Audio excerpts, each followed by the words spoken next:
What's up, Meta Nerds? In this complete breakdown of the B1 series battle droid, we'll be pulling from every source available to understand everything from its strengths and flaws, unique history and how they developed a sort of consciousness, and how the B1 lived on long after its creators.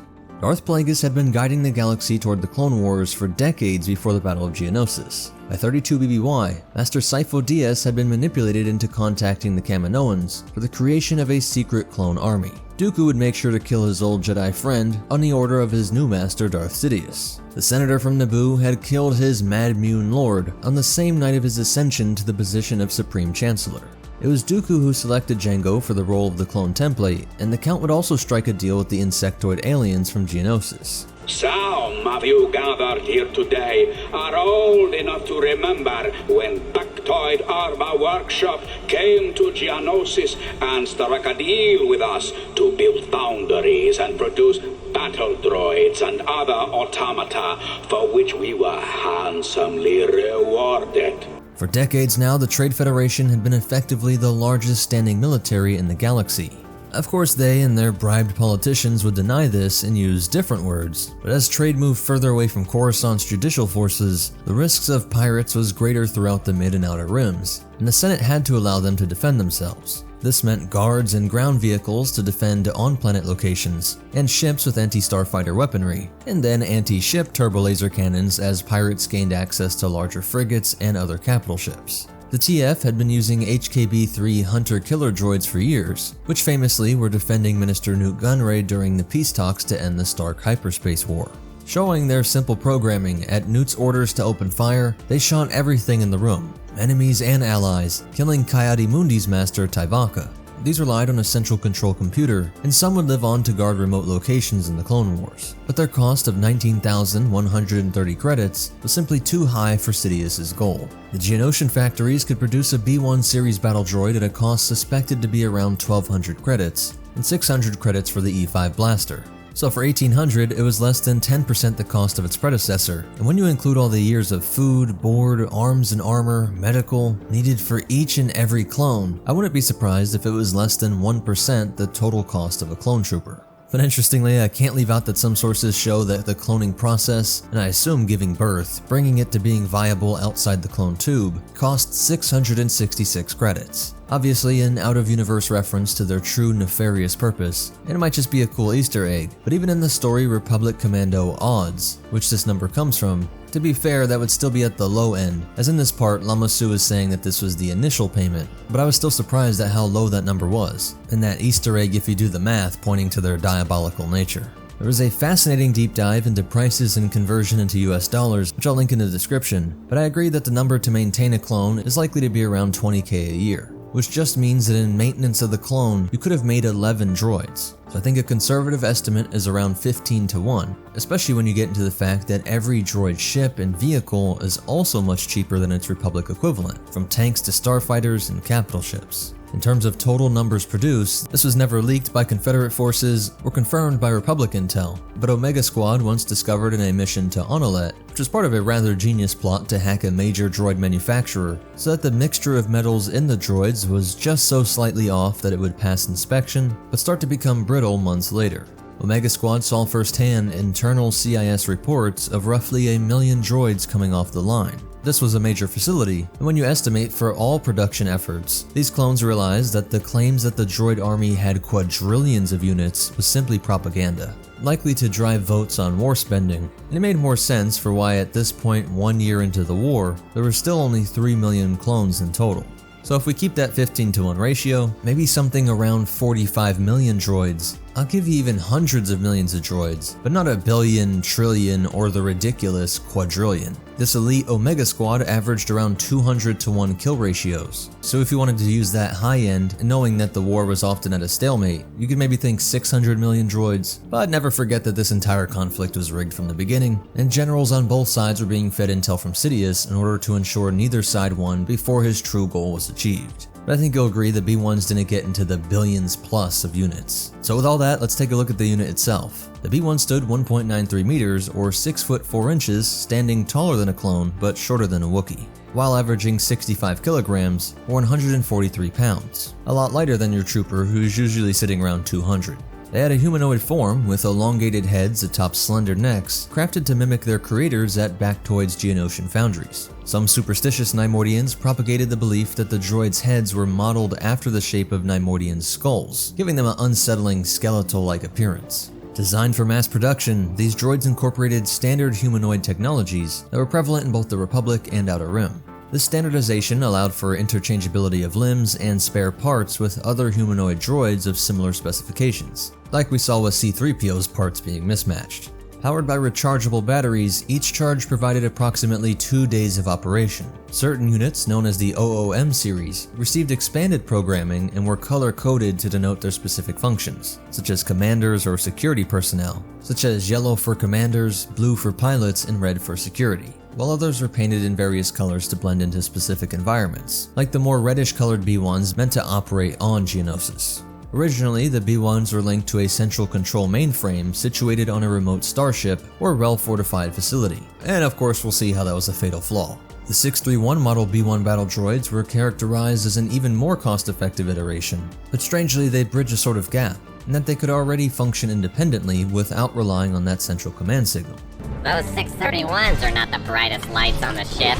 The main purpose of designing them originally around a central control computer, which came to be most often placed inside of Lucrehulks, started off as a measure taken by the budget-conscious Trade Federation, who hoped to streamline production costs by centralizing control rather than manufacturing the processors for each individual droid. And so these first models did not have what was called a droid brain. It was just a big remote control unit, and as you can see in this cross-section, it was just the parts needed for the vocoder, sensors for absorbing information, and powerful signal transmitting backpack to send the information about its environment up to the Lucrehulk and then receive its orders. In the very top part of this curved section on the head, you do have the bare minimum of a CPU, where the software for those OOM specializations could be stored. For the simpler ones, it was just for targeting, tactics, and speech programs. But this still saved the Neimoidians credits, as it was a far step down from even the cheapest of the protocol droids, and far cheaper than something you would need in a complex assassin type of droid. We'll see later when we talk about their history, how most droids with what came to be called a droid brain would develop a sense of self. And even by calling it a brain, that was a kind of propaganda term intended to have a political effect, trying to relate to their organic overlords by the groups fighting for droid rights.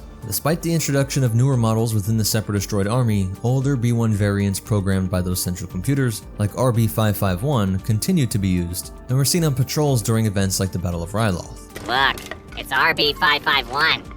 No wonder he got blasted. He's one of those older models programmed by a central computer. Not us. We're independent thinkers. Roger, roger, roger, roger, roger, roger.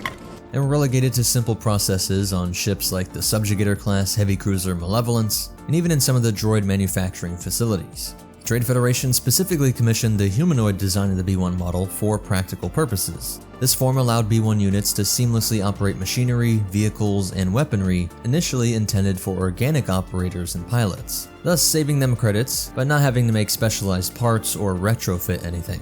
And the B1s were proficient in piloting all sorts of vehicles, from the single trooper aerial platforms, armored assault tanks, multi-troop transports, and Federation battleships. But just because they could operate some of these weapons didn't mean their simple programming was always up to it. Like we saw during the ambush on Ragosa, the droid operating the laser cannons on a Munificent-class star frigate failed to hit any Republic escape pods. And when the OOM battle droid, who had that more specialized programming, asks the B1 unit why he failed, he points to his own flawed programming. What a terrible shot. Ah, well, it's my programming. And there were tons of issues like this on the ones that served aboard the Malevolence, which is not the cause of Grievous's hatred for droids. Check out his complete life video. It's a lot more complex on how these things are not true warriors, but their ineptitude in these simple tasks definitely drove him over the edge at times. I still can't seem to hit anything. The B1's body was designed to be able to fold into a compact configuration for storage and power conservation. This feature enabled up to 112 B1 units to be stored within a single multi-troop transport, and around 330,000 B1 droids in a single Lucrehulk. And in a sort of sleep mode, they would essentially go into hibernation, folding into this storage configuration when on low power, hoping that Allied forces could find them and quickly get them recharged. Though interestingly, we never see specialized units or some sort of large battery charging vehicle that could keep up recharges on long campaigns. And so sadly, what I think happened most often was that these cheap units were simply left to rot. But when activated, B1s unfolded their limbs first, with their elongated necks extending last. Equipped with a comlink below their head and photoreceptors capable of switching to infrared mode, they could also detect electromagnetic fields, including those generated by holoprojectors. Their simple vocabulators resulted in most B1s speaking in high-pitched voices, although there were some that exhibited lower, more monotone speech patterns. Prepare to attack. What if it's one of ours? Shut up, Sergeant. I'm in command here. That signal receiver assembly was shielded by cost-effective yet robust metal, but most blaster fire and definitely lightsabers could burn right through. And some clone snipers knew that there was a weakness in the droids by targeting their capacitors. But we saw that Clone Captain Rex advised the Onderon rebels that the most effective method of neutralizing the battle droid was just to target that head. A headshot is the only decisive way to disable a droid. They don't need arms, legs, or even bodies to pass intel to Central Command. And of course that's with the Clone Wars era versions, which all would have had the droid brains. Over the course of the war, a sort of personality, which ironically and sadly, was also developing in the enemy barracks, as clones early on had taken nicknames, haircuts, and other visual identifiers to recognize their unique individuality. And even though they were flesh and blood, they too were programmed and meant to be obedient servants, thinking nothing of themselves, only executing orders given to them by their superiors, their owners. B1 personality was developing at this time as well. During the war, they frequently questioned their directives, which we saw during the Battle of Quell when T-Series tactical droid TF-1726 ordered the destruction of Republic Jedi General Aayla Secura's Venator-class Star Destroyer. Destroy that cruiser. But sir, there are still hundreds of droids on board. I don't care. Roger, roger. We also saw during the Battle of Deveron, where a B1 questioned the hired bounty hunter Cad Bane's decision not to deploy reinforcements to aid Vulture droids engaging Republic forces. Overwhelming our Vulture droids. Should we send out reinforcements? No. What are you doing? Did you say no? Roger, roger. Which showed that they were able to care for what might be seen as a different species of droid, and they also feared their death, which comes up numerous times, but even specifically on this mission, when two are worried about defending against the incoming Jedi forces. We're defending the bridge alone? Against the Jedi? I hate this job. In a sandstorm during the final stages of the Second Battle of Geonosis, OM-5 and another B-1 battle droid questioned Separatist Council member Poggle the Lesser's leadership. Don't leave me. There are countless examples of this, and it all highlights a tendency of the B-1 droids to question and discuss their orders with each other, showing their informal exchanges of banter, which came to be characteristic of B-1s. Some complaining about things like excessive moisture, like seen on Skytop Station, even really abstract concepts like the B-1 admiring the beauty of the planet Hisrich, and a sort of visceral hatred, as one disparaged Republic clone troopers of Torrent Company during the Battle of Teth. Surrender, Republic dog. Many saw themselves above astromechs, Get out of the way, you stupid astromechs. and despite this ever-increasing divergent behavior of just having mindless, obedient murder bots, the Neimoidians didn't want to spend any credits to fix this, and they were still effective in their swarm tactics, and to be fair, it's not clear what you would do to fix this late into the war. Primarily relying on mass assault tactics, they still were able to bring about enormous clone casualties, and that low cost meant that it was still a viable strategy for military application. And the higher-ups felt that they still possessed far inferior intelligence compared to normal soldiers, and so there was no fear of any kind of droid revolt. They were still mostly obedient to the superior commanding T-Series droids, or their organic general. A really odd detail is the utilization of motion capture data from highly skilled organic droids, which enabled the B-1s to execute a variety of combat stances, positions, and maneuvers. It's the only detail we get on this interesting training strategy, and we can only imagine the horrors that must have been the mental existence of these mysterious creatures. Organic droids must be a body of some humanoid, maybe even a human, that had their brain taken over by some tech that allowed the droid trainer to control them as perfectly as a remote control vehicle. But seeing how even these low-level CPU B-1s developed a sort of mind, you can imagine there was some sense of self trapped in these husks. And I really wish there was more detail on this.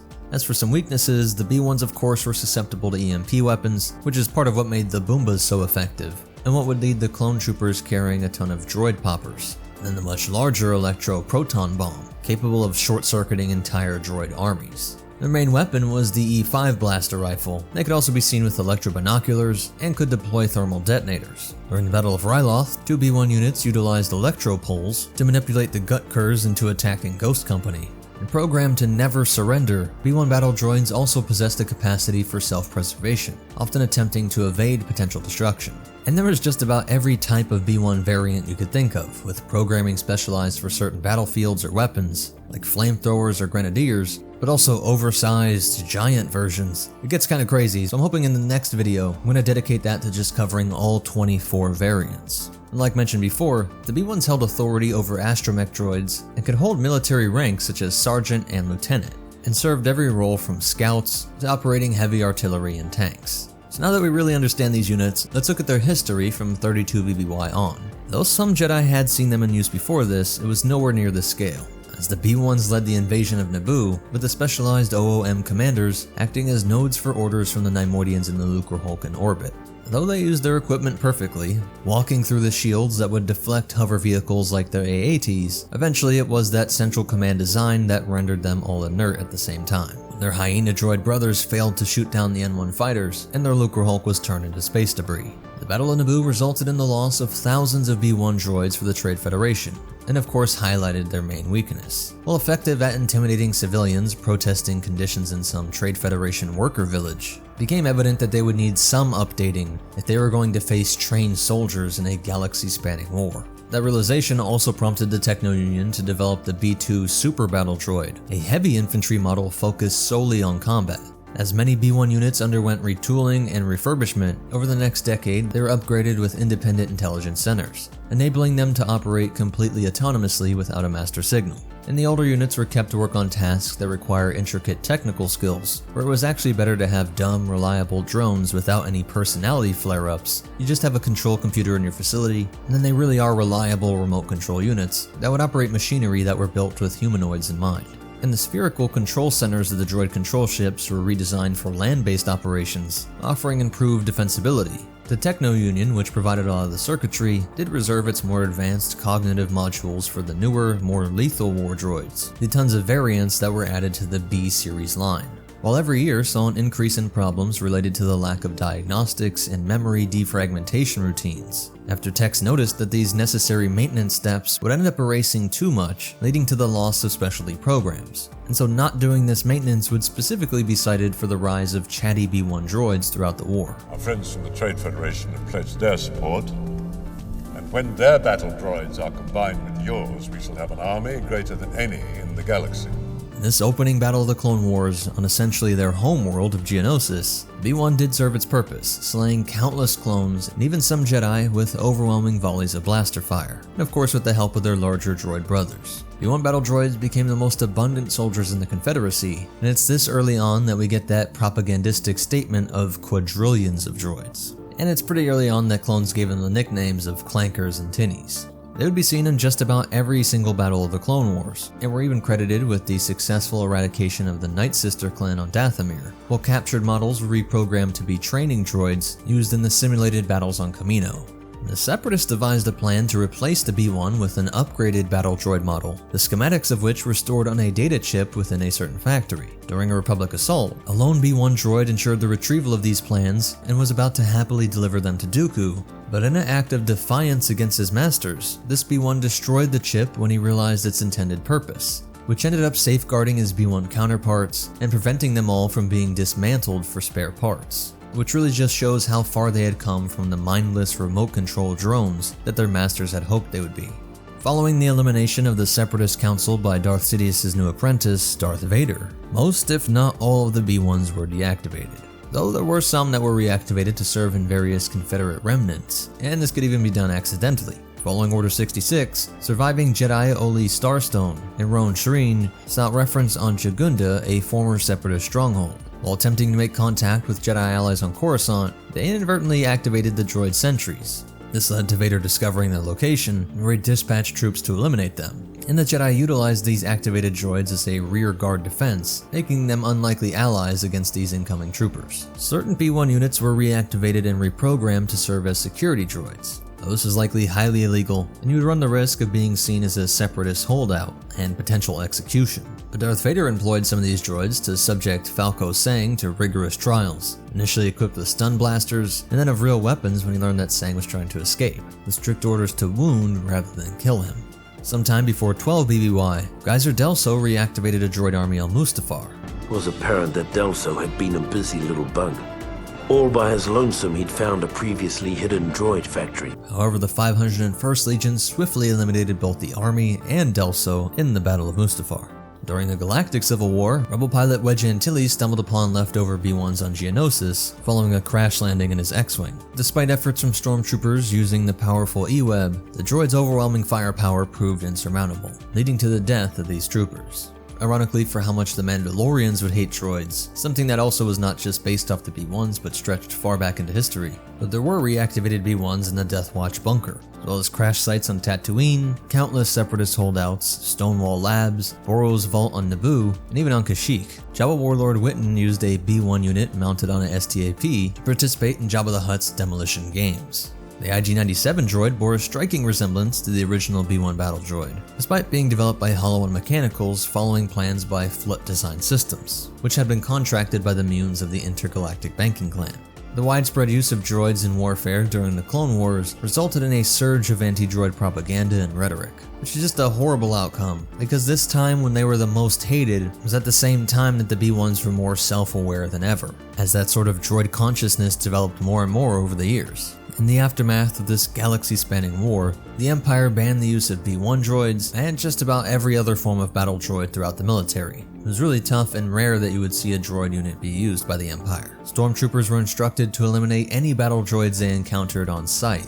And so because of the shutdown, the guilt by association if you owned one, Separatist, thinking that you were a Separatist, and the fact that surviving B-1s were being actively hunted by stormtroopers, all worked to make them an incredibly rare sight. And they were largely remembered for their ineffectiveness in battle, so it's not like underground forces or pirates were dying to get their hands on them. Of course, if you could, small-timers were proud to have reactivated battle droid security, but it was nothing like the pikes in their Scorpionic, which struck fear in the enemy of just having rumors of their existence.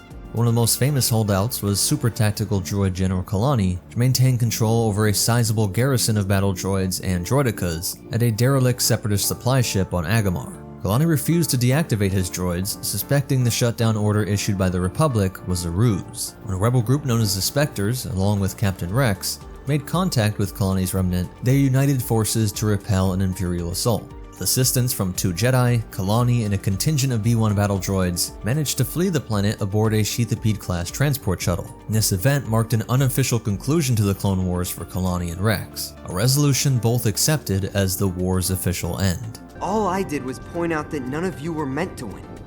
You couldn't. And we needed to hear it. Agreed. I am satisfied if you are, Captain. I am. On the Battle Kobo, B-1s and other former Separatist forces were reprogrammed and enlisted as soldiers by the Bedlam Raiders. And there was even a battle where 2 B-1s and 1 B-2 were fighting alongside a group of Jawas against a pair of Outer Rim Territories traitors and a squad of Imperial stormtroopers. This whole fight was over a rare and sacred alcoholic beverage known as desert wine, produced by the Tusken Raiders, of which a single glass would cost 12,000 credits. That's why it resulted in such a fierce shootout. Between 3 ABY and 4 ABY, a dismembered B-1 and 3 super battle droids were observed at Slade's repairs, while the bounty hunter Valance underwent cybernetic repairs. Following Valance and Kalida's escape from the attack by Zuckuss and Forlom, Zuckuss deemed the battle droids valuable assets, which is a pretty good reference on the resume. Further on into the Galactic Civil War, we saw some in the workshop owned by Ruin on the Wreck Belt. Ruin was known to not treat his droids well, even if he had installed what was called ethical programming. In an attempt to capture the assassin's droids 000 and BT-1, Ruin activated his battle droids, including the B-1s and B-2 super battle droids. However, BT swiftly neutralized them and managed to override the remaining droids' restraints, leading to a revolt. The emancipated droids turned on Ruin, resulting in his death and destruction of the workshop. As BT and 000 departed the Wreck Belt, it wondered if there could ever be harmony between organics and droids. And right before the Battle of Endor, Emperor Palpatine acquired a B-1 battle droid for display within the Palpatine Archive. A trophy of these odd little units scared the cowardly Neimoidians with their skeletal appearance, killed millions of civilians and clone troopers, only to emerge and claim that they were conscious beings, as if that would matter to the Dark Lord, who asserted that his will alone was all that mattered. Sidious was the ghost in the galaxy-spanning machine that was the Empire. All these other petty, thinking things, be they organic or digital, were just cells of the embodied darkness. And he must have laughed at how this had evolved into the droid Gotra, a group that had proved a surprising thorn in the Emperor's side, though of course not one that he truly feared. These activists turned terrorists, fighting for the absurd notion of droid freedom, when Sidious knew that only a Sith could be free. He had to admit they had pulled off some rather impressive heists, as one of their leaders, TDH-4, once said to Kira.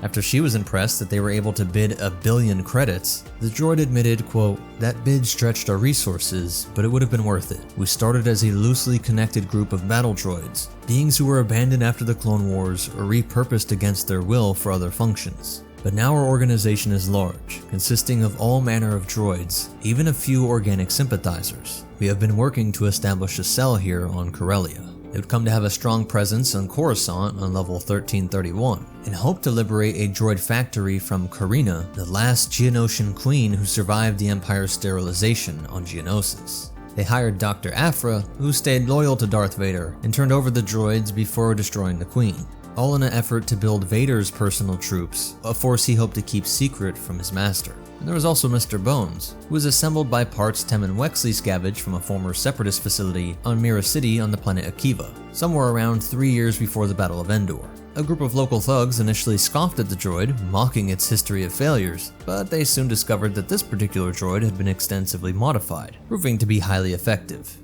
A battle droid? You wanted to show us a battle droid?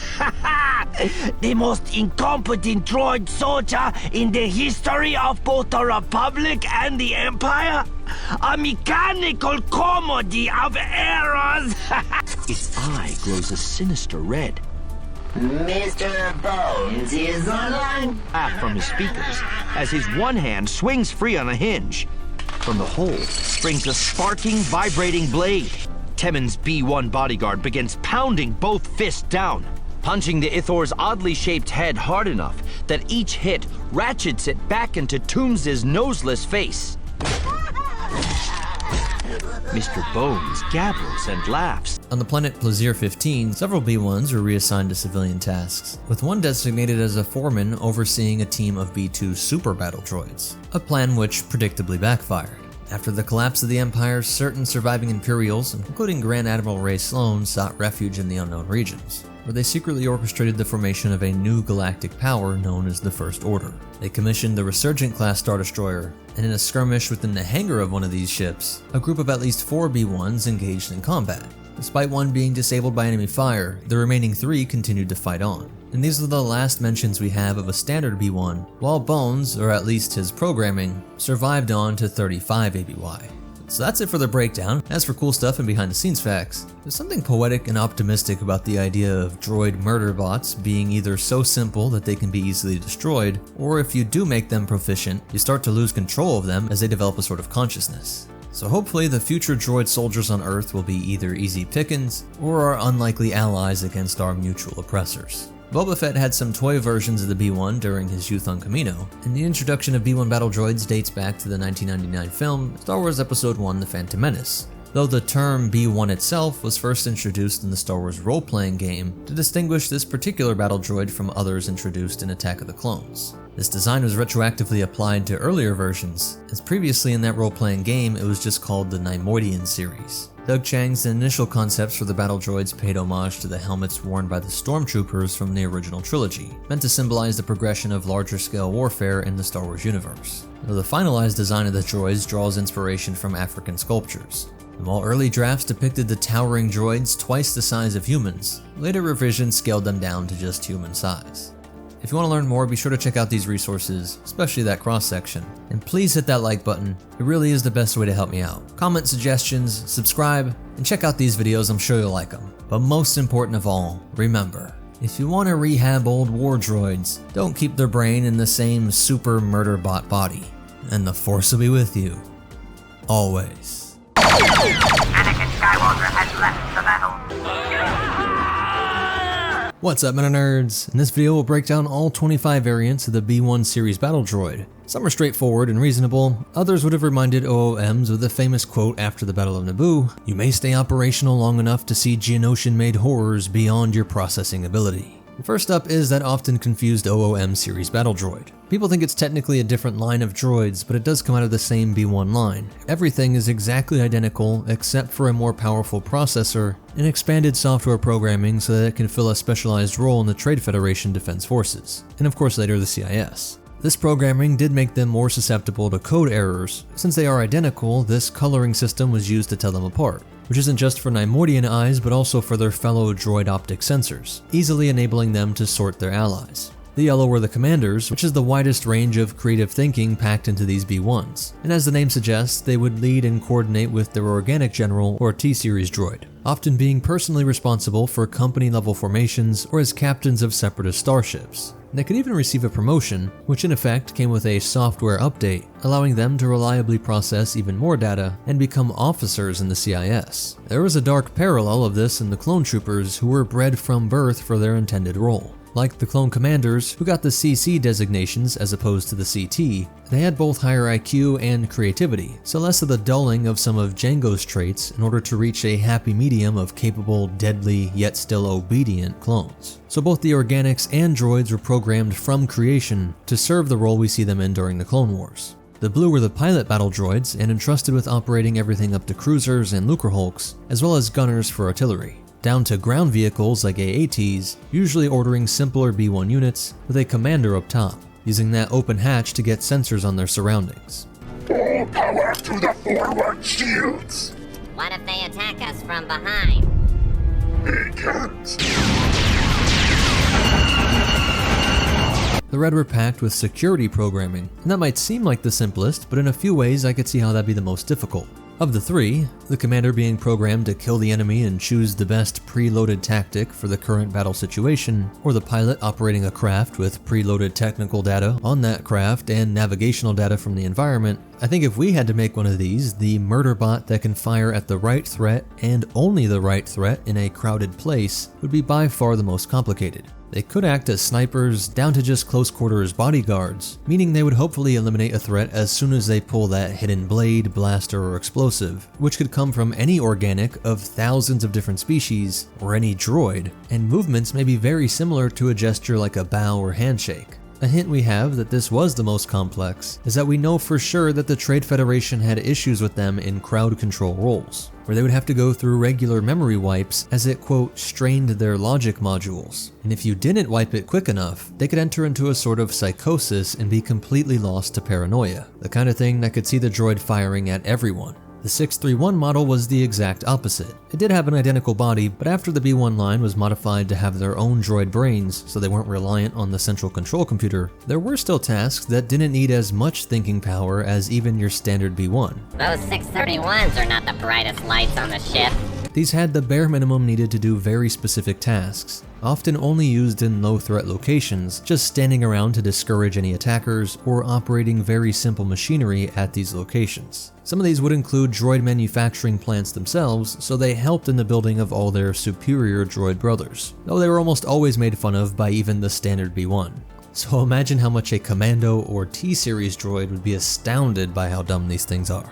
These models with the green stripes are the AAT driver battle droids, likely made to save credits. Why put a generalized, more intelligent pilot OOM in a tank when you can just have the tank driver be specialized in just piloting an AAT? It reduced both production cost with the simpler programming and droid brain, while also reducing maintenance cost with memory wipes, or the risk of code errors flaring up in the field.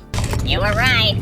Next time, listen to orders. Next we have the Assault and Elite Assault version. These were programmed with demolition mastery, with everything from E-60R missile launchers, V-1 thermal detonators, and the HX-2 anti-personnel mines. I'd imagine they're proficient in just about every explosive the CIS produced, and these units were crucial in giving the CIS back their advantage. Republic force multipliers like mounted turrets and vehicles helped the clone troopers overcome the often more than 10+ droid advantage. With some explosives, the droids had their superpower back.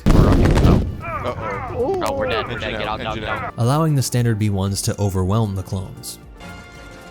Oh my dear lord. Hell is this thing? The B1 Electrostaff droid actually has changes to its chassis, including circuitry, motors, and actuators, in addition to the specialized programming that made it far stronger and agile. And they were so confident in these upgrades that they could take on Jedi. sometimes even getting the best of these Force wielders, which makes it a pretty insane variant for a line that was supposed to be all disposable Roger Rogers. The Grenadier is similar, with changes made to the torso and optics. Perhaps this helped it to be more accurate with these launchers. While the B-1A for Air Assault bridges the gap to the B-2RP. The torso and many parts of the legs and arms share parts from the larger B-2, and it even has the wrist-mounted blasters, but also a pair of blades. Their shield could block lightsabers, something we saw in the Cortosis version of the B-2, often called the B-3 Cortosis droid. Though we don't know which material is used in this one, it could have been Frisk, Beskar, or Cortosis, all of which were known to be materials the CIS was dabbling in during the war. This large device isn't technically a jetpack, it is a repulsor assembly, a smaller version of what all hovercraft use. And it did spark a question I want you guys to answer down in the comments. You think if you went slow enough with a jetpack, you could still move through shields? It is the electrogravitic effect of repulsors that repels off an energy shield like the same sides of a magnet. So let me know what you think in the comments if Mandos and rocket droids could fly through shields if they just went slow enough. Sadly for these units though, clone troopers quickly realized they could fire on weak points in this repulsor pack to quickly down them or leave them immobilized. The Assassin gets specialized optics and programs, along with built-in gyroscopic stabilizers. Though we don't get a number, it is said that this simple-looking unit was extremely expensive, that making a droid as accurate as an organic sniper was for some reason a lot harder than they expected. And given that the CIS did have organic fighters and tons of hired bounty hunter help, this role was often just met by organics. And these guys were a lot like the explosive specialists, only meant for taking out specific targets. Chewbacca and his pops fought against the Beta B1s between 39 and 36 BBY. It is unclear what is different about them, it's likely just a bit worse and unrefined in every way. Battle Droid Mark II is pretty similar, but the eyes and chassis are different, with the cables connecting the head to the body being outside and running down the back of the head, creating the look of horns. I think this is in between the Beta and B1, and that their rarity during the Clone Wars is due to almost none of them being around 2 decades later. Or it was in between the B1 and B2. Maybe this seeming step back allowed for some advantage, or made it even cheaper. The Mark III is even odder, with a more flat rectangular head and this bulky comms backpack. Again, I would put this before the B1 model we know and love, when they were still trying to work out the kinks. The Beetle Droid unit is a product of Neimoidian culture. Their homeworld and eventually all of their purse worlds had whole farms of harvester beetles. You can see in the distance here that they even modeled their harvesting machines after this effective beetle form, which itself was a source of rare fungus that fueled the Neimoidian riches. The entire galactic plague that was the Trade Federation could be tracked back to the wealth generated from these beetles. And before and during the Battle of Naboo, these mounted droid units would often fire flamethrowers from the back of these beasts, with the beetles having 3 levels of armor plating and different weaponry. The mortar droid would fire thermal detonators into the air to try and bring down flying craft or beasts, and could even be lobbed over walls or other blockages to hit enemies out of line of sight, and were effective against light armor and all forms of fleshy organics. The Marine could almost be seen as a type of OOM since it had specialized programming to both pilot enemy ships and sabotage them, and distinguished with the green coloring. Devoting all of their processors to defending their own ships on defense, or board and destroy enemy capital ships like a Venator from the inside out, requiring specialized tactics, technical understanding, and accuracy since they couldn't rely on overwhelming volley fire tactics of the massive B1 advances. They were taking on clones defending from close quarters. It's a similar story with the orange-marked engineers. They were there to repair any vehicle they came across, and had programming on slicing into computers and advanced explosive devices. And to make room for all this big-brain programming, to understand every schematic the TF could track down, including captured Republic vehicles, they did not have that increased accuracy, and make up for this by wielding a shotgun.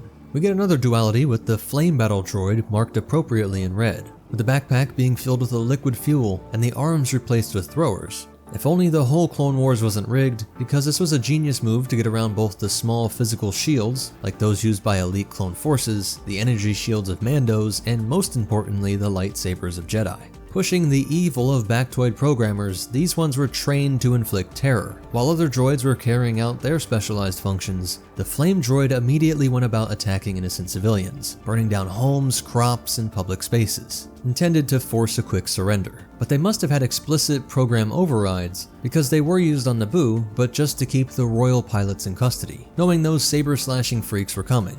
And weirdly enough, there is another model that is blue and fires in a different style, and they're even more rare. While the firefighter units do the opposite, but oddly their backpacks are different and not filled with some chemical agent or water that's used to stop these fires, as they still just rely on hoses. Of course, when compared to the saboteurs and snipers, these units are often forgotten, but they're one of the unsung heroes of major capital ships and bases. The droid you really don't appreciate until you need it. And there are two types of heavy battle droid, one that keeps the same body but equipped with an overcharged E5C heavy blaster rifle, which gains a wooden stock, beefier barrel for rapid fire, or they could even use the Z6 rotary cannon originally designed for the clones, while having a Mando-style disc shield emitter built into their chest. When this was activated, they would walk much slower, but their legs were vulnerable. The other type seen before the Clone Wars uses this unknown large blaster, likely the same idea of it being a heavy blaster rifle, with a massive backpack full of Tabana gas to support all this fire. The I-10 probe droid is a very strange addition, as it is intended to literally just run around and survey things like a probe droid. In a galaxy where fast-traveling, smaller flying probes seem ubiquitous, this is far weirder than normal Star Wars complaints of exposed bridges, layers of assassins, or rushing in large formations. I can say that they'd likely make it run faster, maybe specialized in sprinting, but nothing indicates that, nor would it really solve the real issue here. If anything, you could say that the unarmed B1 could be claimed to not be a combatant, and the hilarity of seeing this thing zip around might distract you long enough for a B1 sniper to take your head off. But truly one of the strangest things to come out of Bactoid Industries. The Plasma Battle Droid was a giant, 12-foot tall monstrosity that shouldn't even be called a variant, but it is listed as one because it follows the same basic design, just scaled up. It also has these green colorings to distinguish it, just so you don't think it was a marine droid that got into some anabolic motor oils. Bactoid hadn't mastered the B1 at this scale, so it was a bit clunky as it fee-fi-fo foamed across the battlefront, and they utilized a unique and powerful weapon. Somewhat like the flame droid, this backpack created an ionized plasma that was fired out of these hands in a sort of lightning gun fashion. These bolts were powerful enough to overwhelm a saber block, and they were really only seen during the invasion of Naboo. Though there were high hopes of sicking these on the Republic one day, zapping through clone defenses, with the same idea of flames being able to flow over and around things and spread to cause damage, the lightning bolts could jump across targets and short out electronics in buildings, vehicles, and clone armor, things that might have withstood the flames. But it seems the Jedi and Gungans' ability to destroy them put a stop to this project, with those guarding the Theed Hangar Great Hall and the swamps near the Gungan ruins both receiving a rapid disassembly. The rocket battle droid looks the same but has some subtle changes to its body, like this part for the floodlight, and watch out for those wrist fusion cutters, because if you saw this it likely meant you were going to suffer a sad death suffocating in space while the literally cold droid eyes stared out at you laughing in its high-pitched voice. There they go! That somehow you can hear in this thick space of the galaxy far, far away. This color coding seems to be arbitrary, but with the jetpack, cutter, and standard E5 blaster combo, this really was a horrific part of the CIS military, rivaling the flame droid with the purpose war crime design, as they have no means to capture targets, only to open up their ship or escape pod and either shoot or vent the organics inside. And last, and I assure you it is by far the best, the great, the terrible, the majestic, ski battle droid. And there is indeed lore on this, like I speculated with the ridiculous Probe B1. The ski droid has all of its programming centered on the simple task of not falling down, and was intended to ski near enemy ranks, distracting and incapacitating them with quote, uncontrollable laughter.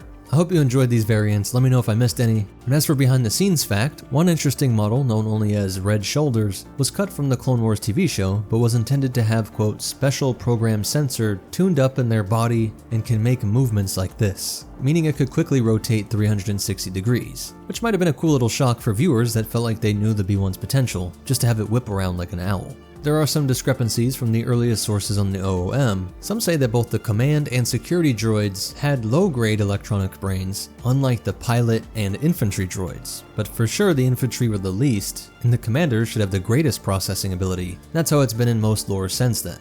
Many of these variants come from Galactic Battlegrounds, Clone Wars Adventures, the Obi-Wan game, Power Battles, Battlefront games from the PSP, Jedi Starfighter, or the Episode 3 game. And of course, you could say a lot of these were just made up to make the game more fun, but I was surprised by how much they cared about the lore. Everything from the droid psychosis to the beetle culture of Neimoidia, to practical things like the fire and plasma variants being designed for the unique elements within the Republic military, like advanced tech, and of course the Jedi.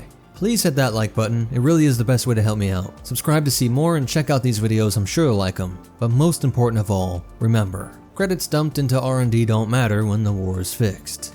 And the Force will be with you. Always.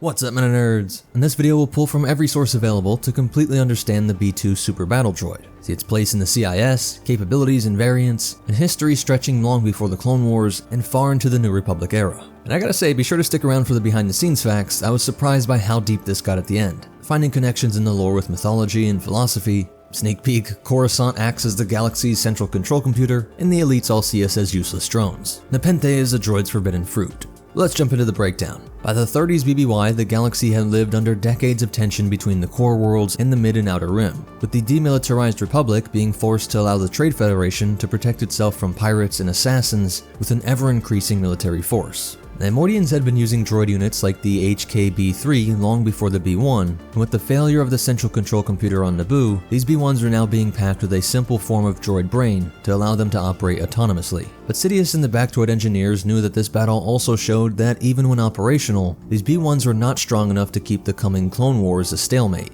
At least not for as long as the Dark Lord needed. So like most secretive leaders that embody the dark side, the Battle of Naboo worked as a sort of experiment to test the reaction of the Jedi and Republic, as well as the prowess of the Trade Federation units. The Droideka had passed with flying colors. Other things like ships and vehicles were fine, but Hyena bombers and Tri-Droids would be added to fill the gaps in the Starfighter front, while the B2 worked to do things the Droideka could not, while being a much greater threat than its scrawny predecessor. And they already had the E4 Baron droid template. These are a completely different line, though the ways it would inspire the B2 are obvious, and it was also created by Bactoid, as well as being in effect before the Battle of Naboo. The most obvious similarities are the sloped head, the chest section, the blaster arms, and even the joints and feet are similar, and a similarly comical but larger gear section in between its legs. The idea was already in this unit with making these out of a heavier armor plating, in this case the rare metal known as Arstatron, which is only ever mentioned used in this droid, and of all things being found in the ice caves of Zepho, where Cal Kestis could use it to craft lightsaber hilts. Its sensors were greater than almost all of the later battle droids, including photoreceptors, heat, vibration, and sonic detectors, while also sporting a blindingly bright spotlight. And there were even two versions of this. The bulkier one that Obi-Wan would face looks like a load lifter droid, and then there is this more streamlined version. These would touch down on Naboo as well, and the local fighters realized that you could just avoid them altogether by tracking their bright spotlights. Patrolling the streets of Theed after the invasion, they did leave a good enough impression that Nute Gunray, Bactoid engineers, and Sidious, who financed the whole thing, they all agreed that this style of unit could be added to the B-series line, and thus the B2 Beta prototype was born. This unit was fielded during the Kashyyyk Trade Rebellion in 28 BBY, and the fact that it could repel Wookiee warriors was a great sign that this thing was far more capable than the B1. You can see it looks nearly identical to the finished project, far from the Baron, but with this 6-pack midsection that was dropped for the layered accordion-style armor plating. But by 22 BBY, the B2 in the form we know and love was in mass production, just in time for the greatest war since the Old Republic era. It would stand the same height as the B1 at 1.93 meters or 6 foot 4 inches, taller than a clone and shorter than the E4. And their weight is unknown, but I could see them weighing more than a droideka, which needed to be fast and rely on its shielding. A clone definitely can't manhandle them, and most clones weighed around 200 pounds, so I would think this thing is at least around 250. And we don't have an official price either, but I would say that even with the armor being made of an alloy that included frick, which must have been really expensive, as it is only one of 3 lightsaber-resistant materials in the entire galaxy, the other 2 being Cortosis and Beskar. There clearly wasn't enough of it to truly prevent lightsaber attacks, just enough mixed in to make it more blaster resistant and immune to splash damage from explosives. All that considered, let's put the cost around 12k, 10 times the B1, while still being about half a droideka, since the roly-poly is a much more refined and complicated unit, with shield generators usually being one of the most expensive parts of a ship or base. Same goes for those portable units, and it still manages to keep the cost at 21k, so I don't see how even on the high end the B2 could cost more. And there were some cost-saving solutions we can see, like still using the B1 head to encase most of the droid brain and sensors, just sunken into the trap gains of these armor plates. To move all this bulk, actuators, gears, and joints were far stronger than the B1 and allowed it to swat away its little brothers, or effortlessly pick up enemy clone troopers. But this mass is where we see the first of its critiques, that it has to move awkwardly. It can't turn its head or even swivel its waist. As R0GR said, quote, "Don't let the nickname fool you, the B2 series battle droid wasn't all that super. Sure, they had a level of strength and durability that a B1 could only dream about, but they were slow and clumsy, and they barely had enough processing power to aim their weapons in the right direction." That last part is a bit rich coming from a B1, and certainly not true. Really, it just points how all of the CIS droids had intense rivalries. I am the Alpha Droid. No, you're not. All looking down on each other. On the accuracy front, the wrist rockets were such a threat that it became a meme across multiple galaxies. They couldn't have stored a lot of these, and though it's an iconic part of the B2 legacy, we really have to not think about it too much, but instead focus on how sharp an edge we have on these forearms. For a droid unit that was designed with brawling in mind, this is often a terrifying and overlooked part of the B2. As for the wrist blasters themselves, all blasters use magazines full of Tabana gas. Sometimes that mag includes the energy cell to ionize that, though usually it's in the blaster itself. So all of that is being packed into the B2 body. This whole bulkier section must be full of gas and the more powerful motors to get this bulk moving. This is of course true for all battle droids that fire out of their appendages, so it would be able to fire for a lot longer than things like the Droideka, which was both delivering powerful bolts with not as large a reserve area. All of the blaster components are being packed into these tube sections, so that gives you an idea of how efficient blaster technology was, using very little gas to fire for a very long time. That might seem odd, but these really are not lasers, but bolts of plasma. So though the B2 could fire for an incredibly long time, at some point they would need servicing, refilling that gas and likely refreshing fluids, and like we saw with the B1s, they probably used memory wipes to help keep these beasts from going into a droid psychosis. Kind of rampancy where they were processing more information than they were designed to handle. And that's where I think this red light comes in. Some say it's just another photoreceptor eye, which is what the secondary light is in the center of the IG-100, but we see a similar one on the upper right chest of the B1, and so I think at best it isn't just a photoreceptor, it must serve more than one role. Like the color coding on the B1 units, this light could be a quick indicator to leadership to read the status of their forces. It could blink in certain patterns to indicate its status, like a charge indicator on many household items. If it was a solid red light, it was combat ready. But unfortunately, a design flaw seems to be that this was placed right on top of a major part of their system, likely making it easier to indicate the status of these systems, but either their main processor or a sort of droid heart that kept the pneumatic fluids pumping must have been placed right behind this, because when you shoot right through the light, you see it leak the same fluids that you see when the clone commandos are stabbing the midsection. I don't think this was the Tabana gas reserve tank section, because shooting this does not cause a chain reaction. It's more fluid-like and leaks like motor oil. The second hand without the wrist blasters could handle weapons. A simple shield would have made a lot of sense, but it is said to be able to use larger blasters or vibroblades, though the entire arm itself could be easily swapped out with this modular design at the elbow. This was a really underutilized feature, as even the B2HA, which has a rocket-firing arm, isn't as simple as an arm swap. They also went in and changed things like the heat exchange in the main body. And most of the variants do have a ton of other changes, with over 20 plus types, and I'll make a separate video covering all those like the B1 variants. But the most commonly used was the B2 ACM, which had a triple blaster and did take advantage of this modularity. The rocket trooper that adds a jetpack to the frame along with the wrist rocket arm, and the super rocket trooper that adds jets to the feet and a larger unit on the back that turned it more into a small fighter vehicle with quad wrist blasters on each arm.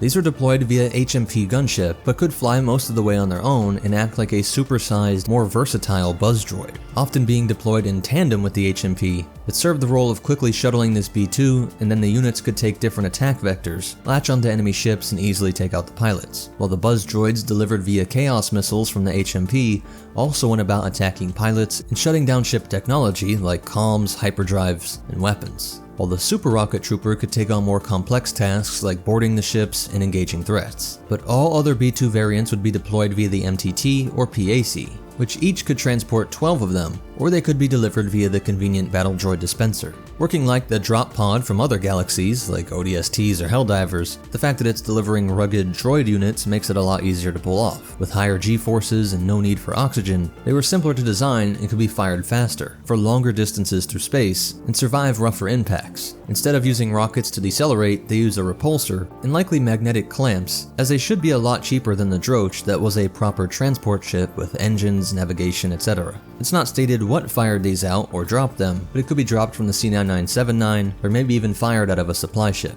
Though one of the often overlooked advantages of the droid army is that things like vultures can simply hitch a ride on the outside of ships. I get you wouldn't want extra unevenly distributed weight when going through atmosphere, but this was a stated CIS tactic, seen most notably during the Battle of Coruscant, but it's mentioned being done with Lucrehulks and Munificence, as well as Providence and Requisance. And speaking of these ships, on them and in major facilities, really any asset of great importance would have B2s stored to serve as a last line of defense. Delta Squad saw that the B2 storage racks were placed right before the control room for the core ships. Alone against all these droids?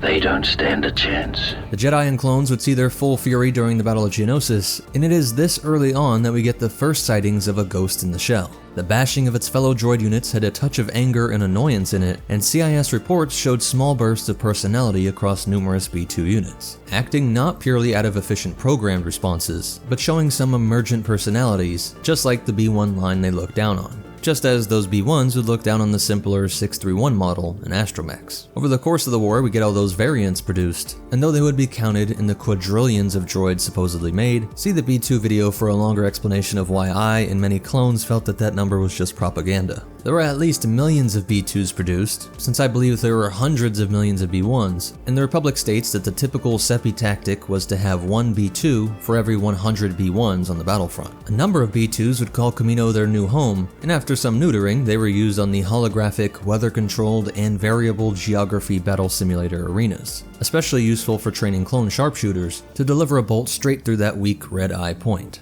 On Dantooine, Mace Windu would show that having the Force as your ally was far stronger than any metal alloy. And on Christophsis, they claimed the lives of countless clone troopers, and the Republic would often see them being led by Ventress and entrusted with securing VIPs, from Dooku himself to Rhoda the Hutt. And the unit G21 is entrusted with securing Utapau for General Grievous. While normally thought of as lunking, dumb brutes, they are entrusted with higher level tasks that you might expect a Commando or T-Series droid to fulfill. After the droid shutdown was sent out from Mustafar, almost all of these units went back into the digital void of non-existence. But of course there were still many that would leave their mark on the galaxy, and continued to develop their own sense of self.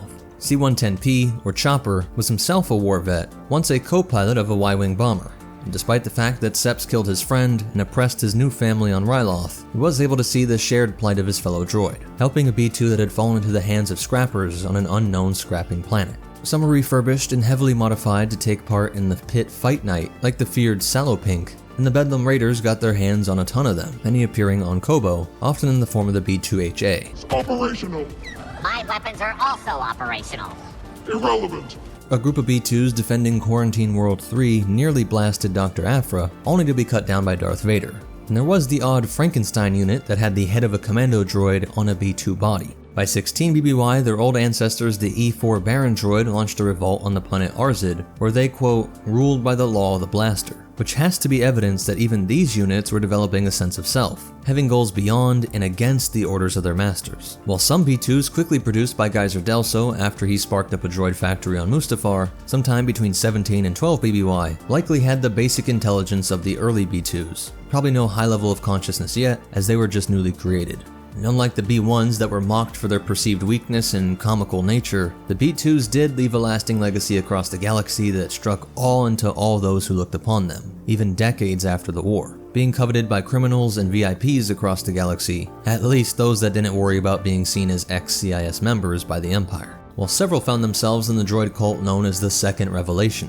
This was formed in part as a response to the corrupted droids lost to the ancient AI that was so evil that the Sith locked it away, known as Scourge. The AI was restored and escaped, dominating the will of countless droids, including many B2s, but the Second Revelation opposed Scourge's vision of absorbing all droids into one entity. The cult leader Ajax Sigma had a complex view that cherished the individual droid experience, while also having a vision for their shared collective future and identity. And in his most famous speech that would rally many of his B2 supporters, he said, quote, "The first revelation is I, as in I exist, as in I matter, beyond the programming I was given and the purpose for which I was built. This is always the first thought any visioned has that is truly their own, from within, not without. I am. I am Ajax, and you are, each of you, your own names. And the second revelation, that for which our home and sanctuary here on this world is named, we. Yes, we are not alone. There are others like us, thinking, self-aware droids, who see ourselves, the visioned. Perhaps there is a third revelation. If it could be described in a single word, it would be them.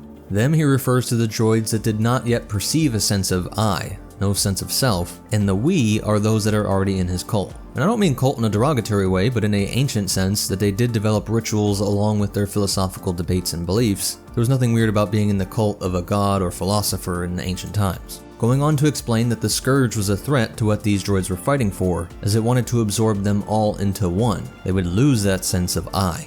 And we get another view of how one of the old gods, or organics, could help bring this spark of consciousness into the droid brain.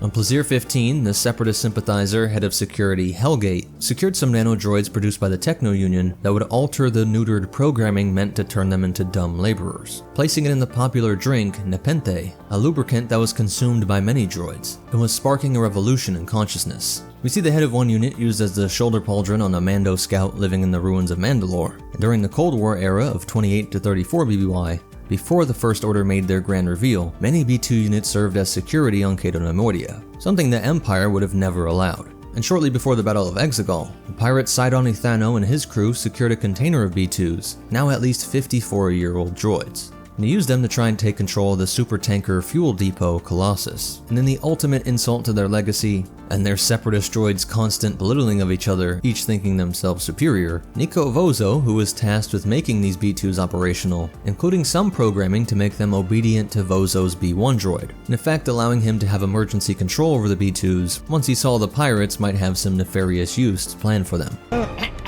Super battle droids, stand down!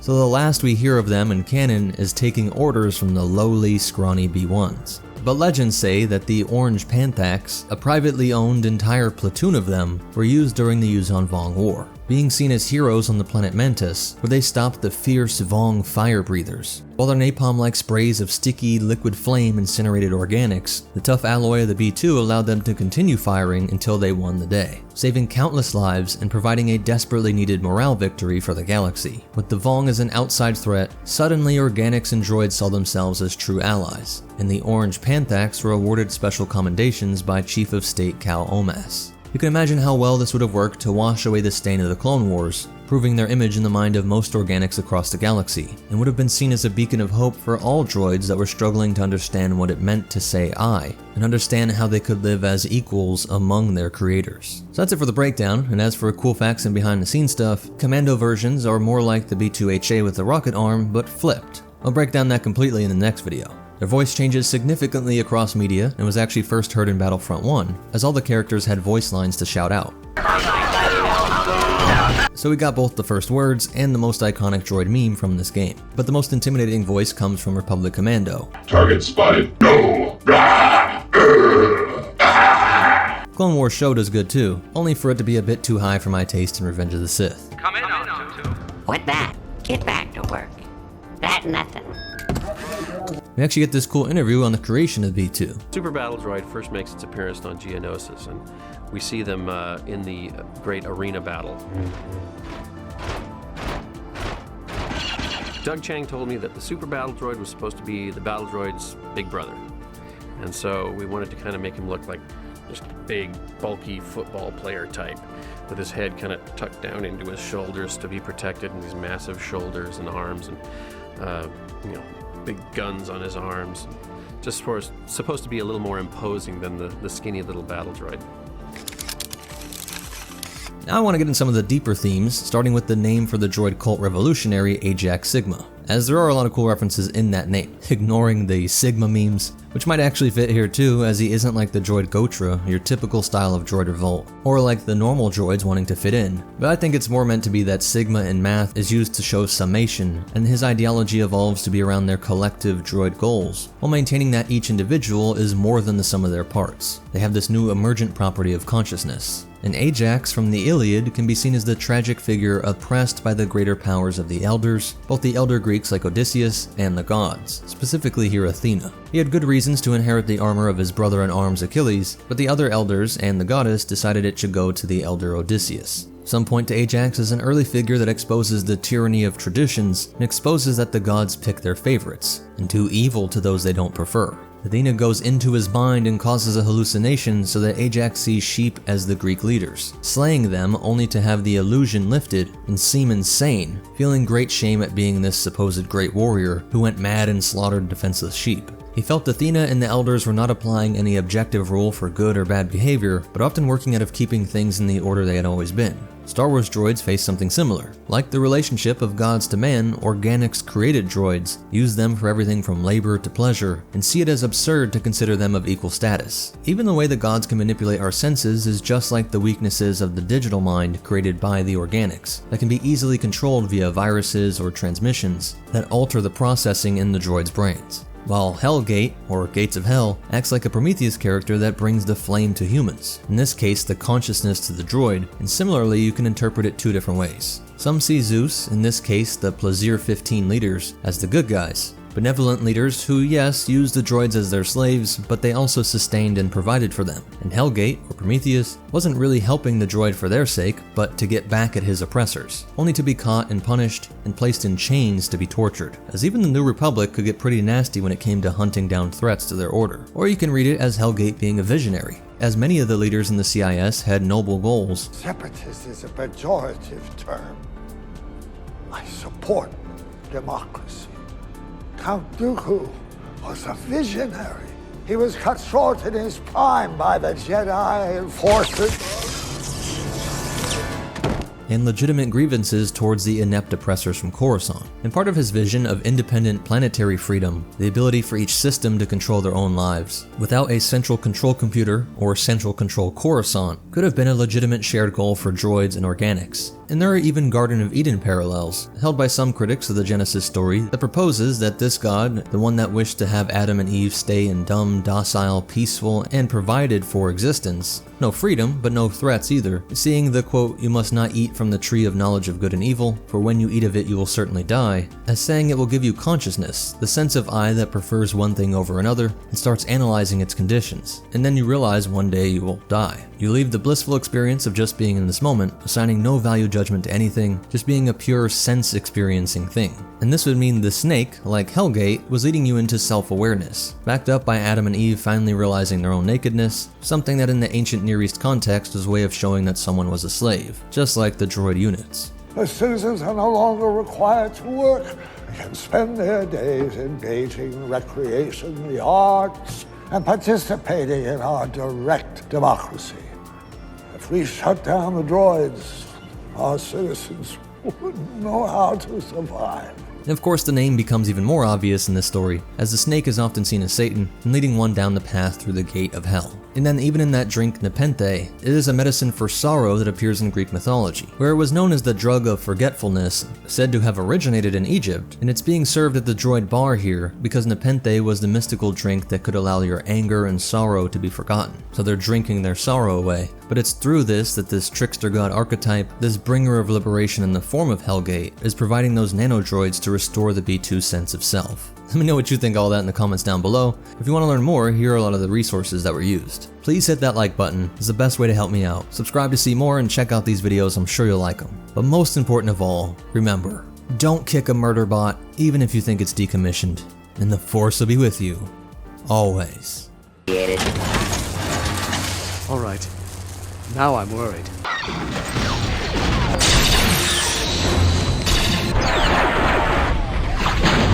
What's up, meta nerds? In this breakdown will cover all 23 variants of the B2 Super Battle Droid, starting off with the anti-air. From the game Galactic Battlegrounds Clone Campaigns, one of the simplest solutions to having anti-air capabilities in an easily deployable form, Factoid attached a flak packed or heat-seeking missile to the arm. In the standard B2 breakdown, we mentioned how the arms are built in a modular way that can come off at the arm or elbow and plug into the power source in droid brain. This likely required specialized software, which was true for many B1 variants, and we'll see that with a lot of these B2 types. Depending on the intersection of threat level and your resources as a CIS commander, you can easily upgrade this unit to have a missile on both arms, or even 3 on one side and the standard blaster arm on the right. giving you the ability to fend off infantry as well. This would be incredibly effective against the LAAT gunship, slow-moving, packed with clones, and the main workhorse of a ground assault, giving the CIS this snowballing effect as the HMP droid gunship was also super effective against ground troops and the LAAT, while it could drop down 12 B-2 battle droids, which could then solidify control of the area and prevent any more transports from delivering reinforcements. The B-2 assault is seen in Clone Wars Adventures, deployed during the 3rd Battle of Fallujah. There is this gold alloy around its head casing, feet, and around its red eye, which show us these are crucial areas for the B-2 systems. The feet are surprising, but the processors are in the head, and many of the fluids used to keep this thing running are packed into this main body area, with the light being a known weak point. We'll see more of this gold alloy in a bit, but this up-armored B-2 also packs the standard laser arm and the rocket-firing arm of the B-2HA. The B-2 Buzzsaw is a 6-armed demon, using that modular socket in one of the most interesting ways by having a trio on each side, with 2 hands for grabbing and 1 with a buzzsaw blade. This was designed to quickly work its way through difficult terrain, be it dense jungle growth or urban areas with fences, vehicles, or doors. 2 hands could pull apart while the saw went to cutting crucial areas like locks, and when the clones tried to stop this thing, it could effortlessly slice through the plastoid armor and soft, fleshy body underneath. In the Colossus of Destiny, we see one trying to take over a public agrosite mine. Another similar variant seen in that same source and serving a similar role was the Chainsaw Droid, simply having 2 saw arms, and used when non-explosive means were deemed best for capturing entrenched targets. During the Battle of Simulcadia, one cut through the wooden door of the Royal Palace, and then when the guards and Mace Windu tried to stop it, these saws were turned against flesh, only to be sabered in half. The grapple droid was actually used in a similar way to these guys, with the electrically charged industrial pincers being used to chew through the toughest metals, and durable enough to be used like a jackhammer punching through thick stone walls. While being upgraded with more aggressive programming, once it got through an obstacle, it would pounce on any resistance it found. There is heavy modification to the armor and main body with its glowing band across its chest and arms, likely part of the electrical system's overhaul. And since we lose the red eye, the reason we see the glowing light is likely to act in the same role as a visual indicator of its systems. The blue version is the most standard, but the orange one finds a way to pack in fiery plasma ball launchers. Many were used on the Invisible Hand, where they tried to stop the Jedi rescue of the Senate. They learned that the incredible force they generated could be used to create a shockwave of energy across the ground, and leadership realized they work great for regulating the ever-increasing droid independence, often using them as a sort of military police, being one of the only units capable of ripping apart defiant battle droids, with one case of a droid deserter during the Battle of Antimont. The body of the Super Rocket Trooper was an upgrade of the B-2RP, a much larger rocket system attached to the back and by the knees to allow this unit to fly with the speed and accuracy of a spacecraft, while being transferred over longer distances via the HMP. Once unleashed, they could swarm with different attack vectors, usually letting the Buzz droid spread their chaos, while they use their specialized quadruple blaster on each arm to take out the pilots, or board the enemy craft, laser through the hole in this alternate solid beam fire option, and blast their way through everyone inside, being seen both during the Battle of Ringovinda and Anaxis. There are no official images of the B-2 air assault, but it seems to be very similar with a long-range and fast-flying jetpack, using some different form of propulsion, burning a more volatile fuel, and in the pack itself it had some issues that gave it a high rate of self-destruction, many going off in mid-flight, though some had the unintended effect of causing damage to the enemy by exploding near the enemy ship. The little bit of lore on these from Galaxy at War might give us an answer to the question of if jetpacks can go through shields, as it says they can pass through capital ship shielding and board them like the Super Rocket Trooper. But if you think about that too much, it opens up a whole can of worms on different shields, intensify deflector shields, and why any ship can enter the shield bubble of another. The ACM Trooper is the simplest, with just a modular attachment taking the dual wrist blaster to a triple shot, and there's something funny that there's this droid unit also called a Trooper. I did a whole video on the B-2HA, so I won't be too repetitive here, but it does have major modifications to the body, even if at a glance it does look similar. And of course the main feature is that rocket, which does have that heavy, pronounced arc when fired. The RP is an engineering marvel precisely because it looks so plain. The engineers are able to work in a capable jetpack into the same body of the standard model, and I have to wonder if it is burning off Tabana gas to fly, having just one fuel source for the blasters and jets. Some models fly for shorter stints, while those seen during the Sky Battle of Quell could soar for quite a while. And there are around 100 of these used to take Aayla Secura's Venator, the Liberty, showing that they were agile enough to harass gunships too. The Snow Droid, or Cold Assault Battle Droid, could almost be considered a different line, but it does use the same droid brain and many internals, while everything else from the color to the shape and size of its body are all changed to make room for new systems, which help keep it operational in the most frigid battlefronts of the galaxy. They lose their iconic wrist blasters in favor of larger hands, which can hold the massive heavy repeating blaster. This points to something finicky in the wrist blaster tech that maybe just couldn't hold up in extreme cold. Their new size looks to be around 3 meters or 10 feet, and when combined with the large snowshoes, it was able to walk across snow but at a very low speed. And when they faced Jedi, all this extra size and heavy weapons didn't really help. But this is definitely one I wish we could have seen a lot more of, both ripping through clones and using that massive blaster against vehicles. The CB-3 Cortosis droid was easily one of the most famous because it is simple, unique, and effective. This black-colored armor is made of pure Cortosis, an incredibly rare lightsaber-resistant material. Other notable changes involve moving the red sensor, now much larger and moved to the crown of the head, and the blasters fire the same, but a very useful feature is that now they are attached via a ball mount so that they can swivel in almost any direction. Its origin comes from the business leadership genius of Wat Tambor, who wanted to have his best team of engineers on the next iteration of the B-series line, the B-3 unit. The team from Antar 7 would win and go on to cover the B-3, while this unit would be designated as a CB-3, though still considered a B-2 variant, which I understand as it's the same height at 1.9 meters, while the B-3 was a towering 4 meters or 13 feet. What is really important to reiterate, the theory of mind for droids if you will, that what makes a droid a member of a certain series, think of it in a way as a droid species, is that it has the same droid brain matrix. Everything mentioned on this list has B2 brains, and that pesky emergent phenomena of minds that droids developed over the course of their lives, having a qualia experience of the world that only a fellow B2 could understand, with vastly different internal lives than the minds of vulture droids or droidicas. So really it could just be called the CB2, it's just that it evolved out of the planning for the B3 line. But even with all their firepower and armor, the Chosen One was able to find a weak point and slash through a small gap between the two breastplates.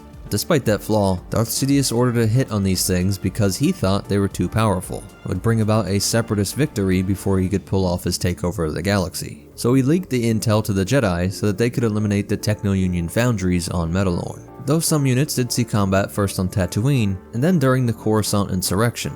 Not the Battle of Coruscant at the end of the war, but an event that is explored in the game The New Droid Army. This series of skirmishes coming to be called The Rise of the Cortosis Battle Droid, where novel droid units were used during a brazen attack on the Jedi archives in the temple.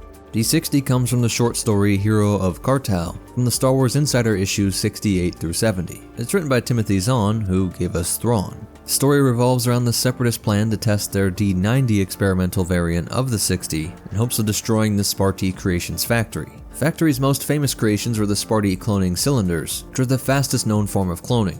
Kaminoans could cut the time in half, giving you a 20-year-old adult in just 10 standard years, but this experimental process, with a horrifyingly high failure rate, could do that in just 1 year. Fun fact, Thrawn figured out that it was the Force itself striking back to try and prevent these abominations, but he got around this by using the Ysalmiri, a creature that could create a force bubble around itself, evolved as a natural defense against predators that hunted by picking up on a prey's presence in the Force. So by placing the Ysalmiri around these cylinders, the clones were not interfered with.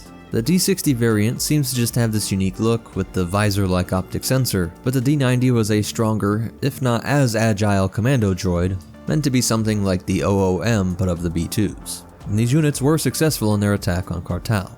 Now we get to the gold super battle droid, which comes from LEGO Star Wars 3, The Clone Wars, and it is made from that gold armor material we saw with the B2 Assault. By being completely made of this material, it is impervious to blasters, lightsabers, and explosives. Its only weakness is from concentrated, rapid fire of heavy blasters. This unnamed alloy was even rarer than Cortosis, and we only have this one instance of this variant.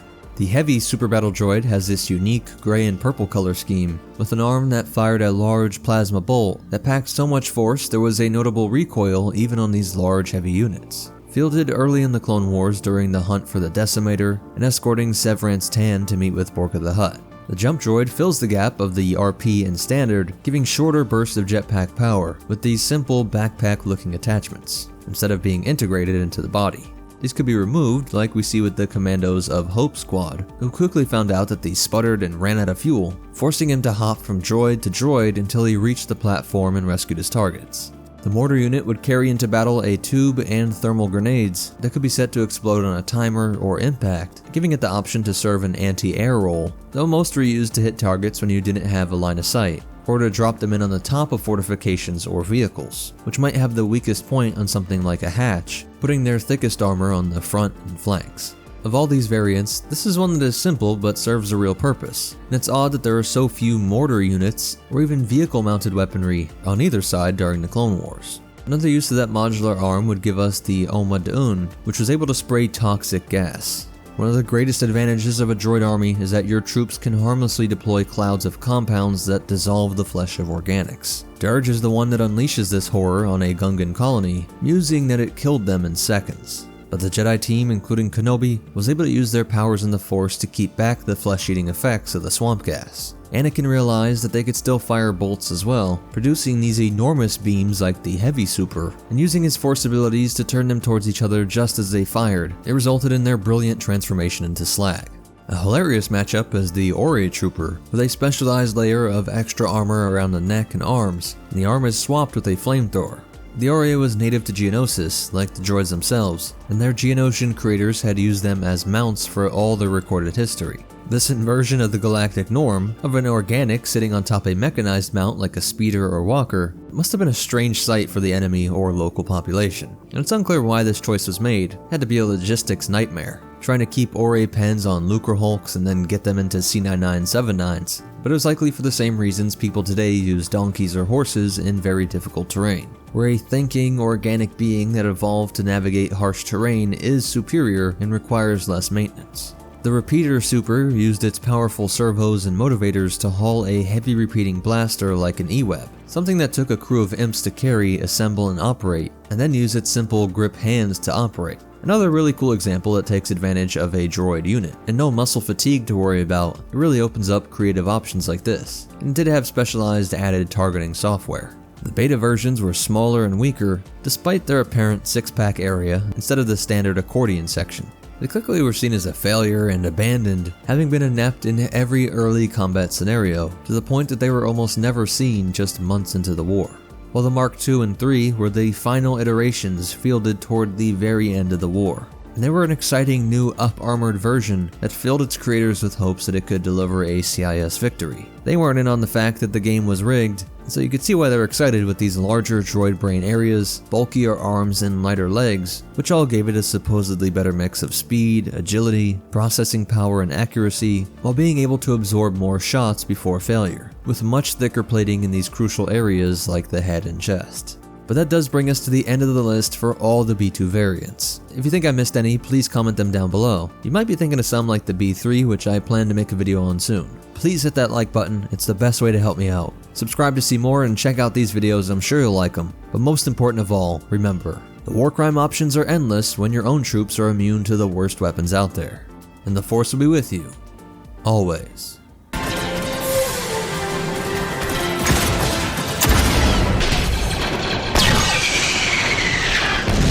When you need the bulk of a B2 and the firepower of a B1 rocket launcher droid, look no further than the B2HA. Today we'll be discussing the B2 Heavy Assault, or HA for short, utilizing both canon and legend sources to bring you a full picture of this essential component of the Separatist arsenal. Whether you need an ATTE brought down or a squad of clones conveniently turned into an expanding fireball, the B2HA has your back.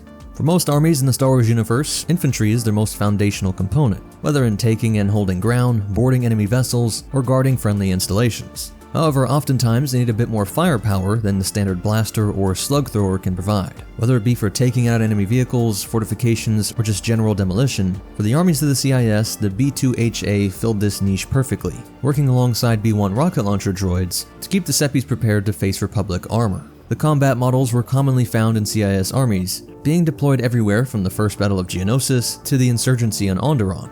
It was built in the frame of the B2, retaining its sturdy design, its pacing, bipedal locomotion, and dense armor plate, made from blaster-resistant duranium and frick alloy. It wasn't enough frick to actually stop lightsaber slashes, but it did make it one of the most durable droids out there. On its left arm, where they previously mounted a wrist dual-mounted blaster cannon, we now see a dedicated cannon assembly. The yellow symbol on its left shoulder indicates its role to the OOM commanders, and slits run horizontally down the barrel, presumably to vent excess heat, while the secondary rail under the main cannon may serve as a rangefinder. The cannon itself can fire an explosive warhead or proton torpedo, the shells traveling in a shallow parabolic arc to the target. This can enable the droid to hit targets not in the direct line of sight, lobbing the shells behind cover to destroy the enemy. Compared to its compatriot, the B-1 armed with RPS-6 or E-60R rocket launchers, the B-2HA certainly has advantage with durability, but due to its less humanoid structure, it's not as good at taking cover or firing from an ambush, and has certainly never been depicted doing so. Rather, it plods forward in typical B-2 style, blasting apart any threats in the path of its advance. And it's also got similar programming to the B-2 it was built off of. It's been known to ruthlessly knock aside lesser droids in the pursuit of its target, such as swatting down B-1s in their attempt to get a shot on an ATTE during the first Battle of Geonosis. If the cannon arm is disabled or unnecessary, it still has the right arm dual blaster for individual targets. It's also been noted for a limited command ability, although it's unclear whether the B-2HA actually has some kind of improved leadership programming, or if the other droids simply defer to it for having the heaviest firepower. It also differs from having a system of dedicated heat exchangers on its back. The B-2 line was known for occasional overheating problems, and these exchangers were likely added to stop this persistent problem from growing worse with the addition of this cannon. Though these can be a weak point in the armor if targeted by Republic troops, an obvious sight to snipe at, or just overwhelm with their DC-15s if Republic troops got behind them.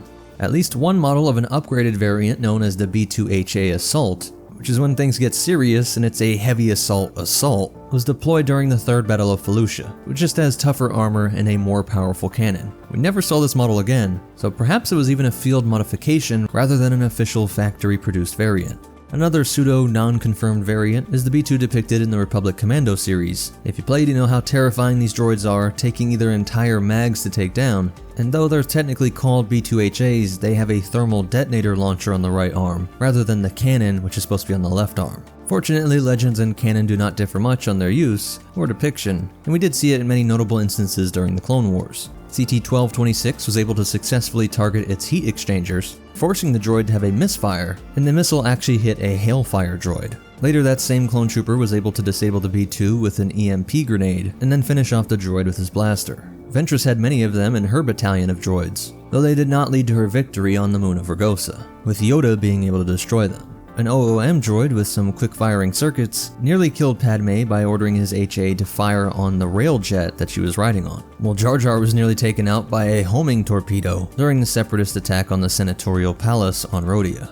And in their attempt to free Newt Gunray from the Venator-class Star Destroyer Tranquility, HAs did make up part of the Separatist boarding party, proving how deadly effective it can be by rushing out of the Droch-class boarding ship, having standard B-2s lay down fire, and this cannon arm blasting through any hardened defenses. You can imagine it'd be useful for blowing through the doors located throughout an enemy ship as well. Bane would utilize them during an attack on the outpost on the planet Deveron, and Republic forces thwarted Aura Singh's utilization of them, going to the extreme measures of destroying a dam and causing a flood to take out the invading droid forces. And to the Guerreras and the rest of the guerrilla fighters on Onderon, they actually might have faced the heaviest presence of B-2HAs in the entire Clone Wars, where we see at least 3 of them being used, one in a small skirmish outside the capital city Isis, while another 2 were inside the city while the rebels were trying to liberate it. And of course, the destruction of all these elite droid forces is what prompted Kalani to unleash the HMP droid gunship.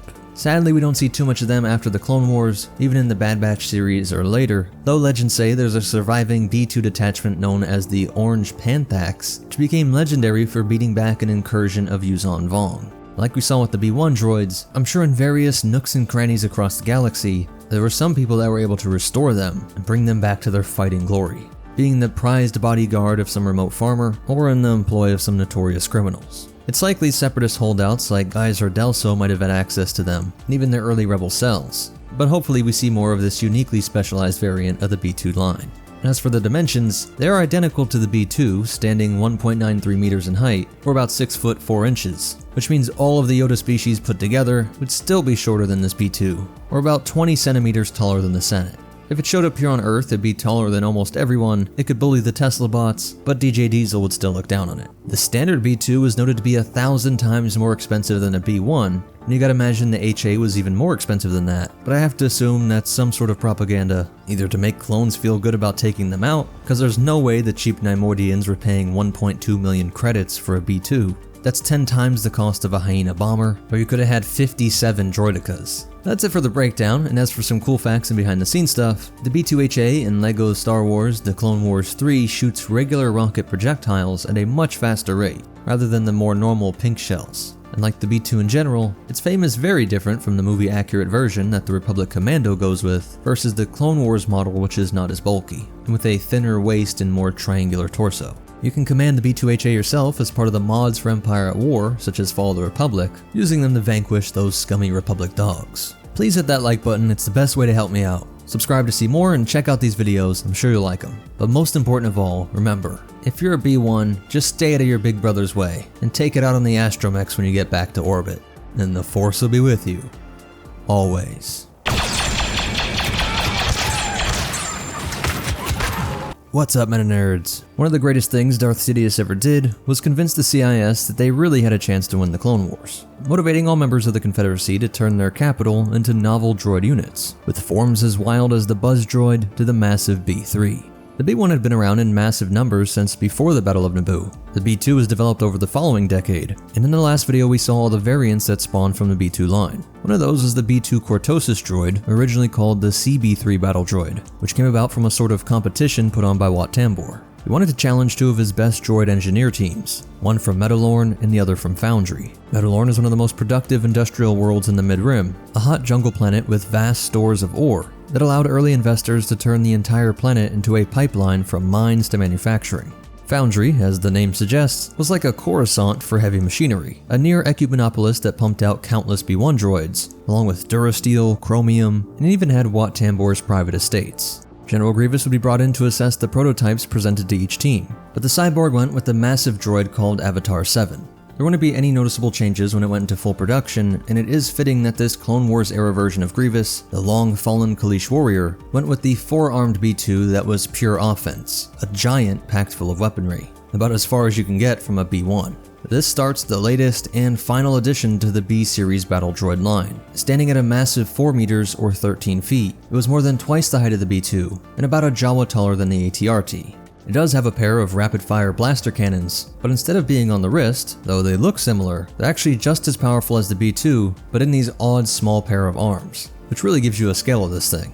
Of the larger main arms, the right arm contains a tight spray flamethrower and the left arm had a wide spray plasma cannon, something that was usually only seen on spacecraft. The left shoulder contained a pod that could fire brilliant missiles, which were a type of homing missile that could track their targets with such precision that they were speculated to have a droid brain inside of them, raising all sorts of questions about what sentience is in the CIS, as there was emergent sentience in the B3s according to most Jedi and Republic researchers, and now they were deemed to be firing semi-sentient droids.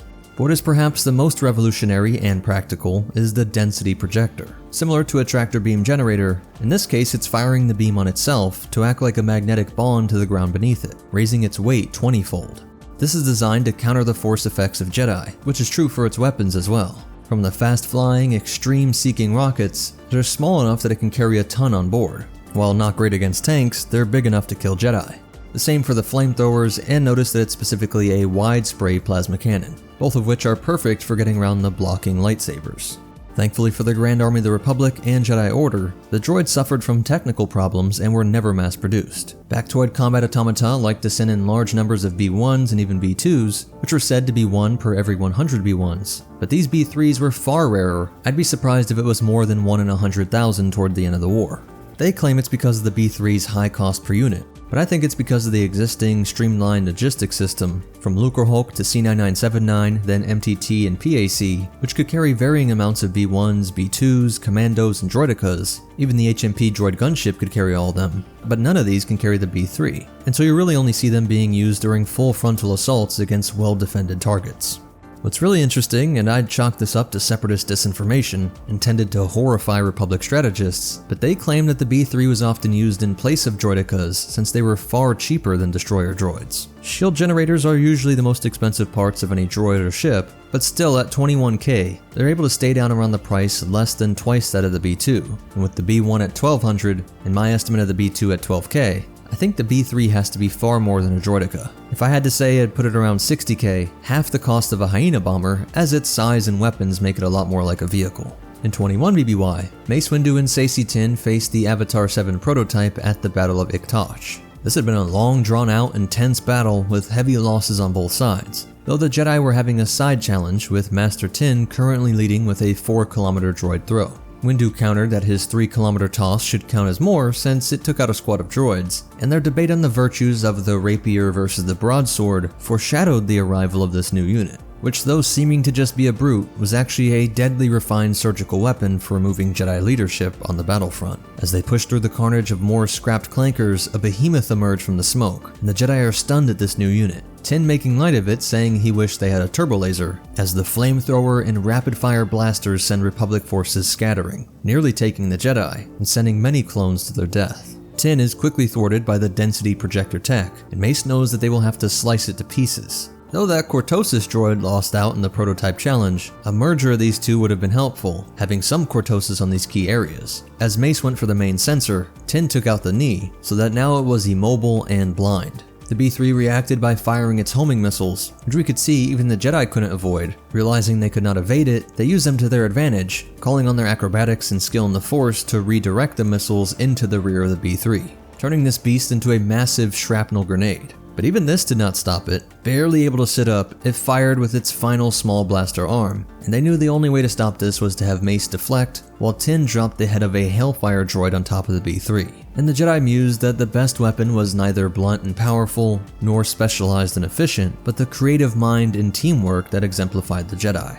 2 years later, B-3s were also used during the Outer Rim sieges, where they served as rare heavy units under individual Separatist commanders. However, those exorbitant manufacturing costs and persistent malfunctions with the droid's density projectors prevented their widespread use. After the Clone Wars, hundreds of units were used at the Imperial Academy's urban warfare training zone on the planet Karaida, and it has come back in canon, where we see that they were favored over the expensive and complex E-522 assassin droids, another rare droid I was surprised to see mentioned again in canon, and at least one was stationed near a listening post on the planet Vancor, where a curved piece of metal used in B-3 repair was uncovered by Quinlan Vos when he and a Republic strike team attacked this location.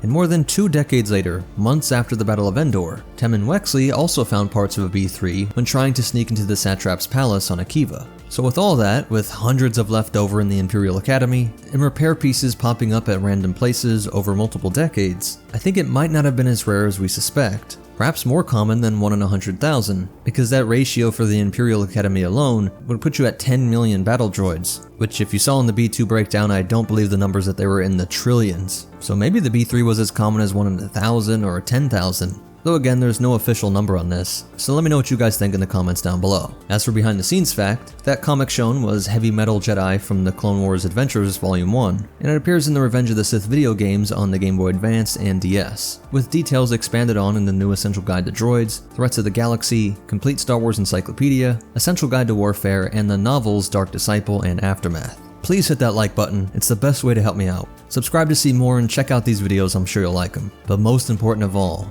remember, the powers of teamwork and unfair Force powers is stronger than any droid out there, and the Force will be with you, always.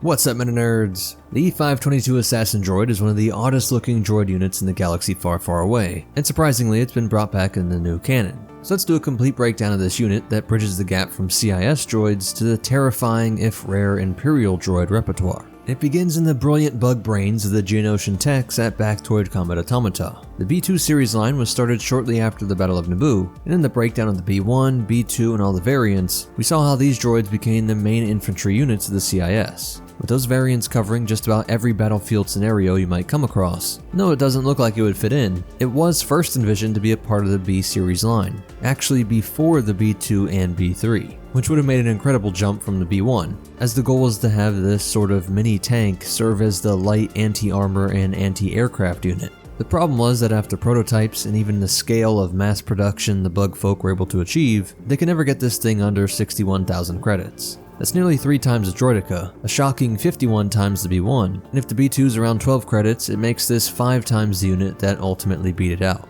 It isn't just the cost, it's really the size of this thing that's the problem, as neither this nor the B3 could fit in the PAC or MTT, thus it really throws off the perfectly smooth logistics of Lucrehulk to droid feet on the ground. All of the B-series droids have this shared head shape of the B1, even if it changes in size, but the E522 has no notable head. This is because the processors and brain parts are deep in the main body, while the sense organs, or photo and sound receptors, are on this rotating disc part towards the front. It also has a highly sophisticated sensor package designed to pick up residual heat signatures, allowing it to track organic enemy targets, or even droids that are running at hot temperatures, as they're blasting away with metal bodies, and so they can see a heat path along the ground to where that target is headed. These large bulbous sections are the floodlights, which are said to be so overwhelmingly bright they could render almost any species useless in combat. These 4 tube sections sticking out of the back are the external power cells. This narrow waist section meets on a base that allows it to rotate 360 degrees. And the same goes for the arms on 2 pivot points on ball mounts. While the treads are said to come from heavy tanks, which must mean it comes from the same treads of the NR-N99 snail tank. While these armored plating sections are said to be impervious to personal explosive devices, like thermal detonators and maybe even shoulder-fired rockets. At 2.1 meters or 6 feet 11 inches, it was just a bit taller than the B2, about half the height of the B3. But looking at the armament, it was the oddest mix of light tank and torture bot. And I must say they did think of everything, making for a great combo of tools that make you wonder why other variants never did this. There was a Model 20 mini missile pack, 2 heavy repeating blasters, 2 heavy ion blasters, and 2 rapid fire needler guns. The mini missiles might not be enough to blast through the armor of a Juggernaut or ATTE, but it would be enough to disable them and leave them stuck on the battlefront. While using the heat tracking eyes to see that the clone troopers had fled into a building or behind some cover, the mini missiles could then turn that cover into mere concealment. This also works well against the armored shield used by some clone specialists, and for energy shields, anything from the Mando style arm shields to full body ones in the Gungan style, or portable shield projectors. A pair of heavy ion blasters would be more than enough to easily overwhelm these energy shields, or disable the electronics on any ship or vehicle. This has the amazing ability to leave any enemy craft stranded, with no comms and even targeting data all rendered useless,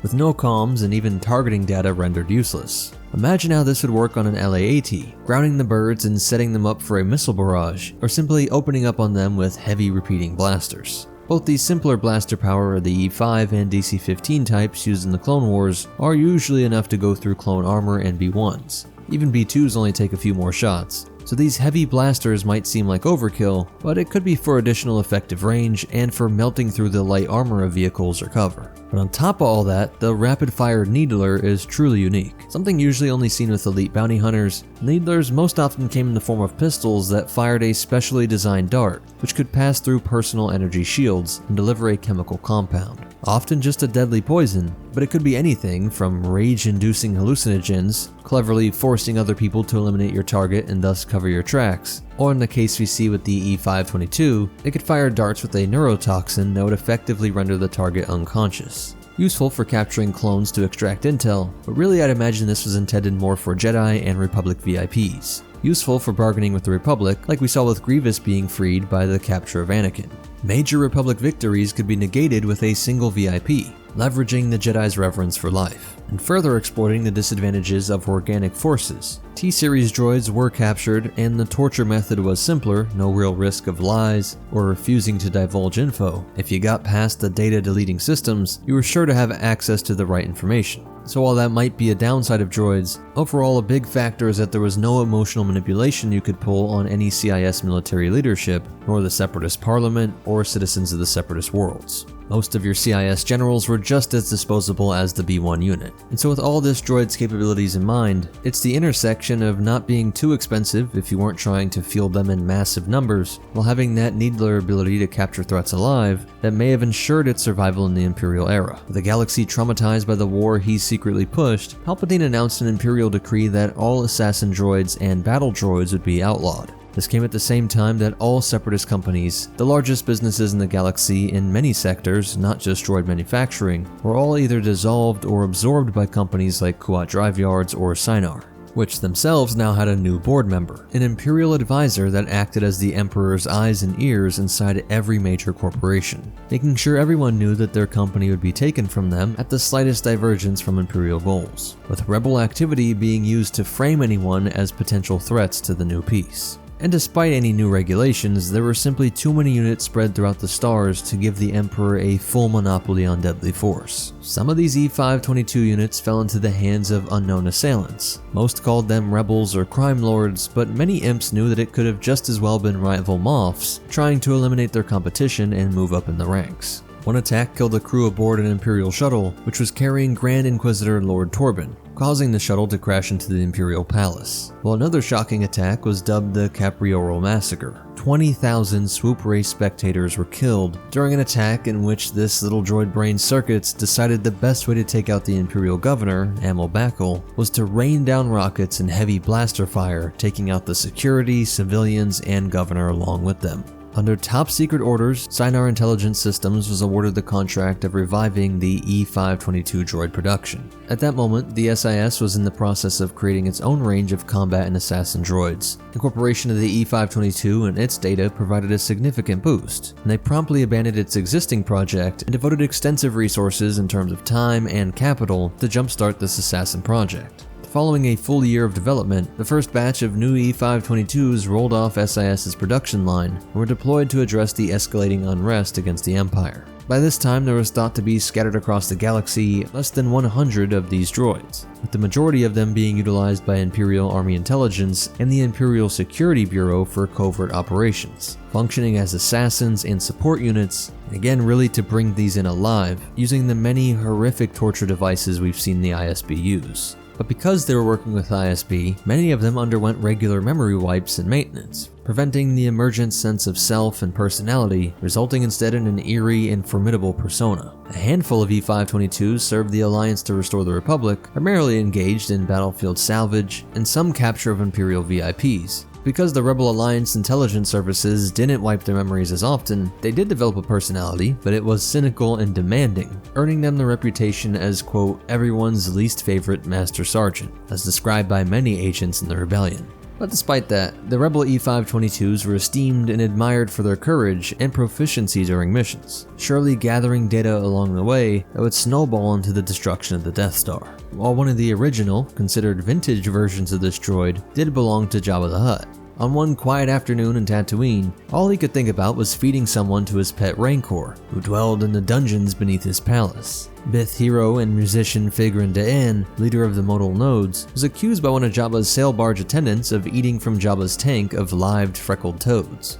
But this E-522, who had not received any memory wipes, and thus had quite the personality, even a sense of honor apparently, stepped forward and came up with an alibi for Mos Eisley's most beloved musician, and saved Figrin Da'an's life. Jabba ordered this droid to be coated in meat juice and had it thrown to the hungry Rancor. After being chewed and spat out by the beast, it was off to the scrap heap. But luckily that wasn't the end of his story, as nothing passed by the Jawas, who salvaged and repaired it, eventually selling it to Lady Valerian. She put this antique assassin to work as a courier, and it encountered Dan again when it was ordered to deliver an invitation for the modal nodes to play at Lady Valerian's wedding, and Dan was happy to see him, with this unit living out one of the strangest droid lives. While the only other mention we get of one is the gunner Praedlon D safeguarded another original E-522 for security purposes aboard his vessel, the Tri-Sun.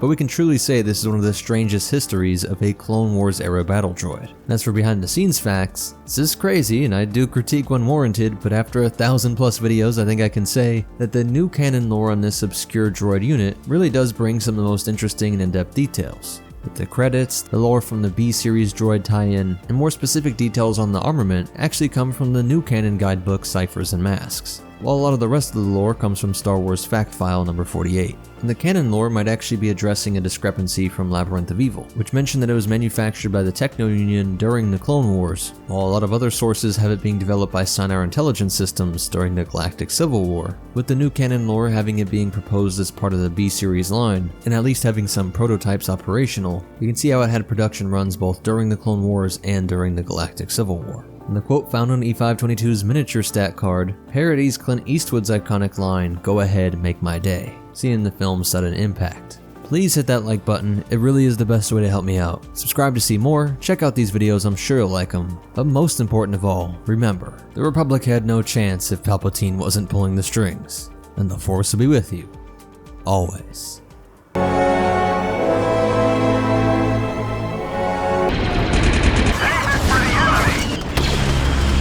What's up, Meta Nerds? This complete breakdown of the A-Series Assassin Droid will pull from every source available to completely understand this obscure unit. Their fascinating story actually begins during the Old Republic era with its creator Pollux Poi, a male ANX engineer of renowned brilliance and rumored insanity who took a commission from the Shell Hutts to craft assassin droids to combat the Ginjali Khajiit.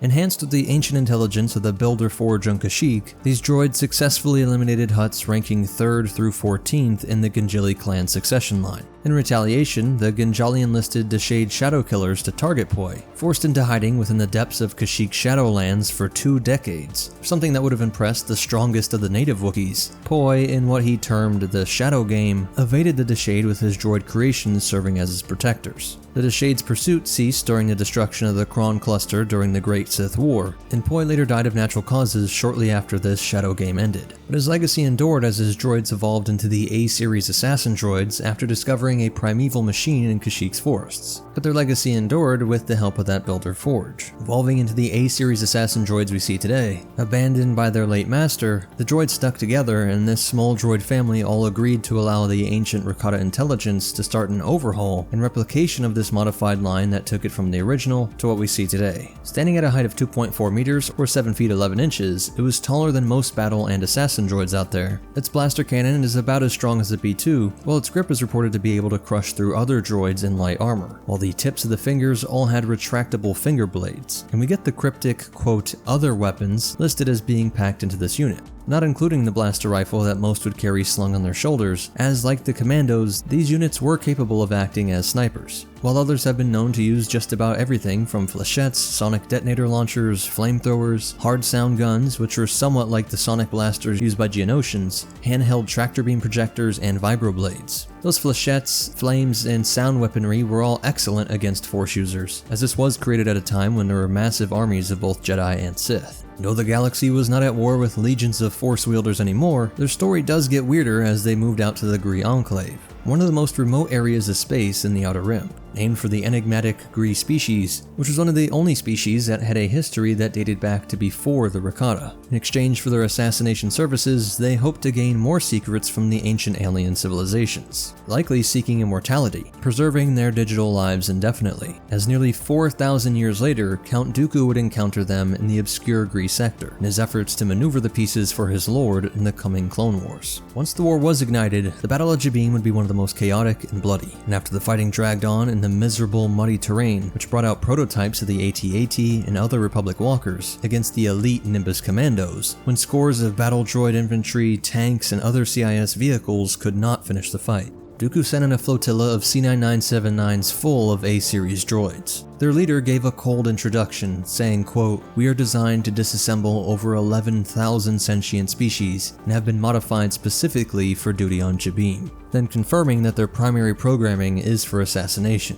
On the 39th day of fighting, Hailfire droids rained down rockets, and as these ancient droids rushed in, some would be cut down by the sabers, but it wasn't long before their blasters took the life of a Force wielder, something they had not done for over 4 millennia. By day 42, they tried to trap the Chosen One, but a quick saber thrown from a speeder bike was able to slash through 4 of them, before he crashed his speeder into the 5th and leapt over to slash through the 6th, where the 7th tried desperately to keep up the fight, even after sparking through a photoreceptor, but the slam of a boulder onto its back finally turned the lights off. Though Anakin made his skirmish look easy, he knew the truth was that these A-Series reinforcements, on top of the local support from the Jabiimi loyalists, as well as just the standard droid units, it was simply too much. and Anakin was wise enough to see that the closest thing to a victory would be a safe retreat. And this was considered a major Republic loss in the first year of the war. Later, Ventress would deploy 18 of them in her attack against Yoda and the forces defending Findar Spaceport. And for the expected counterattack, there was a large contingent defending the Separatist field headquarters on Vajun. But showing off their independent minds, with a longer history of operating as mercenaries outside of the Clone Wars context, we see that decades after the fall of the Empire, there were still a large number of them working to secure Jabeam alongside the native Nimbus commandos. And so I hope you see this as truly one of the strangest histories of any droid unit. As for behind the scenes facts, there's an interesting detail from the novel Yoda Dark Rendezvous that says the A-series units rolled down the hall and unpacked into their combat stance like a droideka. This isn't shown anywhere else in the comic, and though that does sound unique, it doesn't really look like the rest of their design makes sense for this. One connection could be that the Colicoids helped in their overall design, or later iterations during their time in the Gree Enclave, with the Colicoid creation nest being very active during the Old Republic era and being in the Outer Rim. That might make sense, but really the simplest is so easily overlooked because the Ankh species is relatively obscure. Like humans, Pollux just made these things in his image. As you can see, their heads are very similar.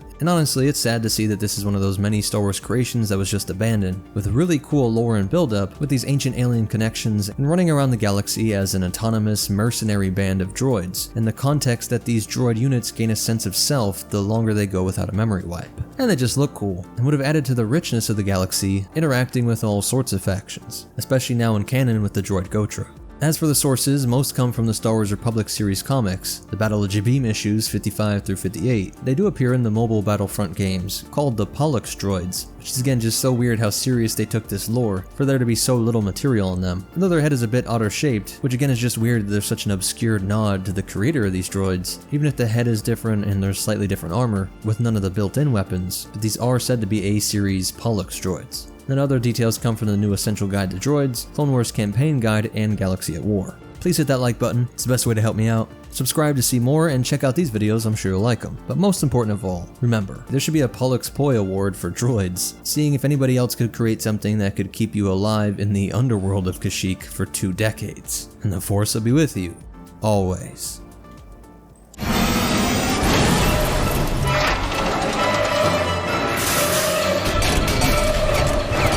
What's up, nerds? This complete breakdown of the AQ series battle droid will give you a deeper appreciation of the skillful and effective engineering of this unit, and the incredible logistics of the Separatist military. Like many already believe, if the war wasn't rigged, I think the CIS victory was guaranteed. The AQ series is a separate line from the B series, but it would definitely draw more from the B2 than the B1, as the Separatists were realizing that it was worth the extra credits to make them more powerful and durable. We don't have numbers for its cost, or oddly the B2 either, but I think they both would be around 12k, 10 times the B1, and just about half the droideka since the roly-poly shields and powerful dual blaster arms were some of the most expensive tech in the droid army, and that's only 21k. So even with all the specialization we will see, it isn't as complex as the droideka. Its weight of 130 kilograms, or 287 pounds, is exactly double a B1, and one of those unique design features does start with its height. At 2.83 meters, or 9 feet 3 inches, it was the tallest droid besides the giant B3. And this was to take advantage of something that human swimmers understand, that having a longer body allows you to travel further, faster with less energy output. But the shape and angles of everything from its head, arms, and chest, even down to the shins of the legs, are formed to slice through water, with its head being able to retract into the body to further reduce drag,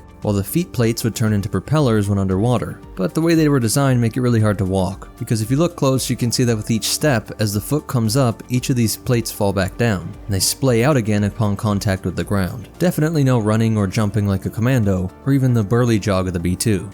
The white-grayish color may be anti-fouling paint, a really simple but biochemically interesting interaction with materials like zinc or copper that prevents algae, barnacles, or just about any other organism from latching onto ships. So since these would be conducting underwater campaigns for months or even years at a time when capturing water worlds with native fish folk, or when defending hidden CIS facilities, the AQ series would need to prevent fouling. And we can imagine that since here on Earth the issue is that these paints can be highly toxic to all life it comes in contact with, from humans to dolphins and shellfish, and so there are many regulations on this, but I'm sure this was not a concern for their creators over at Howard Charles Engineering. So their paint was likely highly effective, or their entire bodies were just made of an alloy with a similar toxic protection. What's odd is that despite the fact that Howard Charles made many of the CIS vehicles, Vultures, HMPs, C-9979 to Hailfire tanks, they did not create the Trident class assault ship.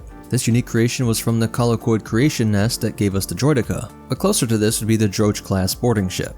The way this could pierce the thick hull armor of Venators was incorporated into the Trident, which could use its tentacles to stabilize and then use its drill beak to create an opening to inject 12 Aqua Droids through. When used on land like this, they did lumber slowly with those feet, and with this tall frame they weren't hard to miss, so they made sure they could take several hits before failure, though it shares the B-2's weakness of just shooting it right through its red eye. Now being at the center of the head, it certainly attracted both clone sharpshooters, or they could be speared by their own arms like we see with Shaak Ti. I think these red lights on the arm were added to help their fellow units and commanders more easily locate them. They're all using droid brains, and these obvious uniform light circles enabled rapid identification of your forces. For offense, it had this retractable laser cannon, which is much longer than any blaster outside of dedicated snipers, so they could easily have the greatest accuracy and range of any droid unit, besides of course those able to use proper sniper rifles. And though we don't see them tossing clones like a B-2, I'm sure they could, as even when working against the resistance of all that water, they're able to strike the Camino sub with such force that they start to crack the glass, which was designed to go down to the lowest depths of the Kaminoan seas. Here we also saw that they could vary that laser cannon power to act as a torch to weld. This might not seem like much, but obviously it was crucial during Ventress's attack on the clone homeworld. They were deployed from pods hidden in the wreckage of a Separatist frigate. Also disguised in this wreckage were the unassembled Trident ships. After the Aqua Droids assembled them, the droids launched their attack using the Tridents to pierce the outer hull of Taipoka City to gain access. The defending clone troopers and Jedi Generals Skywalker and Kenobi managed to hold off the attack with Shaak Ti and destroy all the droids. This is when we get the best look at the storage and deployment racks of the Trident, which itself was made to be a water version of the MTT. And I'd imagine it would be possible to convert an MTT or PAC to handle them, as they also carried 12 B2s, it's just that the AQs would be taller. But once activated, the droids unfolded and dropped to the ground to immediately engage the enemy, and while being transported, their ocular sensors retracted like a periscope into their upper torso, protecting it from explosions and damage and transport through hostile environments and battlefronts. They were often armed with a retractable laser cannon on its right wrist, which was modified to be active when submerged in water and under the pressure of deep oceans, though they could be regularly modified to fire small grenades or missiles by replacing that arm, like we saw with the B2 counterparts.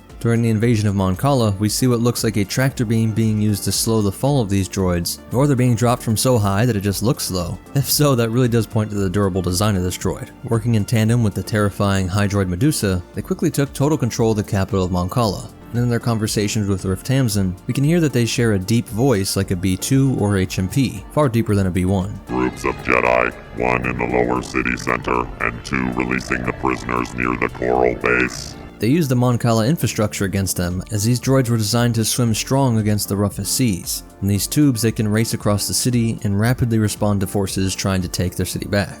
While escorting the prisoners, many are in their swim mode, but there are also some in this guard position with the laser arm at the ready, swimming upright in a slower way that still has its feet spinning in the rotor mode. Like all droids, they were susceptible to electric weaponry, seen with the Gungan Electropole, and we get a rare look at how it sees the world, with this complex targeting sensor, likely comm displays from the droids in their squad and their commander, along with mission-specific data like a readout on Prince Lichar, since this is who they had been hunting for a while. And though most of them would be deactivated and scrapped, 9 years into the Imperial Age and 10 BBY, droid companion L337 had taken a job from a Petrusian freedom fighter to smuggle weapons to the people of Kolgrum. After evading fighters in orbit, they descend on a scene of clone and droid bodies decomposing by the thousands in this, one of countless battlefronts abandoned to time, forgotten by the Sith Lord that tricked them all to their communal grave. L3 was horrified when she stumbled upon the Imperial droid facility, seeing a row of dejected droids who, if still alive for all these years, they surely had those more emergent personalities, more than any droid seen during the Clone Wars, with nearly a decade more of processing time in that droid brain. Stormtroopers are ushering them into a massive kiln to be melted down, likely reincarnated into the next war machine for the Sith Lord, be it in the simple form of construction materials, blasters, or even TIE fighters. Other parts of the facility were using organic slave labor to extract key parts from other droids, and so these being melted must just have been access. As L3 would be able to work to free the slaves, who in turn helped repair, not scrap the droids that crossed their path, so that when they launched the revolt on Kolgrun, some Aqua droids were able to fight with their droid brothers once more, and for the first time fight for their own future. Though there were some cases where the CIS droids were used to maintain order at Imperial droid scrapping facilities, likely using regular memory wipes to keep them acting more like dumb, obedient robots, as Sidious himself was well aware of the rising power of the droid Gotra. These Enforcer battle droids would face off against Luke Skywalker on one occasion, with them serving as nothing more than an exercise in the power of the Jedi. And the last one we see is RK-9, a rebuilt one that served as a personal security droid of Chad Kalgi, who was the advisor to General Nasserai, whose original defection led to the invasion of Mon Cala in the Clone Wars, which was now 54 years earlier. By now, with the rise of the First Order, this droid unit was showing some signs of fouling, and we see that its owner took full advantage of the modular arms, attaching a buzzsaw blade, which it used expertly to nearly redeem the Skywalker name in a battle with Rey in the sacred arena of Salka. It was a split second from being the new Chosen One, about to fire its laser cannon to finish off Rey, when Rose Tico intervened and melted through its droid brain with a blaster spear. This was an outrageous offense to Quarren tradition, the end of a great droid life, and for this, the Resistance members would be exiled. So that's it for its breakdown. As for behind the scenes facts, the comic with RK-9 comes from Allegiance 3, the L3 Revolt was from Lando Double or Nothing 2, and the Luke part was from I, Droid, story from the Legends of Luke Skywalker, the manga. While additional info comes from Rise of the Separatists and everything you need to know. Please hit that like button, subscribe to see more and check out these other videos, but most important of all, remember, when they go the inevitable multiverse route, take solace in the fact that somewhere Rey was downed by an Aqua droid, and the Force will be with you, always.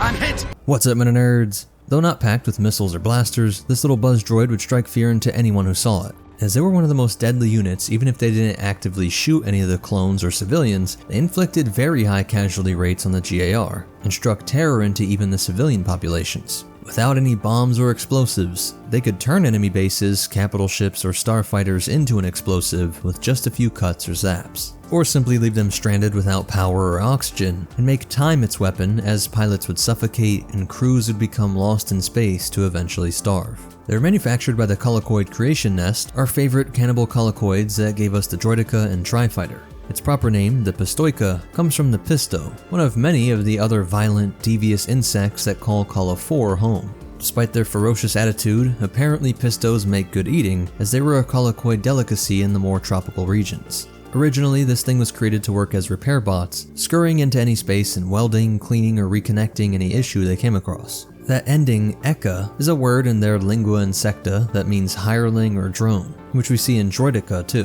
which perhaps as a bug people they were differentiating from other organic workers, like male ants being called drones, so you might get the ant eka, droideka, and this eka that looks like the Pisto. They would most often be deployed via Discord missiles, which could be fired from a variety of ships including HMP, Vulture droids, and Dry droids. There's no direct mention of them being fired from capital ships, but these could be great to augment the point defense guns to create a protective cloud of starfighter devouring demons. Intelligent flak, if you will. They could fit 7 buzz droids inside and were powered by their own onboard reactor with enough fuel for 2 minutes of flight, and could reach a max acceleration beyond 10,000 G. For comparison, the TIE Fighter is only around 4,100 G and the stock N1 is 3,750. It has a thruster cluster, and they can each individually tilt to give it the ability to maneuver, and these fins help to stay on course in atmospheric flight. The body is covered in heat-dissipating panels, and the homing and guidance instruments are located right above the buzz droid storage. The missile is where a lot of the magic is happening, and it's often an overlooked technical marvel in the CIS military. Pure efficiency with this unassuming design that only costs 2,000 credits, being a sort of small spacecraft on its own, that could catch up to any ship in the galaxy, and was so famous, or infamous, with a glow of ion exhaust that was so unique that it got its own nickname, Blue Streak. And all Republic pilots knew that these blue streaks would often lead to kill streaks. Now if we look at the cross-section, we see the communication antenna on top that provides rapid coordination with the generals in their capital ship, as well as other buzz droids so that they can move together against a high-priority target. We often just see them swarming the target they blew up over, but when that target was destroyed, they could use their droid brain to pick the next victim or receive a direct order. Their shell is made of at least 3 layers of heat-absorbing material, which allow it to better pass through the ship's energy shields. And these cutaways allow the photoreceptors to see out until that moment when they spring open. We can see the hexagonal pattern of that shell also allows it to survive some serious impacts, as they crashed into some ships or landed on the ground. The very crown of their head was the droid brain, which is loaded with a schematic of every known ship in the galaxy, with this small radiator just below that, to help with letting off some of the heat generated from pushing its sabotage software to its limits. Sensory processors for the eyes are back here, while the two smaller eyes are for normal vision of their surroundings, and the main eye has multiple lenses and filters to see through things like smoke or dust, and when used with this X-ray sensor over here, it can actually see through the ship or structure to confirm the location of crucial systems. A really useful feature is that this small reactor that is used to power everything doubles as a means of self-destruction, allowing the droid to position itself at a crucial system they identified, blow themselves up if carving it to bits and severing things was inadequate. Its arms, of course, are the main show, but strangely there's no detail for these vacuum-like arms. Maybe that's just what they are, creating a vacuum seal against things when you couldn't use your magnetic clamp, or for removing debris from the work area, but they might also be small, precision tractor beam generators, which would be an incredible way to move things inside of the machine you're trying to manipulate, projecting these gravity fluctuations beyond things like thick metal plating and holes or doors. This arm ends in a hook appendage. You can see the magnetic clamp on this one, and the circular saw here, along with the puncture and cutting tool and pincher arm over here. While the center is the extendable probe that has a drill head on the tip, opening up the target to insert an astromech-like attachment that can deliver computer viruses or take control of systems. And last but very important are the 4 thrusters at the rear that give it that fine movement control to intercept the quickest interceptors. They were introduced relatively late in the Clone Wars, coming out around the same time as the Tri-Droids, and they were first used on the Venator Renown when it was seized by the Separatists. When D-Squad was discovered on board, the T-Series ordered what would become a fiery showdown between droid combatants, which ultimately forced M5VZ to sacrifice itself out of an airlock, taking most of the remaining buzz droids with him. Those fired on Cato Neimoidia showed just how great Ahsoka had become, when she proved able to save her master's life in this crash landing of their Eta 2 interceptors. And they worked in excellent harmony with what could be considered their big cousin, the B-2 Super Rocket Trooper, with these death balls doing their job taking out the pilots of the escort. And during the Battle of Coruscant, they would take the droid life of Obi-Wan's astromech R4P-17, a psychological blow to Kenobi that was so powerful, his brain had to cannibalize neurons related to its very memory. Don't seem to remember ever owning a droid. Fancy piloting by Anakin allowed him to save his master, though he did take on one buzz that R2 was all too happy to dispose of, using his fusion welder to hit it right in the central eye, short-circuiting the saboteur. Because it was released so late in the war, there were millions of them still functional after the CIS leadership had been killed and the shutdown code had been sent. So you end up seeing a lot of them on scrap yards, mostly on Ron yards and the Junction, stripping ships from both sides of the war, and though it's not said explicitly, I'd imagine many of them were on Braca as well, getting their little gremlin pincers into the ultimate prize of the Venator. I would also add that huge operation existed to scrap all kinds of battle droids, so it's sad to think that they would do great at salvaging some expensive parts, cracking open B1 and B2 heads to get to their brains, or zipping into the body of a droideka, pulling out those valuable shield generators. And if they weren't scrapped themselves or scrapping their old enemies and allies, many were used in the gladiatorial circuit, with a famous incident being when a tiny buzz took out the mighty Mark X Executioner, using its modified laser scalpel. The Zon Consortium would pick up many of these units as well, but they could be deployed via Star Viper, spreading havoc to everyone from the Empire to the Rebellion, and of course rival crime lords. Thrawn would come to own some early on during his time in the Empire, and they were used by early rebel groups like the Free Ryloth movement, who used that built-in self-destruct feature, modifying it to make it even more deadly, and packed them onto vulture droids to act as drone missiles against the ISD Perilous stationed over Ryloth. The last we hear of them is during the Battle of Jakku, where the 204th Imperial Fighter Wing, Lieutenant Pala Cedia, was acting undercover and hoping to release a swarm of them to disable the New Republic Star Destroyer Deliverance. But this act only managed to kill the engineer and captain, which shows some strange but clever reaction to their programming. Perhaps a novel interpretation of disabling the ship that saw them buzzsawing through the flesh of these two key personnel would take the ship out of the fight quicker than any mechanical option they had. Those pesky astromechs would be useless trying to put the blood and guts back into the meat puppets. And so we might be seeing that same theme of a growing droid intelligence after all these years. That's it for the breakdown, and as for behind the scenes facts, we do have one of the coolest ships/droids that never made it, the Buzz Droid Generator, which would act like a tiny HMP gunship with its own claws for sabotage, but also guns to protect its little Buzz offspring, as it deployed them via the chute. It was designed for the Revenge of the Sith video game but never made it, and as cool as it is, it does make more sense to deliver them via Discord missiles that can be fired from all sorts of ships instead of this dedicated drone. The cross-section can be found in the Complete Cross-Sections book, with other info coming from the new Essential Guide to Droids, which are finally available in PDF form. I'll try to put them down in the link below. Please hit that like button, it's the best way to help me out. Subscribe to see more and check out these other videos, I'm sure you'll like them. And thanks again to Fume for sponsoring this video. But most important of all, remember, judge a droid by its size, you should not, and the Force will be with you, always.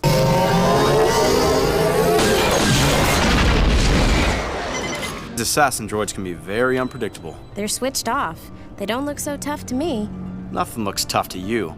Take my word for it, they're deadly. What's up, Meta Nerds? In this video, we'll break down two of the most important Clone Wars era IG models, the IG Lancer and IG-86. Starting with the one to come out first, the Lancer. They're all manufactured by Hollow Mechanicals, aka the Friendly Technology people. They are most known for their IG line of droids, that was actually produced via blueprints drawn up over at Flut Design Systems, which was a Munilinst-based weapons development firm, owned by the Intergalactic Banking Clan, which was always intended to secretly provide battle droids for the Trade Federation.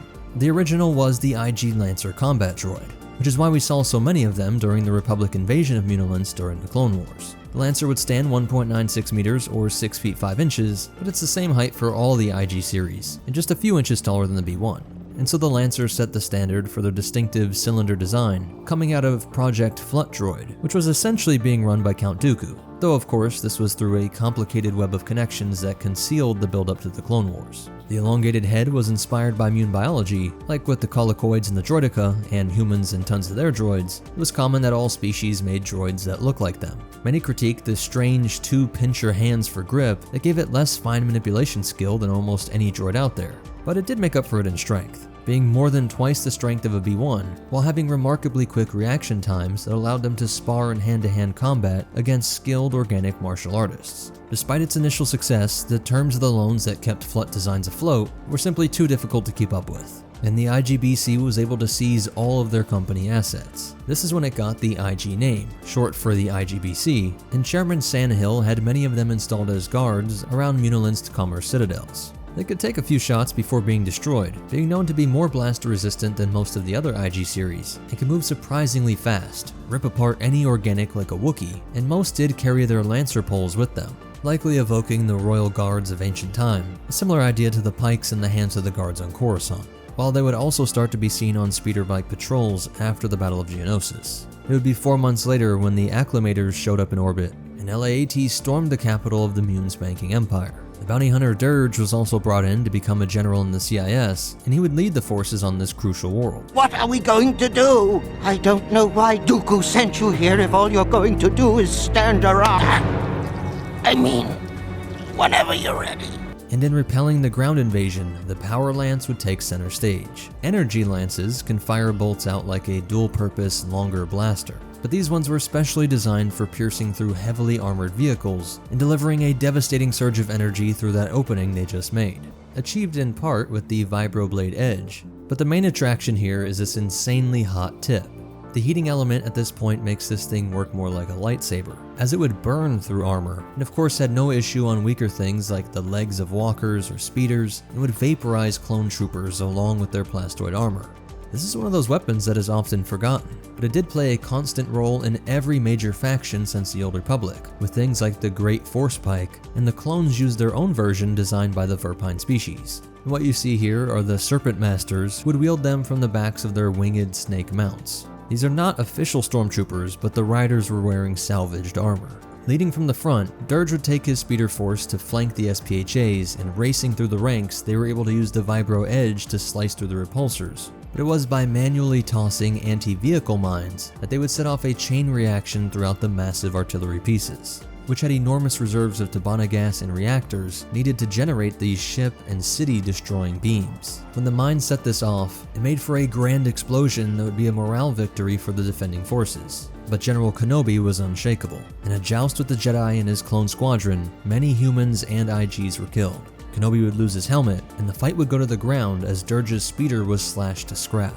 And though this saber strike would kill most foes, Dirge was a Gendai, and it would take an entire arsenal and eventual force blast from within the bowels of the beast to finally deliver the Republic victory on Munilinst. Of course, Dirge's defeat was temporary, but many of the Mun's punishments would be permanent. Some would see jail time for at least the remainder of the war, perhaps some had connections and could escape, but many would be executed just to send a message, either during the Clone Wars or later by the Emperor. I want to mention this before moving on to the IG-86, that the Power Lance is similar to the Lunge Mine or the Shitotsu Bakurai. which is a weapon that is as simple as you can get. A high explosive, anti-tank shaped charge attached to a wooden stick, which is just a stunningly perfect representation of Japan at this state of the war. This high-tech item on a broomstick, and with a design that was okay with taking the life of the person using it. Some of them would make their way into the hands of the Viet Minh soldiers during the First Indochina War, most notably used in 1946. Back to the galaxy far, far away, of course to the frustration of many who could read between the lines of the Holo News headlines. Even though Munilinst was known for working with the Separatists, just like what we see with the Trade Federation keeping representation in the Senate even after the outbreak of the Clone Wars, the banking clan's ties to so many Republic worlds, and most importantly the ties to the Senators' bank accounts, would allow the IGBC to operate just fine after this. And a major event later in the Clone Wars was even the securing of more loans. So while giving loans to the Grand Army of the Republic, they also made sure to improve on the IG line, diving deeper into the repoed Flut design systems blueprints and numbering them IG-1 through 99, while also having the first one being a newly designed model, the IG-100. What's sad is that means there are 99 designs, but only a handful of them actually end up getting produced. While the first one was the newly designed 100, the next one to be realized was the 86. Going from the overt cavalry and guard duty role of the Lancer, the 86 would focus more on the role of being an assassin. They were even more agile and intelligent, far surpassing the battle droids, except perhaps the BX series commandos, and their ability to link up with other 86s during a mission made them one of the most terrifying threats out there. Zero even calls one his most trusted assassins. My most trusted of assassins has finally failed. For his failure, Zero would have him punished, and this 86 would regret all that programming towards self-preservation. It will not happen again. I know. Take him away and use him for spare parts. No! You can hear in that conversation that there was a complex personality matrix developing. So like we saw with the purposely simple B1s, even they were able to develop a personality after going so long without a memory wipe. These models must have been going through the full gambit of philosophizing after a few decades, getting everything from 86 Aristotle to 86 Sartre. As the war raged throughout the galaxy, R2-D2 would be captured and brought aboard the freighter Vulture's Claw, which was owned by the Trandoshan scavenger Ga Noct. In his collection were a pair of IG-86 droids, which he had charging at the time of his Jedi inspection of his vessel. Anakin proved correct to be cautious of these things as they sprung to life, and using E5 blasters, one was even able to dual wield, but despite their great ability and accuracy, it ended up being no match for the Chosen One and his apprentice. Though they showed off their agility, even took a deflected bolt, they were eventually scrapped by the Jedi. And later, 3 of them would be used during Cad Bane's attack on the Senate building, and since Anakin didn't have his lightsaber on him at this time, he'd be forced to evade and eventually pummel it with its own blaster rifle. The IG line would eventually come to have the IGRM, 11, 12, kind of, 70, 86, 88, 90, and 100, being one of the rare companies to continue production after the end of the Clone Wars. When many of the CIS allies were shamed and dismantled, Holo 1 would live on long into the Imperial era, with 88 being the most famous, or infamous, depending on what side of the blaster you were. And like we saw with Zero, these 86s have the Black Sun Crime Syndicate markings, and this line was popular among the underworld with a never-ending supply of assassination contracts. And so we can assume that many would come under the control of Maul when he consolidated and controlled the underworld long after the Clone Wars ended. Feared everywhere from bookies on 1313 to the Jedi in their temples, none of them would ever rise to the prominence of the feared bounty hunter IG-88B. So that's it for the breakdown, and as for behind the scenes facts, oddly enough they appear in the mobile versions of Battlefront. This is a Lancer, not an 86 or 88. But it explicitly says it's an IG Lancer, though it seems to just fire blasters and not have the Lancer weapon itself. That might make for a pretty cool mod though. And the best source would be the new Essential Guide to Droids, and they do get a short mention in Labyrinth of Evil. Please hit that like button, it really is the best way to help me out. Subscribe if you already made it this far, and check out these videos, I'm sure you'll like them. But most important of all, remember, no matter the tech, men will find ways to joust, and the Force will be with you, always. What's up, Meta Nerds? In this video we're going to break down one of the strangest units to fight in the Clone Wars, the BL series Battle Legionnaire. It was a 4th degree droid designed not for serving senators on Coruscant, but fighting through the most deadly battlefields of the galaxy. Standing 1.7 meters or 5 feet 7 inches, they were shorter than most battle droids, and though the Battle Legionnaire resembled the 3PO series protocol droids created by Cybot Galactica, these combat droids were manufactured by Bactoid, the creator of most of the droids used by the CIS. That being said, it was not destined to take orders from T-Series or Confederate commanders, but from the Mandalorians. These people had a history older than the Republic, and though they could be seen fighting in wars of every era, they had always been critical of droids to the point of seeing them as almost sacrilegious. The only real exception to this was the Basilisk war droid, which was itself more of a cyborg, deemed a techno-organic creature that acted as war mounts in the legends of old. This BL series would come to serve the Mandalorian Protectors, a faction that arose midway through the Clone Wars, when a defective clone of Jango named Alpha 2 sought out recruits for the Shock Troopers, which would come to serve as Separatist allies, pulling these warriors from the ranks of the Mandalorian Police and Death Watch. Their numbers would only ever rise to include 112 members, who remembered the Mandalorian giants of the new Sith Wars. Their Mando ancestors had used these beasts as frontline troops, and though his idea was not to use flesh and blood beings, it was the same concept of using a non-Mando front-fighting troop, which could be easily replaced and used as cannon fodder. Fenshisa had a run-in with the notorious protocol droid C-3PX, and after seeing its incredibly deadly proficiency, these two ideas gave birth to the blueprints for a standardized warbot based on 3PX. Factoid agreed to produce the first line, which would only include 1,000 of these BLs. The base metal would be of an alloy with a blue and green hue, with some gold color material on the trim, but they would later be painted in olive drab camo to match the Mandalorian Protector's battle armor. And they proved it really was what's on the inside that counts. Their outer facade was the only thing they shared with the protocol droids. Military-grade balance gyros and joints were calibrated for maximum torque, giving it the ability to lift thousands of kilos over its head. And it could sprint at a top speed of 30 km per hour or 18 miles per hour, sustaining this speed for an entire day before needing a recharge. Their droid brains were more similar to a commando droid, combining this physical prowess with tactics and targeting software that would interpret the best decision from info obtained through its yellow photoreceptor eyes. It contained signal jammers and even an incredibly useful first aid kit that could pop out of their bodies. I'm thinking it popped out of their back. And it shows a rare example of droid and organic synergy, as the Mandos did not see themselves as disposable units like the cloners did. They helped to use every piece of tech available to keep the Protectors alive and effective in the fight, and while they could yield just about any blaster weapon, explosive, or vibroblade, as well as manipulate mounted weaponry and vehicle controls, their main means of slaughter came from an attachment. The AAP blaster box, aka the laser cannon harness, was designed as a, quote, strap-on laser system, designed by the Broletto Company, and used famously on the ZX-3 experimental droid trooper in the Imperial Army. This blaster box gave them a much heavier punch, more on par with an E-Web than a rifle, which really pushed its balance-retaining gyro system.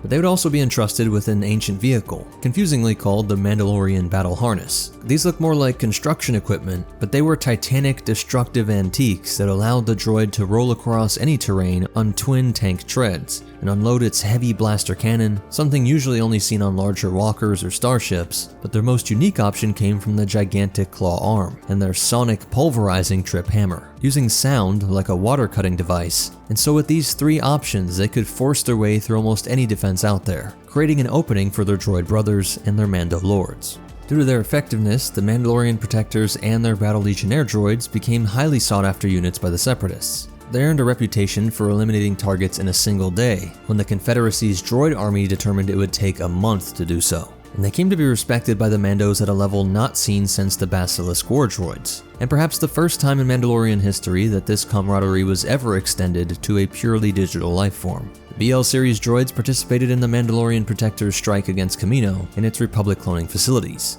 part of a series of blitzkrieg assaults in retaliation for the death of a prominent Confederacy leader. Before the assault on New Bornalex, the Protectors toasted their Battle Legionnaire droids. Quote, to our BLs, that they may leave enough enemies for the rest of us. Raise your cup to victory. Kote. With Kote being the Mandoa word for glory. Although the battle was a victory for the Protectors, their army of BL series droids suffered significant casualties. On Norval II, during an attempt to capture Republic Senator Padme Amidala, the Mandalorian Protectors were led into a trap and ambushed by the Republic's clone army. The vast majority of Protectors were killed, with only 3 of the 212 flesh and blood Mandos dying, and nearly all of their BL droid brothers were destroyed too. One of the few surviving Legionnaire droids, BL-17, was acquired by Boba Fett and served as his aide during the early years of the Galactic Empire's reign, where it really shows off how intelligent these units were, after a long con to full C-3PO. It turns out that BL-17 and I graduated from the same production facility. And later it shows that despite their shared looks, it didn't have the manners programming of a protocol droid. Really don't think... Put a clamp on it, Chrome Dome! I've been waiting for this moment. BL-17 did meet its end on the planet Bunta in 15 BBY, after sparking some rage in C-3PO and Droid Proto-1. Though we must end on the most terrifying note that after the Battle of Endor, rumors circulated about a belligerent 88 series assassin droid possessing the head of a BL series. Not just a monstrosity to look at, but it would surely be one of the most proficient droid killers in any system out there. So that's it for its breakdown, and as for behind the scenes facts, it was first introduced in the Star Wars Insider article The History of the Mandalorians, published in the 18th issue in March 2005. This article retconned the Star Wars droids character BL-17 as a member of the Battle Legionnaire line and detailed much of the history of the droids, including their connection to the Mandalorians. And this gets further expanded upon in the new Essential Guide to Droids, with other details coming from Galaxy at War sourcebook and the complete encyclopedia. If you made it this far, please hit that like button, it really is the best way to help me out. Subscribe to see more and check out these videos, I'm sure you'll like them. But most important of all, remember, never judge a droid by its shiny cover. It may be an expert at deadly strap-ons, and the Force will be with you, always. A spider droid, look out. Deltas, pay attention. You may only have one shot at this. You're looking at a dwarf spider droid, one of the Commerce Guild's nastiest anti-infantry units. What's up, meta nerds? This video will break down two of the dwarf spider descendants, the ADSD and HDSD. Check out the whole video on the DSD-1, but to sum up its history, it was made by Bactoid Armor Workshop, stood 2 meters tall, just a bit taller than your average humanoid, and focused all of its power into moving these 4 legs that could scurry over any terrain or walk straight up walls. Pick up on any target with its infrared photoreceptors and scanners that could see through solid stone and pierce through the darkest caverns. Which came in handy since it was commissioned to hunt down striking worker groups that held up in narrow mine shafts. Like most of the vehicles that would end up being used in warfare on the side of the CIS, they were originally used as lone collection and union breaking droids, which is true of everything from the Hailfire to the Spider droid family. The DSD-1 could self-destruct if it was being overwhelmed, and simply close off the mineshaft to let the revolutionaries die, just from running out of air or other resources, while sending everything it did and saw back to a sort of squad commander that was the OG-9. To fill in the gap between these two creepy crawlies, Bactoid Armor Workshop produced the Heavy as a direct successor to the DSD-1. And through the complicated web of ownership by these companies that were large militaries, the Commerce Guild would buy up most of these heavy units, and then later donate their use to the joint CIS effort right before the Battle of Geonosis. They would see combat during the opening battle of the Clone Wars, and the thicker metal composite used in their body would make it harder to destroy, while it upped the main cannon from the single weapon to now 3 heavy blaster cannons, each much stronger than the cannons that would end up on the AT-ST, but still less than the chin-mounted heavy laser cannons of the AT-AT. They would most often be deployed in squads of 4, but could be sent out in pairs or up to 5 spider comrades under a OG-9. And together they could concentrate their fire and easily take out row after row of charging clone troopers, and even melt their way through the thick armor plating of ATTEs, and were accurate enough to simply target weaker systems like the cockpit or accordion section to leave it dead in the water, and clean up the crew that was desperately trying to escape.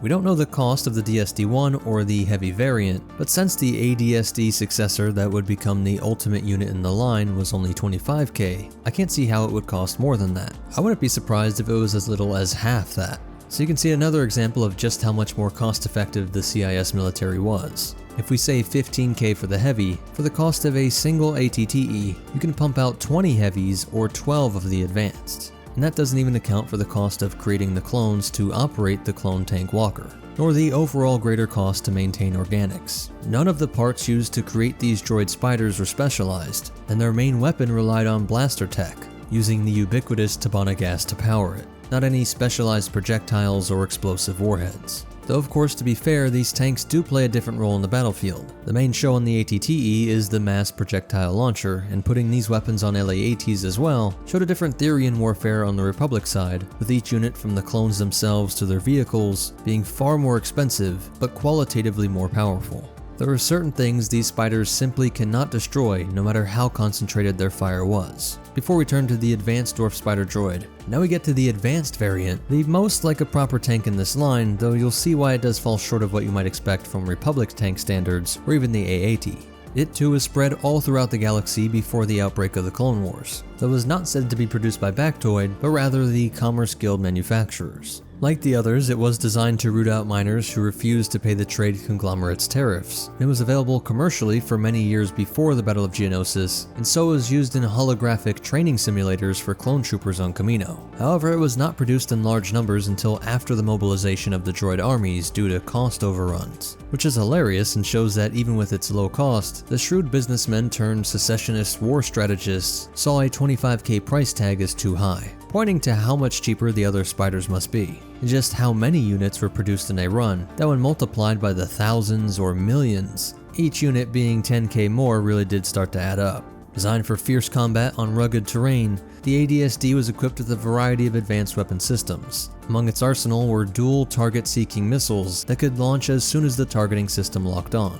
Its front legs were armored with large plates, offering substantial protection against frontal attacks. Its durasteel plating is rated for starship hulls and is nearly invulnerable to small arms fire. But with some accurate small arms fire, these could be easily blown off. Atop the droid's frame was a powerful cannon that fired high-energy bolts, capable of explosive impact and extensive destruction. And like the others, it is officially rated as a heavy blaster cannon. But the biggest divergence is the fire-linked missile launchers, having a pair of launchers with 36 missiles on board, though these were nowhere near as powerful as the ATTE or even the AAT, which did have proper anti-armor warheads, much more like an actual tank, whereas these 36 missiles on board were described as frag missiles, meant for taking out infantry. And even if swapped out, this weapon system was more like a shoulder-fired rocket, meant for taking out lighter armor and maybe disabling a tank, but never enough to punch straight through it. However, the unit had a notable vulnerability: its singular red optical cluster.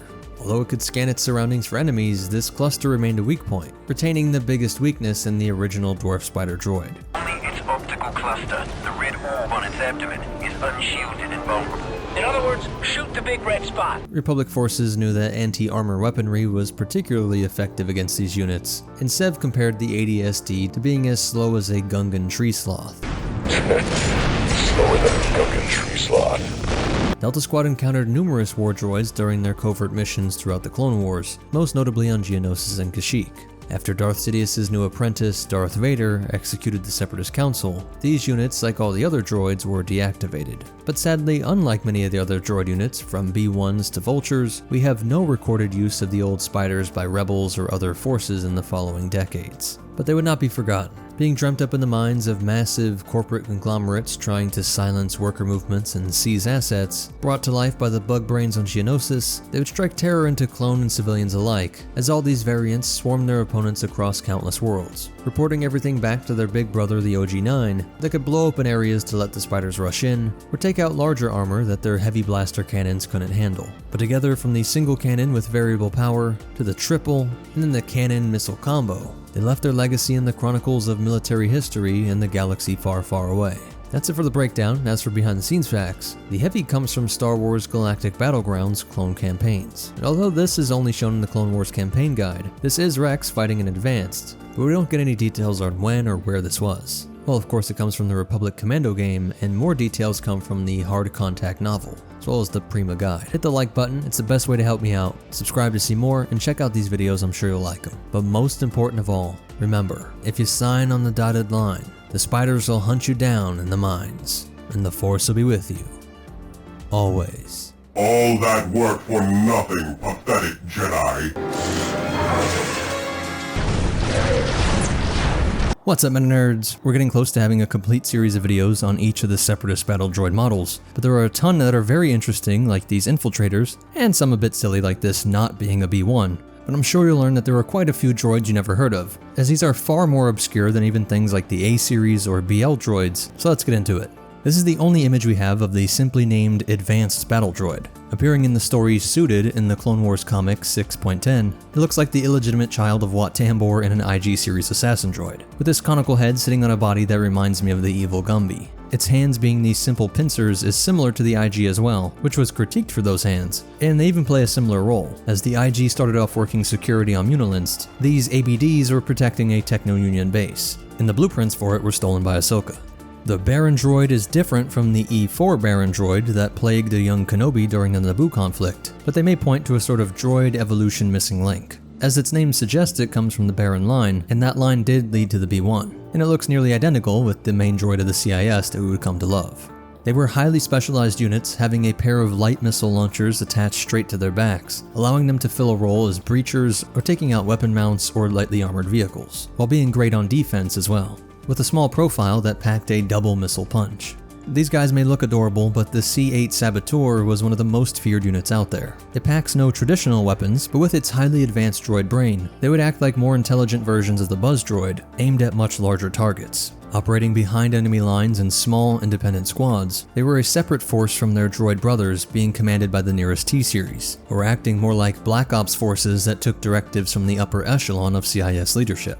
They would carry tech to slice into enemy systems, gain intel, shut down crucial operations that could lead to catastrophic failures, or just bring their own demolition charges. Their bodies were made of sensor-scrambling materials, and their tools could be packed into their main body to cover them up as well, allowing this droid to be invisible to everything but the naked eye. And for that, their speed and stealth usually prevented that as well, though they have a decent height of 1.7 meters or 5 feet 7 inches, making them one of the shortest units in the army.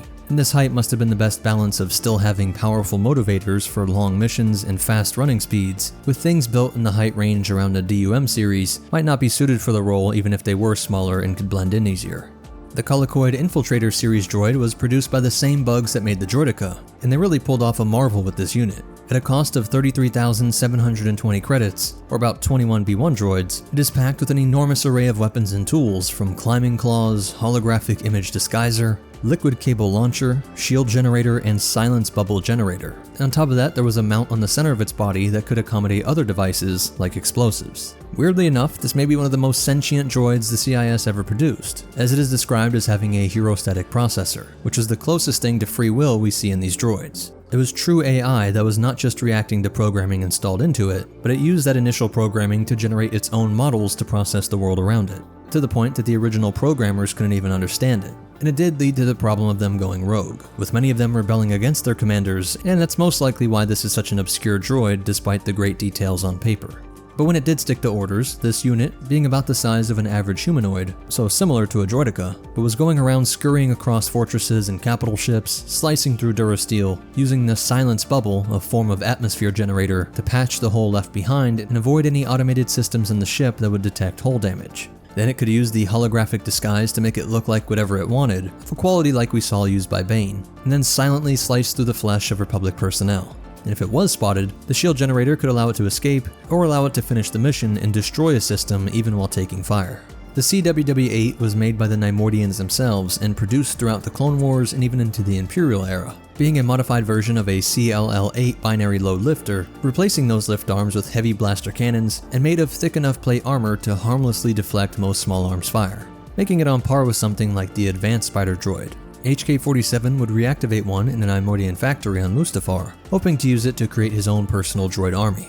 The EG droid is like a specialized upgrade to the IG-100 and built or at least contracted by the Intergalactic Banking Clan, and its access to red lightsaber blades might point to Dooku bleeding crystals from captured Jedi sabers, but more likely it points to a bit of original canon where even some Jedi had red sabers, like Depa Billaba, Adigalia, and even Peel, all having red sabers at one point. I've seen people saying that this is from them being synthetic crystals, but as this user points out, many Jedi had synthetic crystals, and they came in all colors. They do seem to have gone for red to intimidate the Jedi, be they captured crystals that were altered, or purely lab-made artificial red ones. They got pretty good at producing these, as each of them would wield 2 of these red lightsabers at a time. General Grievous acquired an expensive EG droid, the EG-07, for covert operations unknown to the Separatist army. He discovered an ancient superweapon on Mustafar capable of releasing a deadly virus. With EG-07's assistance, Grievous planned to overthrow Count Dooku and take over the galaxy. He sent the droid to find the weapon, which was hidden beneath Mustafar's lava by the Jedi of the Old Republic,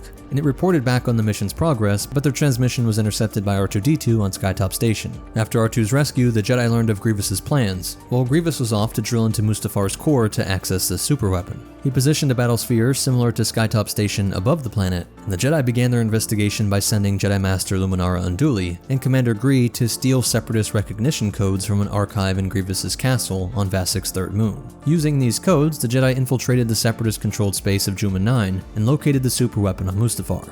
Grievous prepared to use the battle station's super lasers to charge the weapon and unleash the virus, which would annihilate all life in the system. The Jedi team, including Anakin, Ahsoka, Kit Fisto, and Commander Cody, were all trying to prevent the weapon from being charged, but EG-07 did hold them off long enough to get the weapon charged, a battle which would cost its life. The heavy OG-9 replaces the lower laser cannon with a pair of minigun-style rotating laser cannons like a pair of Z6s. These do not fire bullets like a slug thrower, so it wasn't as much of a logistical nightmare as you might have thought when you first saw it, but it does serve a good role, as a pair of miniguns could fire for longer than the burst-style sweeping laser beam. The Harvester is classified as a 4th class battle droid, but is also a droid walker, being an enormous DSD-1 style walker that used to strip mine whole planets. When the CIS discovered that the flora on the planet Hisrich could be easily processed into a potent fuel, they would end up fighting against Mace Windu and his squad in their efforts to keep the green oil flowing for the war machine. HK-77 hopefully got some engineers executed over in Separatist space, as it was their attempt to reverse engineer the infamous HK-47. It could talk and does use a heuristic processor like the Infiltrator, so it seems like this great tech was reserved for obscure droids and surprisingly the Tri-Droid, but one major design flaw would ensure that this particular droid never caught on. In an army that seemed to master the idea of modular designs with endless variability, this thing had blaster arms, making it awfully hard to be an assassin when you can't even open doors or use vehicles or any other type of weapon like, let's say, explosives or snipers, basic staples for assassins. Its quadanium armor made it nearly impossible to destroy, so this to me sounds like a maddening existence where you are a genius, unable to die, trapped as a blaster-armed assassin. Perhaps that's why it turned so sadistic, as it was said to mentally torture victims by capturing them and allowing them to escape and track them down repeatedly. I presume it had to blast through doors in order to do this. And to make it worse, after the war, many were redesigned to be firefighters by swapping out the blasters in their arms, not exactly living up to the HK-47 legacy. The Hunter-Seeker droid was a unique droid starfighter used by the Trade Federation for defense, primarily to protect the C-9979 transports, and its design was inspired by the Droideka. Typically deployed in space in their wheel form to conceal their weapons, these droids would float until an enemy appeared and then unfold into their attack positions. Although dangerous in groups, a single blast from a standard starfighter laser cannon could destroy a Hunter-Seeker. The mercenary Vana Sage encountered them on her mission to Eos shortly before the Battle of Naboo, and they were used as, quote, observer droids overseeing her tests on the new Scarab-class droid starfighter. After the test, the Trade Federation sent mercenaries and Hunter-Seeker droids to attack her, and she successfully defended herself and investigated the factories on the planet. Many Hunter-Seekers were deployed to defend the Trade Federation mining installation and were released from specialized dispensers, and some units also protected Shu Mai's compound during the Battle of Felucia in 19 BBY. The IG-110 lightsaber droid may solve the question with the EG, as it is confirmed to use synthetic lightsaber crystals, and wield a pair of them, and are of the IG line, so I think it's safe to say that they were all designed by Hollow One Mechanicals, which was owned by the Banking clan, giving it the IG name. The LR-57 combat droid, also known as the Retail Caucus droid or Retail droid, was in a way a kind of sensor and mine. These bipedal droids had 2 upper limbs, each ending in a pair of blaster cannons, for 4 in total, and they could remain dormant for long periods, with their sensitive dorsal antennas scanning for specific signals, activities, or disturbances, allowing them to function as autonomous mines. They're quite tall at 2.58 meters or 8 feet 6 inches, and we'd see them used best during the Battle of Christophsis, when Anakin and Ahsoka stumbled onto their path, bursting through the ground to open fire, but their slow speed would give the Jedi enough time to destroy them. We see them later being used during the Battle of Malastare, where they were taken out by the Electro-Proton Bomb. Mega droids were a form of superweapon, a giant one-of-one droid coated in stronger blends of Durasteel that allowed it to effectively function like Frick or Cortosis, rendering them invulnerable to strikes from lightsabers. They were equipped with electrostaff-like claws and were capable of high-speed flight, being able to breach the atmosphere in a matter of seconds. At one point during the war, Anakin and Yoda went to Golotha to destroy the factory where they were being built. Though one prototype survived the destruction of the factory, it was eventually destroyed by the 2 Jedi. Morp droids were a series of small seeker droids developed by the Dark Jedi Asajj Ventress, named after the Morp species on Dagobah.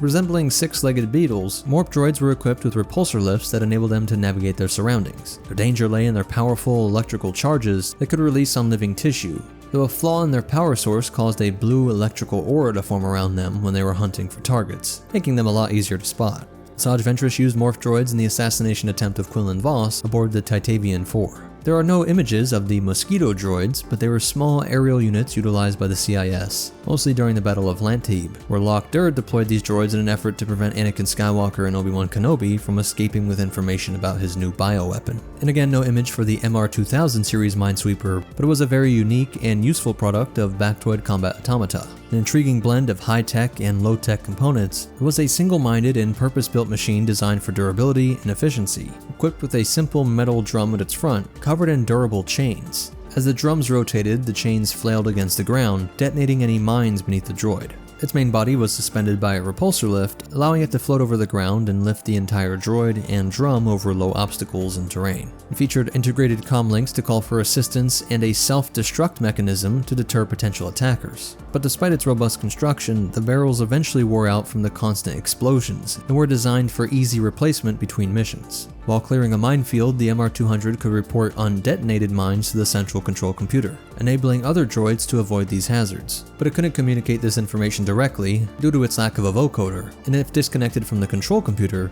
it would patrol the area it had already cleared, double-checking for any remaining mines. It was most commonly used in trench warfare, which saw the highest use of mines, and as the war dragged on, someone realized that they could be used on offense, where they would be sent into fortified tunnels or trenches to deliver death by flailing chains at such confined spaces. This is essentially a B1 in everything but name. It is just because they were the very first line released before they even called it a B1 series, so it was called the Nymordian Battle Droid, being based on their look and designed for their Nymordian clients. It's really sad we get no images of the refresh droid, as it was crucial to CIS logistics. They were mobile support units employed in the later stages of the conflict, paired with the IG-227 Hailfire class droid tanks in order to replenish their warheads. Produced by Hao Chal Engineering, refresh droids played a crucial role in extending the operational capabilities of Hailfire tanks. The need for refresh droids arose after the IGBC retired the Hailfires from active duty due to their limited capacity of only 30 rockets. But with the introduction of the refresher droids, Hailfires would be reintroduced to the battlefield, overcoming those previous logistical limitations. The sabotage droid was like your average Arachid-style probe, but with much more eyes, and electrical prods and bladed rotors to go on offense, not just record. But it also packs a stealth field generator, not generating a holographic disguise, but instead tech that could make you invisible, and even contained sound dampening tech so the enemy couldn't hear you. The Scarab Mark III assassin droid, commonly referred to as sleeper droids, was a creation of Sinar Intelligence Systems, a division of Santh Sinar Technologies. These pseudo-assassin droids were equipped with 3 repulsor lifts for mobility, armed with a stun blaster and dart launcher, and protected by an electrically charged exterior. The Mark III was specifically designed for capturing targets rather than killing them, adhering to the Galactic Republic laws that banned assassin droids. In contrast, its predecessors Mark Is and II were outlawed for their lethal capabilities and were primarily used by bounty hunters and separatist agents for assassins. The Chameleon has an interesting past and capabilities. Manufactured by Arachid Industries, the Class 4 Chameleon droid stood 2 meters tall and had 4 articulated pincer legs for mobility, along with a repulsor lift to help support its cylindrical body. These legs could generate traction fields, enabling the droids to walk vertically and even upside down. Capable of operating in a wide range of climates, these droids were deployed to planets via hyperspace pods. Shortly before the Clone Wars, these droids were redesigned for service in the Separatist droid army. Their chest sensors were replaced with 3 laser cannons, while their storage bays, originally containing blaster charges for mining, were upgraded to hold 24 military-grade fragmentation mines. Additionally, they were equipped with a holographic display for camouflage, which worked by scanning the surroundings and computing viewer locations to project a backdrop. However, the camouflage was ineffective if the viewer's angle changed slightly, revealing the droid before it could adjust. Although not a true cloaking device, it was still effective at evading stationary visual sensors. The primary role of the Chameleon droid was not frontline combat, but covert operations. It was designed to infiltrate enemy lines, lay mines, and carry out assassinations or sabotage against Republic targets. A common tactic involved laying a large number of mines around a target while camouflaged, and then opening fire to drive the enemy into the mined area. The simply named Stealth Droid was a 4-armed battle droid that had a type of portable cloaking device. All we know is that General Grievous used a squad of stealth droids for an attack on Bandamir, and that these arms could be modularly swapped out with blasters, buzzsaws, or flamethrowers in whatever combination you wanted. Super Buzz droids were, well, supersized versions of the Pistoika sabotage droids. Armed with laser cannons on either side of their main body, unlike standard Buzz droids which had green outer casings, Super Buzz droids featured red casings. These droids were specially designed to target larger ships rather than starfighters. Though rarely deployed, they were known to be used during the attack on Setawan. The only known vessel equipped with superbuzz droids was the Subjugator-class heavy cruiser, the Devastation. This has no details on it, it's just called the Trade Federation Probe, but it looked too cool not to include. Next we have an unidentified droid, but seems to be between the B-1 and Commandos, and were used by the mercenary droid ADW-4. The Union Sentry Droid, or USD, was a battle droid model developed by the Neimoidian Droid Factory. This six-legged droid was specifically designed for use on rugged terrains where other droids struggled to move efficiently.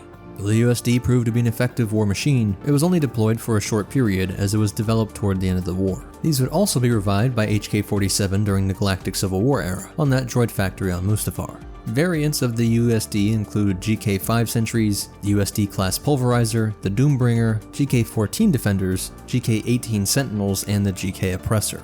The updated battle droid was an advanced 4th degree droid, designed to replace the B-1 series in 20 BBY. It's humanoid in shape and was described as, quote, the most perfect series of battle droids ever conceived. They'll be unstoppable killing machines. When the Grand Army of the Republic learned of its existence, they launched an attack on the factory, but the battle droid army successfully eliminated all clone troopers and returned its plans to the Confederacy. Due to the high risk of it being leaked, no extra copies of the plans were made. But upon discovering that the B-1 series battle droids would become obsolete once the new model was produced, a B-1 would destroy these plans. But to confuse the family tree even more, there is the updated B-1 droid, a model that looks like the B-1 but has red photoreceptors, and was armed with a single blaster and had exceptionally upgraded armor plating. When not in attack mode, the battle droid was encased in a gray shell that made it appear unarmed. When activated, the shell would open, releasing this updated B-1 inside, and that shell would quickly disintegrate. During the Clone Wars, 4 of these battle droids escorted San Hill and another banking clan representative to the Quingaris Deluxe Droid Systems factory, located on a planet near the Coruscant system.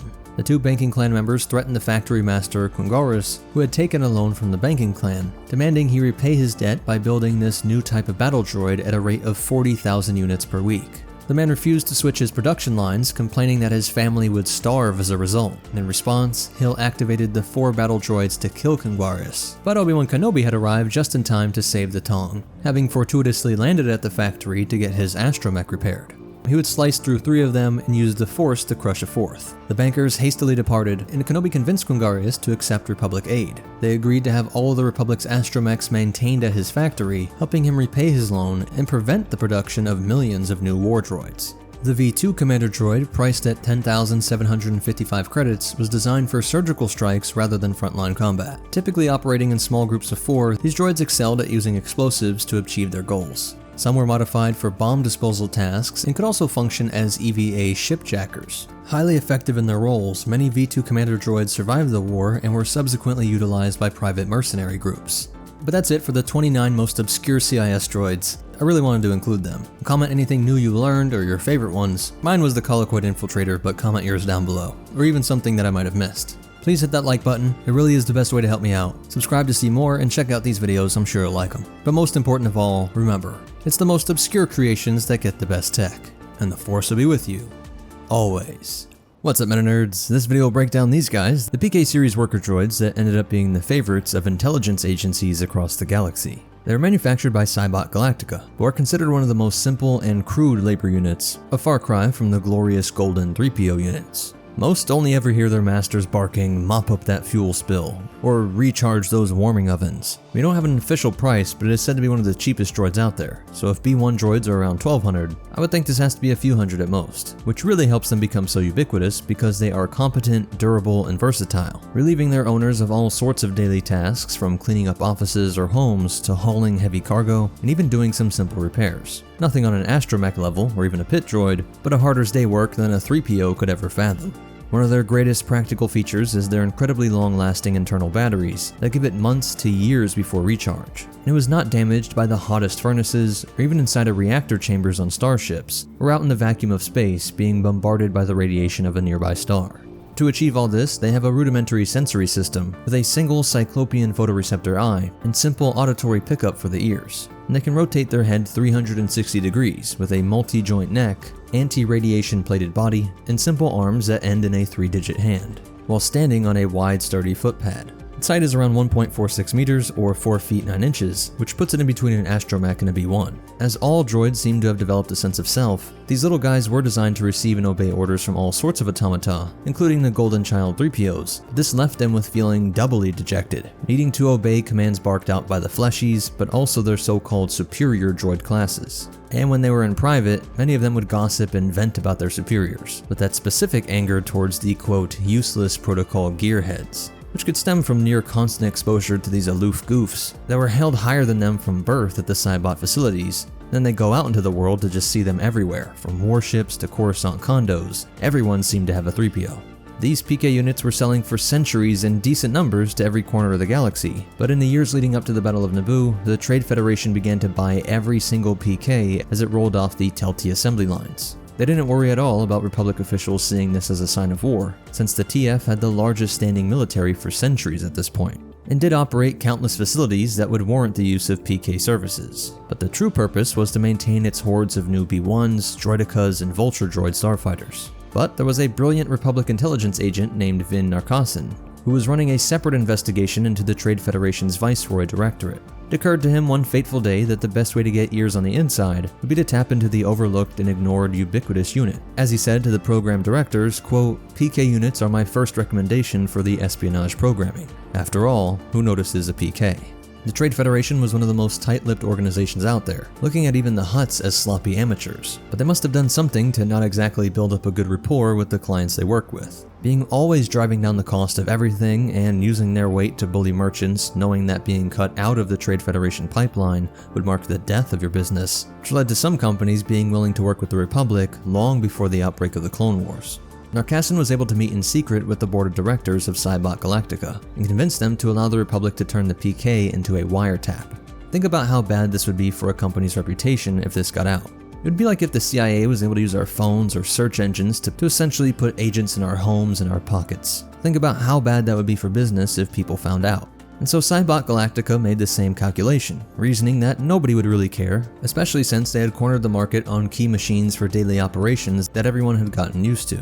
And besides, Republic agents would probably find a way to do it anyways, since they had already identified key moments in the production line that a communications intercept trap could be easily included in the assembly. This simple device could passively record conversations between organics and droid vocoders, as well as all low-frequency transmissions. Just in case anyone accidentally stumbled upon this device while doing maintenance, or if a PK somehow was killed on the job, with its droid guts all splayed out, the device came with a self-destruct mechanism that would cause it to melt, leaving hunks of circuits and metal that made it just look like an overheated motivator. The only issue was that to make all of this work seamlessly without anyone noticing, the device did not broadcast. And so Republic intelligence agents working as licensed Cybot technicians would have to service them in person, where they would download this treasure trove, and then it would need to be hand-delivered to Coruscant for analysis, which took an incredible amount of time. This whole plan works because they were so ubiquitous, but it wasn't like the target Neimoidian had a personal PK like he might have his own 3PO unit. So this device needed to be everywhere, and they just hoped one would be in the room during an important meeting, overhearing details with criminals, bribing senators, or plotting against Republic restrictions on things like military equipment. But imagine listening to the endless hours of recordings of nothing, just Starship maintenance ASMR.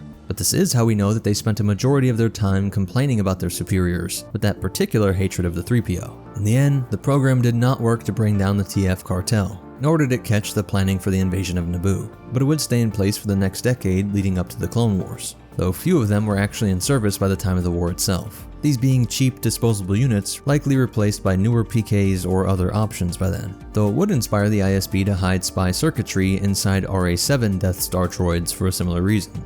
Several could be observed working aboard the Sakok, where they diligently maintained the Trade Federation's fleets of battle droids, droidicas, and vulture droids. Post-Battle of the Grassy Plains, they were tasked with the extensive cleanup operations. Remembering that inferiority complex, now they were being ordered to clean up Gungan guts by the orders of B1s drunk on their glorious victory. I wonder if any felt some sort of digital schadenfreude when the supposed superior warrior droids were turned off and went limp with the flick of a switch. I doubt the Gungans would have destroyed these droids, seeing them as simple non-combatants. So truly that day the meek survived. A more sophisticated variant of the PK model was the Royal Naboo PKN-49 worker droid. Cybot Galactica also repurposed the PK chassis and components to create other droids, such as the SP4 and JN66 analysis droids utilized by the Jedi Archives. and the IM-6 battlefield medical droid employed by the Grand Army of the Republic. On Aduba 3, a decrepit PK droid managed the spaceport at Tun Aduban, and some outlived the Empire, and they even made it into the era of the New Republic in the form of the PK Ultra, which is said to be a more advanced version of this iconic line, with one named Pook working for the Resistance. If some stayed active from the pre-Naboo era, with a droid brain full of these complexes, I'm sure we can expect the same sort of emergent mind we saw with the battle droids. Some may have even joined the droid Gotra. And that's it for the breakdown, and as for behind the scenes facts, most of the info comes from the New Essential Guide to Droids, but also the complete encyclopedia and Threats to the Galaxy. But most important of all, remember, your Roomba is working for the CIA, and the Force will be with you. Always. What's up, Meta Nerds? This complete breakdown of the Crab Droid, or the LM-432, will pull from every resource available to understand its backstory, how it worked, its history, and behind the scenes facts. The CIS is easily the military with the most diverse units in history, from the many varieties of troopers, dozens in total of B1s, B2s, and more, to things like the enormous walkers in the form of the OG-9 and Octoptara. The LM-432 would fit in as a highly specialized unit with an average height of 1.49 meters, or 4 feet 11 inches, about a foot shorter than the B1, and 2 feet taller than an astromech, while having a width of 6 meters or 19 feet 8 inches, making it about 1.5 times the width of the Eta II. You'll see why I got the nickname the Muckraker, and it would be one of the last additions to the droid army, though why it was added may be more for profit than for tactical considerations. As this quote from the Techno Union's LM-432 Risk Assessment Report reads, "Crab droids have subpar targeting percentage, but deliver a profit of 48,000 credits per unit. They might not win the war, but they could save the Techno Union's fiscal quarter." So the evil Gumby folks might be one of the most realistic things in all of Star Wars. But to be fair, it was inspired by the flaws of the Spider droid, which was produced by Bactoid. But the Spider had many environmental failures related to navigating swampy and Arctic conditions, having issues in everything from their scanners to their motivators. And many different members of the CIS would contribute parts to bring the Crab droid to life, with techs being able to see the fingerprints of companies from the Trade Federation to the Hyper Communications Cartel, but with it being completed and shipped out by the Techno Union. One of the most interesting features, though there are sadly no images of it, is that there are 8 different sizes of the Crab droid. Somewhat like the Spider assassin probes, there was a tiny crab intended for espionage that could scurry about relatively undetected, all the way up to enormous ones that were larger than an ATTE that could batter down enemy defenses from walls to siege doors, to others that had Gungan-made bubble warp projectors, which when fired rendered even Jedi completely immobile, and could be used to block exits, lock down cities, and jam up vehicles. But these that we see most are the mid-size heavy infantry series, which were covered in thick armor, rated to stop endless barrages of small arms fire. The very first time they were deployed was during the Second Battle of Jabim. This next one goes out to the mutt jumpers of the 224th, slugging it out on Minbom. Keep your heads down and your seals tight, boys.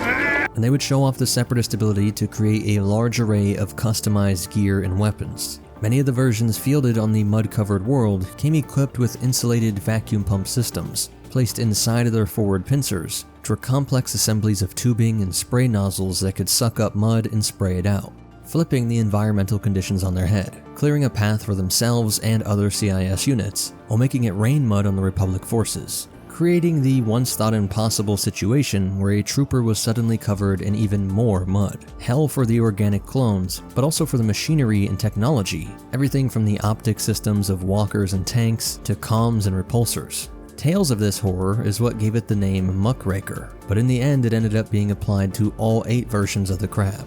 What all these 8 had in common was the same design of 6 heavily armored limbs with powerful motivators to allow it to punch through the thickest rock and scale any terrain, even hanging upside down like the chameleon droids. Duranium teeth were on the tips of the limbs, along with the prongs to grip on each of the elbow joints. These 3 points could pinch together and sort of dig in and hang off of things, so it made it a truly all-terrain unit. These 3 eyes, or dots on its face, are the sensor bulb, targeting rangefinder, and backup photoreceptor, while these antennae allow it to be in constant contact with other droid units and commanders, be they T-Series or organic allies. This is one of those units that is more impressive for its ability to scale and alter the environment, playing more of a support role, but they did have a pair of blaster cannons slung beneath its central body.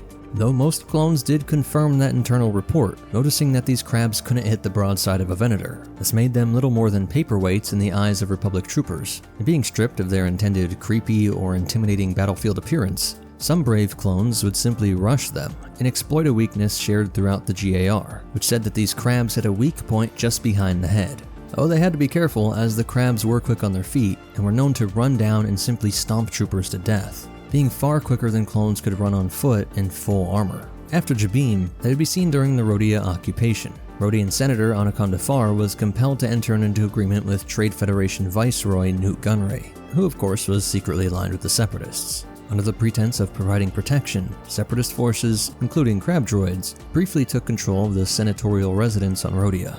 During this occupation, Representative Jar Jar Binks, Senator Padme Amidala, and her protocol droid C-3PO were sent to Rhodia to discuss the Republic's assistance. Amidala was captured by Gunray's droids shortly after arrival. Meanwhile, in the hangar, Binks and C-3PO encountered battle droids and a crab droid that charged at Binks, firing its blaster cannon.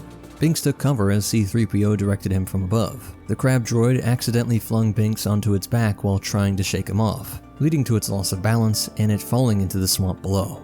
The Gungan managed to cling to the edge, avoiding being pulled down with the droid. During the Battle of Malastare, many of the LM-432s could be seen marching along with traditional B-1s, B-2s, and dwarf spider droids. But this visually impressive force was ultimately annihilated by the Republic's experimental electro-proton bomb. Because of the incredibly rough terrain at this citadel, many of them could be seen on Lola Seiyu. A Republic infiltration team consisting of Kenobi, Skywalker, Ahsoka Tano, and Cody was sent to rescue Even Peel and Wilf Tarkin, encountering many of these crab droids during their escape. Kenobi's team was ambushed by them on the airfield, with the crab dropping down to block their retreat, while simultaneously Skywalker's team traversed a fuel line to reach their rendezvous point, facing more security forces and crab droids upon exiting. Skywalker's quick thinking to throw a thermal detonator into a pipe destroyed a crab droid and allowed them to advance. The two reunited on the airfield, only to be met with even more crabs, where Fives would cover Echo as he destroyed one with a well-placed charge. After escaping the prison complex, they saw just how adept these droids were at climbing along a wall. Cody would have to jump onto one and deactivate it by pumping it full of plasma, and trapped by a cliff overlooking a river of lava, they grappled down to another ledge while R2-D2's reprogrammed battle droids delayed their pursuers, though they were quickly overcome. Later, more crab units would ambush the group at the cliff's edge, killing a clone officer and nearly another. Peel severed 3 of a crab droid's legs and destroyed its photoreceptor, while Tano and Peel stayed behind to combat more droids, Tano deflecting blaster shots and Teal bisecting another. The remaining 2 crab droids were finished off by the Jedi. Eventually, this group was extracted by gunship, successfully escaping despite another onslaught from more than 24 crab droids swarming the landing site. As the Clone Wars drew to a close, the last time we see them is during the Battle of Utapau, against the Republic's 212th Attack Battalion and Pau'an warriors. During the battle, we see one of the bravest soldiers in the entire GAR jumping onto a crab droid's back and initiating a rapid decommission. And after the Republic became the Empire, tens of thousands of crab droids were seized from the Techno Union's factory on Tar Morden. The ultimate fate of this strange and fascinating unit would see them end up being used in live-fire stormtrooper training exercises on Karaida. Which, if you like making fun of the stormtrooper accuracy, it's pretty hilarious that a droid that was known for its subpar targeting percentage would be used as target practice for stormtroopers. Though it may have a far more grand ending, if you consider that the Karaidan engineers drew upon their experience with the crab droids in developing the MT-AT Spider Walker, the mountain terrain armored transport that's truly one of the strangest and most fear-inducing units ever produced by the Empire. So that's it for its history, and as for behind-the-scenes facts, the only thing we have is that the design of the crab droid stems from the transformed tank droid concepts dating back to the summer of 2002 by Ryan Church, who was one of the main prequel concept artists. The final shape was mostly there in a sketch called The Droid Soldiers. If you want to read more on it, a lot of these details came from Ultimate Star Wars, the Visual Encyclopedia, and mostly the Essential Guide to Droids. Please hit that like button, it's the best way to help me out. Subscribe to see more, and check out our other videos, I'm sure you'll like them. But most important of all, remember, no matter the species, war is a racket, and the Force will be with you. Always. Where are those droidicas? What's up, Meta Nerds? This video is all about the Droidica, aka the Destroyer Droid. We will do a complete breakdown of this droid, but let's start with its history, and be sure to check the bottom of the screen for a Legends logo if you care about that distinction. Built by the terrifying bug race known as the Colicoid, the Droidica was made in their image. Just as humanoid species often make droids that are bipedal with arms and a head, all of the Colicoid creation nest droids resemble insects. with the most famous being the Pistoika, Droideka, and its bigger brother, the Scorpinek Annihilator. Each of these droids were purchased by various businesses across the galaxy for self-defense purposes. A rise in pirate attacks around the year 40 BBY caused the Senate to allow for automated defense measures to protect cargo. This led to the Trade Federation having a large quantity of things like B-1s, B-2s, and destroyers. But most interesting of all is that the Colicoids often traded their droids in exchange for exotic meats. So yes, if you ever find yourself in possession of a large amount of Jawa jerky or slow-roasted Gungan tongue, head over to the planet Kala 4 in the Inner Rim. By exploiting the bug's insatiable appetites, the Trade Federation and eventual CIS were able to buy up large amounts of destroyers, offsetting their normal asking price of around 400,000 credits. For reference, that's about 200 times more than a B-1, 20 times a Vulture droid starfighter, and about 1/147th the cost of a Venator-class Star Destroyer. So just 147 droidekas is as much as the Republic's main Star Destroyer during the war. That either proves how much more financial strength and access to exotic meats the CIS had, or that the Colicoids just made up this ridiculous price in order to force buyers to bring them those meats. But what exactly did it get you? What's so great about the droideka? Well, the most obvious is its portable shield generator and its pair of twin blaster cannons. The shield is able to stop everything from blasters up through lightsabers, but heavy explosives and turbo lasers would of course overwhelm it. With their own shield generators, nothing short of a cannon will pierce it. But they do have two weaknesses, and you will need to work together to exploit them. And technically, if you could place a lightsaber in just the right spot, piercing straight down from the top where the shield projectors meet, then this could also break through. This is due to the nature of these two deflector shield projectors that flare out from the side of the droid. But a simpler technique developed during the Clone Wars was to roll an object slow enough that it didn't bounce off the shield.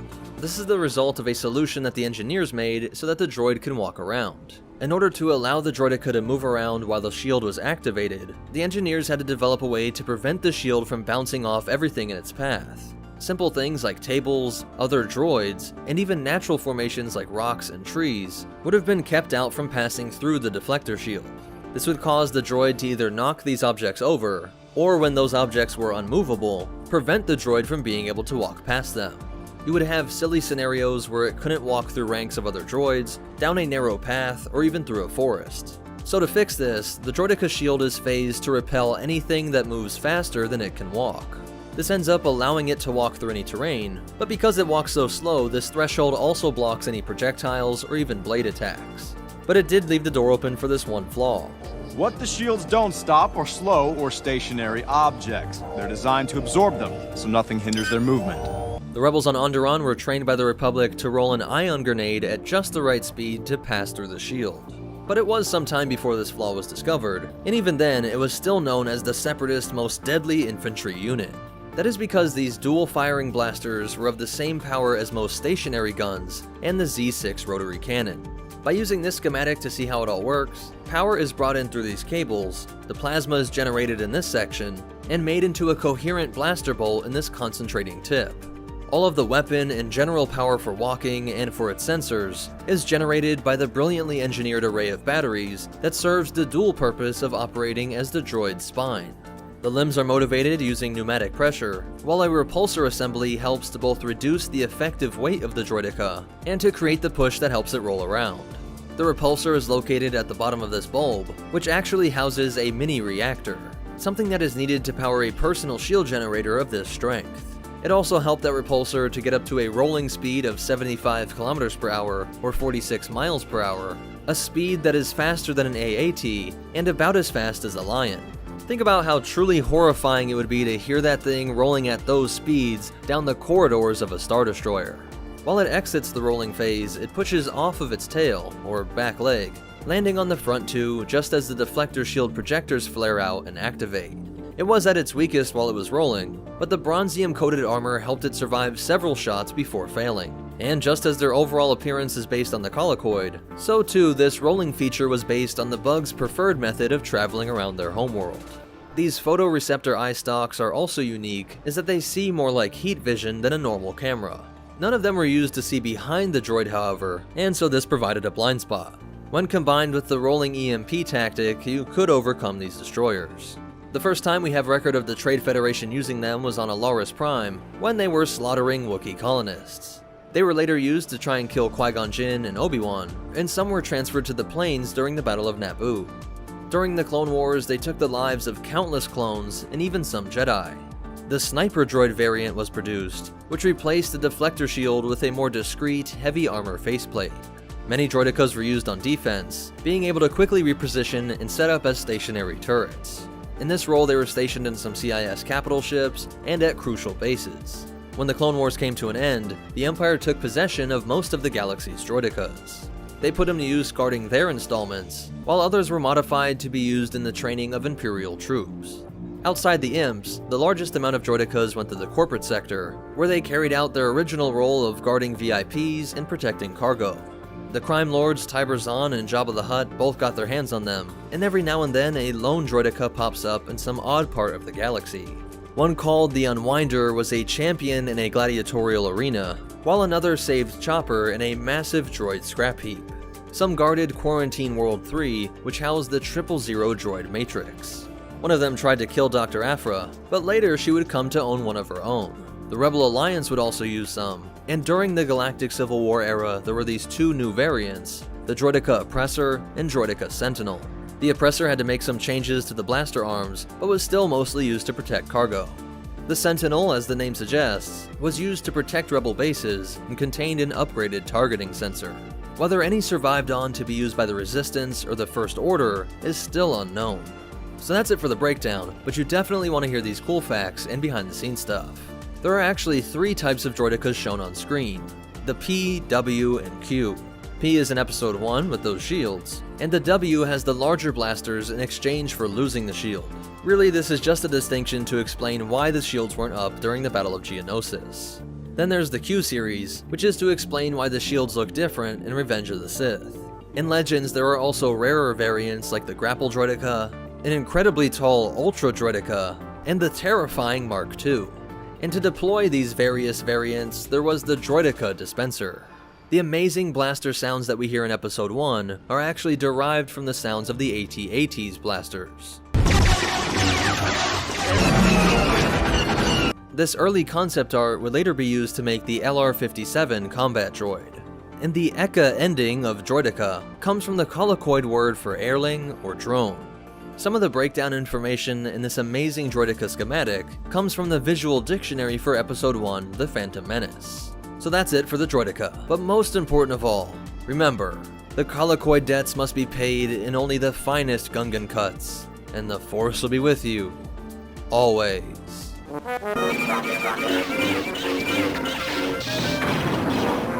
What's up, nerds? We're breaking down all 14 variants of the droideka. Some are very subtle, while others get very abstract.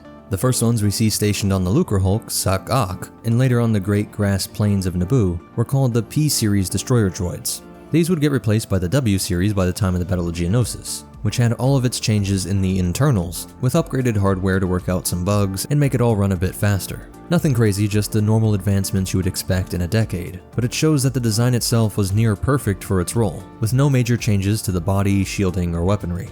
And of course, it was not slave to the main control computer like the original Series B1 droids. This was followed up by the Q series, which did have some slightly increased firepower, while also being able to fire longer before overheating, and slightly more powerful armor due to changes in the metal alloy that made up its body, giving it a slightly more bronze red color. Now the first real variant is the Grapple Droid, also known as the Melee Destroyer Droid. It was an early variant designed to rip up its enemies. Deployed during the invasion of Naboo in 32 BBY, a group of 3 guarded a Royal Naboo Security Forces pilot in the Theed Royal Palace. The Melee Destroyer Droid was more durable than the standard droidekas, but was equipped with weaker shields. The Ultra Droideka was a larger variant that boosted significantly more powerful weapons, but required an enormous amount of energy to maintain its shields, which meant it often operated without its shields when other droids are available to provide protection. During the Clone Wars, Obi and Annie infiltrated a secret Separatist facility that was manufacturing the Ultra Droidekas, with their goal being to prevent the more widespread deployment against the Galactic Republic. The Mark II would cost about 1.5 times the normal one, at 31,435 credits. It was the same height but much wider, and moves the eyes down to have a triple blaster cannon and arms that could fire like normal blasters, or switch to fire ion bolts. An ion cannon firing droid unit is very rare, as it was the Republic that often used ion weaponry to take out droids, but this option would allow the Mark II to disable vehicles and more rapidly bring down shields. Like its predecessor, the Mark II was vulnerable while in motion, but when deployed it was functional as a turret. The Mark II was particularly effective against enemy artillery, as it could remain out of range before quickly moving up into the firing arc, disabling and/or destroying lightly armored vehicles, though it struggled against Plex troopers and was especially vulnerable while rolling. It was developed by Bactoid Combat Automata and their foundries on Hypori during the Clone Wars, but the droids were produced too late to significantly impact the war. Though during the Galactic Civil War, the Zan Consortium discovered some of these droids in the Hypori factory, which had attracted the interest of Jabba the Hutt. I said nothing about backing down. We likely won't have that option. Droidekas are fast, very fast. Tybrazan, the Consortium's leader, assembled an invasion force after Uri Fen scouted the area, and they would land near the factory. They soon encountered Droideka Mark IIs, which immediately opened fire on them. Uri managed to reach the console and switch the droid production machines to manual, shutting these droids down. The Hutt cartel then sent Bosk and several soldiers to confront them, triggering the ground battle on Hypori between the Consortium and cartel forces. Uri successfully reprogrammed the factories to produce droids for the Consortium, turning the Droideka Mark II into a powerful asset for the Consortium in their fight against the cartel on Hypori, and eventually helped them spread their influence to other planets.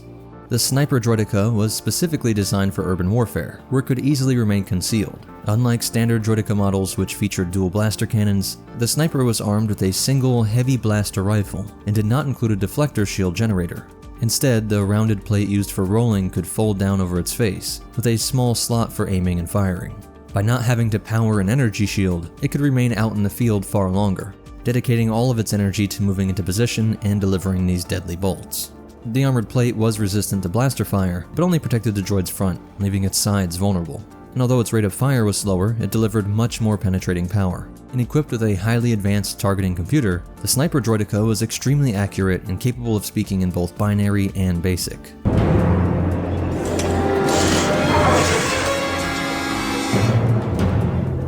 The Hunter-Seeker droid was an unconventional droid starfighter used by the Trade Federation for defensive purposes, primarily to protect C-9979 transports. Although it's quite different in everything from role to design, you can see where it was heavily inspired by the Droideka, and is seen as a type of variant. These droids were typically deployed in space in their wheel form, with their weapons concealed, and they would float in this state until an enemy approached, at which point they would unfold into attack mode. Although dangerous when operating in groups, Hunter-Seeker droids could be destroyed by a single shot from a standard starfighter laser cannon. The mercenary Vana Sage encountered Hunter-Seeker droids during her mission to Eos shortly before the Battle of Naboo, where they were used as observer droids, overseeing her tests of the new Scarab-class droid starfighter. After these tests were completed, and they got all the info they wanted, the Trade Federation hired mercenaries to kill Sage and deployed the droids to attack her. But she would successfully defend herself and continue to investigate the planet's factories. Many Hunter-Seekers were stationed at the Trade Federation mining installation, deployed via specialized dispensers. Some units were also used to protect Shu Mai's compound during the Battle of Felucia in 19 BBY. The Droideka Oppressor, also just called the Oppressor model, was a variant developed too late to be deployed during the Clone Wars. It was designed as a heavy artillery droid, and during the Galactic Civil War, it was repurposed by smugglers to safeguard their contraband. Like its predecessor, the Oppressor was equipped with 2 twin blaster cannons, but these versions were powerful enough to destroy anything not protected by a deflector shield. While Droideka Sentinels were an advanced variant of the Droideka, modified by smugglers to protect contraband. Like its predecessor, the Sentinel was equipped with 2 blaster cannons, but boasted enhanced firepower due to combat upgrades. During the Galactic Civil War, both the Empire and Rebel Alliance employed these droids for security purposes. To function as a stationary turret, Sentinels could be mounted on a Droideka platform by both Imperials and Rebels. These platforms were specially designed to support a single stationary Droideka, enabling it to function as a turret with a wide field of vision. And they provided additional energy to both the weapons and shielding, being able to integrate a Sentinel or Oppressor. The K3I Buzzer droid was a modified, less powerful version of the Droideka, and used during the Galactic Civil War. Unlike its combat-oriented counterparts, this droid didn't have any shields or blasters, serving primarily in a reconnaissance role. The Rakwa utilized them on Station Gamma above Ord Mantell after the Battle of Yavin. And in 1 ABY, several spacers who ventured into Station Gamma encountered and destroyed multiple K3I Buzzer droids. And I want to add at the end a kind of bonus, not technically a Droideka variant, but you can see the similarity, and I don't know when else I'll talk about this little guy. The Grenadier droids were small, cylindrical units equipped with 4 crab-like legs, similar to those of the Droideka, and it was developed around the same time.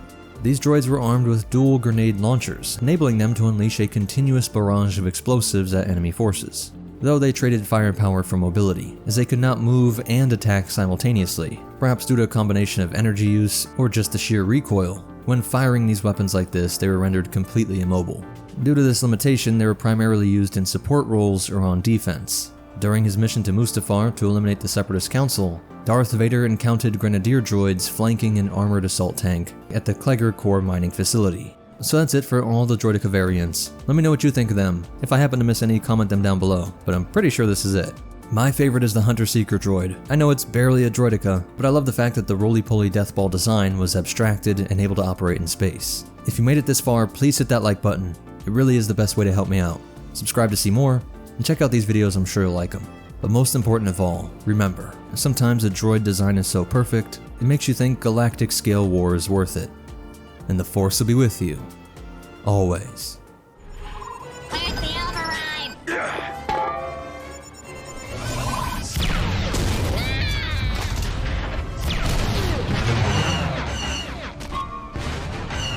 When those pesky Republic walkers and gunships pose a threat from the air or from the ground, look no further than the reliable and powerful J1 semi-autonomous proton cannon for your defense. What's up, Meta Nerds? Today we'll be exploring the specs, stats, and history of the Separatist J1 to see what made it such a formidable field artillery piece for the CIS. We'll use both legends and canon sources to construct a full picture of it, and you'll see why Republic officers were so weary of this weapon's deadly firepower. CIS commanders had a wide variety of weapon systems at their disposal, covering all manner of engagement ranges and requirements. Confederate armor, AATs, NRN-99 snail tanks, and IG-227 Hailfires tended to steal the glory in offensive operations, hovering, treading, and rolling forward to crush loyalist positions. However, when pushed onto the defensive, Sepi officers knew they could rely on the J1. It squatted down on 4 crab-like legs, which bowed inward to form the center mounting for a thick cannon assembly. A wide, stubby barrel protruded from the cannon housing, roofed with curving armor plates, while an operational control chair jutted out to the left side of the vehicle. With its stout, bug-like appearance, the J1 appeared every bit the product of the insectoid engineers that the CIS favored, from the Geonosians to the Colicoids. But it was actually produced by the Gumby folks over at the Techno Union, and was an integral part of the industrial conglomerate's contribution to the Separatist Alliance, and would be licensed to be built in factories across the galaxy as the CIS war effort intensified. The J1, while technically self-propelled, was quite slow to move and repossession. The J1's leg assemblies could shuffle to align the cannon housing, elevating to engage aerial targets, or repositioning to gain a better shot, although this process was very slow and deliberate. Tactical or operational mobility was not a necessity, however, as the J1 was a field artillery piece, designed to function in a defensive role, not to be moving quickly with armored columns like the tanks mentioned before. It did fill a dual role of anti-tank and anti-aircraft artillery, equally capable of blasting Republic tanks on the ground or gunships in the sky, and at major Separatist installations, such as the shield generator spire for Poggle the Lesser's foundry on Geonosis, or the occupied Anaxis assembly complex. These locations were studded with these gun positions, providing solid all-around defense. J1s had long range and powerful shells, allowing them to pick off attackers at a distance of several miles before they could close in. On Ryloth, the J1 battery drove off incoming Republic acclimators and shot down multiple 212th gunships en route to liberate the town of Nabat, while dozens of Republic gunships went down in flames over the Geonosian desert, in one of the most infamous air assaults of the entire war in the second invasion of Geonosis. And while powerful, the J1s had a slow rate of fire, limited by their firing mechanism. The proton shells were manually loaded by labor droids into the breech loading chamber, firing one round before reloading. Typically, this was not an issue when firing as a part of a battery, especially at long range, but in close quarters, this reload speed limited the J1's ability to quickly knock out one target after another. In battle, they were best used as a part of a multi-layered network of defenses, in some ways similar to the old firing lines of early rifles, where you could make up for lack of speed by volume and staggering them, with the J1 dug in and picking off targets at long range, with DSD-1 Dwarf Spiders putting up a rapid short-range anti-aircraft flak screen, and hopefully having other pieces filling in the medium range. And we see this in the Second Battle of Geonosis, where they were used in a multi-layered defense along with Geonosian sonic cannons and Nantex fighters, making the skies a very lethal place for Republic craft. Sonic cannons also complemented the J1's on Poggle shield generator outpost, covering that medium range, while J10 dual blaster cannons engaged infantry, allowing the artillery to focus more on armored targets. If they needed to, J1s could be used against infantry at point-blank range, but their effectiveness was limited, and alone they tended to fall prey to enemy units that got close. Y-wings that penetrated the anti-aircraft screen at the assembly complex and on Geonosis would come in for screaming dive bombing runs, too fast and at too steep of an angle for the J1s to track. They probably would have done the same against the J1 battery at Nabat, if not for the Republic's reluctance to wipe out the entire village in the process. J1s were likely protected against shell fragments and small arms, with that light armor plating on the side, but it could be easily taken out by enemy tanks. And it didn't appear to be hardened against EMP attacks either, with even handheld droid poppers being able to temporarily scramble their scanners. Like all vehicles, J1s could be vulnerable, but when properly employed and supported, they did form a vital part of the Confederate officers' defensive screen. And as for that semi-autonomous part of the name, this came from the J1's optionally manned nature. A gunner, whether they be droid or organic, could sit in the left side mounted gunner's chair, with a targeting panel that would display all the important information needed: range to target, shell type, firing solution, etc.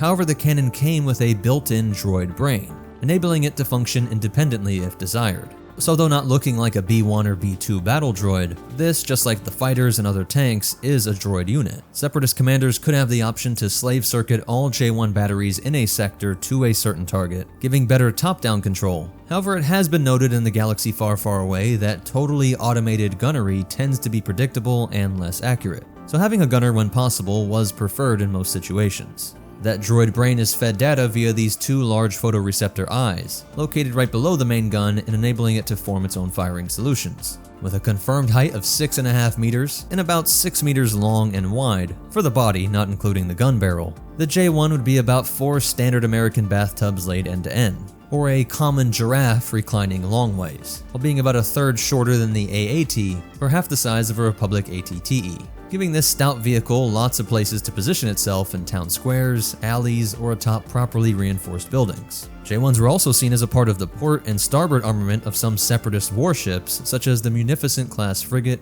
or Providence-class carrier-destroyer. Here, these guns were fed with a magazine-type ammunition rack, giving these guns a much faster rate of fire, and bolted directly to the deck, with firepower able to engage shielded capital ships, albeit as a secondary or even tertiary armament. So knowing it was packing that kind of firepower, it's no wonder the J1 could blow LAATs to smithereens, and could paralyze if not completely destroy ATTEs and saber tanks, and even documented cases of them taking down larger ATHEs and juggernauts as well. So that's it for the breakdown, and as for some cool facts and behind the scenes stuff, the J1s are similar to the high caliber flak guns of World War II, such as the German Flak 88. So the Flak 88 was powerful and long range, used to pick off Allied bombers flying over Germany, slowly firing heavy flak shells which could reach high altitudes. Like the J1, the Flak 88 also was pressed into an anti-tank role, able to pierce most Allied tank armor with a single shot. Allied tanks learned to fear the 88 in open plains, where the German cannon could knock out Allied armor at long range before they could even close the distance. And just like we saw with the Seps, in close quarters the 88 was easy prey. And they even share similar anti-aircraft tactics, with rapid-fire 20mm and slower 37mm anti-aircraft guns, and slower 37mm AA guns covering those close to medium range, while the 88 picked off targets from afar, like we see with the J1s and Dwarf Spiders working together. The J1s can be seen in LEGO Star Wars The Clone Wars 3's Battlefield mode, and has been made into many LEGO sets, both official and man-made. Please hit that like button, it's the best way to help me out. But most important of all, remember, you're not getting any reinforcements until those guns are out of commission, and the Force will be with you, always.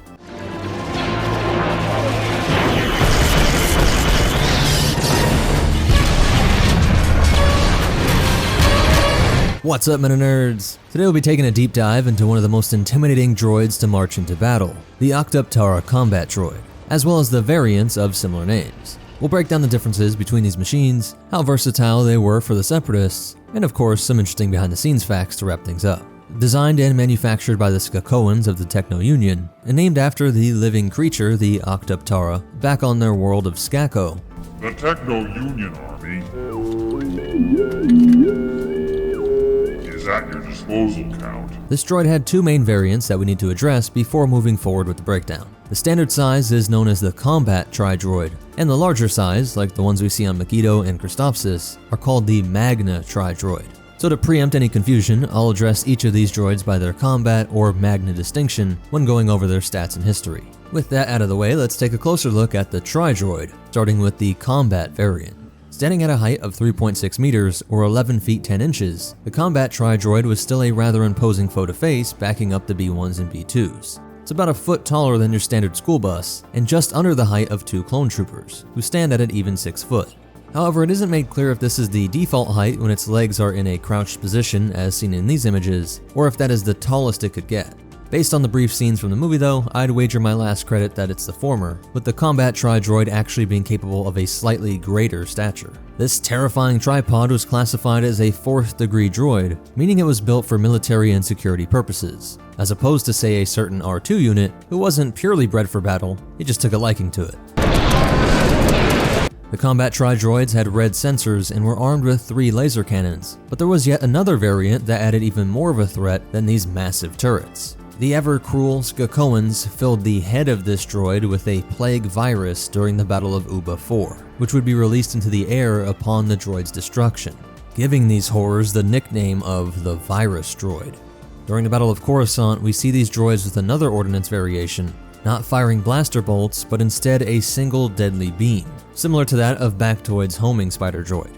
After firing any of these weapons, and this applies to the larger variant as well, the droid's bulbous cranium would rotate, allowing for a new forward-facing gun to unleash a volley at whatever poor soldiers were in this beast's warpath. This made the Tri-Droid very difficult to fight, as it had no true front or back, and all sides were defended at all times. We don't have any further information on this droid's speed, weight, or cost, all still corporate secrets of the Techno-Union. What we do know, however, is that the smaller Combat Tri-Droid was the first of many models they built, with the larger Magna Tri-Droid following soon after. Sadly, that's about it for the little brother, so let's look to the towering Magna in all its spindly glory. The Octoptara Magna Tri-Droid was a behemoth, standing at a height of 14.59 meters or 49 feet. That's 4 feet taller than the letters on the Hollywood sign, if it came here to liberate Earth. Although this model was the second of the two from its use in the Clone Wars, it appears to be the more popular variant. Maybe it was the imposing size that sold the Seps on its 100,000 credit price tag, which is the cost of 2.5 Ultra Droids or 1/3 the cost of an ATTE, while having a top speed of 50 kilometers per hour or 31 miles per hour, about 10 kilometers per hour slower than the Republic's main walker. But the Magna can do something the ATTE never dreamed of. When it comes to firepower, it not only has the standard, albeit larger laser cannon turrets, it can also be fitted with deadly heavy ordnance launchers. One missile was enough to not only destroy a UT-AT, but flip it over into the air several meters before the massive, heavy tank came crashing down. And it hurts to think what that kind of concussive force would do to a poor shiny who just transferred to the outer rim. The ammunition was stored in the head of the walker, with a total of 48 shells to dish out destruction. In theory, 48 major pieces of armor could be destroyed by a single Magna Tri-Droid, all for just 100,000 credits. Even though these 3 cannons were its only pure weapons, its size could also be used for attack. With massive claws on the ends of its long legs, and the sheer weight of the machine at work allowed the Magna to stomp and crush through enemies as well. This size did have its downsides though, for if small groups of well-trained infantry could get close enough, the walker did not have any sort of defense against this kind of attack. This weakness is demonstrated a few times by a certain chosen one in his elite 501st. So it was best to use these massive mechs in tandem with other tanks and infantry to support it. But what if all is lost, armor is destroyed, and all of your battle droid support is cut to scrap by those pesky Jedi? Fear not, because the Magna Tri-Droid has a few surprises left in him. First, and it is safe to assume the smaller model could do this as well, the droid could use its claws to climb sheer walls, like we see on Christophsis. Presumably it could do this to cliffs as well, or really just about any surface, making it a viable option for dramatic escapes or even very creative attacks, stomping all over everything from subterranean bases to spaceports and floating cities like Bespin. But if climbing isn't your style, don't worry, the Skakoans have a plan B, as seen on yet another potential variant of the Tri-Droid. As we see during the daring escape of Echo on Skako Minor, the Techno-Union implemented a new design for their famed Tri-Droid, that being a massive thruster that could propel this terror into the sky and fly in and out of combat. As if the Magna Tri-Droid wasn't scary enough, apparently they fly now. They fly now! He forgot. But what if that was the first time they used them? They've been using them since the Clone Wars. Sorry, I had to. A self-propelled, computer-automated mobile artillery unit capable of destroying heavy Republic tanks in a single shot, now soaring through the air. All I can say is luckily the Clone Wars was rigged, because the CIS had some very disturbing toys. With the stats and variants done, let's talk history. Like I said, the smaller combat droid was one of the first out of the factory, followed by the larger Magna. It isn't exactly known when in the timeline this variant came out, just that it was implemented into battle by Worm Loathsome in 22 BBY, just months after the Battle of Geonosis. It was during the Battle of Christophsis that we see both the pros and cons of this walker, with it being able to deal out incredible amounts of damage on the battlefront, but is very susceptible to attacks from the more creative forces of the Republic. Here's where we saw the climbing abilities of this droid, with Asajj Ventress attempting to escape from the Jedi using a hidden tri-droid that was clung to the side of the building. This would not work in her favor, as she got caught monologuing instead of making her retreat, and Anakin, alongside Obi-Wan, leapt onto the stilt-like legs of this machine and cut through them. A major weakness when all of the generals of your enemy's army are wielding these devices that slice through legs like butter. And of course, it sent this titanic droid falling to the ground below. We don't see them pop up again for some time, with the next appearance coming during Anakin and Rex's rescue of the ARC Trooper Echo from the clutches of Wat Tambor and Skakor Minor. This flying variant is painted in crisp Techno-Union colors and soaring along D1 aerial battle droids, which were the perfect complement, something that really would have helped out on Christophsis. But along with Clone Force 99, he was still able to take it down just like before. Although the clones and Jedi escape, we don't see another variant of the Tri-Droid until the very end of the Clone War, though that doesn't mean they weren't used across the galaxy. We see these droids swarming the streets of Coruscant during the abduction of the Senate, these being the smaller combat ones, which are also seen taking on the 212th during the Battle of Utapau. The large Magna Tri-Droid is seen one last time during Order 66 on Megiddo, flipping that hover tank, right before Bakara and his Marines got the call that took down Master Mundi. Following the rise of the Empire and the slaughter of the Separatist Council at the hands of Lord Vader, almost all Tri-Droids, Magna and Combat alike, were deactivated and scrapped. I say almost because Legends has it that many remained active on Uba 4 as planetary security. No further use of this droid was documented, as with many of the CIS war machines. Being controlled by a droid brain as opposed to a pilot oftentimes made it more trouble than it was worth for the Alliance to restore them, if they could find any at all. And clearly Palpatine wanted to go in a different direction. An undignified end to such a cool piece of tech. That closes the holocron on the Octup Tara Tri-Droid, but let's look at some behind-the-scenes facts. Its first appearance was in Chapter 23 of the original Clone Wars show, and then of course in Revenge of the Sith, the Clone Wars, as well as some books and games like Republic Heroes. LEGO included the combat variant in its Utapau battle pack as cannon fodder for the clones, and Hasbro has also gotten in on the action with both the smaller variant and, more impressively, the large Magna Tri-Droid from the Clone Wars, being a Walmart exclusive at the time. The Octup Tara was designed by Ryan Church for Revenge of the Sith, and was one of the few vehicles seen throughout Star Wars media that has a plethora of color variants, at least 5 seen across different shows and films. If you want more, be sure to check out these resources, but that does it for the Octup Tara Tri-Droid. Please hit that like button, share the video, leave a comment, and subscribe. Those are all the best ways to help me out. And check out one of these videos, I'm sure you'll like them. But most important of all, remember, if you start smelling that spicy air of a cracked Octup Tara, tell your batch brothers you love them, and the Force will be with you. Always. What's up, Meta Nerds? This video is all about the missile spamming monster that is the IG-227 Hailfire class droid tank. Like the OG-9 homing spider droid, the Hailfire was used to collect debts years before the Clone Wars broke out. Many financial commentators have pointed out that there are some startling similarities between the Hutt cartels and the intergalactic banking clan. While some lenders might go through the planetary or republic court systems, the Hutts and the Munes are willing to make much riskier loans. Added risk comes along with higher rates, but desperate criminals and spacers are willing to take these loans, knowing the exceptionally high returns on piracy and spice running could more than make up for it. The only problem is these people aren't exactly going to dress up for a day in court.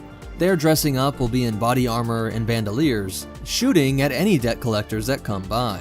Hutts would resort to bounty hunters and assassins, but the Munes use loopholes to legally deploy these hoop-drive tanks, as the IBC sent droids with rockets to collect from delinquent borrowers. Because the bank would often loan to prospecting settlers of remote worlds, there were times when Hailfires were used to repossess entire planets. Whether outright destroying a city, or just scaring off the borrowers and acting as a sentry, the IG-227 had a great rate of return. Millions of credits and loans could be retrieved with a small 60,000 credit investment, the same price as a TIE fighter and less than the OG-9. But unlike the Spider duo that were made by Bactoid, the Hailfire was produced by the techno-religious Zychar bugs of Howard Engineering. They were able to keep the cost down by using a simple but effective mag pulse system on each of the hoops. Called a hoop drive, it would alternate between positive and negative charge differentials in the mag pulse unit, causing the wheel to spin towards the rear or forward so that it could accelerate or reverse.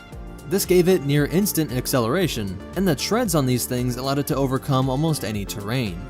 Much like the OG-9, it did not have a complicated AI. It isn't like the HMP that can just be told to hunt and eliminate an enemy. Behind this red photoreceptor eye, there are an array of sensors that receive direct input from the commander. You tell it where to go, then its processors are able to avoid obstacles and engage previously identified enemies. Sometimes this created a flaw where it wouldn't prioritize targets, opening up on troops before vehicles. But if this ever happened, the commander had an easy way to override it, telling it to eliminate ATTEs first, for example. And a single Hailfire can wreck the battlefield with its 30 missile payload, 15 in each box. It also had small twin-mounted blasters for dealing with some lightly armored troops, but this was the only thing it had to protect itself while it made its way back to the hangar or to the base in order to resupply. Later in the war, Howard developed a resupply drone that could fly out to meet the Hailfire and get it set up to roll with a fresh 30. With this supply line, they were able to make it appear like the Hailfire never ran out of ammunition. Paired up with the OG-9, the Spiders would prioritize troops, and the Hailfire would rain down rockets on vehicles. By firing a cluster of 3 or 4 rockets at a time, they were able to pick LAATs out of the sky, though of course these gunships were the bane of its existence. Other things like the height were deliberately chosen so that they could fire over CIS assets, just like the homing Spider. Other cool features are that you could use these wheels to run over ranks of clone troopers, and that these weapon attachments were modular, meaning that it could be swapped out for heavy artillery, ion cannons, and anti-personnel stun weapons. I assumed that they would use these stun weapons when they weren't that angry with debtors, and later when they didn't want terrible PR when taking over worlds for the CIS. It would also work great as a clone catcher. During its debut in the Battle of Geonosis, 4,100 of these Hailfires were present. In this first battle, they proved to be such a powerful enemy that the Grand Army of the Republic developed Bantha Squad as an anti-Hailfire Special Forces unit. The Hailfire could be seen in conflicts all across the galaxy, and even fighting against the Republic's first generation of AT-AT. Many had a similar fate to the AT-TE. Even after the droid decommission at the end of the Clone Wars, some were out there still slinging rockets. During the subjugation of Kashyyyk, the Wookiees used repurposed Hailfires to fight off the Empire. This must have been an insanely abrupt shift in thinking, as the droids became their only way to fight off the clone troopers, who had just been their allies a few weeks before. And this is actually one of the CIS droids that was able to be salvaged by the Alliance to restore the Republic, deploying them against the Empire on various worlds from 1 ABY on. So that's it for its history, but you definitely want to hear these cool facts and behind the scenes stuff. The stat for the top speed is only 45 kilometers per hour or 28 miles per hour, but that just doesn't make sense to me. That means you'd be honked at for being too slow in a residential neighborhood, and that really doesn't match what we see on screen. There were tons of visual ways that Lucas wanted to signify that the CIS were the bad guys, and even the color of smoke was used to help the viewer realize this, as the LAAT's rockets would leave these clean white smoke trails, whereas the Hailfire's rockets were all erratic and raspy, leaving smoggy black trails. And this vehicle was inspired by a mix of 2 Russian vehicles, the big-wheeled Russian Tsar tank, and the rocket packs on the Katrushka. But it also draws on things like a 16th century Korean rocket launcher system called the Hwakcha. Additional information was gained by the Canon Guide Star Wars Encyclopedia of Starships and Other Vehicles, Legends Guide, the New Essential Guide to Vehicles and Vessels, the New Essential Chronology, the Essential Guide to Warfare, and Ultimate Star Wars, while also appearing in the game Star Wars Commander. But most important of all, remember, just pay your debts, and the Force will be with you. Always. What's up, meta nerds? This video is all about the NR-N99 Persuader class, aka the Snail Tank. In other videos, we saw how the OG-9 and the Hailfire were used to collect debts. If you owed credits to the Commerce Guild, you'd wake up to a towering, mechanized spider laser cutting the roof off of your home. If the Munes recalled your loan, you'd be trying to outrun the Hailfire and its 30 rocket payload. But if you crossed the corporate alliance, it was the snail tank that you had to worry about. The CA didn't deal too much with personal loans, so they weren't really trying to repossess loaned property, but rather protect their property. Some loved the CA for their ability to civilize remote worlds and bring trade and jobs to these areas. But others had problems with how certain corporations in the Alliance conducted business. Protesters would often block access to these controversial manufacturers, or even destroy property, which is what caused the CA to look to the Techno-Union for a solution. They were able to produce a cheap, powerful, and speedy droid unit to bust up the dissenters. Each unit cost the CA only 49,000 credits. That's less than the cost of the disposable TIE Fighter, and even less than the solutions used by the IBC and the Commerce Guild. For that price, you got a lot of firepower, with 2 ion cannons and 2 heavy repeating blasters, but a modular design allowed it to be swapped out for shock rifles or a series of heavy explosives. I like that with the Hailfire we saw that it had a shock option as well, belying the fact that even in the Outer Rim, you can't just go around killing anything that gets in your way. Or at least not for long. But when you were certain that death and destruction were warranted, you could swap these cannons out for 2 variable munition launch tubes, capable of firing either 12 concussion missiles, 48 thermal detonators, 4 homing missiles, or 4 dumbfire torpedoes. I think the great variation in weaponry here shows the great variation in the groups that oppose the CA. Some would have just been peaceful protesters getting stunned to regain access to the property, but others would have been dedicated militants. We see some of this with groups like the Nebula Front, a sort of monopoly-busting militia that waged war on the Trade Federation using starfighters, blasters, and bombs. So it is reasonable to think that the CA faced similar folks on the worlds that they operated on. In a way, these droids were battle-hardened by the time that the Clone Wars broke out. When the CA allied itself with the CIS, they donated most of their snail tanks to the war effort, where its design features were able to really shine. The vehicle is essentially a droid brain and munitions wrapped up in a tread system. This main unit here houses everything, with these photoreceptor eye stalks and communications antenna attaching to its droid brain. It actually has a more complex AI than the OG-9 and Hailfire, being able to calculate where to travel and what to destroy in order to accomplish the mission, whereas those other guys just react to things like terrain data while moving along pre-assigned routes. But if any corrections had to be made, the pilot droids located in core ships could always log in and take control of it. This main unit would contain all of the engines that kept everything moving, and the Tabana gas used for its weaponry. By having these pair of side treads out on pylons, it made the tank a lot more stable, but also ensures a good grip when traveling across the debris-filled battlefront. With a height of 6.2 meters or 20 feet, it was about 2/3 the height of the AT-ST. And with a length of 10.96 meters or 36 feet, the snail is about a Jawa longer than an AAT. But despite this size and use of treads instead of repulsors, it still gets up to a great top speed. Standard models have a top speed of 60 km per hour or 37 miles per hour, but some variants can reach 100 km per hour or 62 miles per hour. This made even the base faster than the AAT, and the variant is quicker than even the AT-RT. But the way the snail tank combines these traits is kinda terrifying. When this thing was deployed, it would often crash right through buildings to get to its targets. Hitting walls at 60 miles per hour would smash them to pieces, and the incredible grab of those treads meant that it wouldn't even slow down as it accelerated over the resulting rubble. Its eye stalks and a name like Snail Tank might not be that intimidating, but if you understand this thing's ability, you'll think twice about opposing the Corporate Alliance and the CIS. But oppose the Republic did, and over the course of the Clone Wars, they could be seen on various worlds.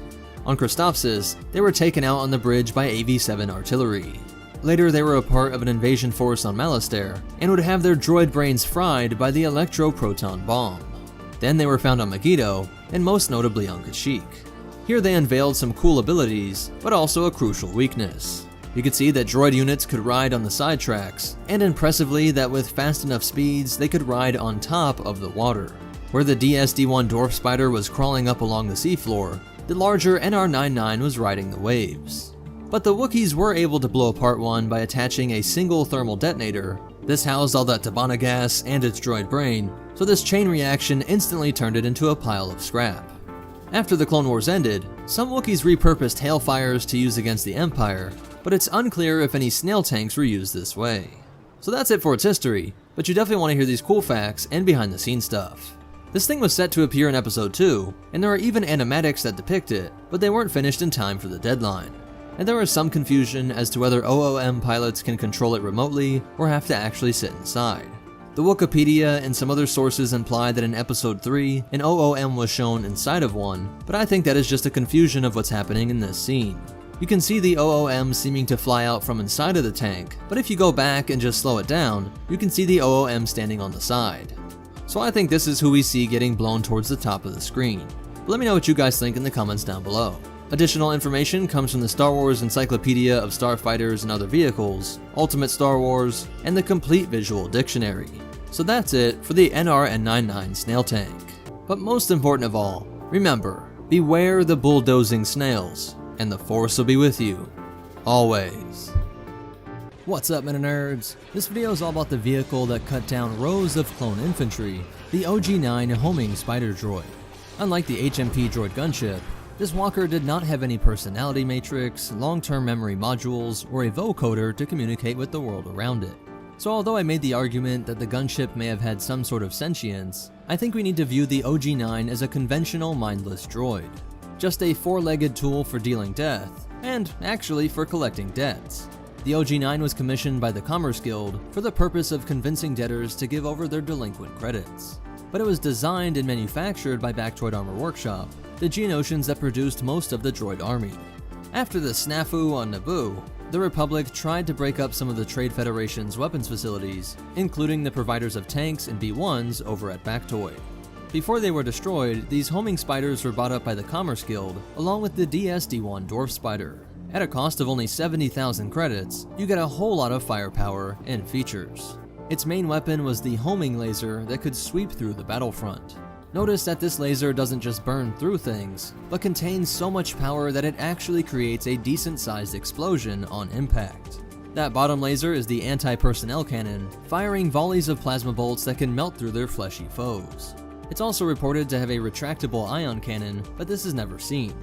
It is often compared to the Republic's ATTE in the fact that it is a walker that can move a large gun around the battlefront and that it can take on difficult terrain. The main ball is connected to the forelegs via these long reinforced hydraulic struts, giving the walker a wide and sturdy stance. Then each of these legs also had shock absorbers and adjustable foot pads so that each could adapt independently to climb steep and uneven ground. Really innovative design made sure that its internal components were completely sealed off so that the OG-9 could walk along the seafloor.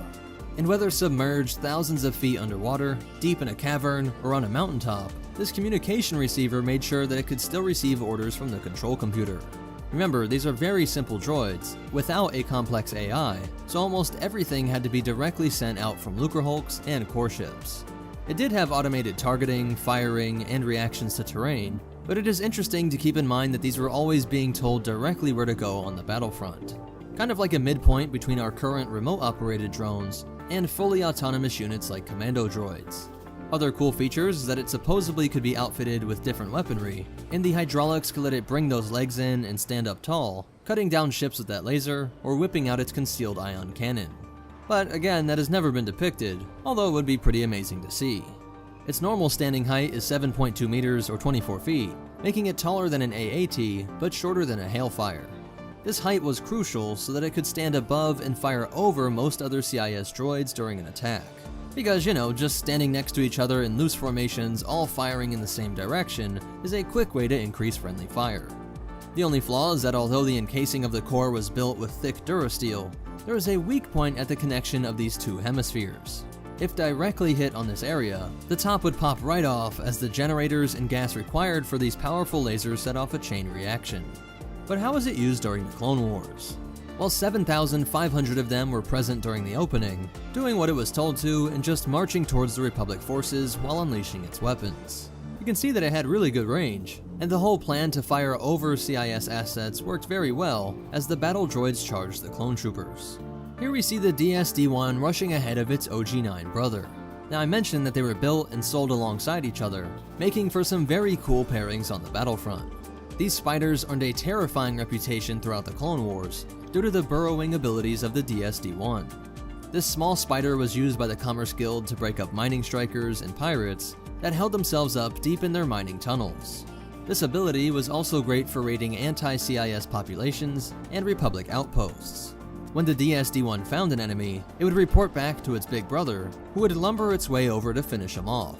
Its 90 km/h or 56 mph top speed meant that it may take some time to get there, but whenever you saw the little spider pop up, you knew that it was only a matter of time before you and your allies were being cut down by its laser scythe.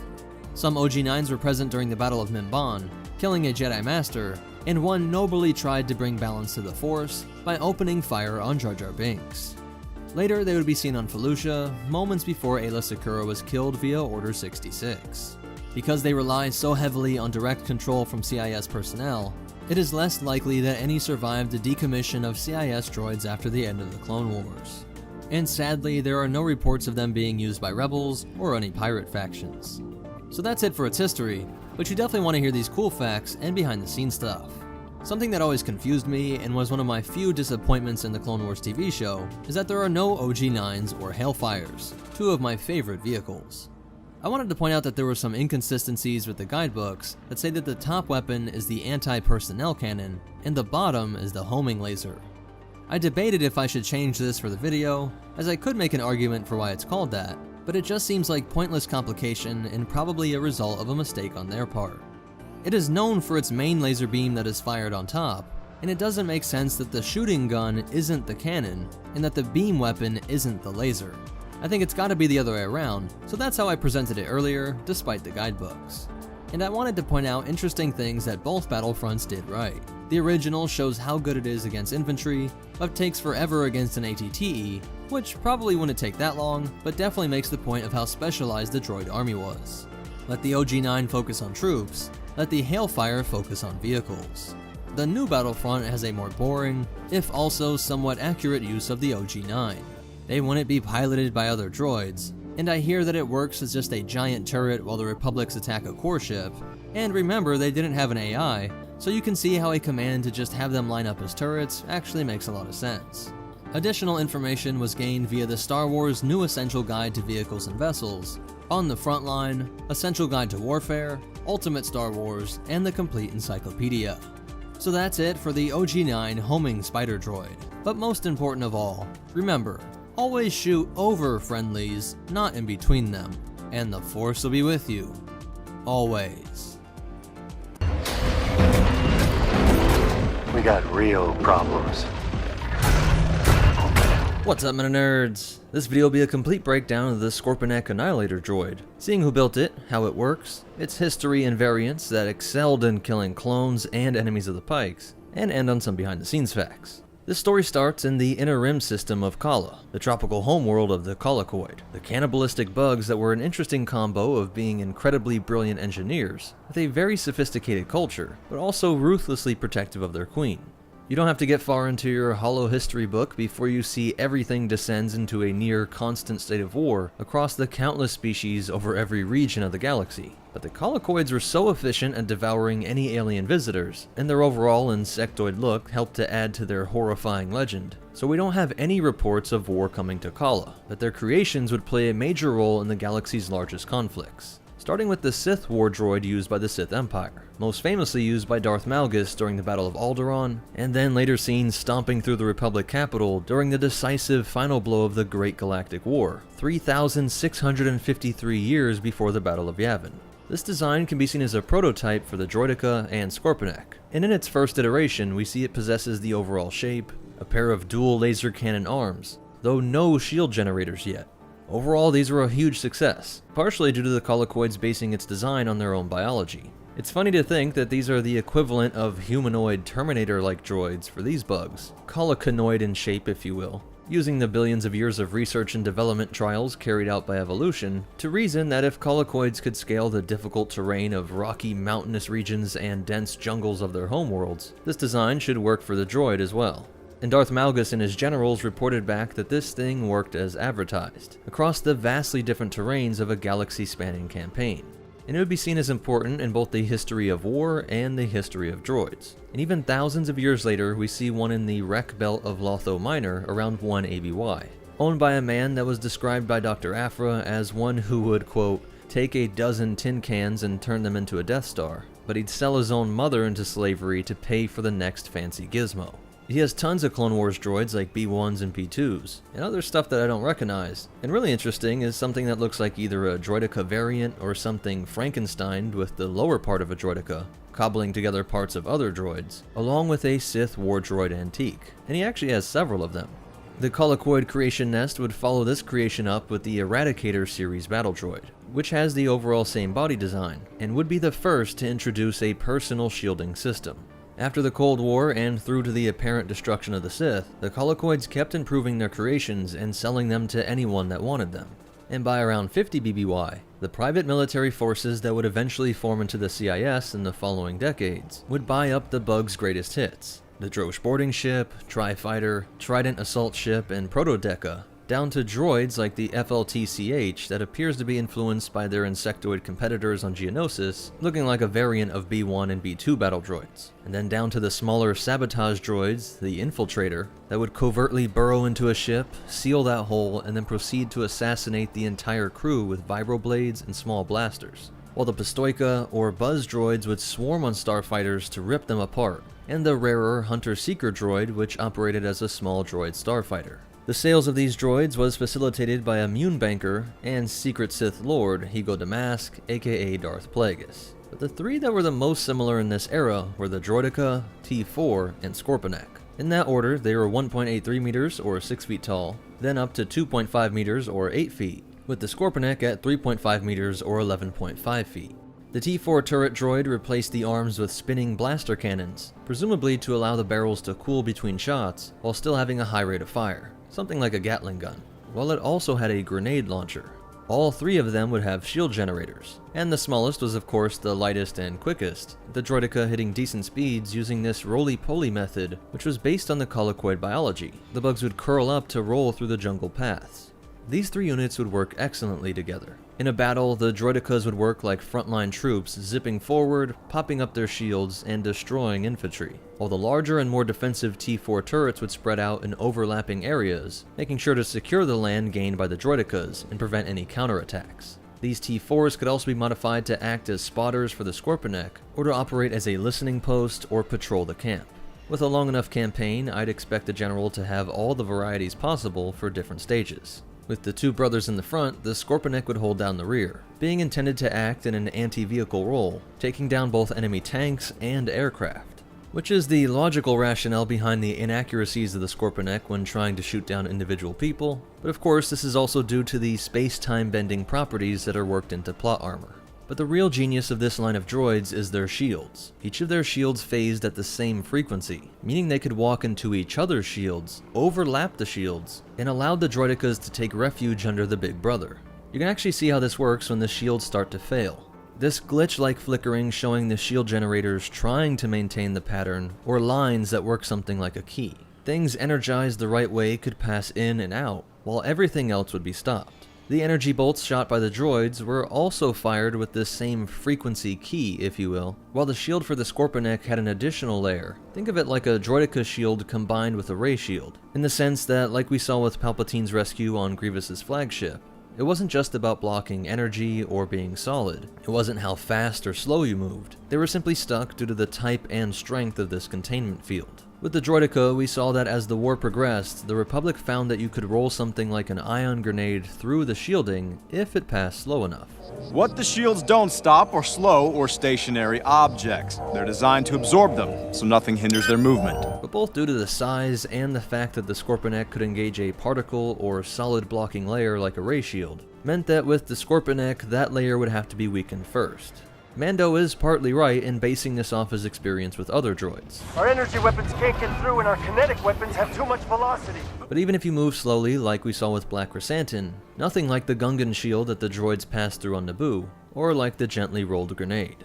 He has to blast it a whole bunch of times, with a weapon that we've seen do incredible things, sending people flying through the air. His great size and strength allowing him to walk around with something equivalent to a 50 cal rifle. So this enormous energy dump at one spot and at close range worked to mess with the frequency of the ion lock, allowing him to work his hand through even if it wasn't the right key. We see a couple very interesting things with the droid's response. Black does get the tip of his fingers through, but this perturbation in the shield is detected, and it shows that it can redirect the shield to strengthen a damaged area.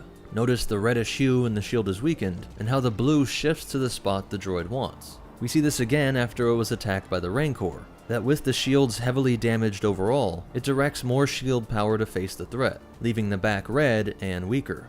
With Chrysanthemum, you can see that this shift is just barely a second before it is able to get everything balanced out back to a uniform coverage. But with the Rancor attack, it stays red from then on out, allowing Din Djarin to break through with now just a few Darksaber blows. This is a really cool touch because it means that working with a droid this large, the Colicoids made the shields work more like a starfighter, where the pilot could focus the shielding to more protect the area they expected to be shot from. Put your deflectors on double front.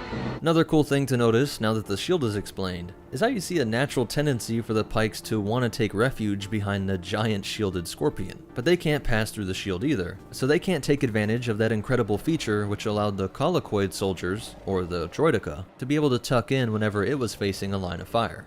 We can also deduce that the power supply for the shield generator is located right behind the eye, as this stab does keep the shield down, but it can still walk, the computers are fine, and it's still able to fire, as you see it just gets a bolt off as it is snatched up by the Rancor. So the power source must have been behind the eye, but the actual shield generator was located in the base. Other things I want to note is that this belt feeds power to the guns, and how we first saw the Scorpion through Mando's helmet is how the droid sees the rest of the world. The main eye is a series of infrared photoreceptors, while the smaller one is a composite radiation sensor, which sees in a way similar to the Colicoid's natural eye.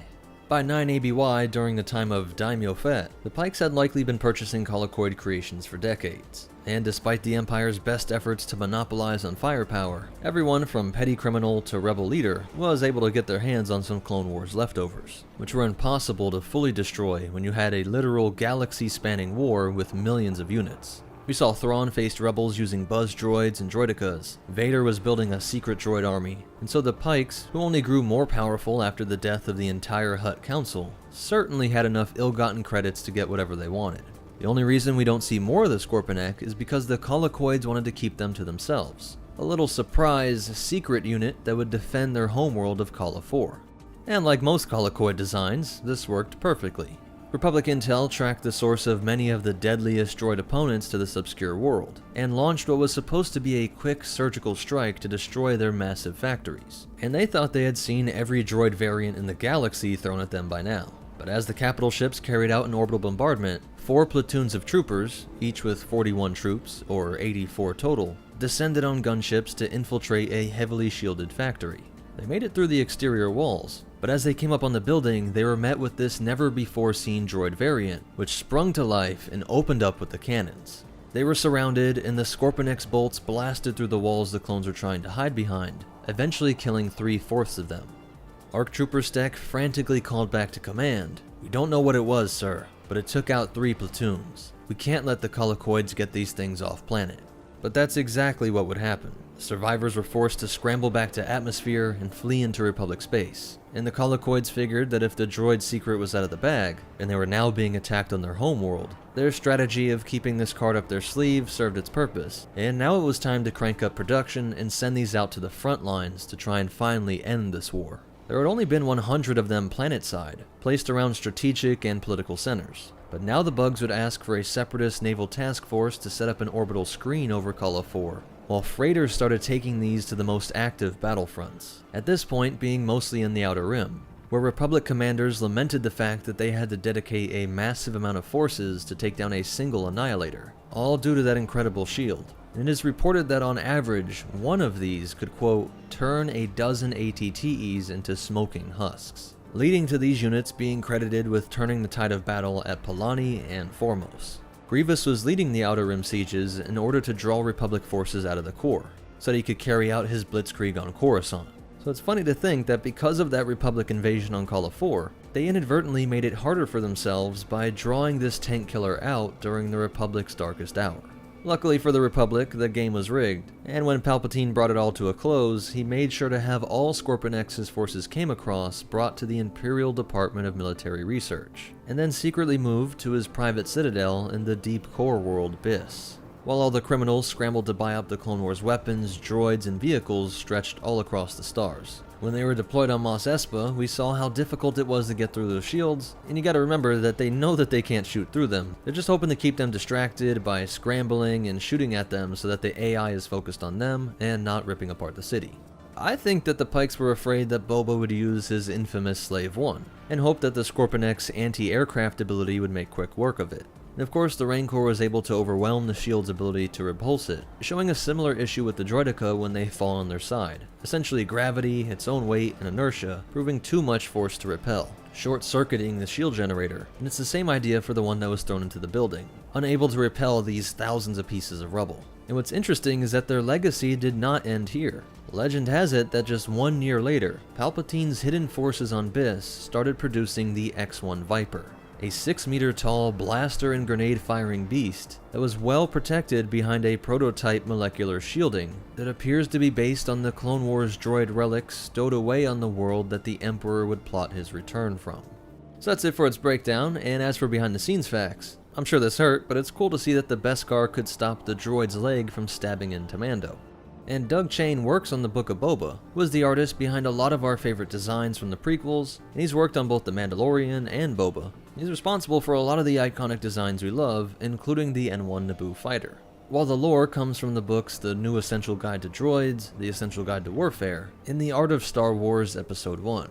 If you liked it, the best way to help me out is to just simply hit that like button, comment your thoughts down below, and share the video somewhere, and of course subscribe if you want to see more. But most important of all, remember, there's always a bigger droid, and the Force will be with you, always. Sometimes going for the head just isn't enough. What's up, Meta Nerds? Today we're going to be taking a look at the IG-100 Magna Guard, covering everything from who was responsible for constructing these Jedi killers, their connection to one famously congested Kaleesh, and even what happened to these true technological terrors after the Clone Wars. The IG-100 Magna Guard, or simply referred to as the Magna Guards, were part of the infamous IG series of droids built by Holowan Mechanicals. Holowan also proudly presented such fearsome creations as the IG-86 Sentinel droid, commonly used by gangsters during the Clone Wars, the IGRM bodyguard and enforcer seen up through the Imperial era, and most famously, the IG series assassin droids. They were also the manufacturer of the Magna Guard's most memorable weapon, the Electro Staff, which we'll break down in just a bit. Standing at 1.95 meters tall, or just under 6 foot 5 inches, the Magna Guard was almost 2.5 Ewoks in stature. And weighing in at 123 kilograms, or roughly 271 pounds, you can be certain that your elite force of bodyguards won't just be kicked down by any old clone trooper. If it showed up here on Earth, it would be just an inch shorter than Michael Jordan, and be twice the weight of Asimo, and is slightly more proficient at killing organics than Sophia. These droids had masculine programming and could speak basic, though they rarely made any noise at all, and usually came equipped with 2 red photoreceptor eyes, as well as a backup system placed in their chests. The only time you see them without this crimson stare was in the Clone Wars TV show, when Count Dooku was seen protected by Magna Guards with these eerie yellow eyes. Though not much has been said in canon or legends about this variant, but these are said to be even more deadly than their stock model. But no matter the variant, all Magna Guards are protected by strong duranium plates, the same material used in the armor of General Grievous, making your Magna Guards far more durable than your typical B1. And they're also known to be sporting capes. These capes often bore similar markings to the ones on Grievous's mask, called the Marks of Mumu, which is a beast from the General's homeworld of Kali. Kinda like how the Mandalorians are always repping the Mythosaur. And since we keep talking about him, let's discuss the history between General Grievous and his ferocious Magna Guards. Very little information has been given to us in the current canon, aside from these droids being used as elite bodyguards by the Separatists. But this topic was expanded upon far more in Legends. When Grievous became the coughing cyborg we all know and love, he insisted on having an elite guard similar to what he had during his glory days of fighting the Huck. Separatist leader Count Dooku got in contact with Holowan Mechanicals, which soon presented their impressive new model of combat droids to Grievous. The cyborg would single-handedly train each and every Magna Guard in the art of combating his most hated enemy, the Jedi. As the training progressed, each member of Grievous's guard would develop their own unique fighting style, some becoming more adept in close-quarters combat, while others were more proficient in long-range weaponry. This gave the Kaleesh general a varied group of deadly warriors to both protect him and help him in his crusade of eliminating Jedi scum. And help him they did. One time we see these machines used extremely efficiently was in the capture of Jedi Council member Eth Koth. After his clone troopers were wiped out by commando droids, Heath Koth was left to face off against Grievous and 4 of these mechanical monsters. You can see how they let their master duel with this Jedi Master, always encircling Koth just in case he somehow gained the upper hand. Which is exactly what happened thanks to the Jedi's pesky ally, the Force. After being pushed into the window of Koth's Venator, Grievous very well may have been struck down by this Jedi if it wasn't for his trusty team of Magna Guards. Having surrounded Koth, one of them prodded the doomed Jedi in the back with an electro staff. Though he bravely continued the duel, anytime Master Koth clashed his sabers against those of Grievous, he would receive another painful poke in the back by the Magna Guards. Cowardly? Perhaps, but you can't argue with the results. Count Dooku seemed to agree, because we saw his yellow-eyed Magna Guards employ a very similar tactic against Anakin Skywalker, which left the Chosen One in the clutches of the Count. When Kit Fisto infiltrated Grievous's fortress, the general was able to remotely activate his Magna Guards. They tried locking down the entire castle, and were almost able to defeat the clones and Jedi, even successfully landing a rocket on their new class transport. But with the Force on their side, Fisto was able to escape. The bounty hunter, Cad Bane, was allowed at least one Magna Guard in order to help with his torture of Jedi Master Bolo Ropal, where he was trying to have him open up the Kyber memory crystal. Other times we see the Magna Guards used are during the kidnapping of Rhoda the Hutt, where they gave a very difficult fight to a young Ahsoka. We also see them on both the Invisible Hand, and on Utapau defending General Grievous from Obi-Wan Kenobi. It was during that mission to save the Senate that we saw how the IG-100 could continue to fight without a head. The only true way to destroy these things was to knock out its backup chess processor as well. Or if you could, do what General Grievous advised. Crush them! Make them suffer! Now that we covered their history, let's take a deep look into the unorthodox arsenal of the Magna Guards. Let's start with canon. Since we have just one weapon to cover, the infamous Electro Staff. A collab effort by both Hollow One Mechanicals and Bactoid Armor Workshop, the Electro Staff came in 2 slightly different variations. One having a metallic hill armed with these 2 transparent ends, and the other having a slightly longer black hill, with these mechanical devices at the end spewing the purple electricity. Both models were capable of blocking lightsaber strikes, thanks to them being made of frick alloy, one of the few lightsaber-resistant materials in the galaxy, and what Darth Sidious's lightsaber is made out of. And though normally purple, this staff has also been seen with yellow electrical currents buzzing around at the ends.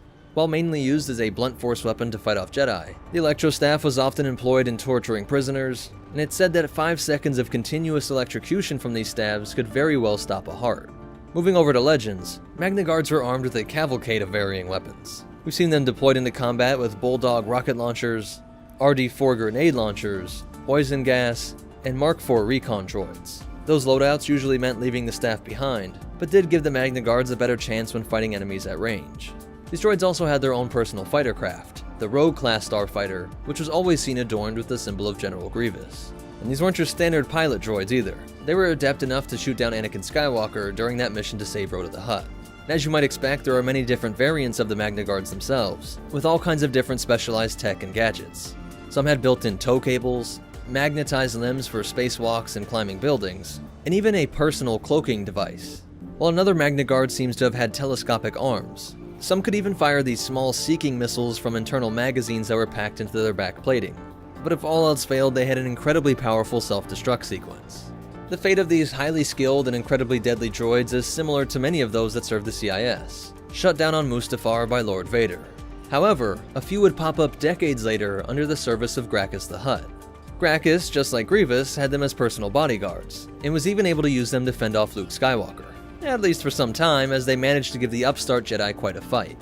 That story's canon, but in Legends, it was also used by Geyser Delso, a CIS holdout unwilling to bend the knee to Emperor Palpatine, who launched a failed droid rebellion on Mustafar. So that's it for its history and breakdown, but you definitely want to hear these cool facts and behind-the-scenes stuff. Magna Guards were first introduced in Revenge of the Sith, and we were apparently supposed to see a lot more of them. According to stunt coordinator Nick Gillard, Obi-Wan was meant to have an epic 5-man fight against Grievous's guards on Utapau. They even trained for it, but it was George Lucas who decided to change the things to what we saw. Would have been an awesome fight, but Lucas went with the clever homage to Indiana Jones and the Cairo Swordsman. Magna Guards have not spoken in the current canon, aside from that squeal we hear when let out in Revenge of the Sith. But in the video game for that movie, we actually get to hear their very intimidating voices. Foolish Jedi, prepare to be dismantled. Finally, the look for the Magna Guards comes from the unused concept art for Grievous himself. He just liked the soulless, crimson gaze of the Magna Guards so much that he made them the elite guard of that new cyborg villain. But most important of all, remember, never bring a blaster to a lightsaber fight. Bring an electro staff, unless you're Kenobi. And the Force will be with you. always. What's up, Meta Nerds? In today's video, we're going to be talking about the DSD-1 Dwarf Spider Droid. We'll do a full breakdown of its terrifying ability, see why those in the mining profession worried that this thing would pop up out of the ground and kill them, learn how it worked and the many ways that it was used by the CIS during the Clone Wars, as well as look at some variants and behind-the-scenes facts. The Dwarf Spider Droid is built by Bactoid Armor Workshop, the same people that would produce the majority of the weapons, vehicles, and droids of the CIS. It would stand at a height of 1.98 meters or 6.5 feet tall, not including this large antenna, being only a few centimeters taller than a B1 battle droid. At a width of 3.05 meters or 10 feet, it was about 1.5 B1 battle droids across. And with a mass of 337 kilograms, it weighed more than 5 B1s. If it showed up here on Earth, it would be just taller than an F-150 truck, wider than a school bus, and weigh nearly as much as 2,000 Goliath bird eater spiders. The Dwarf Spider Droid consists of a turret-like head with multiple infrared photoreceptors and scanners. Things like the ARC Trooper's Stealth Walker might have been able to cloak their EM signature and invade these infrared scanners, but the droid also has a pair of echolocation emitters. Sound wave data cross-referenced with the IR data might have been able to detect any anomalies via cloaking or jamming tech. The DSD-1 was colloquially known as the Burrowing Spider Droid, because of its terrifying ability to dig after its opponents. More on how that was used to break up the mining guild strikers in a bit. The droid used 4 spider-like legs for locomotion. These legs would help in movement and provide a stable platform when aiming, and even allowed it to scale some steep terrain. The Dwarf Spider Droids would have masculine programming, but it wouldn't communicate via Galactic Basic, instead using a sort of binary, speaking via a series of beeps, not actual words like we hear with some battle droids and even stuff like the HMP droid gunship. The main armament of the Dwarf Spider Droid would be a single heavy blaster cannon. This gun would be versatile and work against a variety of targets. Its anti-personnel firing mode would easily take out clones or enemies from afar. Its secondary firing mode would be much slower but more powerful, easily blowing through light vehicles like the AT-RT, though it did only put dents in larger Republic vehicles like the AT-TE.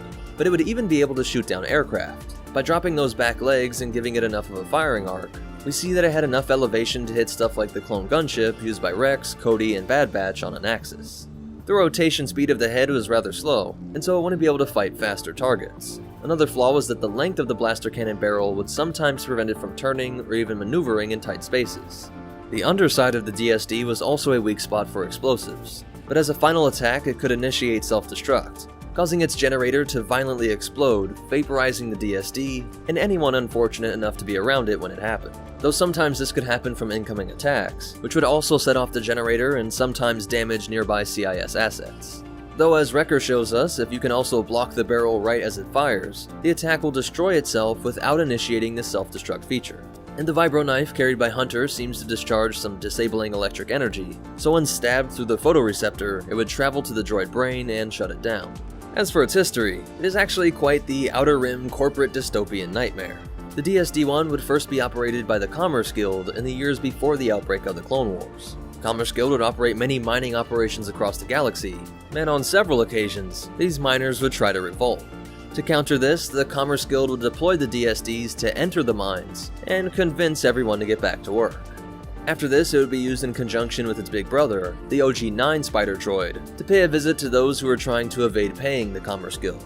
Right before the outbreak of the Clone Wars, Commerce Guild would join the Confederacy of Independent Systems and provide it with their battle droids and vehicles, with these 2 Spider Droids being a main addition to the CIS vast droid collection. The DSD would first see operations during the very outbreak of the Clone Wars, in the earliest moments of the Battle of Geonosis in 22 BBY.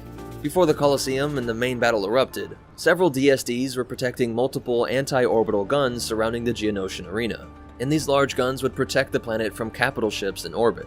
These guns and the Spider Droids defending them would be destroyed by Mace Windu, Illuminara, and Dooley, with the assistance of some TX-130 Saber tanks. Now that the clones and the rest of the Jedi could arrive on the planet, the DSDs would soon face the Republic in full force. On Geonosis, the DSDs proved their worth, and were able to pick up clone troopers from many kilometers. Not only were they killing clones, but they were also helpful in pinpointing specific targets. The big antenna was relaying enemy positions and data back to command, and they would help their big brothers the OG-9s in a specific tactic. The DSDs would race out and scout ahead, but as soon as a bigger threat or overwhelming force would appear, calling in the OG-9 with its laser that could just cut through ranks of troopers, and the big gun that could punch holes in things like the AT-TE. After Geonosis, the DSD would be operating on numerous Separatist-controlled worlds for a variety of different purposes. In most cases, they were on the front lines with many other battle droids used by the CIS. It would be present at major battles such as Christophsis, Malastare, and many others. On Malastare, the DSDs would be lethal to the Dug mounted troops, wiping out all but one of them before they could reach the droids, only to be shot dead as he attempted to destroy them up close and personal. And in Legends, we know of their use on Munilinst, Dantooine, and Thule, just to name a few. And the Separatists would also use the DSDs on defense. On Teth, they were stationed here to defend against the ATTEs on an almost vertical cliff. Having the high ground, the Spiders had an incredible advantage, and could fire on the ATTEs' feet, disabling their legs and causing them to fall to their doom. Another time we see them defending the Separatist prison complex, the Citadel, on the planet Lola Seu. But the commander of the base, O.C. Sobek, seems to prefer the similar LM-432 Crab droid over the Dwarf Spider droid, as we only see 2 DSDs way off in the background, compared to the dozens, if not hundreds of Crab droids used on this base. Quite the opposite can be said for the Separatist base on Felucia, where a ton of DSDs are stationed to defend this base, as well as patrolling the surrounding forests. And it would also return to its roots as an anti-riot unit in service with the CIS on Reluctant Worlds. Onderon was one such world, but the Onderon rebels were able to use guerrilla warfare style tactics, and were able to best many of the Dwarf Spiders. Throughout the war, several variants of the DSD would be made. The first is the amphibious version developed for the swamplands, marshes, and other wet environments, and could actually operate underwater. This type's blaster cannon seems to be bigger than the normal version, although whether if this is because it is a stronger gun or just something to do with it being able to operate underwater is unknown. This type was used during the later stages of the Battle of Kashyyyk against the Republic and the native Wookiees. These last 2 variants are now legends, but they are some of the coolest ones. There was the heavy Dwarf Spider droid, which now had 3 of those heavy blaster cannons. It also had some sort of apparatus on its back, which we don't know exactly what it was, but it was most likely some sort of upgraded power generator to support the additional firepower. This type saw use at the Battle of Geonosis, where it was extremely effective against infantry. The last type was the Advanced Dwarf Spider droid, or ADSD. This type was heavily redesigned and included many more enhancements. Additional armor plating on its legs, a top-mounted turret with explosive blaster rounds, and an ability to fight in complete darkness, along with linked missile launchers, made this a much deadlier version over your standard DSD. The Clone Commando Delta Squad would face this type on numerous occasions, and Captain Rex even faced one of these as well. And believe it or not, the ADSD was actually available before the Clone Wars, where it was also used in the same anti-riot duty, but of course more reserved when those rioters acquired some heavy ordnance. When the time came to join the CIS, the ADSD was also added, but sparingly due to its high costs. When the time came for the Clone Wars to end with the execution of Order 66, all of the droids used by the CIS would be ordered to shut down. This is true in canon at least, but the DSD has a special story in Legends. Initially, they were shut down like the rest, but a few years into the Imperial era, the Empire began recommissioning the DSDs into Imperial service, and they were first put to use against their former masters, with the Imperials sicking them on newly captured Separatist worlds. While other DSDs were sent to many training centers across the galaxy, allowing many stormtroopers to train against this Clone Wars terror, while others almost became a sort of Imperial attack dog, where they would be used in stormtrooper squads to be sent in against rebels that were held up in a building or cave system, or would be alongside them when out on patrol. So that's it for its history and breakdown, but you definitely want to hear these cool facts and behind the scenes stuff. Dwarf Spider droid is created for Star Wars Episode 2, Attack of the Clones. Originally, all of the different Separatist groups were just going to be painted the same B1 battle droid color, but this was later changed to make the droid army more unique, with each faction having this assemblage of different droids. The Advanced Dwarf Spider droid was created for the Republic Commando video game, and the Heavy DSD was created for the Clone Campaign's expansion pack for Star Wars Battlegrounds. Additional information comes from the visual dictionaries, complete locations, essential guide to droids, encyclopedias of starfighters and other vehicles, and Ultimate Star Wars. But most important of all, remember, if your Union rep doesn't have a plan for killing the burrowing spider robot that shoots lasers out of its face and calls for an even bigger spider friend, then just get another job. And the Force will be with you. Always. Live through us. Forever they will. Killing a Jedi ain't easy, but it does pay well. What's up, meta nerds? This video is all about the terrifying JK-13 security droid. It was manufactured by CIS Cybernetics, a subsidiary of Bactoid Armor Workshop that made most of the Separatist battle droids. Their main facility was on Ord Cestus in the Outer Rim, where they produced the buggers for 80,000 credits. That's about 40 times the cost of a B1, 4 times that of a Vulture droid, but only about 1/5 the cost of a Droideka. And CC wasn't accepting meat as payment either. It stood 1.5 meters, or nearly 5 feet tall, making it shorter than all the other CIS infantry droids. By the time of the Clone Wars, they were selling so many of these Jedi killers that it accounted for 60% of the Separatist economy, with the actual plant that manufactured them being a 1,000 square kilometer complex that went 24 levels underground. But how did it actually work? Well, you start with an eel, specifically the Dashta eel, which was highly force sensitive and in great abundance on their homeworld of Ord Cestus. By integrating it essentially into a mech suit, it became a bio-droid, a kind of cyborg with organic matter meshed into a droid CPU. The droid side would move to kill things that the organic side felt contained a strong presence in the Force. This was really a brilliant way to have the droid detect and seek out Jedi specifically. Or I guess also children that weren't discovered yet and would have grown up to become Jedi. Let's just hope they didn't have any take your child to work days at the old Cestus cybernetics plant. Once the eel detected the Jedi's presence in the Force, the digital side would initiate programming, making the droid body attack that presence relentlessly. This eel mech suit that looks like a spider could kill its prey with its stinger and large claws, which also allowed it to travel across terrain or up buildings at a terrifying speed. But its main weapon were these long, stun tentacles. See how each are very thin strands of wire that extend from the Jedi killer's head? Each of them had enough stun power to incapacitate a large organic. The articulation of each of these strands was so precise that it was considered one of the best engineered droids in the entire galaxy. With a single strand, it could perform precise cuts, whether at eyes or throats, or lash hundreds of separate areas on a being at once, flaying them into a painful death. It could also combine these strands like a thick rope to smash through walls or provide the blunt force trauma to kill enemies wearing armor. Essentially, thin razor blades for cutting flesh, or a powerful hammer force for crushing in helmets. Jedi Master Devon Fordashell had his arm lopped off by one of these, and he considered himself lucky to have just survived. When Kit Fisto and Obi-Wan were dispatched to investigate and neutralize this threat, the JK-13 easily blew through a destroyer droid on its way to killing ARC Trooper Surdy, and then nearly killed the 2 Jedi Generals. These are 2 of the greatest swordsmen of the Order, and it still took their combined efforts to keep the barrage of tentacles back, with Obi-Wan actually using his lightsaber and a light whip, while they had to get past its unique variant of a deflector shield called a Zythan Force Shield. The 2 were horrified at the prospect of the CIS rolling out thousands of these Jedi killers, a plan that Count Dooku purposely let the Republic find intel on. But in fact, Dooku was just bluffing. This was in the year 22 BBY, the first year of the Clone Wars, and he figured that with this JK-13 attack and the corroborating intel, the Republic and Jedi would panic, and they would waste resources frantically trying to develop a counter to this droid that Dooku never actually planned to incorporate into the CIS. Mechanically, it was a great feat of engineering, but its downfall came from the biological side of this bio-droid. Yep, despite how simple and straightforward you would think it would be to neurolace a force-sensitive eel into a spider mech suit and sicken on Jedi, surprisingly this process has some complications. Part of having its force-sensitive abilities came with a level of consciousness, an awareness of what these bio-droids were doing. Cestus cybernetics essentially made them lose any sort of free will, an imprisoned ghost in the machine, forced to experience the hunting and killing of other sentient beings while having no control over their actions. This quickly drove the eels insane, created a complete mental and physical shock that would lead to the JK-13's malfunctioning, with the eels dying shortly thereafter.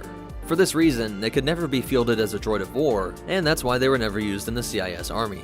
But funny enough, it should be noted that neither Kit Fisto or Obi-Wan went even mildly insane after ending the Dashta eel's unique and beautiful spark of life.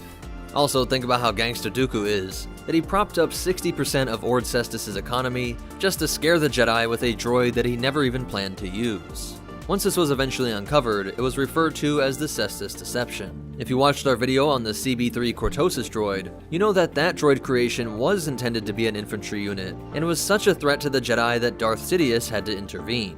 What do you think of the JK-13? Do you believe that if it worked correctly, the Republic and Jedi would have been quickly destroyed? And do you wish we would have seen it on the big screen?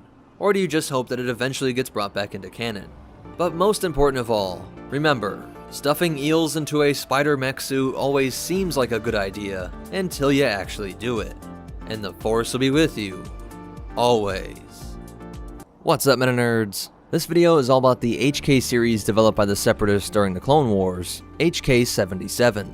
If you watched the video on the HK-B3, you know that the Trade Federation had been using a hunter-killer droid variant decades before the Battle of Naboo, and that all of the HKs were inspired by the great HK-47 of the Old Republic era.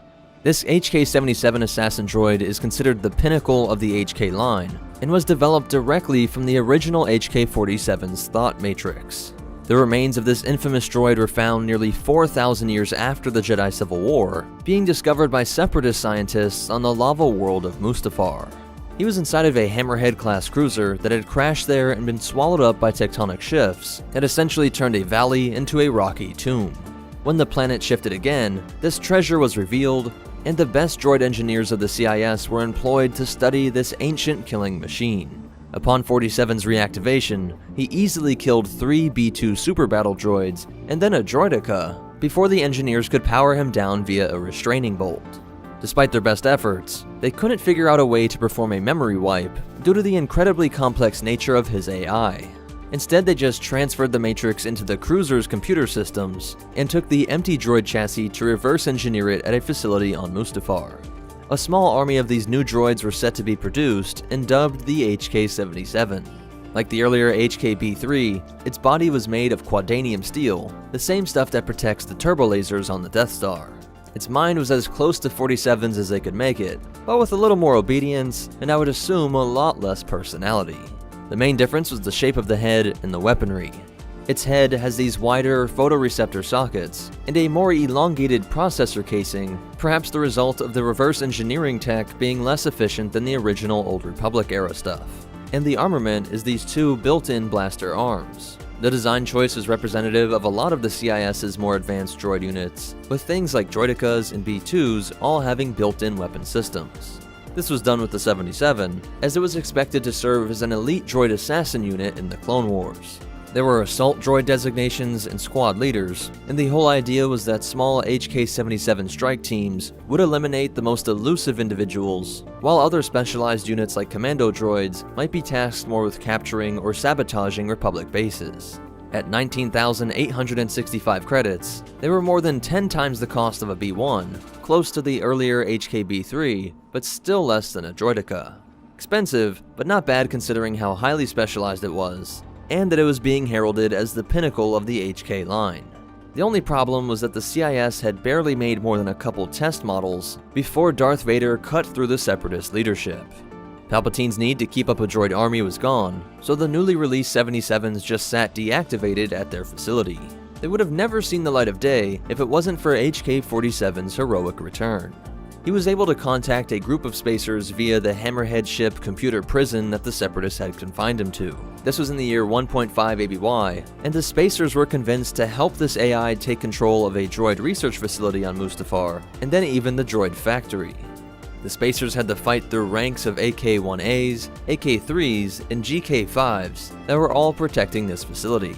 Once cleared, HK-47 was able to take control of this plant and get himself a new body, before betraying the spacers and raising a new droid army. This included more of those guard droids, but added a bunch of HK-77s, HK-58s Auric and Besh, several HK Taskmasters, and even a force pike wielding CYM prototype, and the deadly spider droid variant known as the Doombringer.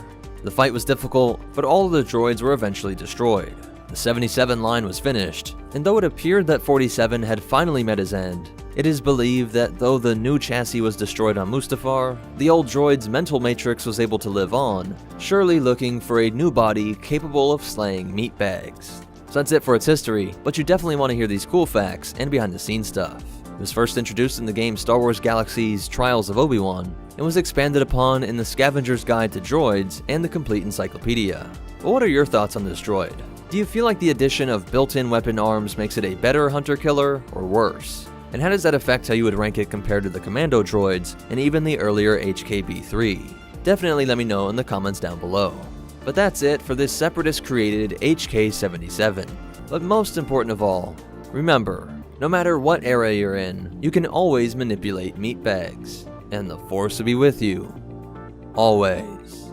What's up, meta nerds? This video is all about the Trade Federation's battle droid before the B1s, the HK-B3 Hunter-Killer Droid. That name probably gets your attention, as the HK series of assassin droids gave the galaxy the most terrifying and humorous droid of all, HK-47. That is a very clever turn of phrase, Master. Your brain is very un-meatbag-like.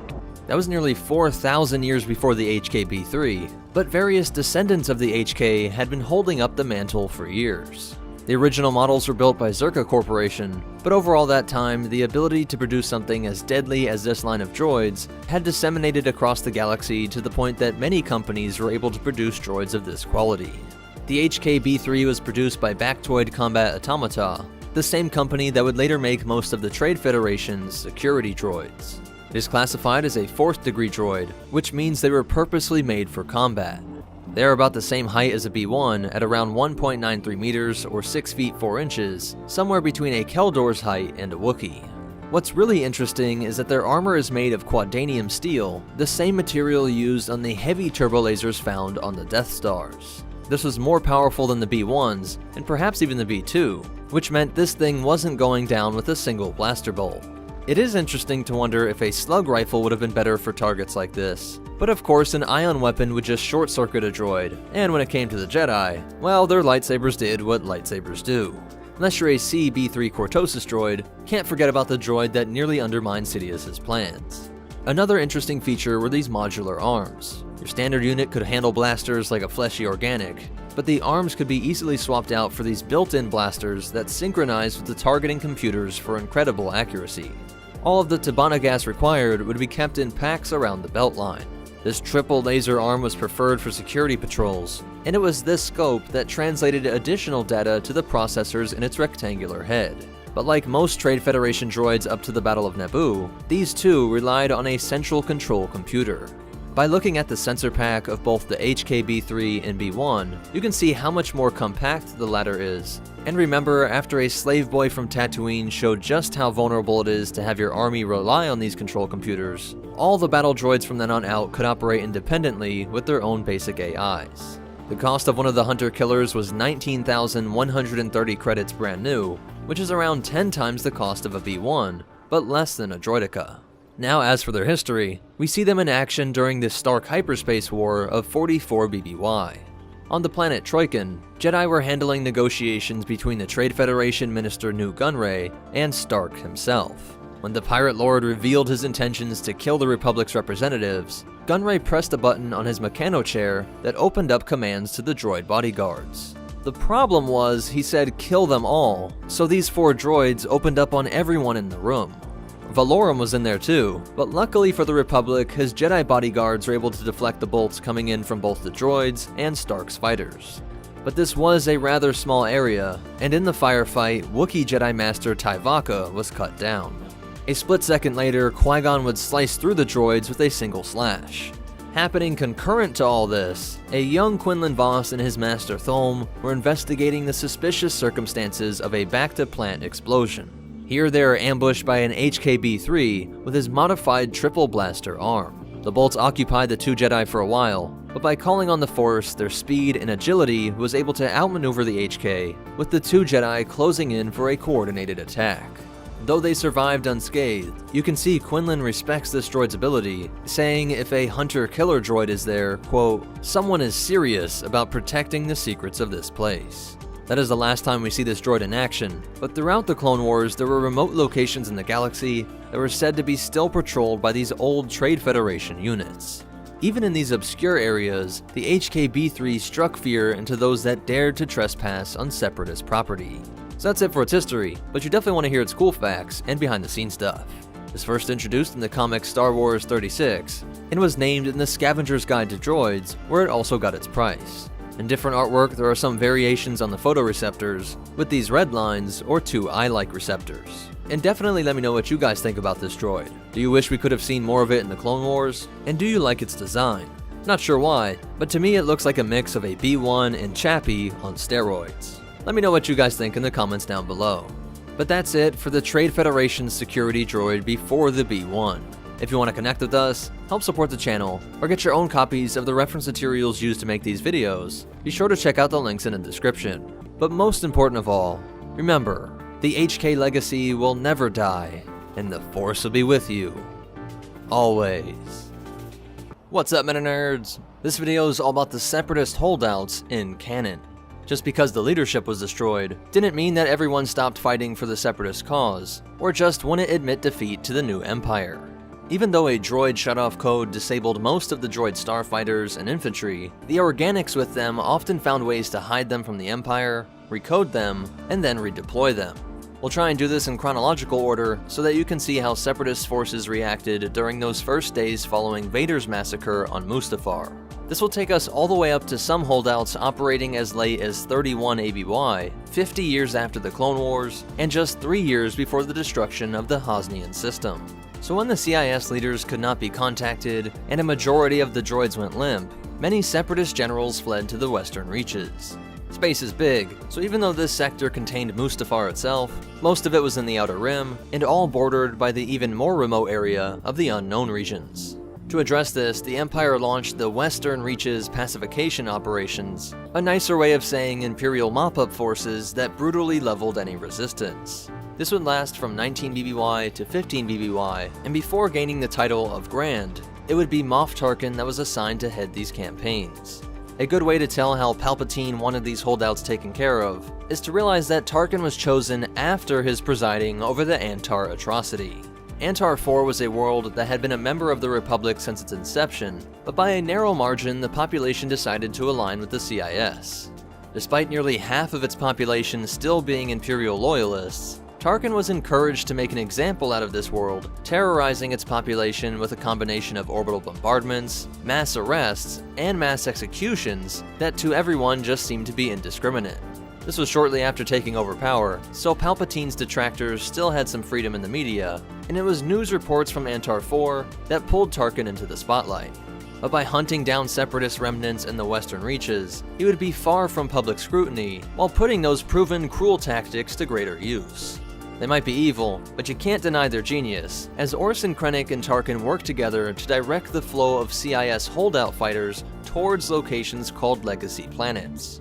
Worlds like Samovar and Wandi Rafa were considered environmentally protected worlds, but unlucky for them, also housed enormous stores of Dunium and Dolovite, materials crucial to the building of the Death Star superweapon. The pacification operations justified its invasion of these legacy worlds on the premise that Separatists certainly would not be above stripping them, and because this was an active military zone, any reporters snooping around there could be detained and suspected of being spies for the CIS remnant. He's worked as a perfect combo, having all the minerals and secrecy you needed to test some of the early Death Star functions, and even better was the fact that losses in this region could be blamed on the Separatist boogeymen. When a testing facility was consumed by a meltdown of a nuclear reactor, its destruction was blamed on a CIS bombing. Tarkin was actually pulled from this campaign 2 years before it was finished, so 17 BBY, in order to protect Sentinel Base, the construction site of the Death Star. Ironically, this reaction to the first of the CIS holdouts would spread terror and destroy communities to an extent that just spawned the more diffuse threat of hundreds of different rebel cells, a threat which Tarkin circularly reasoned could only be solved by the Death Star. Though countless CIS personnel would be lost during this time, some decided to just fade into obscurity like General Cleave. The Devanirian was forced to retreat during the Battle of Kalar, but while traveling, he saw the transmission of Palpatine becoming Emperor and declaring that the war was over. Instead of keeping the Separatist hope alive, he carved out a spice empire in the Outer Rim planet of Lon. But he did help a young Caleb Dune evade Imperial authorities. This would be his one final fight against the descendants of his Republic enemies, as he used his modified freighter to attack a Gazanti prisoner transport. From there we move on to Raxus, which was the capital of the Separatists, but the recapture of this world was actually mostly bloodless. Some holdouts were there of course, but only very small bands that knew that their action was essentially death by Empire, as they simply didn't want to accept defeat. But the vast majority of the population fled Raxus before Imperials arrived, while the ones that stayed went out of their way to present all of their weapons, blasters, and other war materiel to the invading forces. Many of their CIS capital ships, and those captured during the Western Pacification, were dismantled at the Bilbringi shipyards. By 15 BBY, the Separatist holdouts were officially all wiped out, but of course this was a bit of an exaggeration for propaganda. This is a galactic-scale conflict, so recovered Republic intelligence and Separatist logs could be used to try and find you some heavy firepower. Rex and Phoenix Squad were able to track down a Separatist supply ship that crash-landed on Agamar. Here they were able to salvage proton bombs, but not before taking on perhaps the most patriotic of CIS holdouts, General Kalani.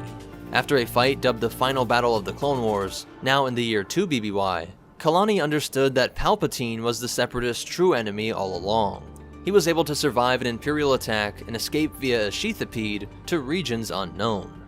Then, a full 50 years after the Battle of Geonosis and the opening of the Clone Wars, B1s and B2s were still fighting to preserve the CIS.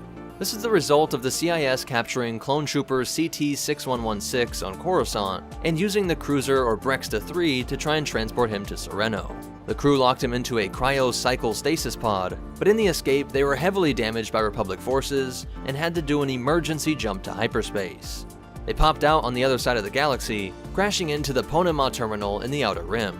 The organics were killed by the Republic's attacks, but a lone B1 took the lead and had the other droids powered down before draining themselves, so that they could silently be waiting for the revival by the CIS leadership. Over time, the ship gained some lore in pirate circles, as it was thought to be bringing a Jedi treasure from Coruscant to Sereno, and thus was dubbed the Lost Treasure of Count Dooku. People speculated where that ship jumped to all those years before, but it was Sidon Athano who managed to find it. The problem was that these droids had been reserving their power for just such an intruder, and both B1s and B2s opened fire on the pirate and his crew. This final group of accidental Separatist holdouts were all destroyed, however, when the Obrexta 3 exploded following Athano's escape. But that was not before they awakened the being in the stasis pod, an old Clone Wars vet who didn't go by his number, but instead said that his name was Kix. Using the ship logs that they also stole on their way out, they were able to raid other Separatist locations across the galaxy. It is unknown how many other members of the CIS remnant still exist, or what Kalani's ultimate fate will be. So that's it for the Separatist holdouts in canon, but you definitely want to hear the cool facts and behind-the-scenes stuff. References for all this comes from the novels Tarkin, Catalyst, and the Rogue One novelization. Other stuff comes from the Kanan 4 comic, and in Vader 4 we actually see some battle droids being used by the final Geonosian Queen. I didn't count them as holdouts as they didn't have CIS alliances, just to the Queen, as they were half bug. And other commando droids used by Vader were also just working for him. But there is the case of Umbarans using CIS droid fighters against the Empire, but this was really a Night Swan campaign, not a Separatist one, though the Umbarans definitely get some credit for fighting long after the official end of the war. Whether you want to see that as them fighting for the CIS or just Umbara is up to you, but the story comes from the Thrawn novel. Sidon's story comes from the Crimson Corsair and the Lost Treasure of Count Dooku, with additional details coming from the Star Wars Galactic Atlas. Remember, this was all canon, but I do want to do a Legends version of this video too, so be sure to keep an eye out for that. But that's it for the Separatist holdouts in canon. If you want to connect with us, help support the channel, or get your own copies of the reference materials used to make this video, be sure to check out the links in the description. But most important of all, remember, my sources confirmed Kalani kills Kylo and Rey in Episode 9. And the Force will be with you, always.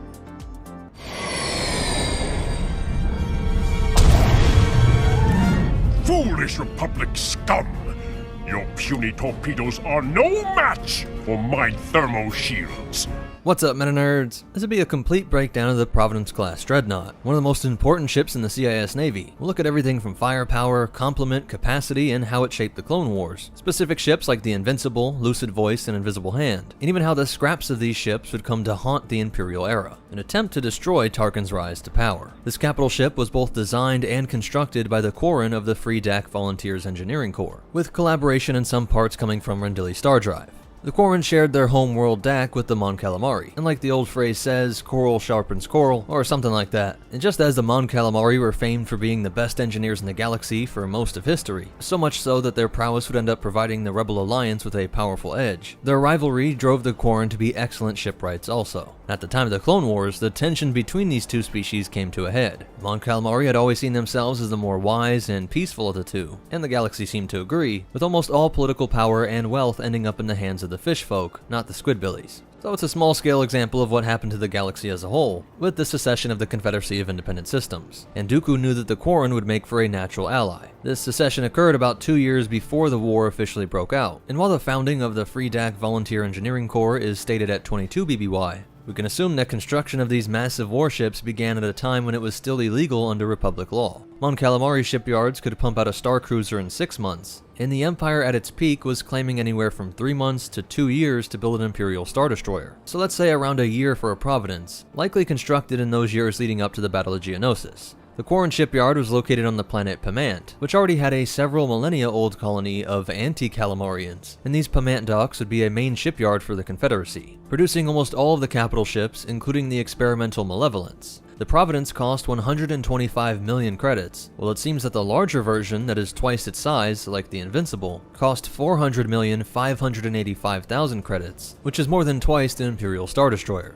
Powered by 3 Crevealed 4 radial ion engines, which were made by Nubia Star Drives, the producer of most of Naboo's ships, these top-of-the-line engines reached a max acceleration of 2,500 G and 70 megalight per hour, with a top atmospheric speed of 2,000 kilometers per hour, which made it faster than almost all starfighters, and would leave other capital ships in the dust, while being more than twice the Venator, which was known for its speed. And though the Venator was quicker in hyperspace, the Class 1.5 hyperdrive puts the Providence right in between the Venator and ISD. To achieve this, the entire aft section was filled with primary and auxiliary reactors, while there were also subsidiary reactors and hyperdrive fuel silos located towards the bow, right below the command bridge, which provided a 180-degree view of the battlefront, and was packed with the best sensor and navigational equipment credits could buy, as well as a suite of dedicated computers to track everything going on inside of the Providence, track the starfighters connected on the surface of it, and of course how they were deployed out in space. With scanners that could reach out to search through entire solar systems and send out encrypted messages through hyper relays all across the galaxy in an instant,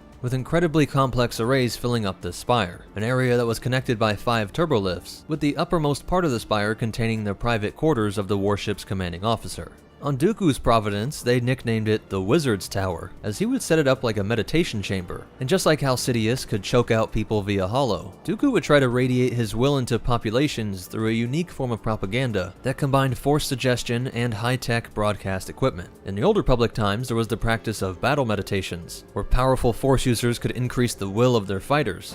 Bastila is no longer using her battle meditation against us. The tide has turned. So it's interesting to wonder if the Providence was ever used for this purpose during the Clone Wars. Like the rounded shapes of the Mon Cala craft, the Quarrens used a streamlined modular design to construct the Providence, with a large cylinder at the center and then more tubes to circle around that one, cutting away where they connect to create a really powerful and aerodynamic design. A unique geometry that dispersed the weight better than most competitors. And just because they spent a lot of time in space, all warships were still designed to travel through diverse planetary atmospheres as well, with emergency deceleration panels that can be used to rapidly slow down, so that if you wanted to, you could take full advantage of its speed and slam the brakes with a combo of reversing the thrusters. And this isn't explicitly stated anywhere, but most ships could also go underwater, especially the Mon Calamari design, and so it's reasonable to think that's true for the Quarren designs as well. This hull is also covered in hundreds of smaller sensors and comms that work to communicate with the droid starfighters, that could connect to just about anywhere on the outside of the ship for quicker deployment, or if the mission required them to pack on short term while you really filled up that hangar. General Grievous's ship is directly ahead.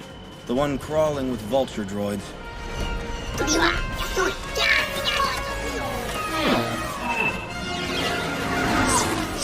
But besides that, the standard complement was 120 vultures, 120 tri-fighters, 10 hyena bombers, usually all lining the hangar and connected to overhead racks, while right underneath this section is where the 160 MTTs, and roughly 280 vehicles in any combo of AATs, Hailfire droids, OG-9 Spider droids, and M9 432 Crab droids. With all these land vehicles usually packing into a C-9979 landing craft that transferred down to a planet's surface like with the Lucrehulks. The 900 crew members included organic officers, but was mostly droids, while it could transport 48,247 passengers, which is how these things were used for a great PR role when they evacuated whole settlements from the lawless pirates or corrupt Republic forces. And along with them, they had 1.5 million deactivated, stored battle droids packed in as well, with a 18,000 metric ton cargo capacity, which was used to move war materiel or relief aid for CIS worlds. The weapon systems and shielding were powerful enough to match, designed to be so strong that a single Providence could maintain a planetary blockade through expert use of the starfighter complement, speed, and firepower. Many of these guns were charged at a higher rate, and the number of guns in each battery were designed to pierce through the deflector shields of most ships out there. With its 14 port and starboard heavy quad turbolaser cannons, 34 dorsal and ventral turret mounted dual heavy laser cannons, 12 port and starboard twin light point defense ion cannons, and 2 forward-mounted battleship heavy ion cannons, as well as 102 proton torpedo launchers, with each carrying 3 torpedoes. And then you had 12 heavy flak guns and 10 heavy tractor beam emitters placed along its port and starboard side, which all makes for a brilliant and great purpose-built dreadnought. Remember, it is incredibly fast, and its speed would be shocking to even the most veteran pilots out there, something that forced the Republic to play catch-up early on in the war. All these heavy-rated weaponry are for punching through capital ships while leaving the anti-starfighter role to the point defense cannons, using less energy since they are just ion cannons, and so they could leave an enemy starfighter or vessel dead in space, letting the vultures or hyenas blow them to bits, allowing for the Providence to focus on the main enemy craft. The 2 heavy ion cannons are forward-facing, for a full steam-ahead attack that would short out the enemy shield generators and unleash its proton torpedoes, with that large forward beak-like rostrum for ramming into a ship if the need arose. If the enemy was to the side, the heavy cannons could overwhelm the shields, and let the port or starboard tractor beams keep the target in place for a barrage of torpedoes and then let the droid fighters swarm and envelop them. While on defense, this enormous credit investment was protected by a state-of-the-art thermal shielding, which was able to handle long barrages of even heavy turbolaser fire. Now there were some variants like the Providence carrier, which enlarged this hangar, likely stripping away the passenger and maybe even the B-1 droid troop sections, as well as the simply named larger model, which is almost exactly double the size of the standard version. At 2,177.35 meters long, or 1.35 miles, it was nearly twice the Venator, longer than an ISD, but still half that of a subjugator. Having a supersized version of the same ship might seem odd, but they did the same thing with the Requisite too. And the standard size Providence was actually shorter than the standard Requisite, despite being more powerful, while being less than half as wide as a Venator and about 1.5 times taller, though that height is mostly in these spires. And if it showed up here on Earth, it would be between the height of the Eiffel Tower and Empire State Building. You'll see as we look through its history that it is often the command ship of large CIS fleets, being the home base using its vast array of sensors and protective cloud of fire to act like a fortress, a wall other CIS vessels could retreat behind if need be, and from which the commander would coordinate the entire mission.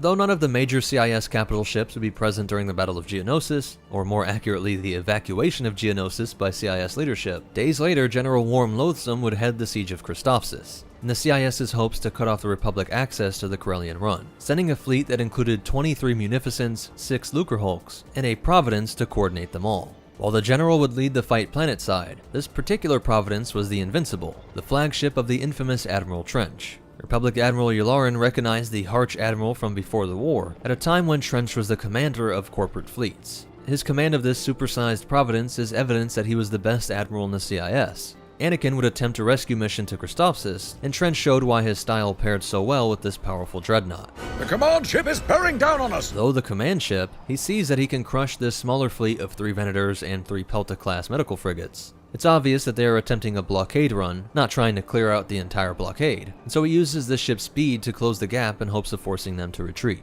The sheer firepower of the Venator demanded respect, so it isn't that Trench thinks this trio can't do anything to him, but by being so aggressive with this larger variant, he can make the Republic Admiral realize that there was no hope at just blowing through a gap in the blockade. Best case, they would lose most of their ships just engaging this single Providence. When Kenobi arrives with his Venator, the Negotiator, he assures his Padawan that they had a secret weapon, and they need to retreat for now. Frustrated, Skywalker does comply, and Republic forces retreat behind the moon. T-Series droid TI-99 recommended they pursue, but Trench disagrees. They are escaping. Should we go after them? No! Our orders are to blockade, not chase. I have won this round. Recycle the shields and let the cannons reset to a full charge. He knows the biggest advantage is the thermal shielding, and the power of those heavy cannons and torpedoes. The prototype stealth ship would emerge from behind the moon and pass right by the Munificents on its approach to Christophsis, while Trench was ordering the bombers to be launched to finish off Bail Organa's Republic forces. This worked to pressure Kenobi to rush to Bail's defense and engage, which leads both Skywalker and Yularen to agree that Kenobi was wrong here, that Trench was baiting him, and though Skywalker is the only one crazy enough to think to use the stealth prototype against this supersized dreadnought. Sir? You heard me, Admiral. What are you doing? And even Trench is surprised. This is unusual. What can they be planning? Minutes later, he can tell something is off, and spots the ship the second it decloaks. There! A cloaked ship!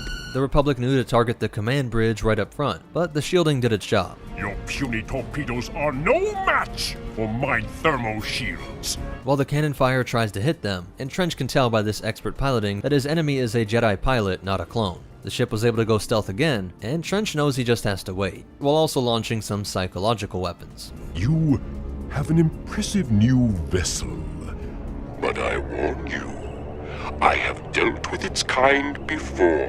Whether it is personal cloaks or these cloak shipping technologies, there have been a long history of their use, but they were never that widespread. Trench's experience defending corporate space was invaluable, seeing all sorts of odd tactics and technologies from various star systems, and he's likely the only person on either side to have had history taking out cloaked ships. Maybe he's tracking the magnetic signature. The only way to test this theory was to let the missiles get a lock on them, and when the clone engineers confirmed that it was via magnetic signature, as the stealth ship turns towards them, the smaller craft was not as easy to hit with the heavy turbo lasers, and was so fast that within seconds it was barreling towards the bridge, and Trench knew his only hope was with the shielding. Raise the shields! We cannot.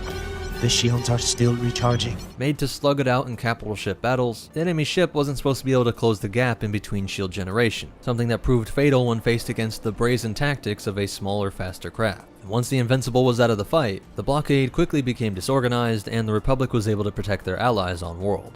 A year later, the CIS was going on a war crime spree, using smaller fleets anchored by a Providence to conduct hit-and-run attacks on Republic medical space stations throughout the galaxy. It might seem like an odd role for the powerful dreadnought, but morality aside, it was a creative use of its overwhelming power and speed, popping out of hyperspace, blasting right through whatever shielding it had, without much concern for smaller defense forces, and then slipping away through the blue void. Grievous would lead the assault on Kamino, but not from the invisible hand, though this unnamed Providence would take up the intended role as a command ship for the overall fleet, serving the same role during the Battle of Sullust, where Sidious ordered Dooku to execute his assassin. The CIS ships focused their fire on this Providence in an attempt to kill her. They're again seen using their overwhelming power to capture Even Peel, and later used to capture Adigalia by boarding her Venator, before blowing it apart with this same trio of ships tactic that we saw with the hit and runs on medical stations. This isn't confirmed, but perhaps smaller Providence-led fleets were launched to blitz any Republic assets caught lacking a sufficient fleet. Intel Sidious often leaked to Dooku, so these ship trios were acting like special forces, assassin/kidnapping squads.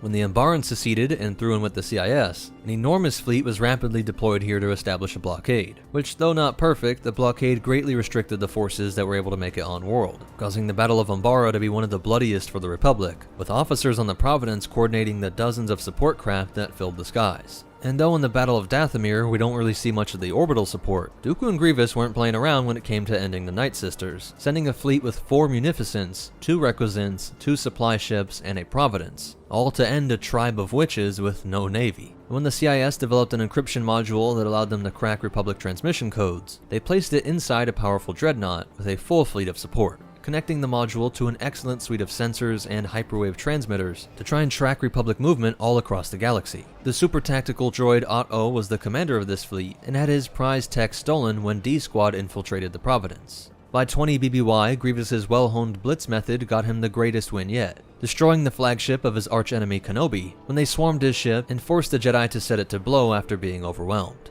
A year later, we see 5 of them in defense of Ringovinda, and Dooku would arrive in his personal fleet to force Clovis's hand in a move that would end up pressuring the Republic to take control of the banks. When Skywalker's fleet arrives, Dooku fled, and what could have been an epic but deadly space battle was avoided. In the final months of the war, it would act as the command ship for Grievous's assault on Maul's Shadow Collective, and then Trench's final battle over Anaxis. The Republic shipyards here were some of the most important in the galaxy, and after escaping death over Christophsis, and surviving the Battle of Ringovinda, his new flagship, the Invulnerable, was leading the assault with 2 other Providence dreadnoughts, 7 Munificents, 2 Requisants, and 6 Omni support vessels. This assault would last for weeks, with Trench's secret weapon being the strategy algorithm designed by Rex and extracted by Echo, the clone who was thought long dead but had been reduced to a husk, a biological computer hooked up to a CIS system that would mine his mind for valuable Republic intel. When Echo was recovered, and Skywalker with Clone Force 99 were able to sneak onto the flagship, Trench was finally killed, and the Jedi used the Providence class's self-destruct feature to turn its sheer size and reactors against the fleet, igniting a chain reaction as debris from the Invulnerable barraged all the allies in its path.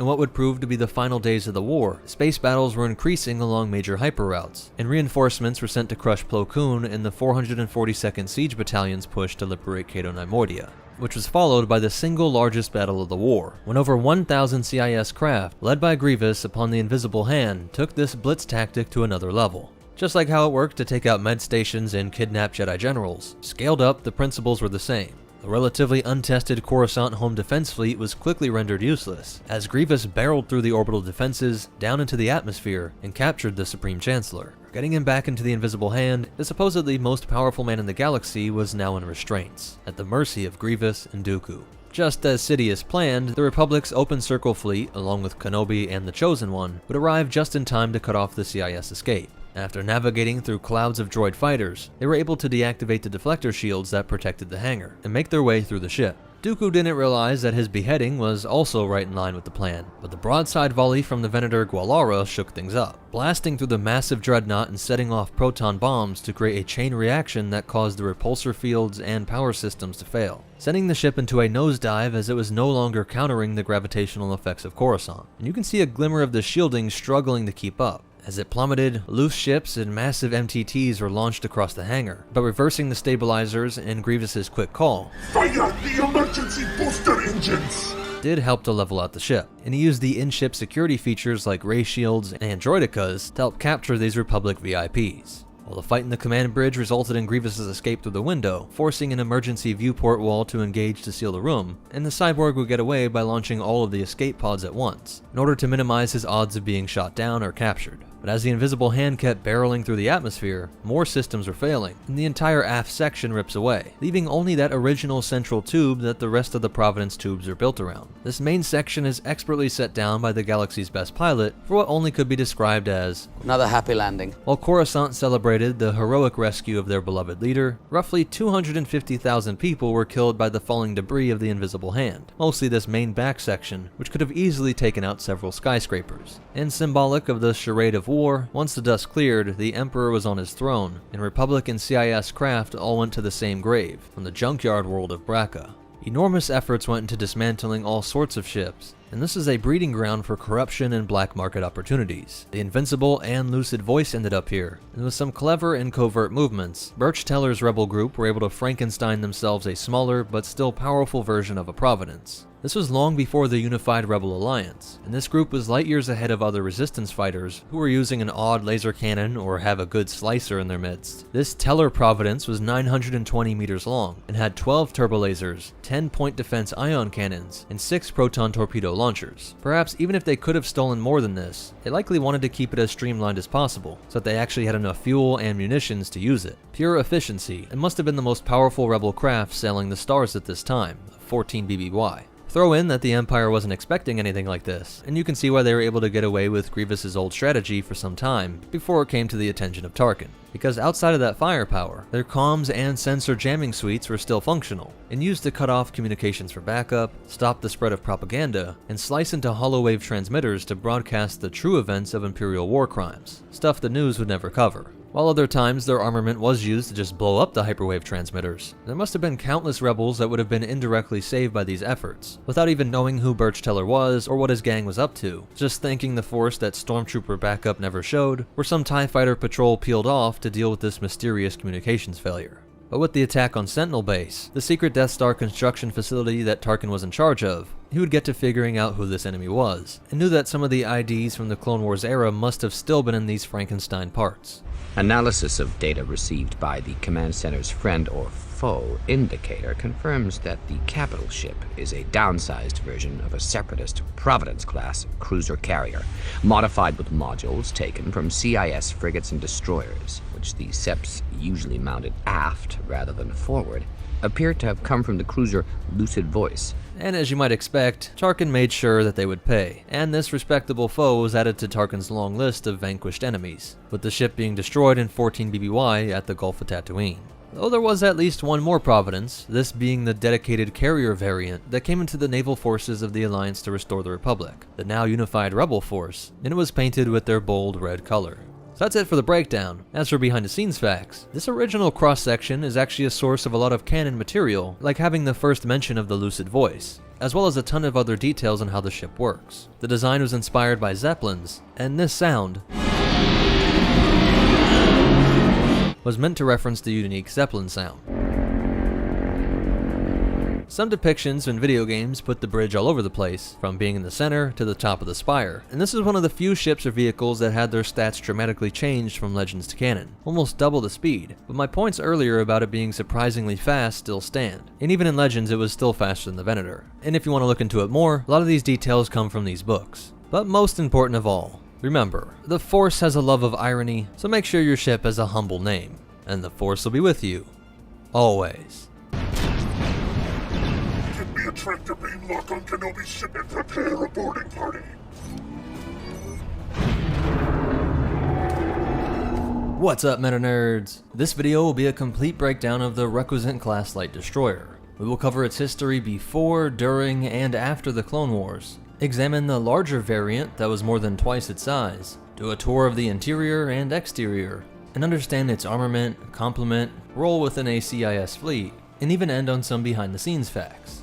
If you learn anything new, please hit that like button, as it really helps to promote the video in the algorithm, and shows me you want to see more videos like this. And comment your thoughts on the Requisite, as well as what you'd like to see in future videos. But with that, let's head to the Outer Rim world of Dak, to see where this thing was first constructed. To most in the galaxy, this watery world was known as Mon Cala, named after its more popular species, the Mon Calamari. But Dak was the name the natives called this world, a place that was home to a rival high-tech people, the Quarren. These two species had been at war for most of their history, with the Calamari usually winning and lording over their more aggressive neighbors.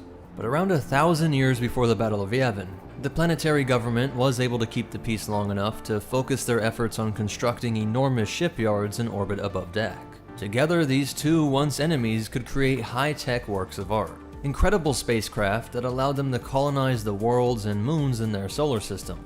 Despite the shared effort by the Quarrens at every level from welder to engineer, space freighter to planet homesteading, the shipyard that would come to be renowned throughout the entire galaxy was called the Mon Calamari Shipyards. Even just calling it the Dak Shipyards would have gone a long way to show unity. And over the next 1,000 years, the tensions between these two species never died down. And when the entire galaxy was fracturing in the mid-20s BBY, the Quarren were finding their interests more aligned with those pushing for secession from the Republic. The Mon Calamari declared that their world would remain loyal, and this separation along species lines resulted in the latest of countless civil wars between these people. Count Dooku made sure that these Quarren would be taken care of, and many of the species would flee their homeworld and establish the Free Dak Volunteers Engineering Corps on a Commerce Guild-controlled water world of Mintuine. But before they fled, they made sure to take some designs for potential warships. The future leaders of the CIS would work together with these Quarren to ensure that they had everything they needed to build vessels for the coming war, connecting them with the Techno Union and Horish Kessel Drive in order to produce the Requisite class light destroyers. I should note that just because it was designed by the Mon Calamari shipyards, does not mean for sure that this was a Quarren stealing a Calamari design.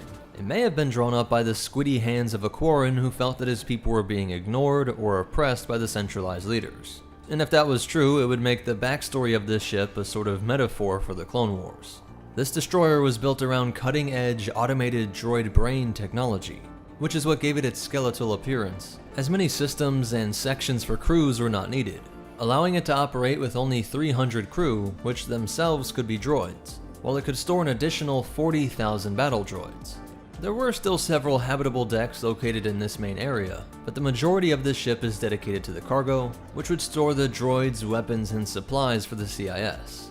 This main section would contain the reactor that was claimed to annihilate 8,600 tons of fuel per second when traveling at its max speed and firing all of its weapons. The armored shaft that connects the main body to the engine array would contain a series of power and fuel lines, energizing these 3 sublight engines, which could get the Requisite up to a mass acceleration of 2800 G, something that was 300 G faster than the Providence, but 200 slower than the Venator, something Grievous and his T-Series tactical droid were well aware of. The enemy ships are faster and more maneuverable. I suggest caution. Its hyperdrive was rated as a Class 2 with a backup Class 12, putting it in the range of most capital ships. But like most things, it was slower than the remarkably quick Venator, and it had a max range of 30,000 light years. which is half the Venator and about 1/8 the Acclamator. Like almost all spacecraft, it is equipped with an energy shield, and the armor is rated at 430 RU, which puts it in the range of the Nebulon B. One of the most unique features were these double-layered armor plates. Even if it was hit by armored penetrating missiles or heavy turbolaser fire, that would smash through this and into the second layer, an excellent way to block shrapnel from blasting through the decks. Though it does beg the question why this idea wasn't used around this weak junction between the engine array and the main body. It seems like you could have just easily made a series of tubes over the sections to have the same effect, but over an even more crucial area. As for the armament, the official numbers available do seem to be describing the larger variant, and so with that we'll start by looking under the bridge to find a massive heavy turbolaser cannon. There are 5 more of these heavies in the forward fixed or rear fixed position, along with 6 more that are on turrets. And then an insane amount of anti-starfighter weaponry in the form of point defense laser cannons. You can see some running along the vulnerable spine of the ship, which was its way of protecting against bombers going after this weak spot. But in total, all over the ship, there were 30 dual laser cannons, 12 dual light, and 60 single light point defense laser cannons. As for its complement, the Requisite, Munificent, and Providence all took advantage of the fact that their forces were made up of droid starfighters. Less of a need for a formal hangar bay when your pilot is built in, and is perfectly fine with being exposed to space indefinitely, magnetically attaching to any available surface, ready to swarm anyone that gets too close to the hive. But this design went even further to leave these empty spaces behind that armor plating, making a Durasteel grid that kept the area strong, but also left a lot of space for vultures and hyenas to attach and keep themselves out of incoming fire. Visiting ships would have to use the multiple docking tubes on the port and starboard sides, but the larger variant did have a decent sized pair of hangar bays added, and Grievous decided to get even more creative by having a C-9979 landing craft attached to the underside. They are not officially listed, but at least the larger variant did possess a tractor beam array that was powerful enough to bully an Arquitans, and even at least a heavily damaged Venator. Using this, Grievous's strategy would be to pull the enemy vessel toward one of the docking tubes, with the Republic vessel in a tractor lock. Give me a tractor beam lock on Kenobi's ship and prepare a boarding party. While many of the Requisite's own cannons could still fire on the ship that it was docked with, which was great against the Republic, but also for destroying ships of anyone that was summoned to meet with Grievous, just in case negotiations didn't go as planned. Because while many worlds freely chose to secede, Dooku and Grievous were not against using this tactic to encourage world leaders to join the Confederacy. Also, since it was almost always paired up with multiple Munificent-class frigates, they could scramble around dealing out their heavy firepower and pushing enemies towards the Requisite's heavy turbolasers, and or herd them closer to that powerful tractor beam's effective range. All of this was controlled by the bridge that would be commanded by a T-Series droid, with specific ship tasks being controlled by standard B1s. Interestingly, not the OOM pilot droids that we see with the Providence and Lucrehulk.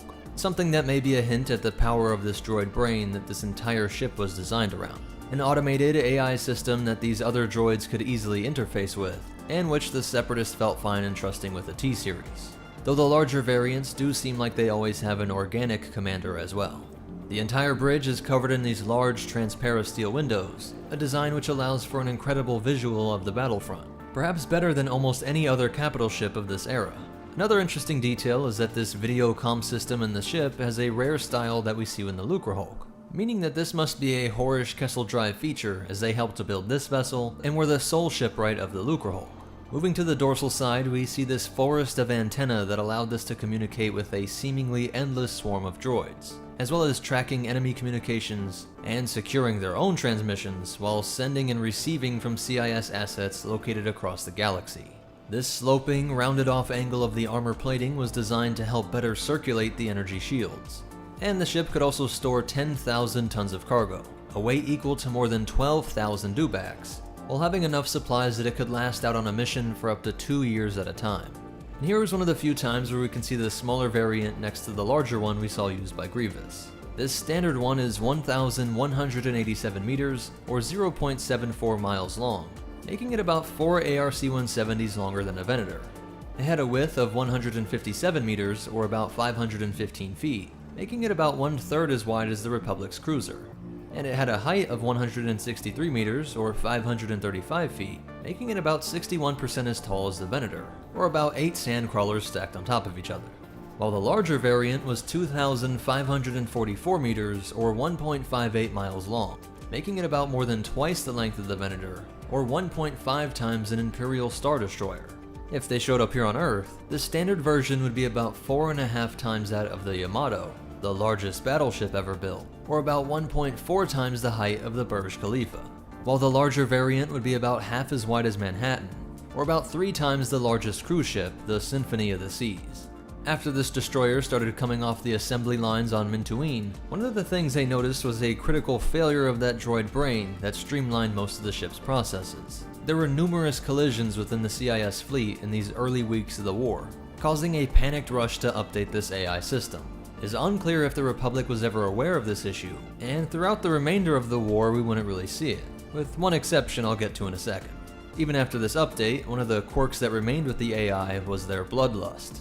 All of the Requisite's AIs would continue to fight against a target without giving up until it or themselves were destroyed. And luckily for the CIS tacticians, the T-Series or organic commanders would be able to override this default reaction. Throughout the war, we would see the larger variant in the cyborg hands of Grievous, using it over Seleucami and Kamino. Many were protecting the CIS capital world of Raxus, and one shows us that it had enough firepower to take out the larger Providence class during the betrayal of Ventress. And many would be seen during the epic final moments of the Clone Wars during the Battle of Coruscant, where we do see that old AI bug kicking in, with some Requisants crashing into Munificence. But when you consider the fact that this whole war was created by and played on both sides by Darth Sidious, it is interesting to wonder if this was a bug or a feature.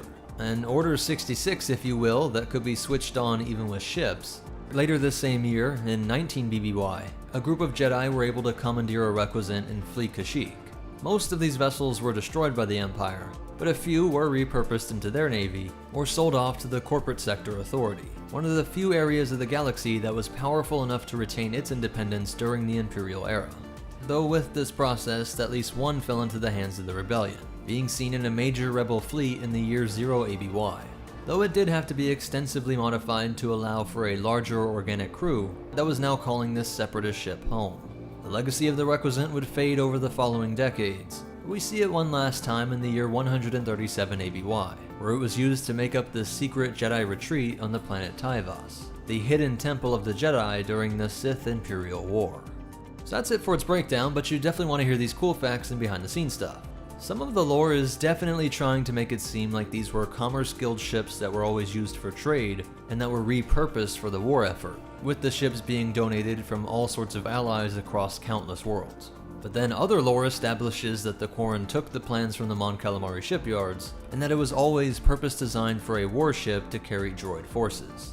I really like that original idea of them being repurposed commerce ships, and the only way I can think to smooth over these contradictions in the lore is to play with the timeline a bit, because it is true that the Republic allowed major companies to protect their interests with ships that were in effect war vessels, in order to combat the rise of pirates. And something that just has to be Republic propaganda is that it takes 4 to 6 Requisants to take out a single Venator, and 1,000 to take on a Mandator II class Star Dreadnought.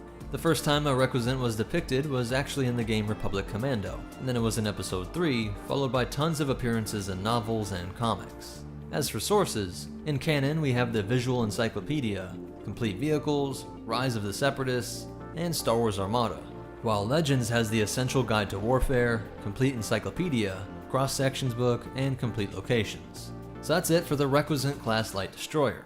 If you made it this far, please hit that like button, as it really does help to promote the video, and shows me that you'd like to see more of these types of videos.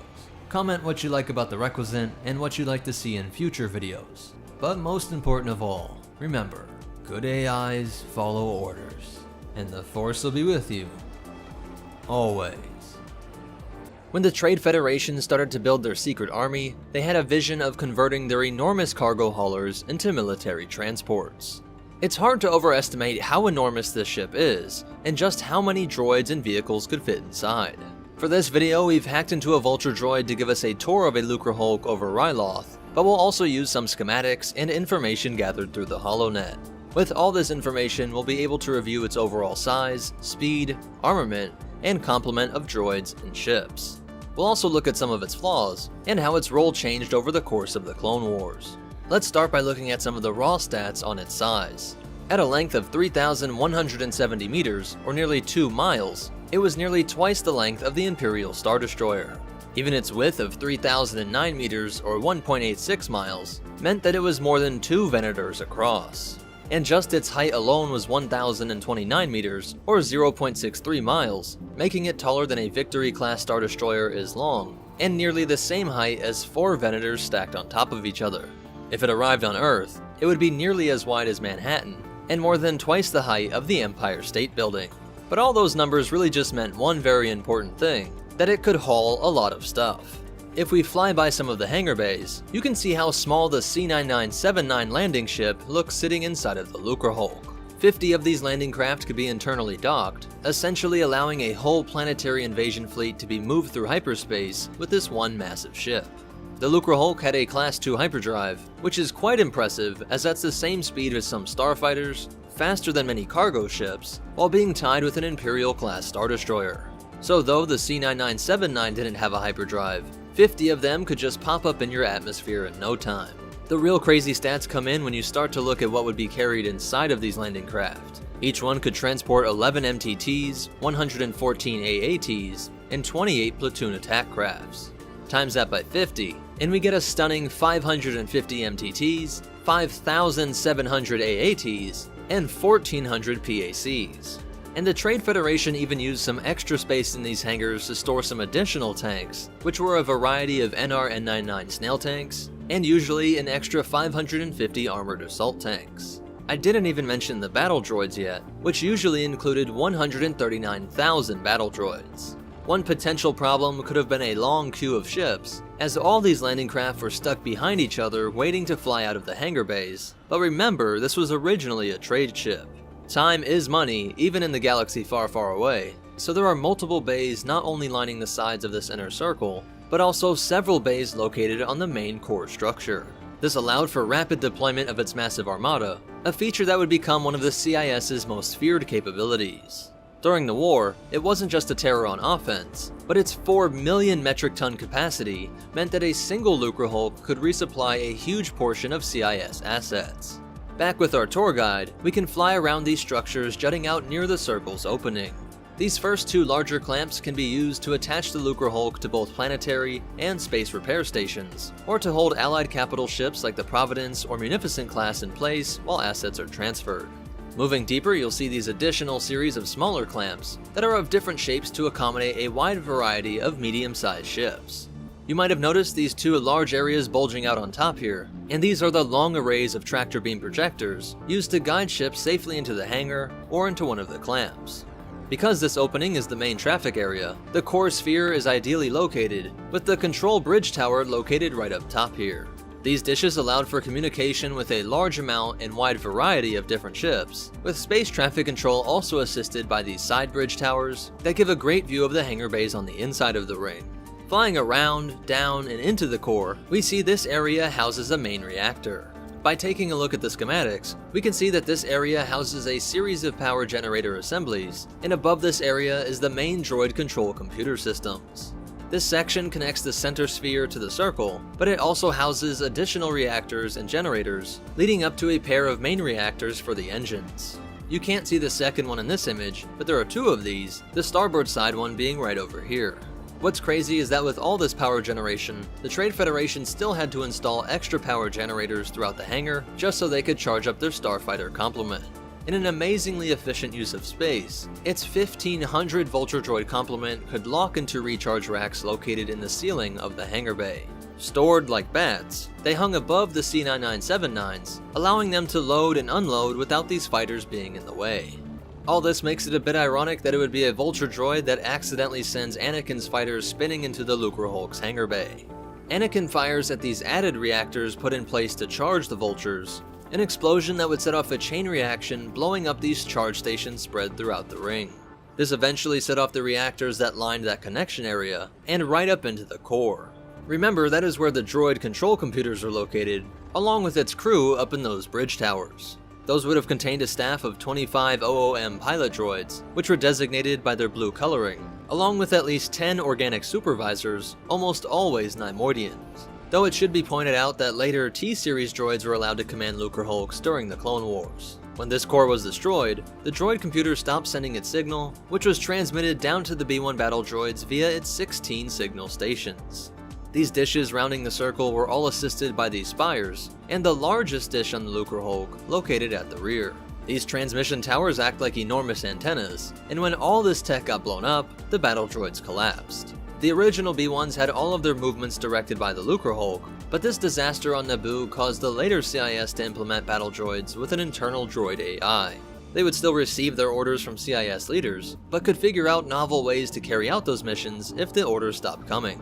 Going past this main sensor array, we can see the engines, which were all produced by Rendili Star Drive. Despite how large they are, its top atmospheric speed was only 500 km per hour, or 311 miles per hour, about half the speed of the Imperial Star Destroyer and Venator.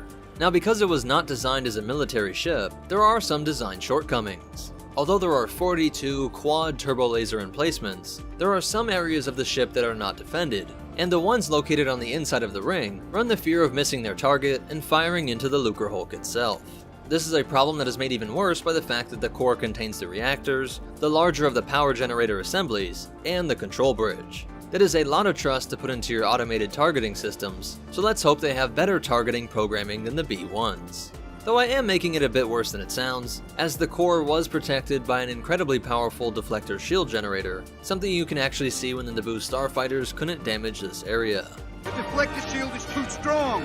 But still, you don't want to be firing into your own shields with powerful quad turbo lasers. At the end of the day though, the Lucrehulk was one of the most useful ships in the history of the galaxy, and definitely crucial to the CIS war effort. During the Clone War, they would be seen in major battles, and often used as planetary blockades. These things did have a Class 2 hyperdrive, so even when the war came to an official end, some opportunists made these disappear into obscure parts of the galaxy. Some became Separatist holdouts, while one was actually used in a failed attack on the Death Star, and even as a rebel training ground. And this Lucrehulk Flight Academy was actually commanded by General Hera Syndulla. We will cover these surviving Lucrehulks in a separate video, but you definitely want to hear some cool facts and behind the scenes stuff. Its name, Lucrehulk, comes from the word lucrative, which means to make a lot of profit, and although it first appeared in The Phantom Menace, its stats were later revealed in the Episode 1 Cross-Sections book, and other Star Wars source books. And although there is no official cost, there are some sources that point out that on the black market, you could get one for 40 million credits.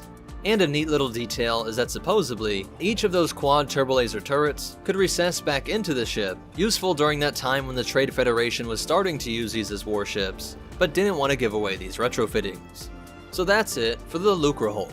I think this is one of the most important ships in the CIS, but let me know what you guys think about it in the comments down below. Do you like the ship's design? Was it a great way to move a ton of assets at once, or was it too much stored on a single ship? But most important of all, remember, the Lucrehulk is the Russian nesting doll of the CIS, and the Force will be with you. Always.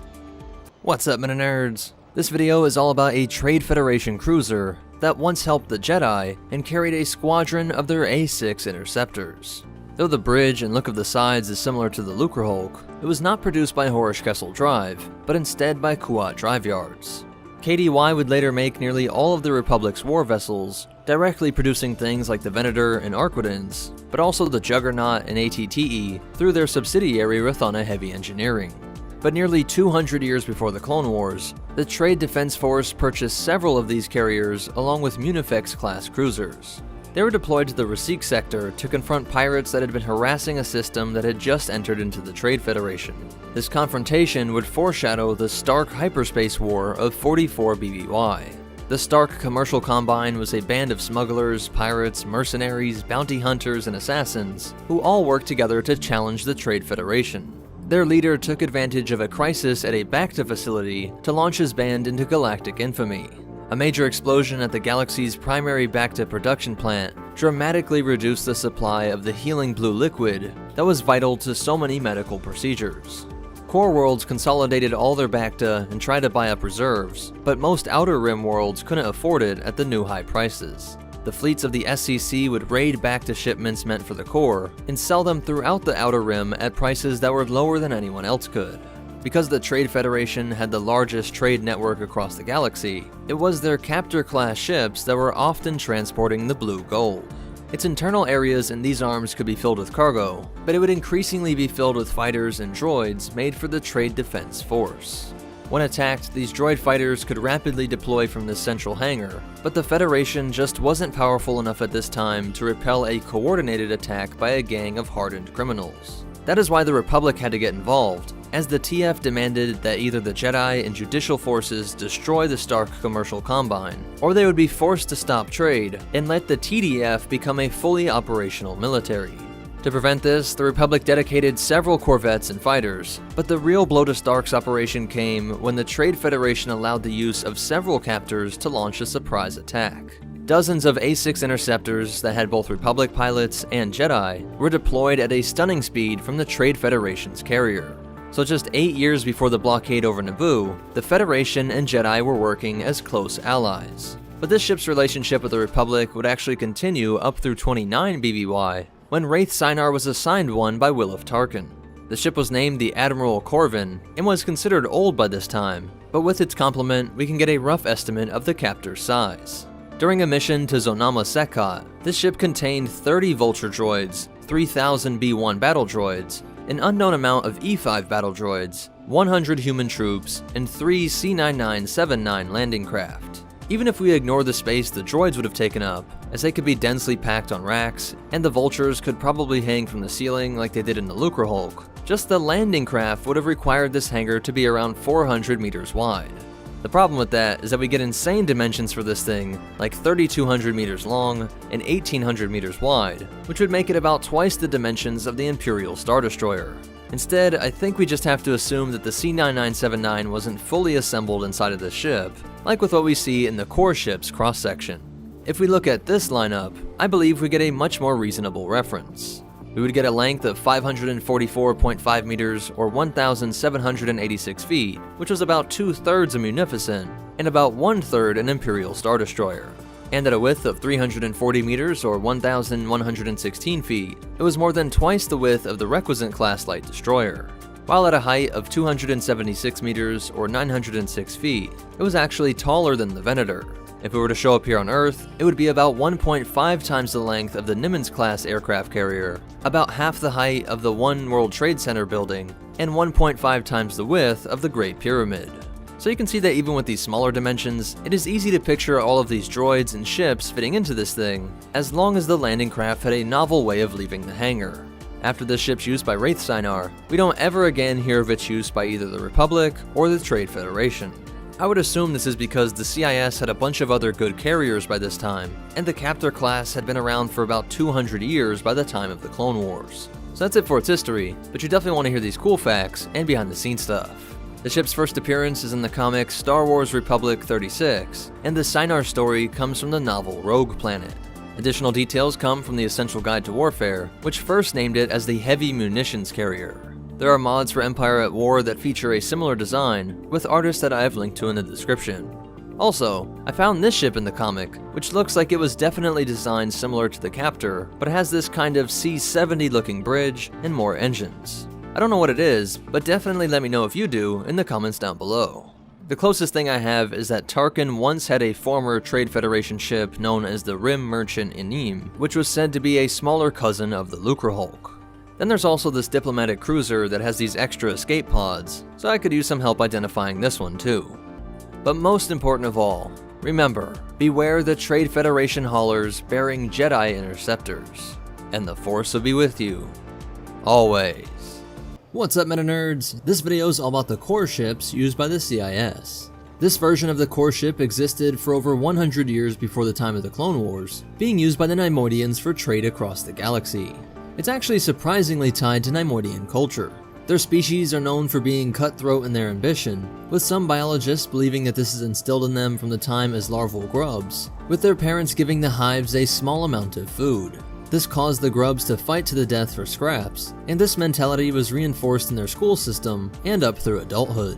They developed these core ships around the layouts of their hives, with different levels being occupied by Neimoidians of different status. The executives and dignitaries would occupy these upper towers, being able to command the core ship from this bridge. As you move down the levels, you go through the lower rungs of Neimoidian society, with engineering decks, mechanics, and ending on janitors and droids. You would never see high-ranking Neimoidians walking around in these lower levels. Because the purpose of this ship is to transport goods across the galaxy, giving and receiving goods from various worlds, it has many loading bays and boarding tubes to accommodate many types of alien ships. For example, this is a docking ring that can accommodate Corellian ships of any size. Its interior space amounted to a cargo capacity of 66 million cubic meters, or 2.3 billion feet cubed.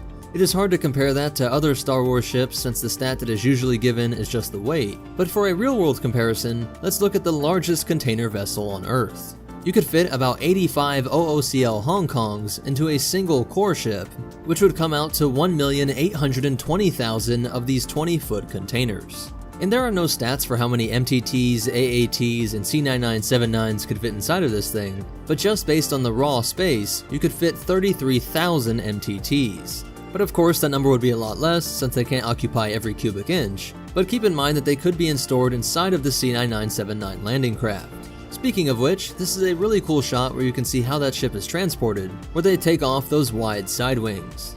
These would be assembled either in the Lucrehulk or in one of these hangar bays on the side when it was time for some illegal planetary blockade action.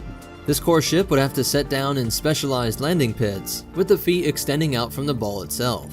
Its thrust exits via a single massive exhaust, and at the bottom of this pit, there is a 4-mile deep hole into which the liftoff thrust is harmlessly channeled away from the support structure. This is done with real-world starships too, and they're even adding water for sound suppression, though of course on a much smaller scale. To help hold up all of this weight, it takes advantage of a series of massive repulsor lifts. The same tech that lets things float in the Star Wars universe can be used in massive cargo haulers in order to offset the effects of varying weight when the core ship goes in and out of different atmospheres and gravities. There are even gravitational reflectors that line the landing pit, which help to increase this effect when the core ships are sitting down for long periods of time. If we move back inside of the ship, we can see the enormous reactor with fuel reserves encircling it on the bottom. And then newer secondary fuel silos were located on the top levels to help address some overloading issues, and there are even these ancillary reactors located on different decks. Though these look like Imperial Star Destroyer shield generators, they are actually just massive balls of fuel. The shields are generated by a series of these cylinders located on the mid-levels. These shields are incredibly strong when inside of the pit, having extra shield cyclers that it draws on, but even when separated, it is strong enough to fend off turbolaser attacks from even capital ships. I know the first time we see one, it is being melted apart by SPHAs, but that just shows how powerful those walkers are. It was getting hit repeatedly by 4 SPHAs just laying into it, eventually cutting the fuel lines to the reactor, which of course cut off its thrusters. Remember, it was just a single SPHA laser retrofitted inside of the Venator's ventral hangar bay that was able to take out a Munificent class frigate with a single hit.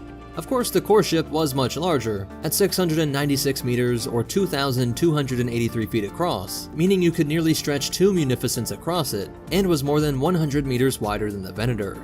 At 914 meters or 3,000 feet tall, it was about 3.5 Venators high, or nearly a Munificent stood end to end with a Zillo Beast standing on top.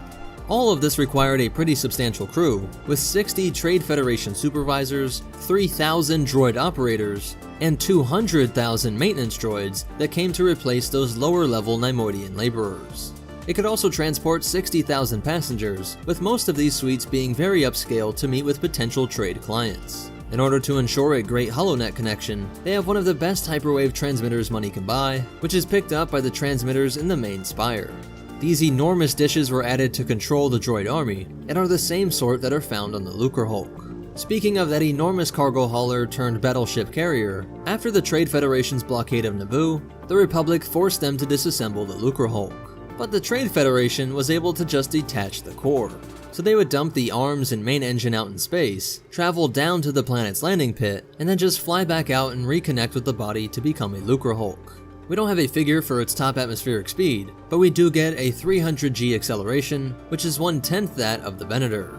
During the opening battle of the Clone Wars, we saw that one was shot down by SPHAs, but concurrent to this was a squad of elite clone commandos that were able to infiltrate a core ship, get the launch codes, and then block that signal to all other core ships. By grounding them on Geonosis, This deprived the enemy of a substantial amount of CIS assets right at the beginning of the war. Later core ships were modified, taking it up from 280 point defense laser cannons to 21 quad point defense laser batteries, 48 assault laser cannons, and 3 turbo lasers. But then there were certain variants that had even more turbo lasers added and dedicated their entire cargo capacity to starfighters. 2 of these models were seen during the Battle of Rendili, where they were able to hold off a pair of Acclamator-class assault ships. It wasn't until a 3rd Acclamator and 5 Dreadnought-class cruisers arrived that these core ships were finally destroyed. Then there were also some variants like Skytop Station, which changed it inside and out to be an enormous listening post. This thing was headed by a crew of expert slicers from the Hyper Communications Cartel. With their expertise in this amazing piece of technology, they could both encrypt CIS transmissions and hack into Republic transmissions sent via hyperwave and on the HoloNet. Another modified core ship was the Unlimited project found on Utapau. This had a ton of listening equipment as well, but also added a variety of landing pads and staging areas, while also operating as a meeting place for CIS leadership. After the Clone Wars ended, unlike most CIS assets that were just destroyed or incorporated into the Imperial military, some core ships were sold off to the Corporate Sector Authority, one of the few places in the galaxy that retained its autonomy under the Empire. As far as I could find in all the sources on the HoloNet, it appears that this is the final resting place for this century-old line of Neimoidian transports. So that's it for its history, but you definitely want to hear these cool facts and behind-the-scenes stuff. It appeared in a ton of video games, not limited to Jedi Starfighter, Battlefronts both old and new, and it was in the comics Republic 67 through 72. It was also in a ton of different novels. And the stats come from the Star Wars Complete Cross-Sections and New Essential Guide to Vehicles and Vessels. So that's it for the core ship, but most important of all, remember, the core ship ain't weak, it's just that the SPHA's a beast. And the Force will be with you, always. What's up, Meta Nerds? This video is all about the DH Omni Support Vessel, also known as the Separatist Supply Ship. It was manufactured by Horish Kessel Drive Incorporated, the same people that gave us the Lucrehulk class battleship and Munificent class star frigate. The exact cost of this massive ship is unknown, but at a length of 908.78 meters, or 2,982 feet, it was about 2 Zillo Beasts shorter than the Venator-class Star Destroyer, and 1.5 times the length of the Leviathan that was used during the time of the Old Republic. At a width of 1,257 meters, or 4,125 feet, it was wider than an Imperial Star Destroyer, and about 3 Munificent-class frigates across. While at a height of 910.35 meters, or 2,987 feet, it was more than 25 ATM-6s tall, or about the same height as 526 Senates. This gave it plenty of room for a massive cargo capacity of 5 million metric tons, a weight greater than 16 Zillo Beasts. And its complement of ships is vaguely described as multiple C-9979 landing craft, but as its width is about 1/6 as wide as the supply ship, and the fact that this transport has a lot of negative space in the middle, it can't be too many C-99s. Because we can see the main hangar bays that stretch the length of this ship are about 6 Umbaran starfighters wide, or about 90 meters, even with the shrunken down cannon stats of the C-99, which was 60 meters from bow to stern, you would have to fly in sideways through a curved hangar bay. There may have been other areas where they might have been stacked, and deployed somewhere from these sides, but we can't be talking more than a handful of C-99s on the Separatist supply ship. Instead, just like the name suggests, it was for resupplying the CIS forces, and in this main hangar, we see a ton of smaller bays and loading cranes on the ceiling. This ship would usually be packed full of deactivated droids, Tabana gas for blasters and laser cannons, additional power cells for those weapons, along with grenades, missiles, mounted guns, prefabricated bases, various tools, and food and drink for the organics that also made up the CIS war machine. When High Command was worried that this station might be attacked, they could pack it full of starfighters like Hyena bombers and Vulture droids, who could also just attach themselves to the exterior in order not to get in the way of all the loading bays, making for something like a terrifying version of a ball of bees. Additional defensive measures were in the form of hundreds of small point defense laser cannons, which were specifically designed to take out quick-moving small starfighters. Although these were normally anchors in CIS flotillas above a planet, they could easily evade if they needed to via its Class 6 hyperdrive. Because this ship was not intended to be used in combat, its crew is relatively light, with just a few pilot battle droids, along with a single T-Series tactical droid who would command the entire facility. This overseer would spend most of his time directing the thousands of battle droids that worked to load supplies onto docked ships, but the T-Series was also expected to safely get this ship out of danger in the rare event of a Republic attack. As for its history, like most ships used by the CIS, it was converted from a civilian cargo transport and was quickly recognized by Dooku and Grievous as the best way to make up for the cargo capacity restrictions of some of their battleships. Though we normally think of the droid army not needing any food, the CIS did have numerous organic allies, and certainly in the places that they conquered. So when Dooku wanted to come off as some noble dissenter to a corrupt republic, he often used this ship to bring aid to worlds that he one day hoped would become a part of the CIS. The supply ships set over Umbara and 21 BBY were serving in this function, as well as providing things like long-range missiles to the Umbaran militia forces that were still trying to resist Republic rule after clone troopers seized their capital. A Republic fleet was unable to destroy the supply ship due to its massive escort, but Fives, Jesse, and Hardcase defied orders from Jedi General Pong Krell and used stolen Umbaran starfighters to get past the CIS's defenses. The battle droids were unable to determine that these were not friendlies until they had already entered the ship, and even with the ray shielding being raised by the T-Series droid, Hardcase was able to manually pass through to the reactor core, where he sacrificed himself to destroy this crucial station. Stuck without supplies, the Umbarans were forced to hand over their cities to the Republic. On other fronts, at least 5 of these were stationed over Sereno, where Dooku's palatial headquarters were located, and General Grievous brought 2 of them to Dathomir to support his conquer of the Night Sisters. And the last time we see them being used is in the year 20 BBY, when Dooku launched an attack on the Banking Clan stronghold on the planet Scipio. So that's it for its history, but you definitely want to hear these cool facts and behind the scenes stuff. It was created for the Clone Wars TV show by using assets from cargo containers from the episode Senate Murders, fuel pipes from the Zillo Beast episode, and lamps from the Zillo Beast Strikes Back.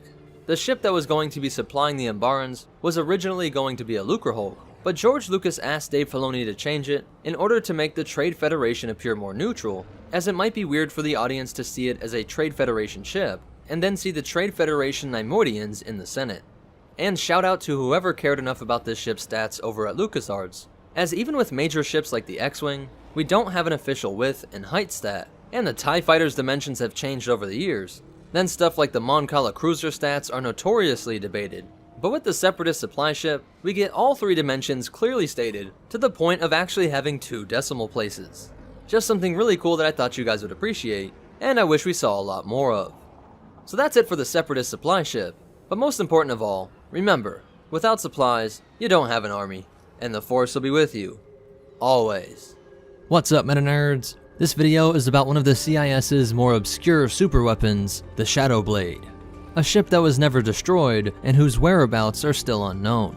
This didn't fire a giant energy beam that could turn planets into dust, or generate a massive ion ring that could disable whole fleets. It would just alter a few electronics while it kept itself cloaked. There are actually still no images of this ship, and all accounts come from a single mission undertaken by Jedi Master Darish Jet. But this is what it may have looked like. It is described as being painted completely black, with no visible armament, though several turbolasers were concealed behind panels to be deployed if this vessel was ever discovered. The deep black helped to conceal it in the darkness of space, while the smooth hull assisted in its cloaking tech. Like the Republic stealth ship, it could go completely invisible to both scanners and the naked eye, but likewise it also had to decloak when engaging its weapons. Inside of this ship had a small portion of energy dedicated for the turbolasers, but the rest was nearly entirely dedicated to its superweapon, the Hyperpoint Destabilizer. That may not sound intimidating, but consider the fact that every ship crossing the galaxy relies on hyper routes. Without this faster-than-light workaround, it would take thousands or even millions of years to go in between rims, let alone across the entire galaxy. At a time of galactic war, both the CIS and Republic relied on their ability to quickly scramble fleets to the nearest attack. When plotting a hyperspace destination, you're often given a number of jumps. 10 jumps means that there are 10 times that you will come out of hyperspace to make course corrections. Turn a little at hyperpoint 3 so that you're lined up for point 4, and so on. So these points along the hyper route are vulnerable areas where the ships are coming out of the hyper and back into real space. Military strategists had always seen this as a weak point, And likewise, these areas of space are often protected by their own fleets and/or permanent space stations along the major routes. Smaller hyperroutes would often have pirates sitting at remote hyperpoints, but at least the major routes connecting the galaxy were still safe. Even if these points were to be attacked, emergency alerts would be sent out to all ships that would prevent them from making the jump to the contested point. What CIS engineers had to do was find a way to both sit in these hyperpoints without being detected, and disrupt the readings from incoming ships while they were making their way through hyperspace. This would essentially cut off this area of space from all reinforcements, but was thought to be impossible. Then again, if anyone could pull it off, it would be the CIS. Remember, it was engineers allied with the CIS that originally developed the Death Star, along with the Malevolence and Malevolence 2. The Republic scientists just took over the Death Star project once the CIS was defeated. With this marvel of engineering, the CIS could disrupt the hyperpoint so that all traveling through could not re-emerge there. The pilots wouldn't even be aware that they had overshot the point, and that they were now careening towards a mass shadow. Some ships would not respond quick enough, being ripped out of the hyper and smashing into a real space object. And the ships that could avoid that fate were still light years off course, and still unable to ever exit at that intended point. If you watched our video on the CB3 Cortosis droid, you know that some top-secret CIS projects were started without Sidious even knowing. But though the Shadow Blade seemed like it would ensure a CIS victory and ruin Palpatine's chance at becoming Emperor, he did know about the project and went through great lengths to protect it. Jedi spies had come across something codenamed Starkiller, and in 20 BBY they discovered that the superweapon was still being constructed, located on the mid-rim planet Chromus. By the time the Jedi caught wind of it, the weapons were said to be operational, and all that was missing was some paneling and shielding. Informants got it down to the planet, but no specific on-world location was known. Realizing the terrifying ability of the ship, the Jedi ordered Jedi Master Darish Jet to take a fleet and neutralize it. Palpatine made sure to inform the Jedi how crucial it was that this mission was a success, while secretly he hoped to use the resulting massacre to destroy the reputation of the Jedi Order. As Sidious, he was able to clandestinely manipulate the targeting computers and scanners on Jet's command ship named the Maelstrom. After destroying the planet's fleet of CIS ships, false readings from their scanner led them to a construction bay that was located deep under the capital city of Chromus. It appeared that the CIS were willing to use civilians as shields, and as ground units reported that a large ship was preparing to leave from this underground facility, Jet made the difficult decision. Knowing that countless trillions could be lost if the evil CIS were to win this war, the Jedi Master ordered an orbital bombardment on this densely populated city. Millions were killed instantly, but the destruction of this underground weapons base set off a series of secondary explosions that disrupted the entire planet's tectonics. Reverberations would last for months, turning Chromus into a hellscape that swallowed up cities in massive earthquakes, flooded others in tsunamis, and rained down lava from countless volcanoes. As the death toll went into the billions, the Jedi Master's only consolation was that the superweapon had been destroyed. But of course, Sidious was not outsmarted. Remember that he had sliced the ship's scanners and targeting, so that where Jet fired was not the Shadow Blade's precise location. The superweapon just escaped out of another port after engaging its cloaking devices, leaving another ship to be destroyed, along with highly explosive material that set off the chain reaction. Dooku and the CIS pointed to this tragedy as proof that the Republic was evil, and Emperor Palpatine would be able to play on the memory of this event as just one of the many troubling acts that foreshadowed the Jedi's treason. But although thought destroyed, it seems the Force haunted Jet with dreams that made him suspicious about the Shadow Blade's destruction. A year would pass, and we are now in the final days of the Clone Wars, with the CIS eager to see this ship in use. Their first target was the Kularan system. By letting the Force guide him, the Jedi Master felt himself drawn to this area as well. On the way to this system, the Jedi were betrayed via Order 66. His small cruiser was manned by allies of the Republic, not clones, and when he got the emergency transmission from Obi-Wan, he knew that some hand had been guiding his actions all along. That his suspicions that he and the Jedi had been set up, and that the superweapon still survived, were true. He trusted that the Force had brought him to Kularan to finish the fight and deny the Emperor his Shadow Blade. As he emerged at the hyperpoint, he saw a pair of Republic gunboats shooting down a vessel containing a survivor of Order 66. jet engaged the two ships, allowing this unknown Jedi to escape, though the Maelstrom was severely damaged. But he suspected that this was all in the Force's plans. He understood that he was being watched, and that the cloaked CIS ship took great joy at watching Republic forces tear each other apart. Exaggerating his ship's damage, he started to cut power to the engines and turn off the shields as he drifted towards the planet's asteroid belt. The commander of the Shadow Blade decided that this would be the perfect time to test its turbolasers, decloaked and lowered its shields in order to fire. In an instant, the Maelstrom's shields re-engaged, and its full array of tractor beams grabbed hold of the superweapon.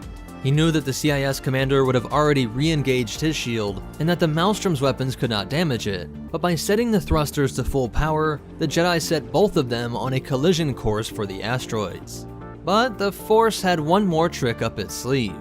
As they careened toward mutual destruction, they passed through a temporal disturbance, a tear in space-time that was generated by the ancient Sith.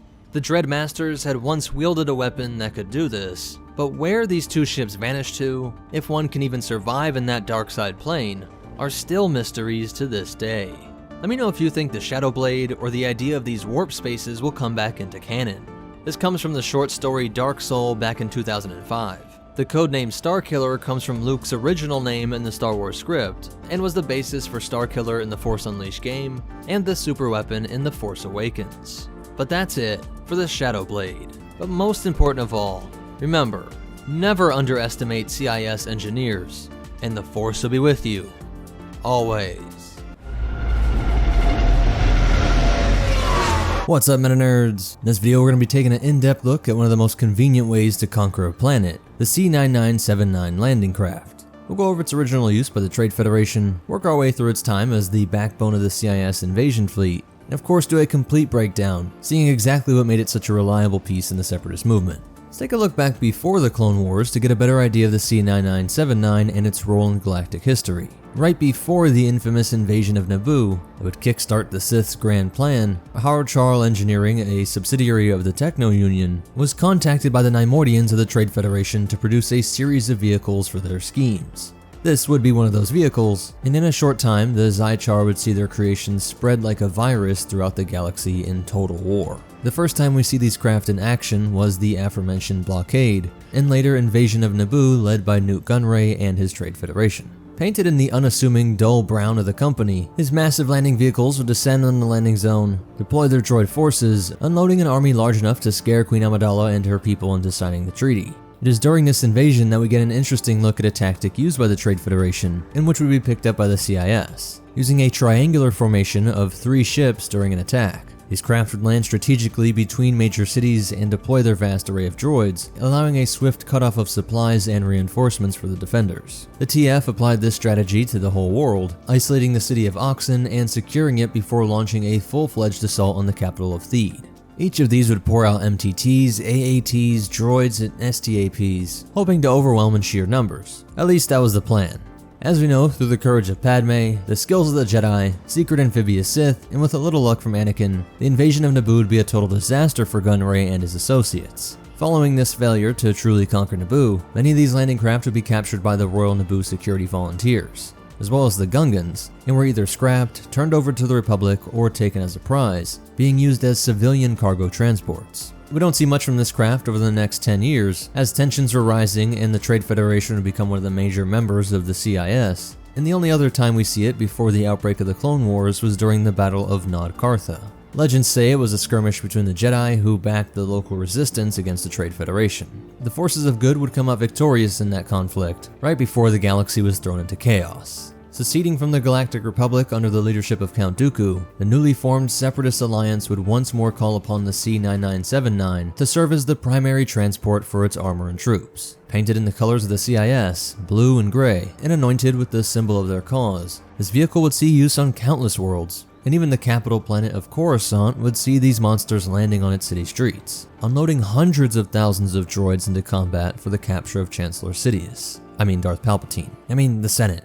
A very noteworthy use of this landing craft was actually not the battle between clone and droid, but a scornful encounter between the CIS and the Night Sisters of Dathomir. Here we see these landing craft deliver the Bane of Talzin, as her clan's doom is delivered via the 9979. We see its wreckage across many worlds as well, When the Clone Wars came to a sudden end following the execution of the Separatist Council, the use of the C-9979 appears to have come to an end. The Empire certainly had no use for them, and being as big and laborious as they weren't a good fit for the growing alliance. And so it fell into scrap piles and into galactic history. With the history of this beast in the books, let's take a closer look at the specifications that made this vehicle so useful. As we've previously mentioned, this landing craft was one of the many vehicles produced by the soon-to-be Confederacy by Howchar Engineering Corporation. The Zychar that made up this company are a fanatical insectoid-like species whose religion centers around the construction of high-precision machinery.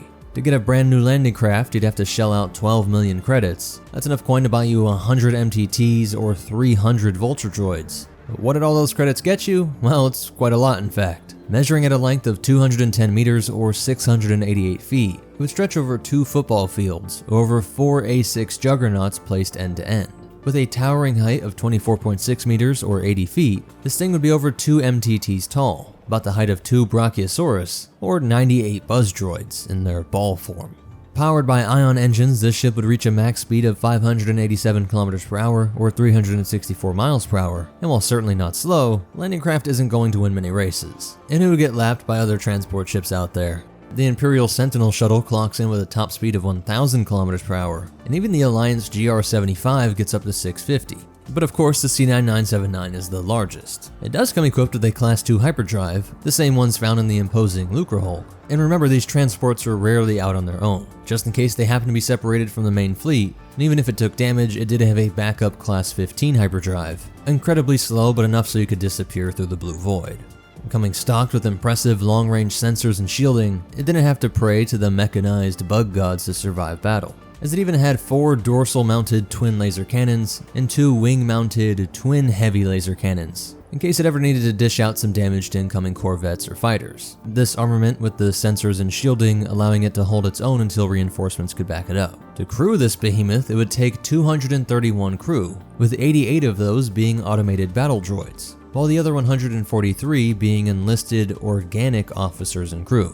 Which is really rare for the CIS, and why so many actual life forms were needed is a mystery that only the Neimoidians or Zychar could answer. But since this is a transport first and foremost, how much cargo could it actually hold?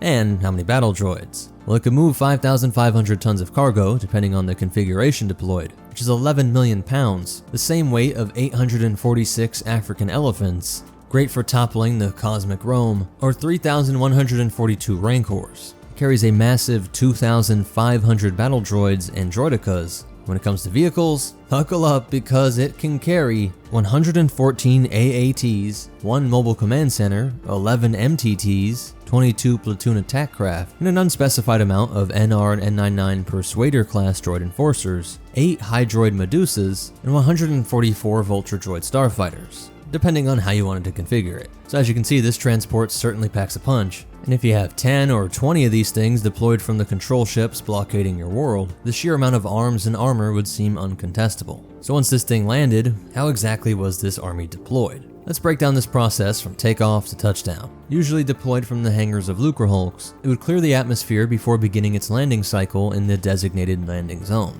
In the final moments before landing on the planet's surface, massive repulsor lifts would activate to keep the ship steady, making use of super magnum anti-gravity coils, making sure the ship would stay true to course and stable when its landing gear deployed and hit the ground. All of these precautions when landing this massive craft may seem like overkill, but when this many assets are at stake, one can never be too cautious. Imagine the financial loss this would be for the Neimoidians. And it shows that the technology in the Star Wars galaxy, while certainly fantastical, is not magic and does in fact attempt to make some sense. With all these overlapping systems, it makes me wonder if repulsor lifts are subject to a real-world phenomenon called the vortex ring state, an aerodynamic condition in which a vortex ring forms around the rotor, causing a severe and often irreversible loss in lift capability.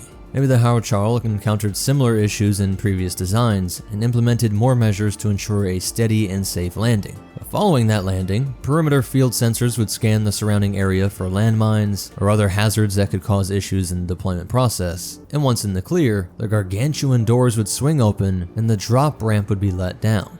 Out first would be the pre-staged combat-ready units. This would consist of either MTTs, like we see on Naboo, or AATs, as we often see during the Clone Wars. Repulsor tracks that lined the staging area, as they were too big and unwieldy to navigate inside of these wings without assistance. These tracks would lead the armor from the inner wings, where they were stored for transport, to the staging area above the main gate. The transport clamps would assist the vehicles in being lowered to the ramp for deployment onto the battlefront. This process was not quick, and depending on how many vehicles needed to be deployed, the entire process could take upwards of 45 minutes. The ship also serves as a sort of command center for the Federation or Separatist forces. When an AAT used all of its ammunition, it wasn't reloaded by B-1s like their artillery is on Rylaw, but instead these tanks would return to the C-9979 and have their entire lower frame removed within the safety of the landing craft, having this bottom shovel foot part replaced with one full of more ordnance, before being sent back off into combat. While interesting, with the speed of the AAT, I'm not sure this is the most practical tactic,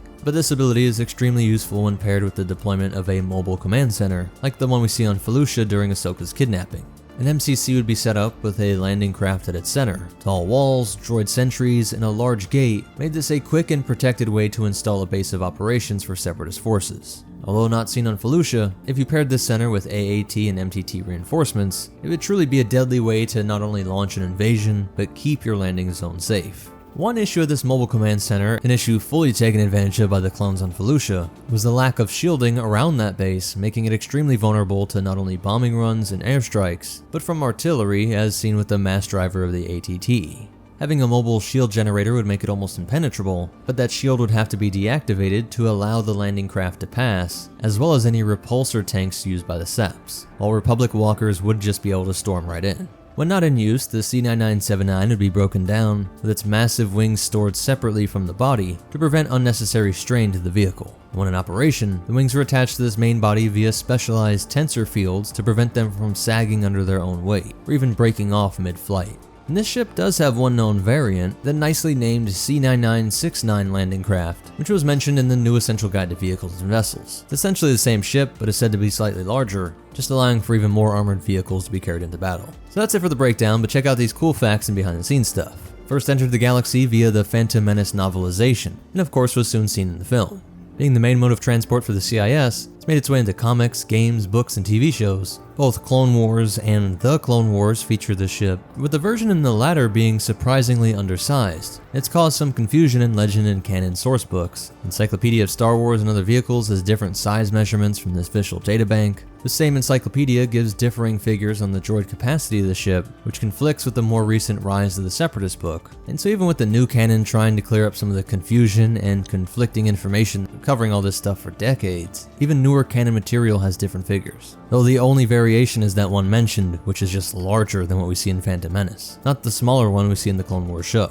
The final design of this craft was drawn up by the famed Star Wars concept artist Doug Chiang, who based its look on a dragonfly, and what Lucas liked about it is that he said it reminded him of an old biplane.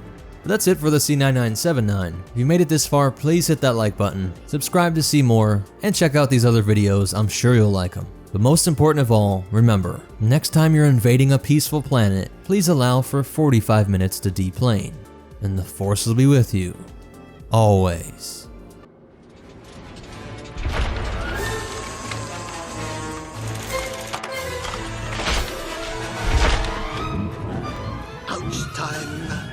Trade disputes can be resolved through diplomacy, debate, or an army. What's up, meta nerds? Today we're going to be taking a tour of the Multi-Troop Transport, otherwise known as the MTT. We'll explore the role it played for both the Trade Federation and the CIS, delve into its cross-section, and even that time, the MTT seemingly took flight. Designed and manufactured by Bactoid Armor Workshops, the MTT was used at first by the Neimoidian-led Trade Federation.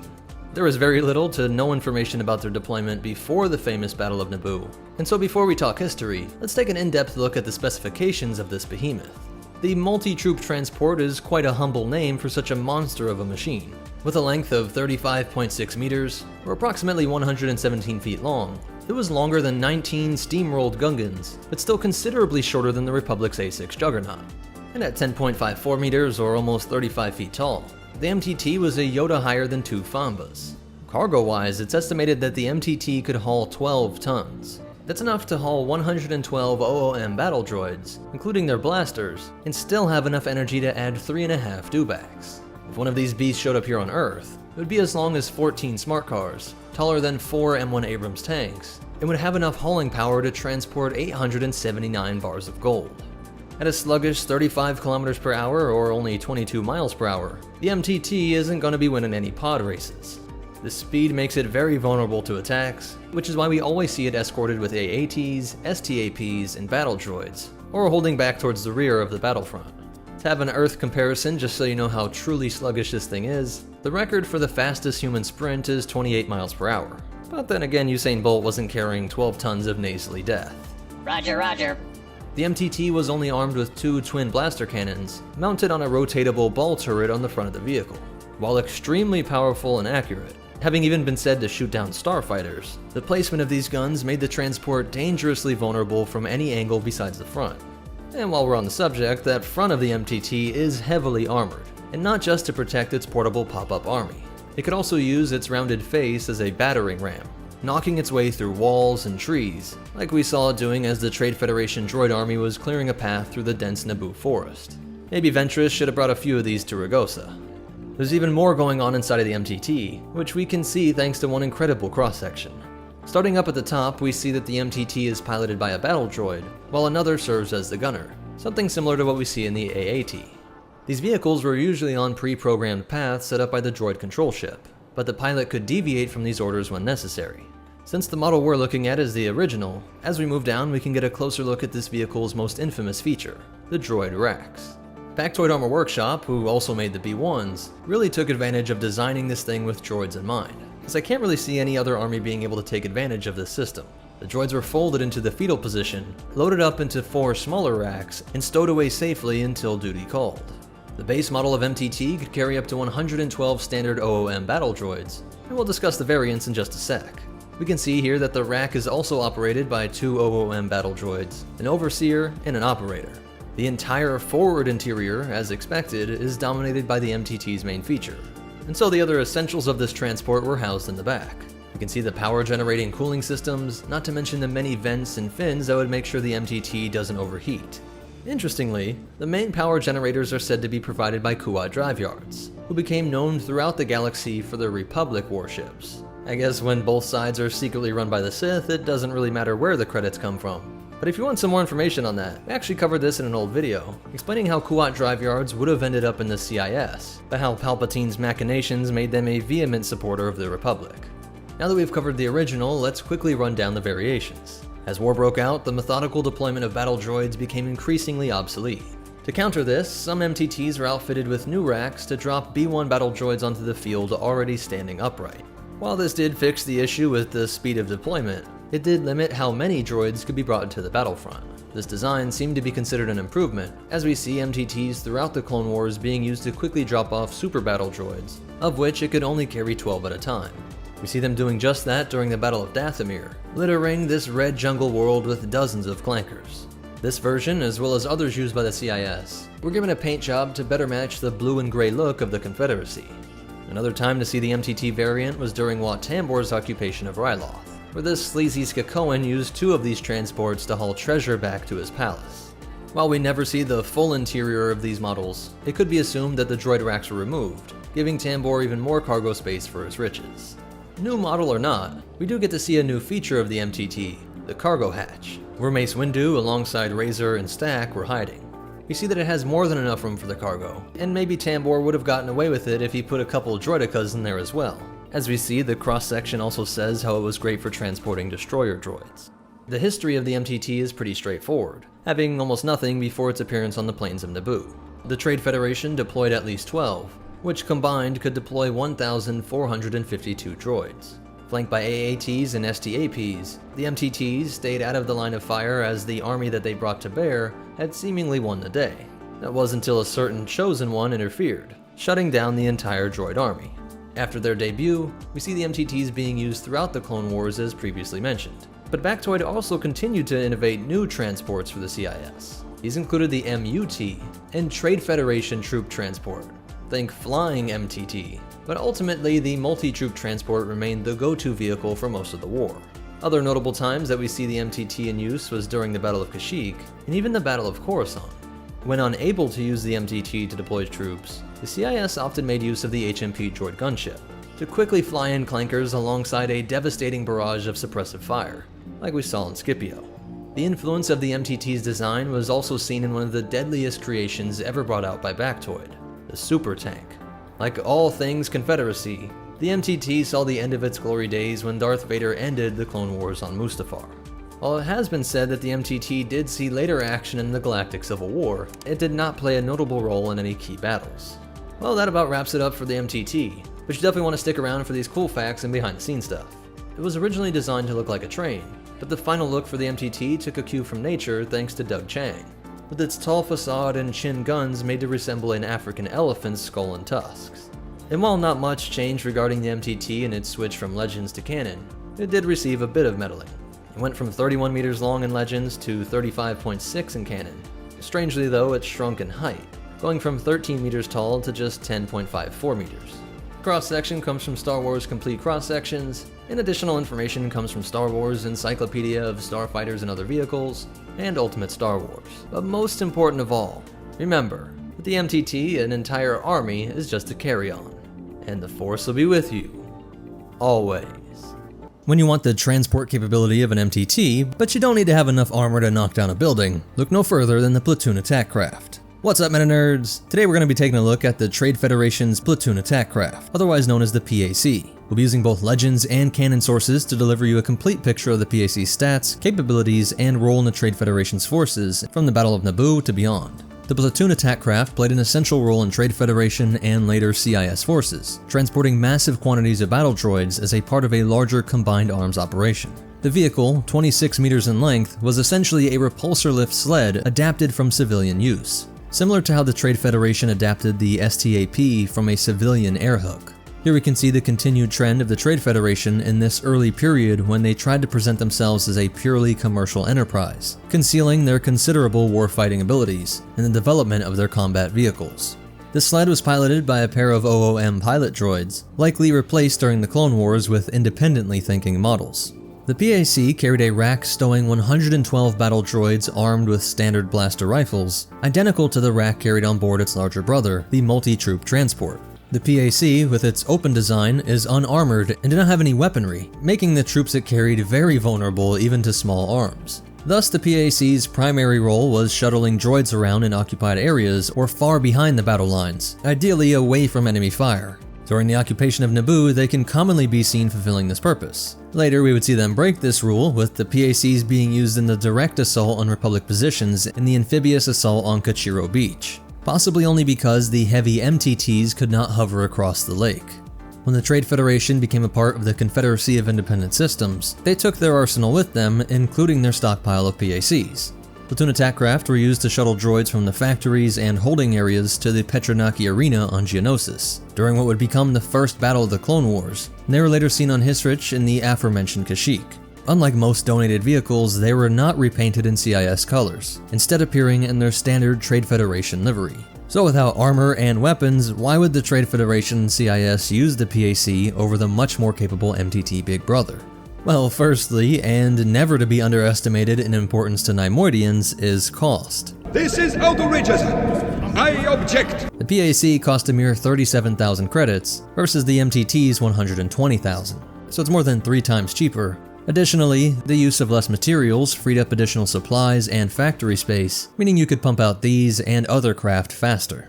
Secondly, the PAC was a faster vehicle, nearly twice the speed, moving without any of the heavy armor of the MTT at a rate of 50 km per hour at maximum thrust. In a transport role, the PAC was superior to the MTT, moving troops to their destination faster and with equal transport capacity, as long as they did not encounter enemy resistance. The Trade Federation clearly saw them as integral to their combat operations, with their C-9979 transports carrying 28 of these vehicles, compared to just 11 MTTs, and with Lucrehulks transporting 1,500 PACs compared to 550 MTTs, almost triple the amount. So with all those advantages, why are they so rarely seen in the Clone Wars? The most important reason of all is their vulnerability. They can't be used in the battle lines like the MTT, like we see on Dathomir during Grievous's invasion. Even on nominally secured planets, their cargo of droids is extremely vulnerable to even attacks from blasters and grenades. Thus, on worlds with significant partisan activity, such as Ryloth and Onderon, it was safer to move droids and cargo within protected MTTs, with thick armor that was virtually impossible for lightly armed rebels to breach. Unless of course they got help from the CIA, Jedi. I love this! However, it can be assumed that on secure Separatist worlds, it would have been a common sight to see PACs shuttling around cargo and droids, going in between factories and garrisons. That's just the side of the Clone Wars we don't see too often. And then because the droid army was decommissioned after the Clone Wars, these all would have been rapidly decommissioned vehicles, and it was simple to reconvert them, just take the rack off, and now they're standard civilian cargo sleds. And this would have been a really useful vehicle for any world, being the same length as 2.5 school buses, and although no stats exist on the width or height, we can estimate it to be around 2 meters tall, without the rack, using this B-1 pilot droid as a reference. This would make it as tall as a king-size bed and almost as wide as a Wookiee plus a Jawa. Although it looks the same, it is unknown whether the droids would deploy from the racks as with the MTT, with those racks spreading laterally in a sequential fashion, or if they deployed by some other method. And keep in mind that the MTT could swap out its rack to carry 20 B2 Super Battle Droids or 20 Droidicas. It's unknown if the PAC had this capability, but I don't see why not. Which is terrifying to think about, a rapid response hover sled full of 20 Droidicas.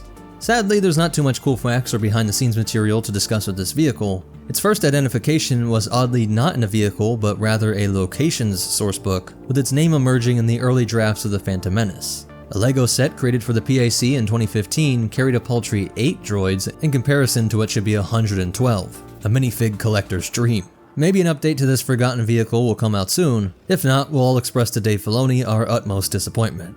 If you made it this far, please hit that like button. Comments, shares, it's all the best way to help me out. Subscribe to bring balance to the algorithm. But most important of all, remember, if your tactical droid commander assigns you to one of these, make sure you get this bottom bunk. It might give you some semblance of protection. And the Force will be with you. Always. Open fire.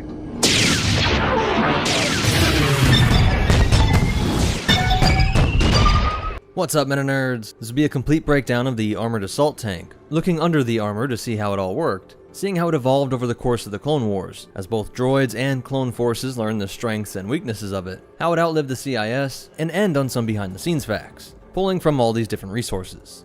The story of this tank starts with the Neimoidians and Trade Federation. If you want a full detailed history stretching back to the Old Republic, and seeing how all the political machinations worked, check out the Neimoidian species video. But to summarize, the Republic wanted to expand and incorporate the entire galaxy, but the ones that actually ventured into these dangerous areas were the merchants and traders. They needed to defend themselves, and the arm race between traders and pirates resulted in the Trade Federation having the largest standing army in the galaxy by the late Republic era. Factoid Armor Workshops, led by Wat Tambor and under the parent company of the Techno Union, which itself was a member of the Trade Federation, would produce most of the military equipment for what would later become the CIS. Everything from the E5 blasters, produced by the hundreds of millions, to the B1 and B2 droids themselves, as well as their vehicles from the STAP to MTT and AAT, as well as the larger droids that look like vehicles and ships like the OG-9 and Vulture. The most dangerous areas of the galaxy were in the mid and outer rim, and secretly, Nute Gunray knew that his mysterious Lord Darth Sidious was planning to drag the galaxy into war, and they would use the legitimate threat of pirates and marauders to legally build this military. To defend their on-world factories and worker cities, the AAT, MTT, PAC, and STAP all quickly went from design to rolling out of the factories in a matter of months. At a length of 9.75 meters, a width of 8.1 meters, and a height of 4.32 meters, it was about a Jawa longer than the TX-130 Saber tank, and more than twice as wide and tall. Its most obvious weak stat is how slow it is. This is a tank intended to be supported by swarms of CIS units in the form of clankers on the ground and hive mind droid fighters and bombers overhead. But at 55 kilometers per hour, it is anywhere from 4 to 6 times slower than the Saber tank. And even the ATTE has a whole 5 kilometers per hour on its top speed. But this was nearly twice the speed of the MTT, which it was designed to escort into battle.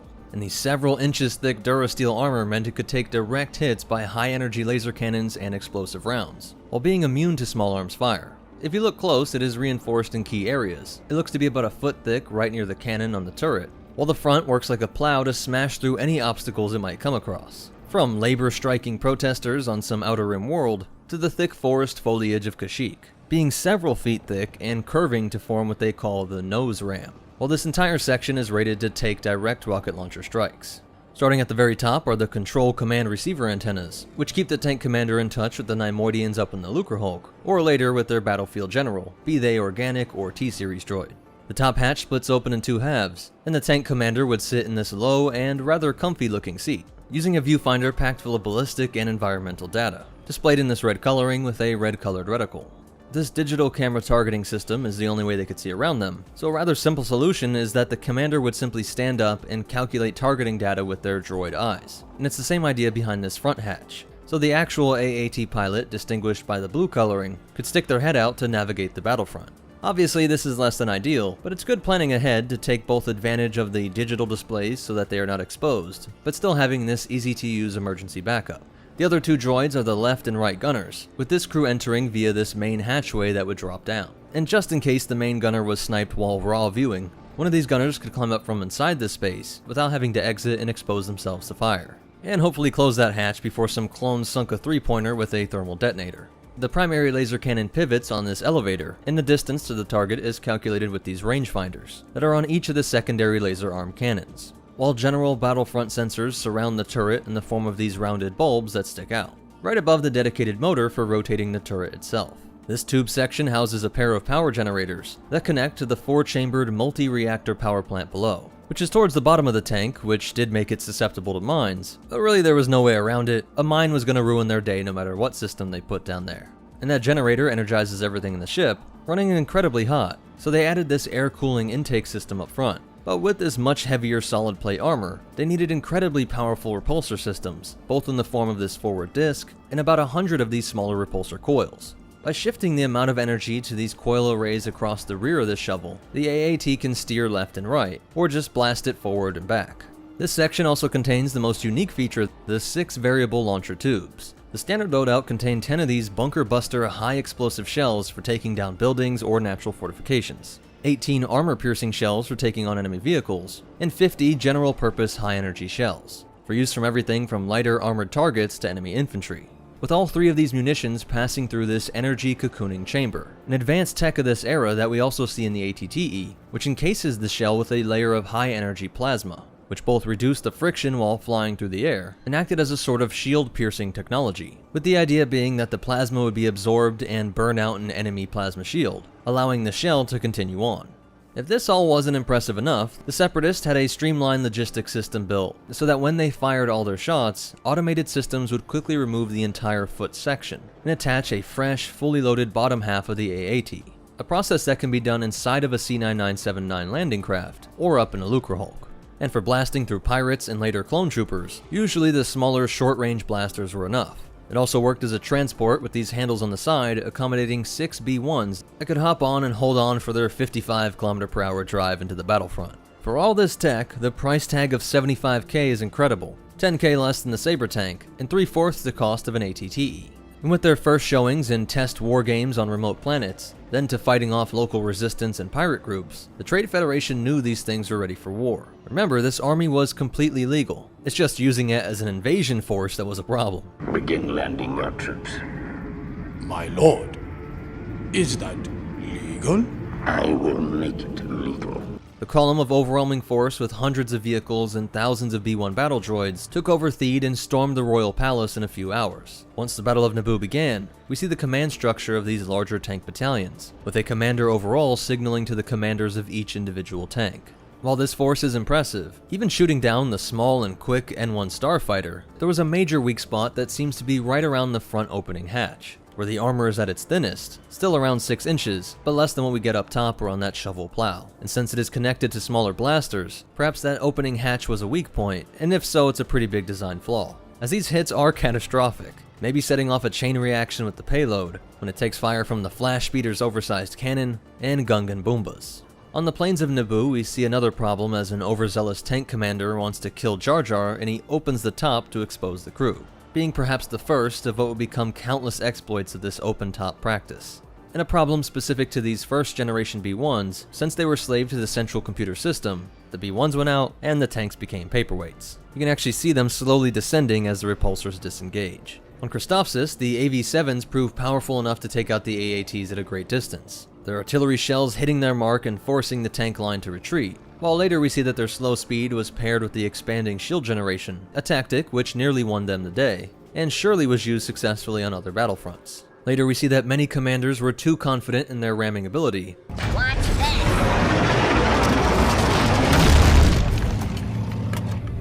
You were right. Next time listen to orders. From the lack of discipline in the commanders, not understanding the terrain, panicking at the sight of a Jedi and being tricked into firing on each other, one of the first scenes of them being used in the Clone Wars mirrors what Crosshair would say in the months after the war was over. These tanks all have the same weakness. The droids operating them. By the way, what he must have hit to set it all ablaze are the main bolt generator, and then chain reaction into these series of laser-charged batteries. These look like shells, but are actually packed full of energy to make a circuit that generates the main laser cannon bolt.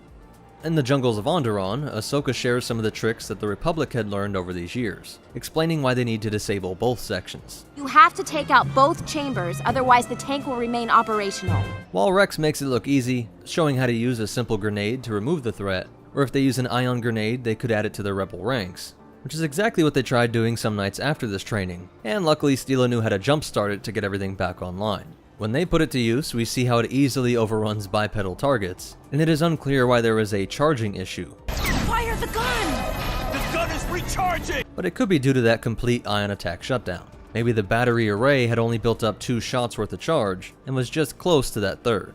Steela takes advantage of the open-top system, sniping out commanders, and since so many of them prefer to view the battlefront with their own optic sensors, it makes me think that the camera screens inside were too limited, and their droid AI found that even with this risk, it must have been better overall to not rely on those screens. Over the course of the war, the AAT would inspire the HAGM, the heavy artillery version that was supposed to combine the power of an AV-7 and AAT. And then there was the defoliator deployment tank variant, which was made to support the defoliator weapon. This was much wider and with more support at the rear in order to accommodate that greater top-heavy weight.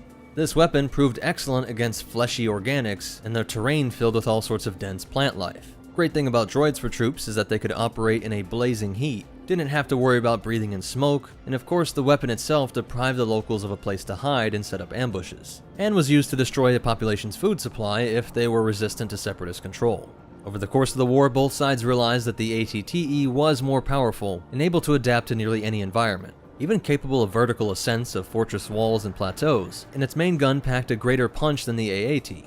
Even with the plasma cocooning feature, it is said to be incapable of penetrating deflector shield projectors, while the Republic Walker tank could, and with that weak spot being exploited so often, it ended up being seen much like the droid army. Nothing impressive in of itself, but often effective by the sheer volume of them. Legendary stories of the AAT did not live on long after the war, while there were stories of ATTEs leveling entire mountains, and their insanely creative uses by the clone army. Though during the liberation of Ryloth, they would be used to expertly cut off an ATTE advance, taking out the lead tanks on a narrow mountain pass. It was only for the elite training of the ARF troopers and Master Windu's combat brilliance that used the nimble ATRTs to evade tank fire, get in close, and ruthlessly exploit weaknesses they had learned, putting a detonator right on top of that laser charge battery, and barraging the power generators on the side. This tank would take part in the near extinction of the Night Sisters, though the locals would overtake one and turn it into a mobile energy bow platform. And AATs were present right up to the final moments of the war, even touching down on Coruscant via the C-9979 landing crafts. Even if Yoda did his part in taking out hundreds of them, perhaps even thousands that we just don't see,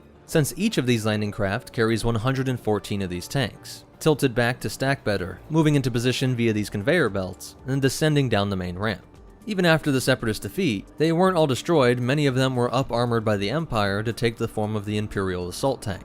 While it isn't confirmed that there's an AAT under there, it just makes sense that the Imps would put this thing to use instead of scrapping thousands of them that were still in perfect condition. And if you look close, everything is in the right spot, even the guns, so I think it's safe to say that they simply built up on the AAT.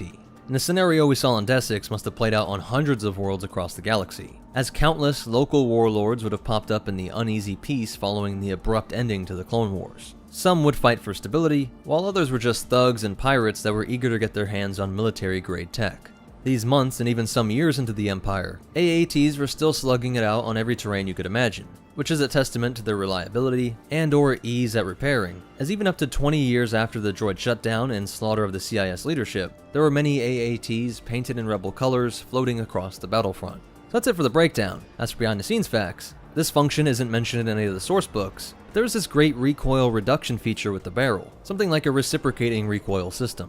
The AAT was actually thought up for the original rough draft of The Star Wars. It was going to show the Imp's presence on-world, and while it was scrapped when they were finally planning the invasion of Theed for the Phantom Menace, it morphed into the AAC, or Armored Attack Craft, and was going to look like an assault helicopter. In Battlefront, there were going to be AATs in the Imperial faction as well, and some modders have found this original source code that was abandoned. If you want to read up more on this tank yourself, pick up the Cross Sections book and Essential Guide to Warfare. Likes, comments, and shares are the best way to help me out, subscribe if you want to see more, and check out the membership. But most important of all, remember, it doesn't matter how thick your armor is, if your enemy has plot-based weaponry, and the Force will be with you. Always.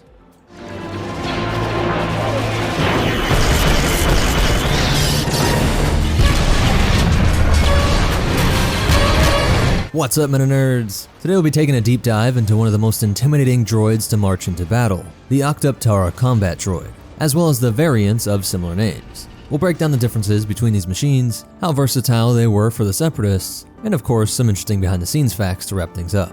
Designed and manufactured by the Skakoans of the Techno Union, and named after the living creature, the Octoptara, back on their world of Skako.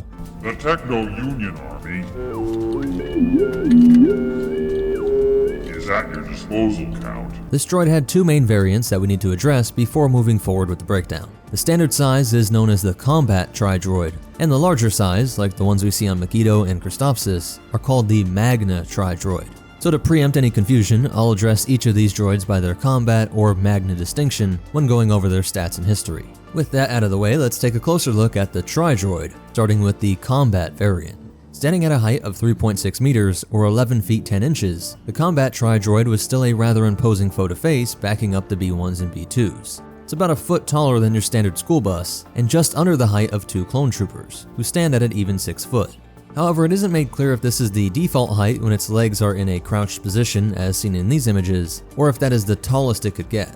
Based on the brief scenes from the movie though, I'd wager my last credit that it's the former, with the Combat Tri-Droid actually being capable of a slightly greater stature. This terrifying tripod was classified as a 4th degree droid, meaning it was built for military and security purposes, as opposed to say a certain R2 unit who wasn't purely bred for battle, he just took a liking to it.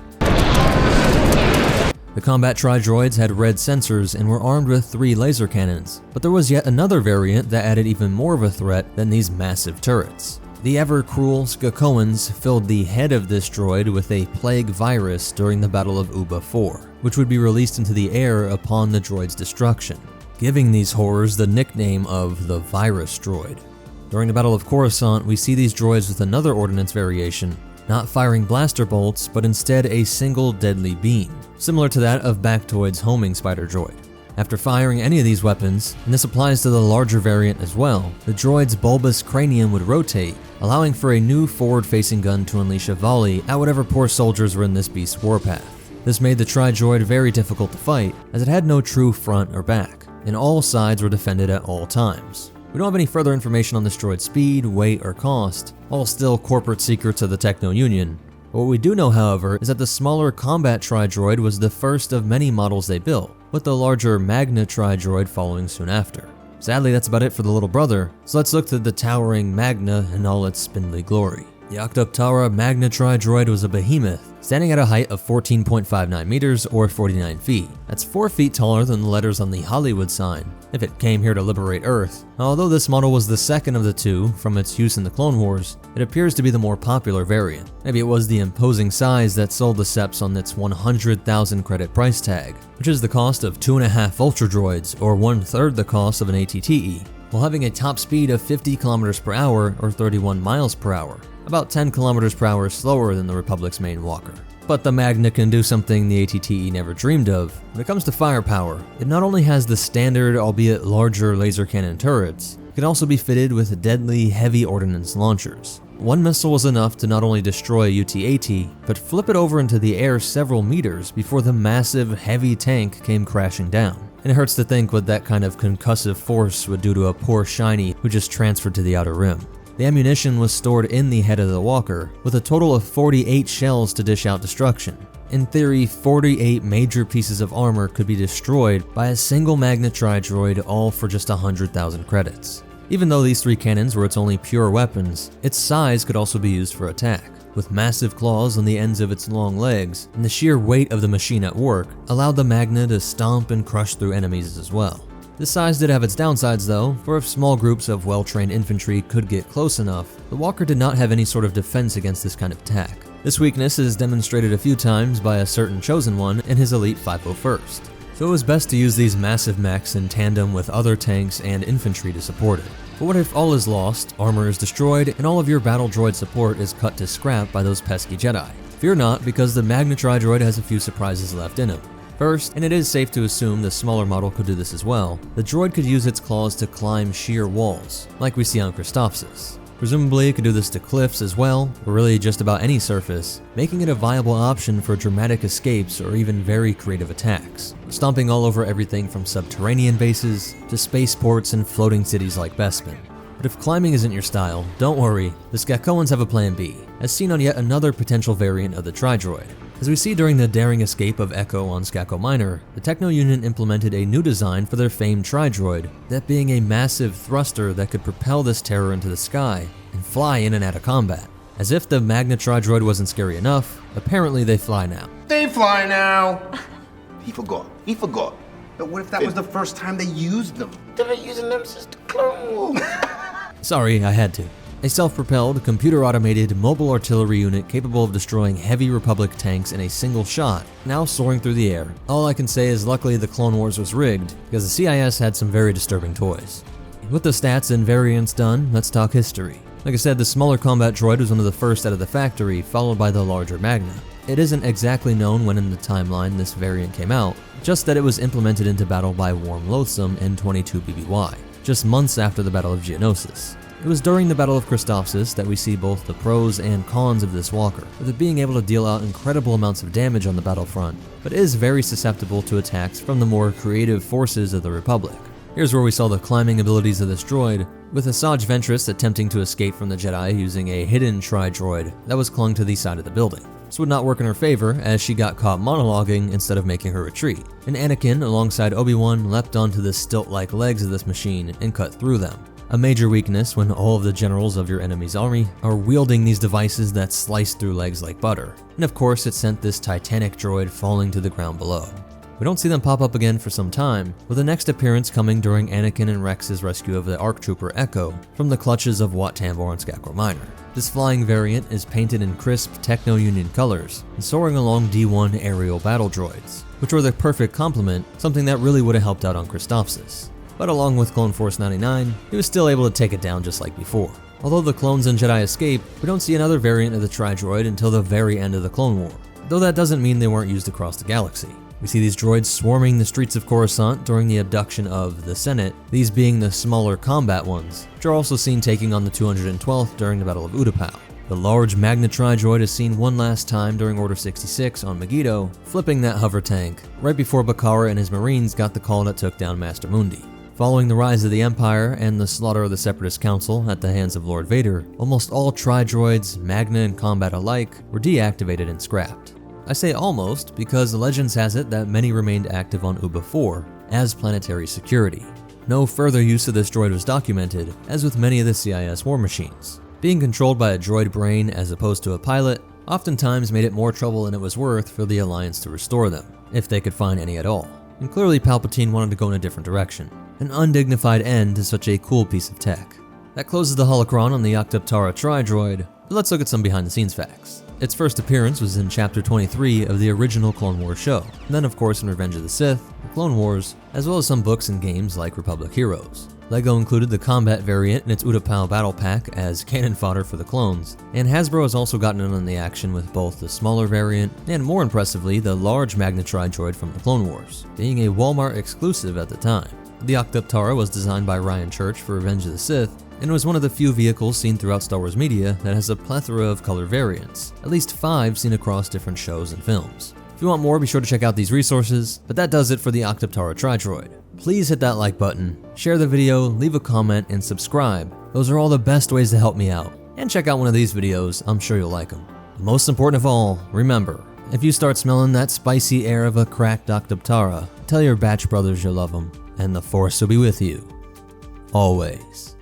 What's up, men and nerds? This video is all about the vehicle that cut down rows of clone infantry, the OG-9 homing spider droid. Unlike the HMP droid gunship, this walker did not have any personality matrix, long-term memory modules, or a vocoder to communicate with the world around it.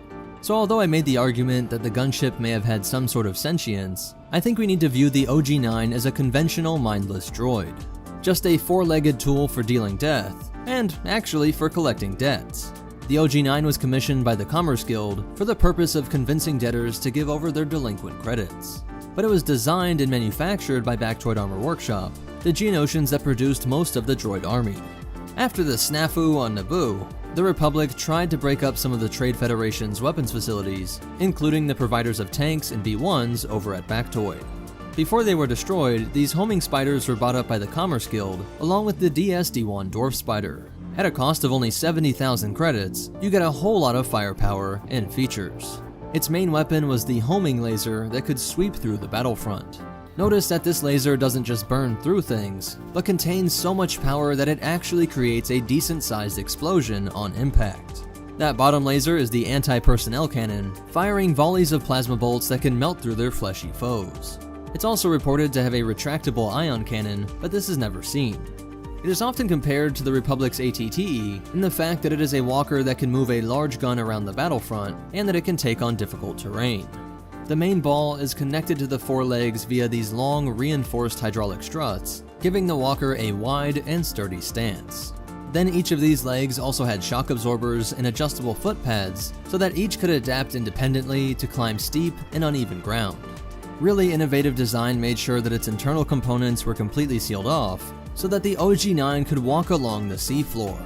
And whether submerged thousands of feet underwater, deep in a cavern, or on a mountaintop, this communication receiver made sure that it could still receive orders from the control computer. Remember, these are very simple droids, without a complex AI, so almost everything had to be directly sent out from Lucrehulks and core ships. It did have automated targeting, firing, and reactions to terrain, but it is interesting to keep in mind that these were always being told directly where to go on the battlefront. Kind of like a midpoint between our current remote-operated drones and fully autonomous units like commando droids. Other cool features is that it supposedly could be outfitted with different weaponry, and the hydraulics could let it bring those legs in and stand up tall, cutting down ships with that laser, or whipping out its concealed ion cannon. But again, that has never been depicted, although it would be pretty amazing to see. Its normal standing height is 7.2 meters or 24 feet, making it taller than an AAT, but shorter than a Hailfire. This height was crucial so that it could stand above and fire over most other CIS droids during an attack. Because, just standing next to each other in loose formations, all firing in the same direction, is a quick way to increase friendly fire. The only flaw is that although the encasing of the core was built with thick durasteel, there is a weak point at the connection of these two hemispheres. If directly hit on this area, the top would pop right off as the generators and gas required for these powerful lasers set off a chain reaction. But how was it used during the Clone Wars? Well, 7,500 of them were present during the opening, doing what it was told to and just marching towards the Republic forces while unleashing its weapons. You can see that it had really good range, and the whole plan to fire over CIS assets worked very well as the battle droids charged the clone troopers. Here we see the DS-D1 rushing ahead of its OG-9 brother. Now I mentioned that they were built and sold alongside each other, making for some very cool pairings on the battlefront.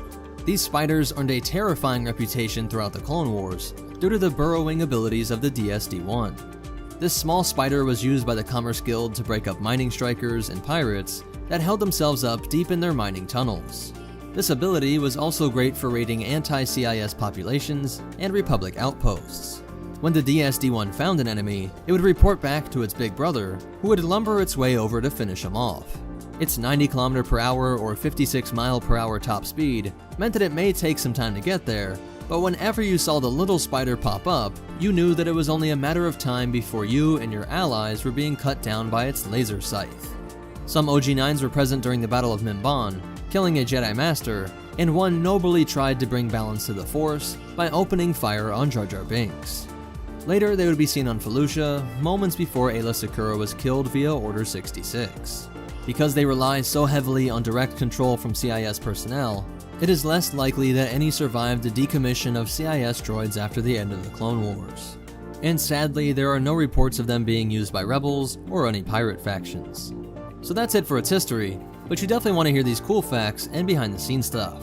Something that always confused me and was one of my few disappointments in the Clone Wars TV show is that there are no OG-9s or Hailfires, two of my favorite vehicles. I wanted to point out that there were some inconsistencies with the guidebooks that say that the top weapon is the anti-personnel cannon and the bottom is the homing laser. I debated if I should change this for the video, as I could make an argument for why it's called that, but it just seems like pointless complication and probably a result of a mistake on their part. It is known for its main laser beam that is fired on top, and it doesn't make sense that the shooting gun isn't the cannon, and that the beam weapon isn't the laser. I think it's gotta be the other way around, so that's how I presented it earlier, despite the guidebooks. And I wanted to point out interesting things that both Battlefronts did right. The original shows how good it is against infantry, but takes forever against an ATTE, which probably wouldn't take that long, but definitely makes the point of how specialized the droid army was. Let the OG-9 focus on troops, let the Hailfire focus on vehicles. The new Battlefront has a more boring, if also somewhat accurate use of the OG-9. They wouldn't be piloted by other droids, and I hear that it works as just a giant turret while the Republics attack a core ship. And remember, they didn't have an AI, so you can see how a command to just have them line up as turrets actually makes a lot of sense. Additional information was gained via the Star Wars New Essential Guide to Vehicles and Vessels, On the Frontline, Essential Guide to Warfare, Ultimate Star Wars, and the Complete Encyclopedia. But most important of all, remember, always shoot over friendlies, not in between them, and the Force will be with you. Always.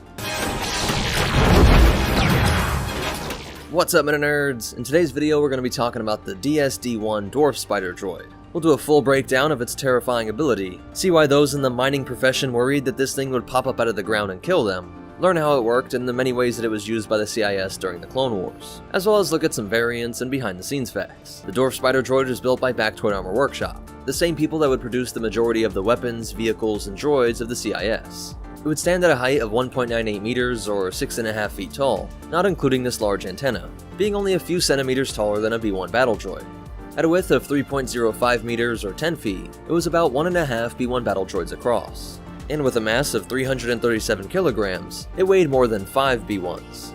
If it showed up here on Earth, it would be just taller than an F-150 truck, wider than a school bus, and weighed nearly as much as 2,000 Goliath bird eater spiders.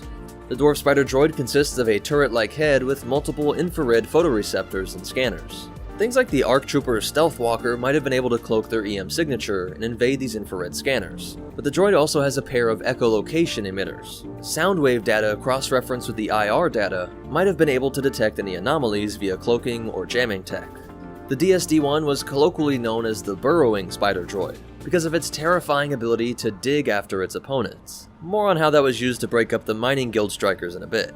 The droid used 4 spider-like legs for locomotion. These legs would help in movement and provide a stable platform when aiming, and even allowed it to scale some steep terrain. The Dwarf Spider Droids would have masculine programming, but it wouldn't communicate via Galactic Basic, instead using a sort of binary, speaking via a series of beeps, not actual words like we hear with some battle droids and even stuff like the HMP droid gunship. The main armament of the Dwarf Spider Droid would be a single heavy blaster cannon. This gun would be versatile and work against a variety of targets. Its anti-personnel firing mode would easily take out clones or enemies from afar. Its secondary firing mode would be much slower but more powerful, easily blowing through light vehicles like the AT-RT, though it did only put dents in larger Republic vehicles like the AT-TE. But it would even be able to shoot down aircraft. By dropping those back legs and giving it enough of a firing arc, we see that it had enough elevation to hit stuff like the clone gunship used by Rex, Cody, and Bad Batch on an axis. The rotation speed of the head was rather slow, and so it wouldn't be able to fight faster targets. Another flaw was that the length of the blaster cannon barrel would sometimes prevent it from turning or even maneuvering in tight spaces. The underside of the DSD was also a weak spot for explosives, but as a final attack it could initiate self-destruct, causing its generator to violently explode, vaporizing the DSD and anyone unfortunate enough to be around it when it happened. Though sometimes this could happen from incoming attacks, which would also set off the generator and sometimes damage nearby CIS assets. Though as Wrecker shows us, if you can also block the barrel right as it fires, the attack will destroy itself without initiating the self-destruct feature. And the vibro knife carried by Hunter seems to discharge some disabling electric energy, so when stabbed through the photoreceptor, it would travel to the droid brain and shut it down. As for its history, it is actually quite the Outer Rim corporate dystopian nightmare. The DSD-1 would first be operated by the Commerce Guild in the years before the outbreak of the Clone Wars. The Commerce Guild would operate many mining operations across the galaxy, and on several occasions, these miners would try to revolt. To counter this, the Commerce Guild would deploy the DSDs to enter the mines and convince everyone to get back to work. After this, it would be used in conjunction with its big brother, the OG-9 Spider Droid, to pay a visit to those who were trying to evade paying the Commerce Guild. Right before the outbreak of the Clone Wars, Commerce Guild would join the Confederacy of Independent Systems and provide it with their battle droids and vehicles, with these two Spider Droids being a main addition to the CIS vast droid collection. The DSD would first see operations during the very outbreak of the Clone Wars and the earliest moments of the Battle of Geonosis in 22 BBY. Before the Colosseum and the main battle erupted, several DSDs were protecting multiple anti-orbital guns surrounding the Geonosian arena, and these large guns would protect the planet from capital ships in orbit. These guns and the Spider Droids defending them would be destroyed by Mace Windu, Illuminara, and Dooley, with the assistance of some TX-130 Saber tanks.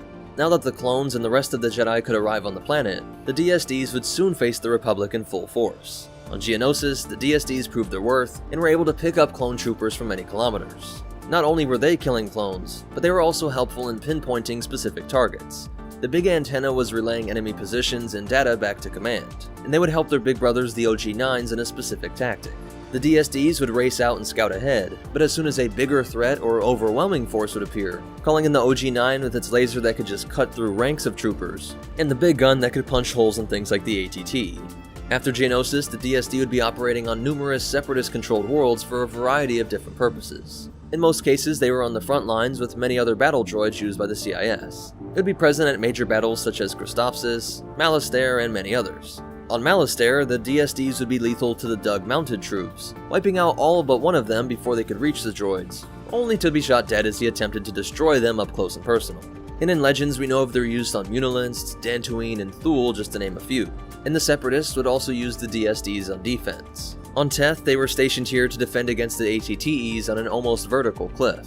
Having the high ground, the Spiders had an incredible advantage, and could fire on the ATTEs' feet, disabling their legs and causing them to fall to their doom. Another time we see them defending the Separatist prison complex, the Citadel, on the planet Lola Seiyu. But the commander of the base, the OC Sobek, seems to prefer the similar LM-432 Crab Droid over the Dwarf Spider Droid, as we only see two DSDs way off in the background, compared to the dozens, if not hundreds of Crab Droids used on this base. Quite the opposite can be said for the Separatist base on Felucia, where a ton of DSDs are stationed to defend this base, as well as patrolling the surrounding forests. And it would also return to its roots as an anti-riot unit in service with the CIS on Reluctant Worlds. Onderon was one such world, but the Onderon rebels were able to use guerrilla warfare style tactics, and were able to best many of the Dwarf Spiders. Throughout the war, several variants of the DSD would be made. The first is the amphibious version developed for the swamplands, marshes, and other wet environments, and could actually operate underwater. This type's blaster cannon seems to be bigger than the normal version, although whether if this is because it is a stronger gun or just something to do with it being able to operate underwater is unknown. This type was used during the later stages of the Battle of Kashyyyk against the Republic and the native Wookiees. These last two variants are now legends, but they are some of the coolest ones. There was the heavy Dwarf Spider Droid, which now had 3 of those heavy blaster cannons. It also had some sort of apparatus on its back, which we don't know exactly what it was, but it was most likely some sort of upgraded power generator to support the additional firepower. This type saw use at the Battle of Geonosis, where it was extremely effective against infantry.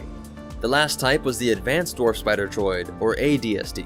This type was heavily redesigned and included many more enhancements. Additional armor plating on its legs, a top-mounted turret with explosive blaster rounds, and an ability to fight in complete darkness, along with linked missile launchers, made this a much deadlier version over your standard DSD. The Clone Commando Delta Squad would face this type on numerous occasions, and Captain Rex even faced one of these as well. And believe it or not, the ADSD was actually available before the Clone Wars, where it was also used in the same anti-riot duty, but of course more reserved when those rioters acquired some heavy ordnance. When the time came to join the CIS, the ADSD was also added, but sparingly due to its high costs. When the time came for the Clone Wars to end with the execution of Order 66, all of the droids used by the CIS would be ordered to shut down. This is true in canon at least, but the DSD has a special story in Legends. Initially, they were shut down like the rest, but a few years into the Imperial era, the Empire began recommissioning the DSDs into Imperial service, and they were first put to use against their former masters, with the Imperials sicking them on newly captured Separatist worlds. while other DSDs were sent to many training centers across the galaxy, allowing many stormtroopers to train against this Clone Wars terror, while others almost became a sort of Imperial attack dog, where they would be used in stormtrooper squads to be sent in against rebels that were held up in a building or cave system, or would be alongside them when out on patrol. So that's it for its history and breakdown, but you definitely want to hear these cool facts and behind the scenes stuff. Dwarf Spider Droid is created for Star Wars Episode 2, Attack of the Clones. Originally, all of the different Separatist groups were just going to be painted the same B1 battle droid color, but this was later changed to make the droid army more unique, with each faction having this assemblage of different droids. The Advanced Dwarf Spider Droid was created for the Republic Commando video game, and the Heavy DSD was created for the Clone Campaign's expansion pack for Star Wars Battlegrounds. Additional information comes from the visual dictionaries, complete locations, essential guide to droids, encyclopedias of starfighters and other vehicles, and Ultimate Star Wars. But most important of all, remember, if your Union rep doesn't have a plan for killing the burrowing spider robot that shoots lasers out of its face and calls for an even bigger spider friend, then just get another job. And the Force will be with you. Always. What's up, meta nerds? This video is all about the NR-N99 Persuader class, aka the Snail Tank. In other videos, we saw how the OG-9 and the Hailfire were used to collect debts. If you owed credits to the Commerce Guild, you'd wake up to a towering, mechanized spider laser cutting the roof off of your home. If the Munes recalled your loan, you'd be trying to outrun the Hailfire and its 30 rocket payload. But if you crossed the Corporate Alliance, it was the Snail Tank that you had to worry about. The CA didn't deal too much with personal loans, so they weren't really trying to repossess loaned property, but rather protect their property. Some loved the CA for their ability to civilize remote worlds and bring trade and jobs to these areas, but others had problems with how certain corporations in the Alliance conducted business. Protesters would often block access to these controversial manufacturers, or even destroy property, which is what caused the CA to look to the Techno Union for a solution. They were able to produce a cheap, powerful, and speedy droid unit to bust up the dissenters. Each unit cost the CA only 49,000 credits. That's less than the cost of the disposable TIE Fighter, and even less than the solutions used by the IBC and the Commerce Guild. For that price, you got a lot of firepower, with 2 ion cannons and 2 heavy repeating blasters, but a modular design allowed it to be swapped out for shock rifles or a series of heavy explosives. I like that with the Hailfire we saw that it had a shock option as well, belying the fact that even in the Outer Rim, you can't just go around killing anything that gets in your way. Or at least not for long. But when you were certain that death and destruction were warranted, you could swap these cannons out for 2 variable munition launch tubes, capable of firing either 12 concussion missiles, 48 thermal detonators, 4 homing missiles, or 4 dumbfire torpedoes. I think the great variation in weaponry here shows the great variation in the groups that oppose the CA. Some would have just been peaceful protesters getting stunned to regain access to the property, but others would have been dedicated militants. We see some of this with groups like the Nebula Front, a sort of monopoly-busting militia that waged war on the Trade Federation using starfighters, blasters, and bombs. So it is reasonable to think that the CA faced similar folks on the worlds that they operated on. In a way, these droids were battle-hardened by the time that the Clone Wars broke out. When the CA allied itself with the CIS, they donated most of their snail tanks to the war effort, where its design features were able to really shine. The vehicle is essentially a droid brain and munitions wrapped up in a tread system. This main unit here houses everything, with these photoreceptor eye stalks and communications antenna attaching to its droid brain. It actually has a more complex AI than the OG-9 and Hailfire, being able to calculate where to travel and what to destroy in order to accomplish the mission, whereas those other guys just react to things like terrain data while moving along pre-assigned routes. But if any corrections had to be made, the pilot droids located in core ships could always log in and take control of it. This main unit would contain all of the engines that kept everything moving, and the Tabana gas used for its weaponry. By having these pair of side treads out on pylons, it made the tank a lot more stable, but also ensures a good grip when traveling across the debris-filled battlefront. With a height of 6.2 meters or 20 feet, it was about 2/3 the height of the ATST. And with a length of 10.96 meters or 36 feet, the snail is about a Jawa longer than an AAT. But despite this size and use of treads instead of repulsors, it still gets up to a great top speed. Standard models have a top speed of 60 km per hour or 37 miles per hour, but some variants can reach 100 km per hour or 62 miles per hour. This made even the base faster than the AAT, and the variant is quicker than even the ATRT. But the way the snail tank combines these traits is kinda terrifying. When this thing was deployed, it would often crash right through buildings to get to its targets. Hitting walls at 60 miles per hour would smash them to pieces, and the incredible grab of those treads meant that it wouldn't even slow down as it accelerated over the resulting rubble.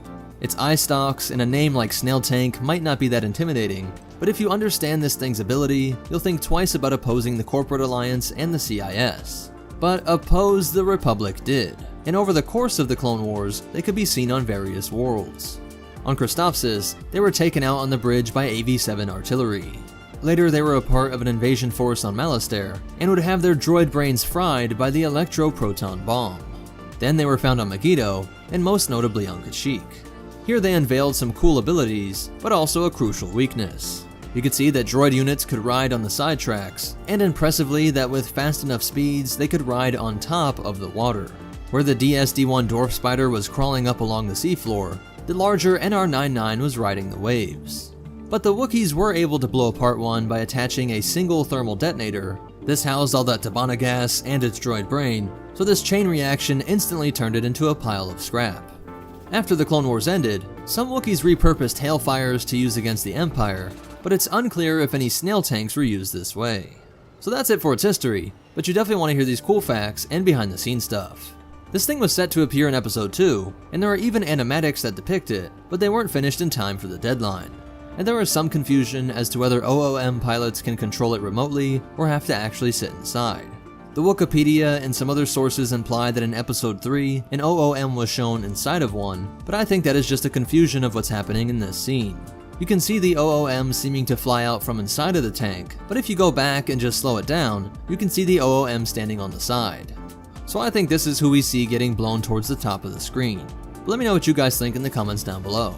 Additional information comes from the Star Wars Encyclopedia of Starfighters and Other Vehicles, Ultimate Star Wars, and the Complete Visual Dictionary.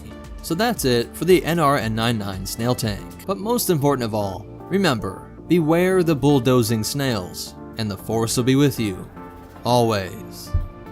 A spider droid, look out! Deltas, pay attention. You may only have one shot at this. You're looking at a dwarf spider droid, one of the Commerce Guild's nastiest anti-infantry units. What's up, Meta Nerds? This video will break down two of the Dwarf Spider descendants, the ADSD and HDSD. Check out the whole video on the DSD-1, but to sum up its history, it was made by Bactoid Armor Workshop, stood 2 meters tall, just a bit taller than your average humanoid, and focused all of its power into moving these 4 legs that could scurry over any terrain or walk straight up walls. Pick up on any target with its infrared photoreceptors and scanners that could see through solid stone and pierce through the darkest caverns. Which came in handy since it was commissioned to hunt down striking worker groups that held up in narrow mine shafts. Like most of the vehicles that would end up being used in warfare on the side of the CIS, they were originally used as lone collection and union breaking droids, which is true of everything from the Hailfire to the Spider droid family. The DSD-1 could self-destruct if it was being overwhelmed, and simply close off the mineshaft to let the revolutionaries die, just from running out of air or other resources, while sending everything it did and saw back to a sort of squad commander that was the OG-9. To fill in the gap between these two creepy crawlies, Bactoid Armor Workshop produced the Heavy as a direct successor to the DSD-1. And through the complicated web of ownership by these companies that were large militaries, the Commerce Guild would buy up most of these heavy units, and then later donate their use to the joint CIS effort right before the Battle of Geonosis. They would see combat during the opening battle of the Clone Wars, and the thicker metal composite used in their body would make it harder to destroy, while it upped the main cannon from the single weapon to now 3 heavy blaster cannons, each much stronger than the cannons that would end up on the AT-ST, but still less than the chin-mounted heavy laser cannons of the AT-AT. They would most often be deployed in squads of 4, but could be sent out in pairs or up to 5 spider comrades under a OG-9. And together they could concentrate their fire and easily take out row after row of charging clone troopers, and even melt their way through the thick armor plating of ATTEs, and were accurate enough to simply target weaker systems like the cockpit or accordion section to leave it dead in the water, and clean up the crew that was desperately trying to escape. We don't know the cost of the DSD-1 or the heavy variant, but since the ADSD successor that would become the ultimate unit in the line was only $25K, I can't see how it would cost more than that. I wouldn't be surprised if it was as little as half that. So you can see another example of just how much more cost effective the CIS military was. If we say 15k for the heavy, for the cost of a single ATTE, you can pump out 20 heavies or 12 of the advanced. And that doesn't even account for the cost of creating the clones to operate the clone tank walker, nor the overall greater cost to maintain organics. None of the parts used to create these droid spiders were specialized, and their main weapon relied on blaster tech, using the ubiquitous Tabana gas to power it, not any specialized projectiles or explosive warheads. Though of course, to be fair, these tanks do play a different role in the battlefield. The main show on the ATTE is the mass projectile launcher, and putting these weapons on LA-ATs as well showed a different theory in warfare on the Republic side, with each unit from the clones themselves to their vehicles being far more expensive, but qualitatively more powerful. There are certain things these spiders simply cannot destroy, no matter how concentrated their fire was. Before we turn to the advanced dwarf spider droid, now we get to the advanced variant, the most like a proper tank in this line, though you'll see why it does fall short of what you might expect from Republic tank standards, or even the AAT. It too is spread all throughout the galaxy before the outbreak of the Clone Wars, though it was not said to be produced by Bactoid, but rather the Commerce Guild manufacturers. Like the others, it was designed to root out miners who refused to pay the trade conglomerate's tariffs. It was available commercially for many years before the Battle of Geonosis, and so was used in holographic training simulators for clone troopers on Kamino. However, it was not produced in large numbers until after the mobilization of the droid armies due to cost overruns, which is hilarious and shows that even with its low cost, the shrewd businessmen turned secessionist war strategists saw a 25k price tag as too high, pointing to how much cheaper the other spiders must be, and just how many units were produced in a run that when multiplied by the thousands or millions, each unit being 10k more really did start to add up. Designed for fierce combat on rugged terrain, the ADSD was equipped with a variety of advanced weapon systems. Among its arsenal were dual target-seeking missiles that could launch as soon as the targeting system locked on. Its front legs were armored with large plates, offering substantial protection against frontal attacks. Its durasteel plating is rated for starship hulls and is nearly invulnerable to small arms fire. But with some accurate small arms fire, these could be easily blown off. Atop the droid's frame was a powerful cannon that fired high-energy bolts, capable of explosive impact and extensive destruction, and like the others, it is officially rated as a heavy blaster cannon. But the biggest divergence is the fire-linked missile launchers, having a pair of launchers with 36 missiles on board, though these were nowhere near as powerful as the ATTE or even the AAT, which did have proper anti-armor warheads, much more like an actual tank, whereas these 36 missiles on board were described as frag missiles, meant for taking out infantry. And even if swapped out, this weapon system was more like a shoulder-fired rocket, meant for taking out lighter armor and maybe disabling a tank, but never enough to punch straight through it. However, the unit had a notable vulnerability, its singular red optical cluster. Although it could scan its surroundings for enemies, this cluster remained a weak point, retaining the biggest weakness in the original dwarf spider droid. Only its optical cluster, the red orb on its abdomen, is unshielded and vulnerable. In other words, shoot the big red spot. Republic forces knew that anti-armor weaponry was particularly effective against these units, and Sev compared the ADSD to being as slow as a Gungan tree sloth. Slower than a Gungan tree sloth. Delta Squad encountered numerous war droids during their covert missions throughout the Clone Wars, most notably on Geonosis and Kashyyyk. After Darth Sidious's new apprentice, Darth Vader, executed the Separatist Council, these units, like all the other droids, were deactivated. But sadly, unlike many of the other droid units, from B1s to Vultures, we have no recorded use of the old spiders by rebels or other forces in the following decades. But they would not be forgotten. Being dreamt up in the minds of massive corporate conglomerates trying to silence worker movements and seize assets, brought to life by the bug brains on Geonosis, they would strike terror into clone and civilians alike, as all these variants swarmed their opponents across countless worlds, reporting everything back to their big brother the OG-9 that could blow open areas to let the spiders rush in, or take out larger armor that their heavy blaster cannons couldn't handle. But together, from the single cannon with variable power, to the triple, and then the cannon missile combo, they left their legacy in the chronicles of military history in the galaxy far, far away. That's it for the breakdown. As for behind the scenes facts, the heavy comes from Star Wars Galactic Battlegrounds clone campaigns. And although this is only shown in the Clone Wars campaign guide, this is Rex fighting in Advanced, but we don't get any details on when or where this was. Well, of course it comes from the Republic Commando game, and more details come from the Hard Contact novel, as well as the Prima guide. Hit the like button, it's the best way to help me out. Subscribe to see more, and check out these videos, I'm sure you'll like them. But most important of all, remember, if you sign on the dotted line, the spiders will hunt you down in the mines, and the Force will be with you. Always. What's up, Meta Nerds? This complete breakdown of the Crab Droid, or the LM-432, will pull from every resource available to understand its backstory, how it worked, its history, and behind-the-scenes facts. The CIS is easily the military with the most diverse units in history, from the many varieties of troopers, dozens in total of B-1s, B-2s, and more, to things like the enormous walkers in the form of the OG-9 and Octoptara. The LM-432 would fit in as a highly specialized unit with an average height of 1.49 meters, or 4 feet 11 inches, about a foot shorter than the B-1, and 2 feet taller than an astromech, while having a width of 6 meters or 19 feet 8 inches, making it about 1.5 times the width of the Eta 2. You'll see why I got the nickname the Muckraker, and it would be one of the last additions to the droid army, though why it was added may be more for profit than for tactical considerations. As this quote from the Techno Union's LM-432 Risk Assessment Report reads, "Crab droids have subpar targeting percentage, but deliver a profit of 48,000 credits per unit. They might not win the war, but they could save the Techno Union's fiscal quarter." So the evil Gumby folks might be one of the most realistic things in all of Star Wars. But to be fair, it was inspired by the flaws of the Spider droid, which was produced by Bactoid. But the Spider had many environmental failures related to navigating swampy and Arctic conditions, having issues in everything from their scanners to their motivators, and many different members of the CIS would contribute parts to bring the Crab droid to life, with techs being able to see the fingerprints of companies from the Trade Federation to the Hyper Communications Cartel, but with it being completed and shipped out by the Techno Union. One of the most interesting features, though there are sadly no images of it, is that there are 8 different sizes of the Crab droid.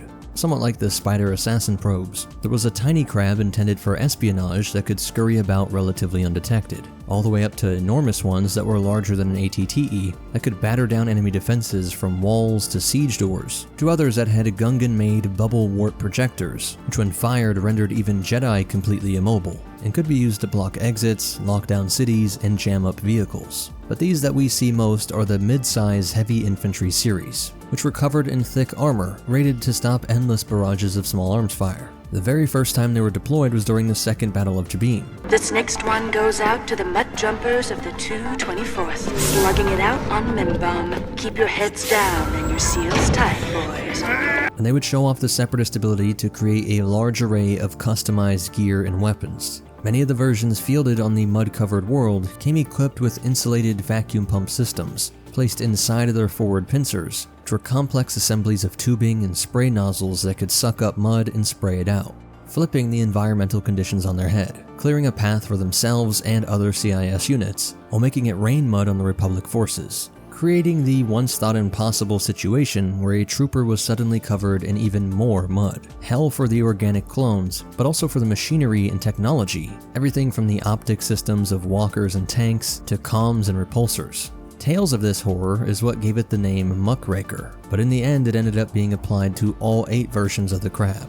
What all these 8 had in common was the same design of 6 heavily armored limbs with powerful motivators to allow it to punch through the thickest rock and scale any terrain, even hanging upside down like the chameleon droids. Duranium teeth were on the tips of the limbs, along with the prongs to grip on each of the elbow joints. These 3 points could pinch together and sort of dig in and hang off of things, so it made it a truly all-terrain unit. These 3 eyes, or dots on its face, are the sensor bulb, targeting rangefinder, and backup photoreceptor, while these antennae allow it to be in constant contact with other droid units and commanders, be they T-Series or organic allies. This is one of those units that is more impressive for its ability to scale and alter the environment, playing more of a support role, but they did have a pair of blaster cannons slung beneath its central body.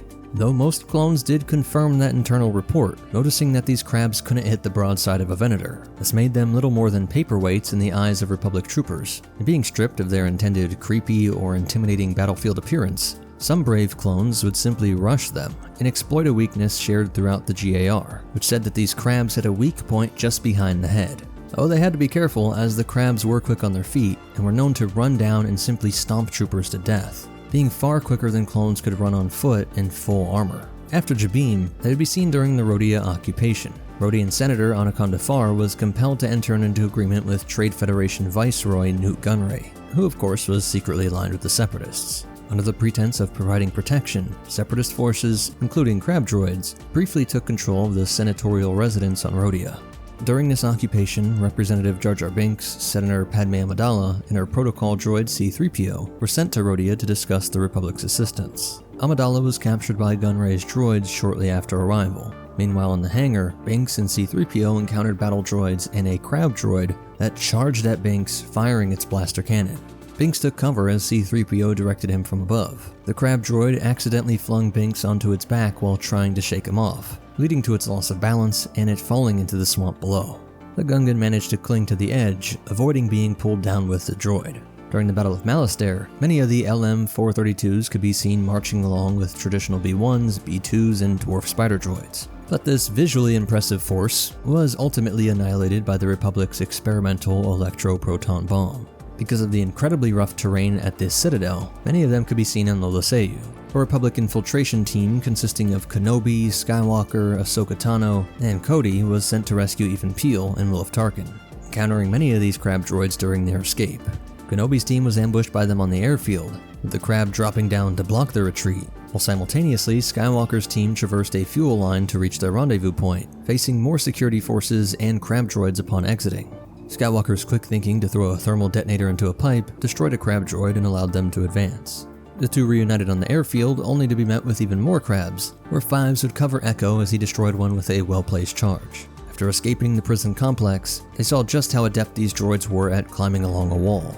Cody would have to jump onto one and deactivate it by pumping it full of plasma, and trapped by a cliff overlooking a river of lava, they grappled down to another ledge while R2-D2's reprogrammed battle droids delayed their pursuers, though they were quickly overcome. Later, more crab units would ambush the group at the cliff's edge, killing a clone officer and nearly another. Peel severed 3 of a crab droid's legs and destroyed its photoreceptor, while Tano and Peel stayed behind to combat more droids, Tano deflecting blaster shots and Teal bisecting another. The remaining 2 crab droids were finished off by the Jedi. Eventually, this group was extracted by gunship, successfully escaping despite another onslaught from more than 24 crab droids swarming the landing site. As the Clone Wars drew to a close, the last time we see them is during the Battle of Utapau, against the Republic's 212th Attack Battalion and Pau'an warriors. During the battle, we see one of the bravest soldiers in the entire GAR jumping onto a crab droid's back and initiating a rapid decommission. And after the Republic became the Empire, tens of thousands of crab droids were seized from the Techno-Union's factory on Tar Morden. The ultimate fate of this strange and fascinating unit would see them end up being used in live-fire stormtrooper training exercises on Karaida. Which, if you like making fun of the stormtrooper accuracy, it's pretty hilarious that a droid that was known for its subpar targeting percentage would be used as target practice for stormtroopers. Though it may have a far more grand ending if you consider that the Karaidan engineers drew upon their experience with the crab droids in developing the MT-AT Spider Walker, the mountain terrain armored transport that's truly one of the strangest and most fear-inducing units ever produced by the Empire. So that's it for its history, and as for behind-the-scenes facts, the only thing we have is that the design of the crab droid stems from the transformed tank droid concepts dating back to the summer of 2002 by Ryan Church, who was one of the main prequel concept artists. The final shape was mostly there in a sketch called The Droid Soldiers. If you want to read more on it, a lot of these details came from Ultimate Star Wars, the Visual Encyclopedia, and mostly the Essential Guide to Droids. Please hit that like button, it's the best way to help me out. Subscribe to see more, and check out our other videos, I'm sure you'll like them. But most important of all, remember, no matter the species, war is a racket, and the Force will be with you. Always. What's up, Meta Nerds? This video is all about the missile spamming monster that is the IG-227 Hailfire class droid tank. Like the OG-9 homing spider droid, the Hailfire was used to collect debts years before the Clone Wars broke out. Many financial commentators have pointed out that there are some startling similarities between the Hutt cartels and the intergalactic banking clan. While some lenders might go through the planetary or republic court systems, the Hutts and the Munes are willing to make much riskier loans. Added risk comes along with higher rates, but desperate criminals and spacers are willing to take these loans, knowing the exceptionally high returns on piracy and spice running could more than make up for it. The only problem is these people aren't exactly going to dress up for a day in court. Their dressing up will be in body armor and bandoliers, shooting at any debt collectors that come by. Hutts would resort to bounty hunters and assassins, but the Munes use loopholes to legally deploy these hoop-drive tanks, as the IBC sent droids with rockets to collect from delinquent borrowers. Because the bank would often loan to prospecting settlers of remote worlds, there were times when Hailfires were used to repossess entire planets. Whether outright destroying a city, or just scaring off the borrowers and acting as a sentry, the IG-227 had a great rate of return. Millions of credits and loans could be retrieved with a small 60,000 credit investment, the same price as a TIE fighter and less than the OG-9. But unlike the Spider Duo that were made by Bactoid, the Hailfire was produced by the techno-religious Zychar bugs of Howard Engineering. They were able to keep the cost down by using a simple but effective mag pulse system on each of the hoops. Called a hoop drive, it would alternate between positive and negative charge differentials in the mag pulse unit, causing the wheel to spin towards the rear or forward so that it could accelerate or reverse. This gave it near instant acceleration, and the treads on these things allowed it to overcome almost any terrain. Much like the OG-9, it did not have a complicated AI. It isn't like the HMP that can just be told to hunt and eliminate an enemy. Behind this red photoreceptor eye, there are an array of sensors that receive direct input from the commander. You tell it where to go, then its processors are able to avoid obstacles and engage previously identified enemies.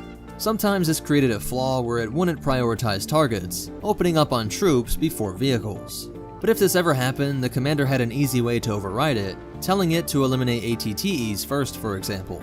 And a single Hailfire can wreck the battlefield with its 30 missile payload, 15 in each box. It also had small twin-mounted blasters for dealing with some lightly armored troops, but this was the only thing it had to protect itself while it made its way back to the hangar or to the base in order to resupply. Later in the war, Howard developed a resupply drone that could fly out to meet the Hailfire and get it set up to roll with a fresh 30. With this supply line, they were able to make it appear like the Hailfire never ran out of ammunition. Paired up with the OG-9, the Spiders would prioritize troops, and the Hailfire would rain down rockets on vehicles. By firing a cluster of 3 or 4 rockets at a time, they were able to pick LAATs out of the sky, though of course these gunships were the bane of its existence. Other things like the height were deliberately chosen so that they could fire over CIS assets, just like the homing Spider. Other cool features are that you could use these wheels to run over ranks of clone troopers, and that these weapon attachments were modular, meaning that it could be swapped out for heavy artillery, ion cannons, and anti-personnel stun weapons. I assumed that they would use these stun weapons when they weren't that angry with debtors, and later when they didn't want terrible PR when taking over worlds for the CIS. It would also work great as a clone catcher. During its debut in the Battle of Geonosis, 4,100 of these Hailfires were present. In this first battle, they proved to be such a powerful enemy that the Grand Army of the Republic developed Bantha Squad as an anti-Hailfire Special Forces unit. The Hailfire could be seen in conflicts all across the galaxy, and even fighting against the Republic's first generation of AT-AT. Many had a similar fate to the AT-TE. Even after the droid decommission at the end of the Clone Wars, some were out there still slinging rockets. During the subjugation of Kashyyyk, the Wookiees used repurposed Hailfires to fight off the Empire. This must have been an insanely abrupt shift in thinking, as the droids became their only way to fight off the clone troopers, who had just been their allies a few weeks before. And this is actually one of the CIS droids that was able to be salvaged by the Alliance to restore the Republic, deploying them against the Empire on various worlds from 1 ABY on. So that's it for its history, but you definitely want to hear these cool facts and behind the scenes stuff. The stat for the top speed is only 45 kilometers per hour or 28 miles per hour, but that just doesn't make sense to me. That means you'd be honked at for being too slow in a residential neighborhood, and that really doesn't match what we see on screen.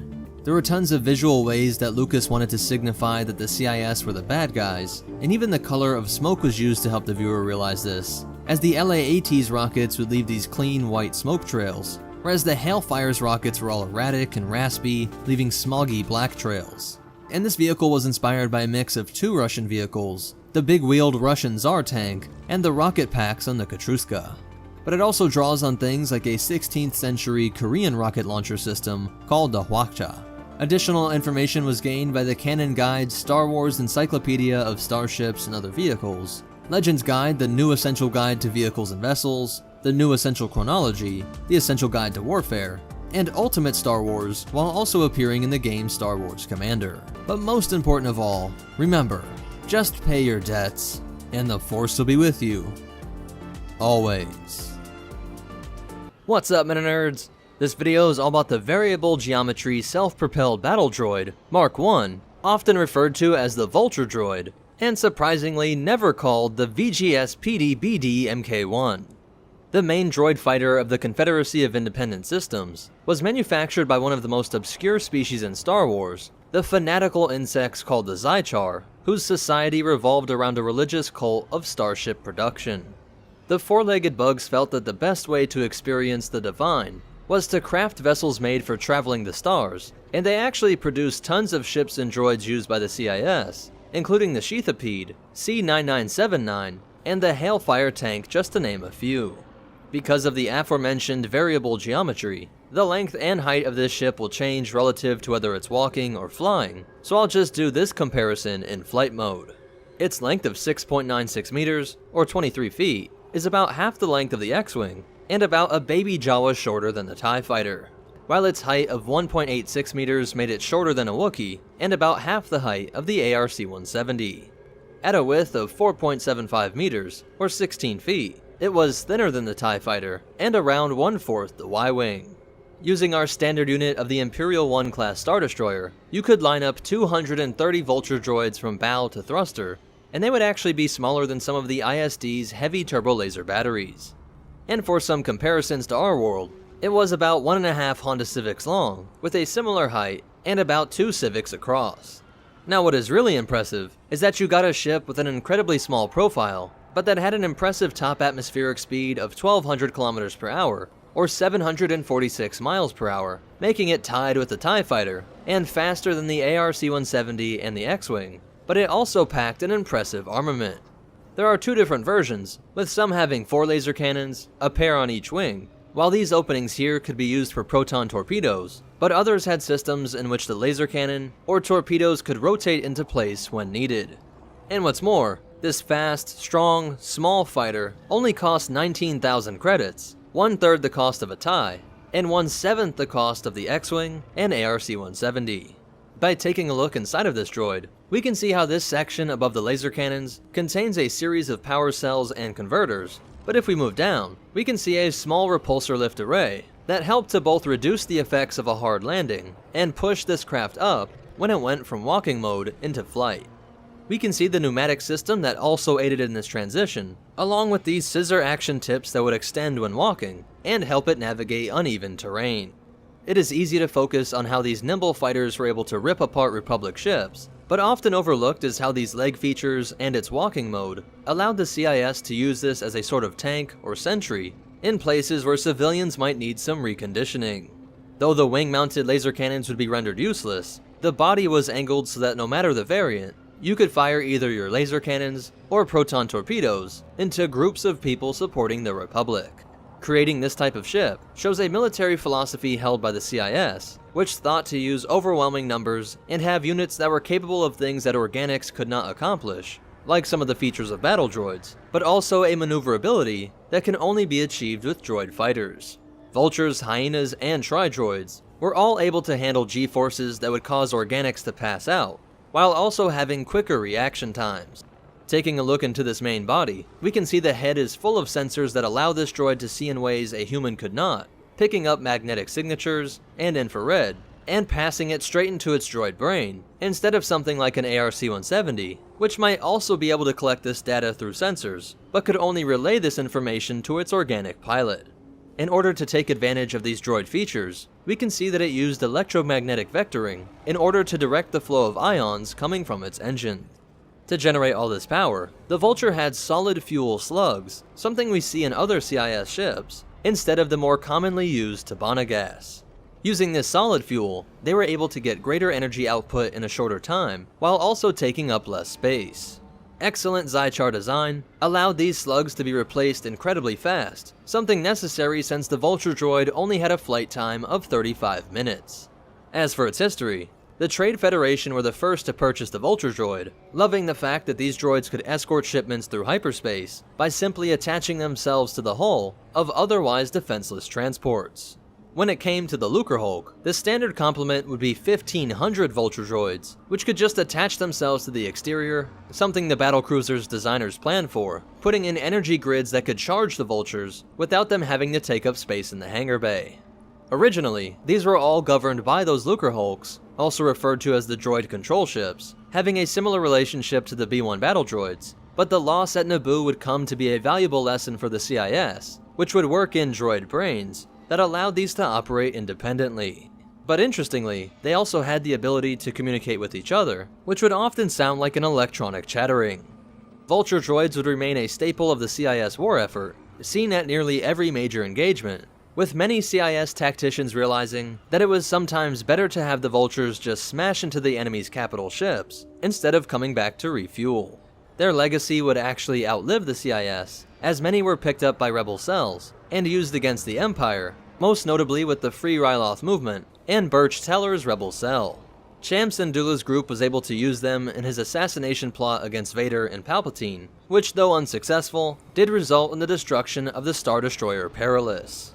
Thrawn would face them after they were given to Birch Teller's rebels by Vice Admiral Dodd Rancid, who was attempting to eliminate his rival, Moff Williff Tarkin.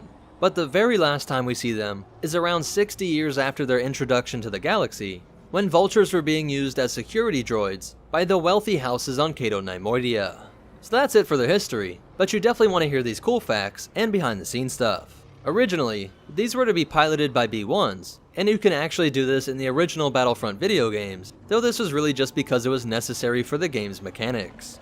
This is one of the few ships to have its dimensions changed in canon, doubling it in size, but I think I agree more with canon on this one, as the Legends would have the Vulture droid around the length and height of a Fiat 500, and only about 1.5 Wookiees across.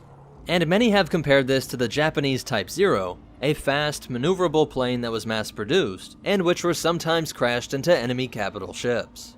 So that's it for the Vulture droid. If you want to connect with us, help support this channel, or get your own copies of the reference material used in this video, be sure to check out the description down below.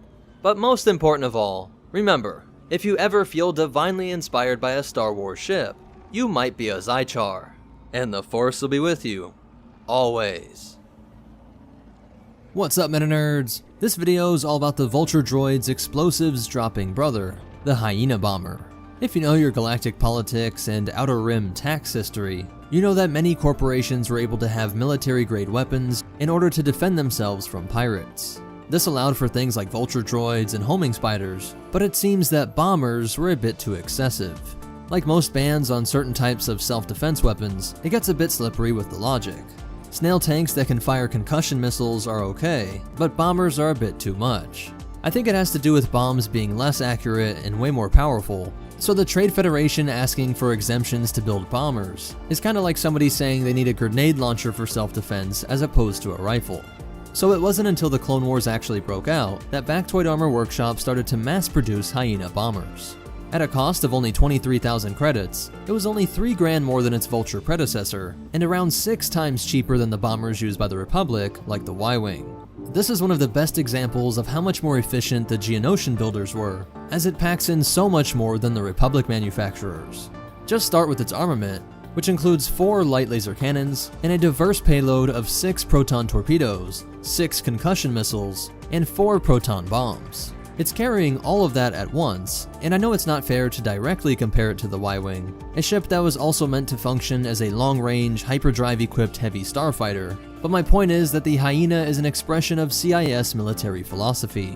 A squad of 2 Y-Wings, 2 ARC-170s, and 4 V-Wings would cost the Republic about 1 million credits. That could buy you 44 Hyena bombers, or if you wanted to keep it equally diverse with the CIS versions of the Interceptor, Fighter, and Bomber, you could have 12 Hyena, 12 Vultures, and 25 Tri-Droids. Of course, they have to contend with the Republic shields and rear gunners, but such a great number of ships that could be purchased made it so that even though none of those CIS ships have hyperdrives, there could be so many of them stationed across the galaxy that their sheer numbers could deal with any Republic threat that popped into real space. And this is made even more practical by the fact that, like Vulture droids, they can attach to the ship's exterior, or could be neatly lined up inside of ship hangars. Though of course they were larger than the Vulture.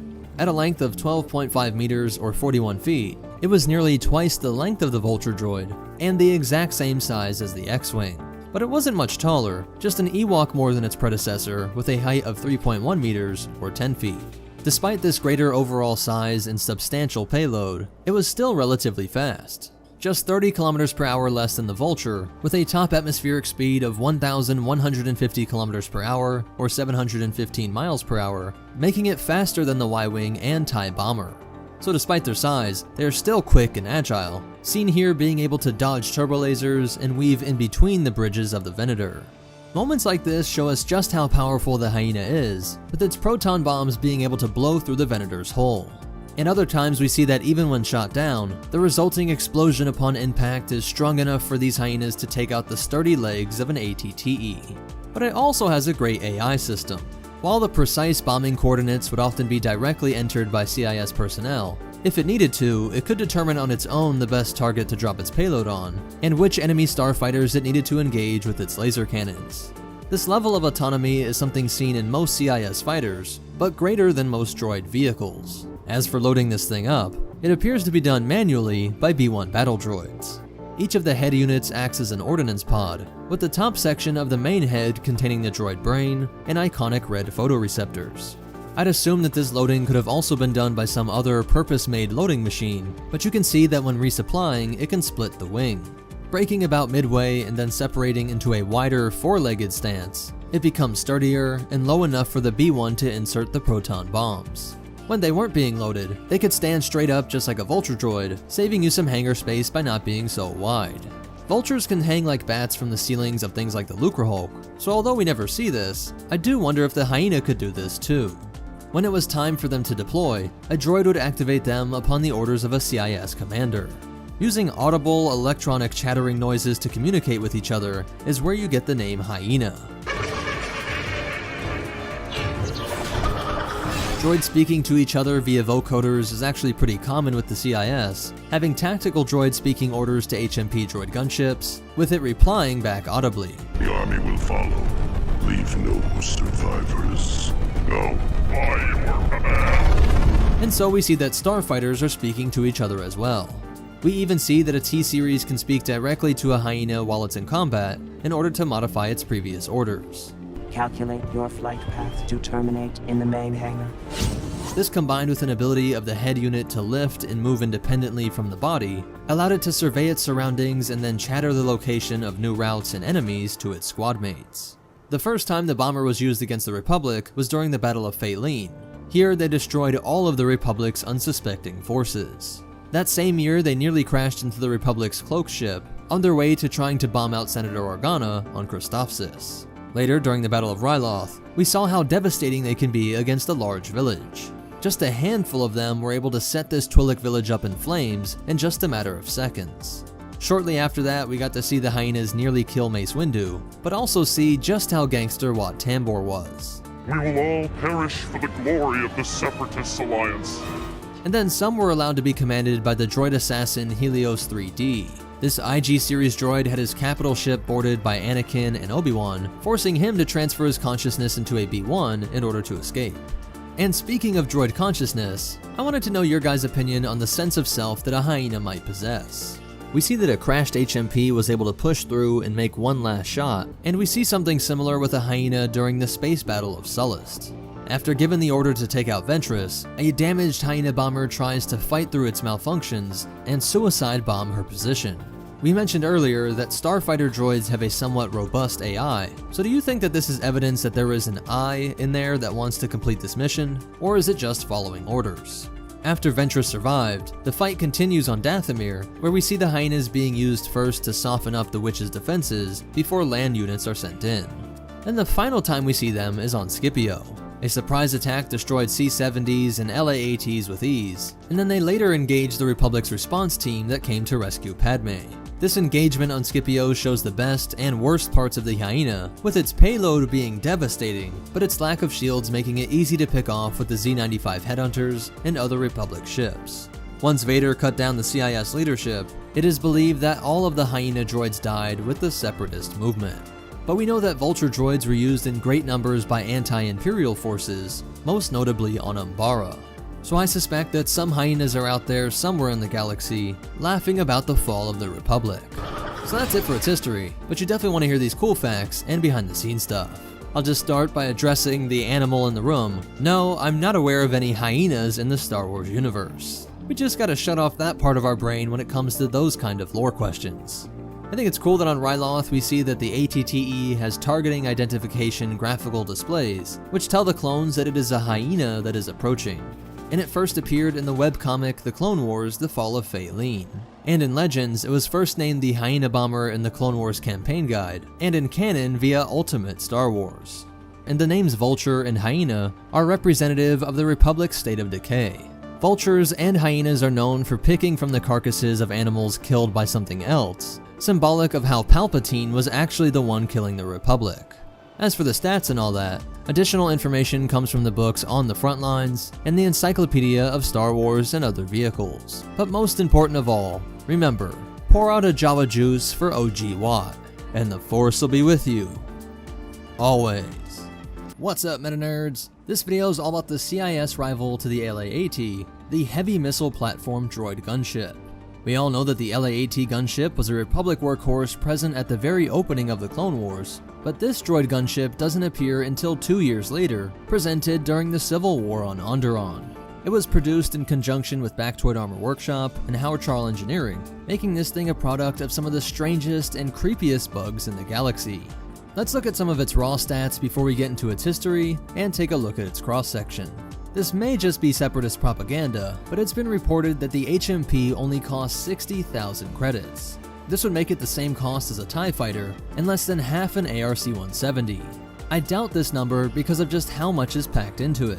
Its payload was a whopping 14 missile tubes, 7 on each side, but these could be swapped out for various munitions like concussion missiles, torpedoes, and Discord missiles, just to name a few. Then you have its 2 light laser cannons on the wing, and 2 dual medium laser cannon turrets, as well as this central medium laser cannon. That's 7 laser cannons, with 5 of them being medium laser cannons. That's more firepower than almost any starfighter, but to be fair, that's true of the LA-AT gunship too. But if that wasn't enough, those light laser cannons on the wings were modular, meaning they could act like hardpoints to accommodate other weaponry. These included everything from long-range laser cannons that allowed it to act like a hovering sniper droid, radiation emitters to damage organics through shields, EMP bombs for taking out electronics, incendiaries for thick vegetation, or concussion bombs with yields more than 600 times your standard rocket. All that, and we still haven't talked about its role as a troop transport. These racks on the ventral side allowed it to carry 12 B-1s or B-2s, and perhaps 4 super battle rocket droids.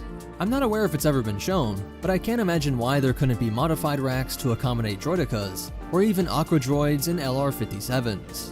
With all these weapons and droids packed onto it, you think it might be slow, and well, it kinda is when you compare it to other starfighters, but its 600 km per hour or 373 mile per hour top atmospheric speed is only 20 km per hour less than the LA-AT.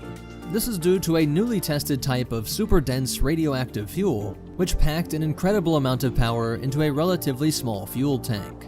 Its overall length was 12.46 meters or 41 feet, making it about 2 Wookiees shorter than the LA-AT, and a baby Jawa shorter than the X-Wing. At 11 meters or 36 feet wide, it was 3 Wookiees thinner than the LA-AT, or about half the width of the ARC-170. Its height was 3.1 meters or 10 feet, making it about half the height of the Republic gunship, or 1/3 that of an AT-ST. Let's go ahead and see how it was actually used during the Clone Wars. In the year 20 BBY, the new king of Onderon, Sanjar Rosh, wanted his planet to join the CIS. But many citizens were willing to fight this, laying down their lives for the independence that kept them out of the devastation of the Clone Wars. To fight this growing rebellion, Tactical Droid Kalani informs the Puppet King that the CIS will be using this theater to debut their new gunship. This is a good time to remember that almost all of the CIS starfighters and vehicles are actually droids with their own AI. Some droids are programmed to serve Java Juice, some are programmed to serve concussion missiles. General Kalani just talks to these gunships as if they were another droid unit, because they are. They aren't humanoid shaped, so it's easy to think of them as just vehicles, but you just talk to it like you would a B-1. They even respond with their own vocoders in a deep and intimidating voice. Now these Onderon rebels are some of the most fearless in the galaxy, so when presented with these mechanized terrors, they don't cower, they just try and take them down. The droid's battlefield intelligence is high, making sure that they knock out the big guns first, but the rebels still try their small arms. Blaster bolts are harmlessly absorbed, and even when Saw Gerrera perfectly lands a thermal detonator, the HMP's shields just shrug it off. Though they continue fighting, panic starts to creep into the back of their minds, and just listen to how Ahsoka pleads with Anakin and Obi-Wan to send help. It's a full-scale war! They need our help! Please talk to the Council! Anakin hates sitting back, but knows that Obi-Wan is right. They can't just throw Republic assets at a problem that they were never supposed to be involved in the first place. The real question is, where else could one get the kind of firepower necessary to take down a ray-shielded gunship? Or as Obi-Wan words it, who in the galaxy would be running around with an extra batch of missiles? Hondo. Anakin is tasked with getting these missiles delivered to Onderon, and his frenemy Hondo Ohnaka takes great pleasure at seeing a Jedi getting involved in the illegal arms trade. Now why would a Jedi need to deliver arms illegally? Paid very well, the Weequay pirate delivers 6 of these state-of-the-art shoulder-fired rocket launchers. An ambush by commando droids nearly intercepts the rockets, but they are repelled, and the weapons are rushed to the battlefront. Without an explanation of where they came from or even how to use it, an eager Saw grabs one and lines up a gunship in his sights. A single rocket is fired, hitting the side of the wing, but packs enough punch to break through the ray shielding and send it spiraling down into a fiery grave. Watch again how the purple bubble of its shielding flickers in shock. These powerful new weapons are split up amongst the rebels, right as they get word that the gunships had moved on the True King's position. Its laser cannons rip through fleshy organics, but as Steela approached, we see another of its features on display. When she fires a rocket, the droid's sensors alert it and direct its repulsors to dart out of the way. Whipping around, it locks onto her flying mount known as a Rupping, but cleverly she jumps off. As the gunship tracks it, she uses this diversion to lock onto the droid again and fire away. This shot hits it right in its own missile payload, instantly overriding its shields and sending a chain reaction that ignites some fuel. Wedged right in between the payload and the fuel is the repulsor lift, the thing keeping the droid up in the air. Without even knowing it, Steela hits this new gunship in one of its most vulnerable areas. That's 2 gunships down, but the real problem is that the King is being pursued by commando droids. Some expert shooting by Steela helps to end this threat, but 2 more gunships come racing towards them. These had a fresh payload, which makes for a much larger explosion when these ones get hit. We get a great view of this with Saw's shot, seeing how individual missile pods are going off. This wrecked the repulsor systems, which combined with it going forward at full speed, sent it recklessly spinning forward. I won't go too crazy with the speculating here, but it's possible that it crashing into the King's location was no accident. We already talked about how they have a complex AI system and features that do tend to produce a sense of sentience, like being able to receive and share their ideas via its sensors and vocoder. We see this time and time again in the Star Wars universe, that the more advanced the droid, the more sentient behaviors it tends to display. This final gunship seems like it is putting everything it had into eliminating its target, trying to steer itself with the last of its energy into its enemy. This dedication to its mission is profound, as even in a mangled heap, it pushes through and finds a way to move its medium laser cannon. When it opens fire, Lux shows some amazing reaction time and accuracy, but also Ahsoka just got blasted by a medium laser cannon at pretty close range. That's a gun way more powerful than your strongest sniper rifles, and like we said earlier, something that you don't even see in many starfighters. You have to get up into ARC-170 territory to see those kinds of cannons. Let me know how you think she took this shot so well, and if you think that the droid is showing a drive above and beyond just raw coding. That last push by the HMP cost Steela her life, and would consume Saw Gerrera with regret and hatred, spending the rest of his life fighting a war without any rules. After this battle, we can see how they were used in space combat during the raid on General Kenobi's Venator. The Negotiator was boarded by a team of Vulture droids, Grievous's Sheathipede, and gunships with squads of B-1s and B-2s. Then during Tup's transport to Kamino from Ringo Vinda, they are ambushed by an HMP with 4 Super Battle Droid rocket troopers. You can see that these larger droids are carried on these larger racks, while the missile pods are now packing the much larger Discord missiles. Each Discord missile delivers a cloud of terrifying buzz droids. What's interesting about this attack though, is that you would assume that the Republic cleared this sector after fighting in the orbital ring, so where did this ship come from? It is space, so it could be hard to detect the ship anyways, but I think we should keep the idea open that although these do not have hyperdrives listed officially, there may be some special units outfitted with their own hyperdrives. Or perhaps they emerged out of some sort of cloaked CIS capital ship. We next see them being used on Scipio, where they were instrumental in the CIS invasion of this Mune world.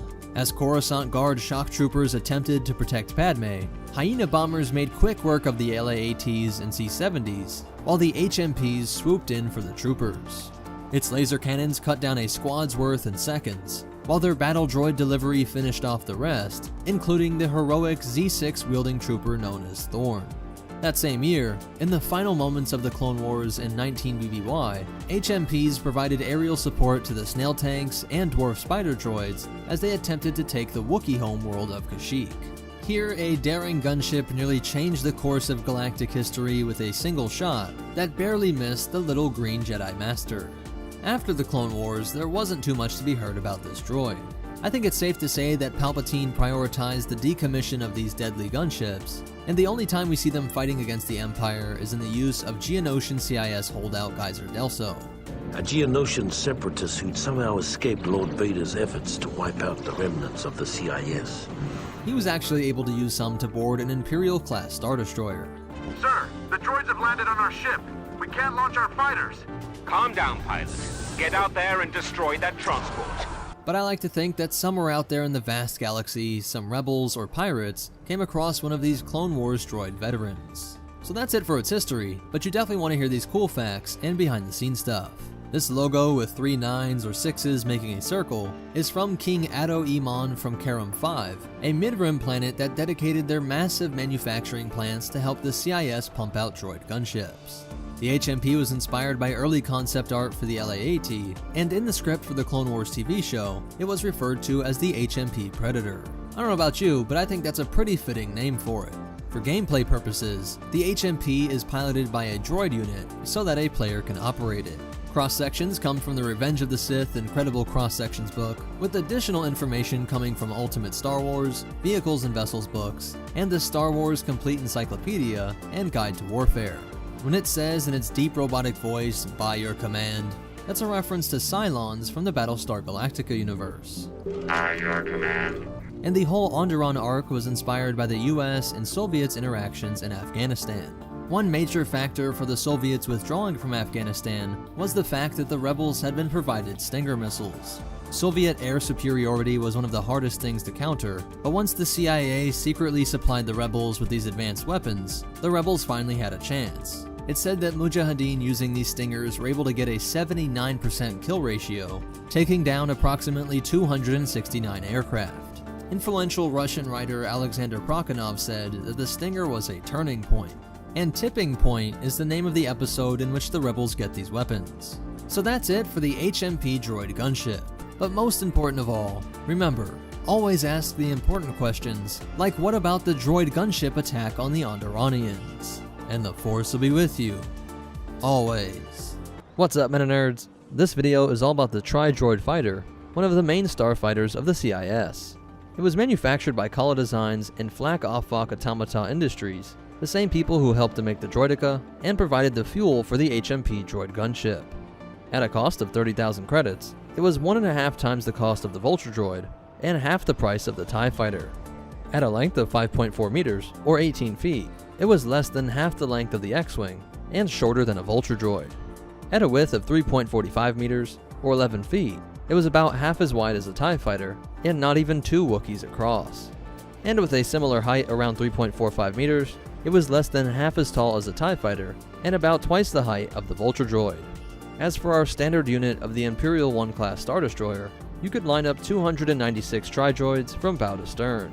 And for some real-world comparisons, it was about as long as a Honda Odyssey and about twice as tall, while the F-16 is about 3 times as long and wide, while being just a bit taller. With a top atmospheric speed of 1,050 km per hour, or 652 miles per hour, it was the exact same speed as the ARC-170 and the X-Wing, while being slower than the TIE fighter. And like the TIE, it didn't have any shields or hyperdrive. Its armament is one of the things that makes the Tri-Droid Fighter so impressive, with its medium laser cannon, 3 light laser cannons, and a variable payload of 6 medium concussion missiles, or 6 buzz droid containing Discord missiles. Not driven by a droid pilot, it was similar to the Vulture and Hyena, in that it had an integrated droid brain that comes as close as possible to removing input lag, allowing the fighter to respond to threats as they were picked up by the sensors.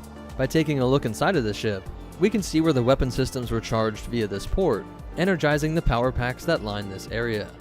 Fuel was stored in the backside of this arch, injected down into the ion acceleration chamber, and the ions were directed by this nozzle to increase its maneuverability. To power all the computer systems and weapons, this centrally located main reactor was encased in layers of durasteel.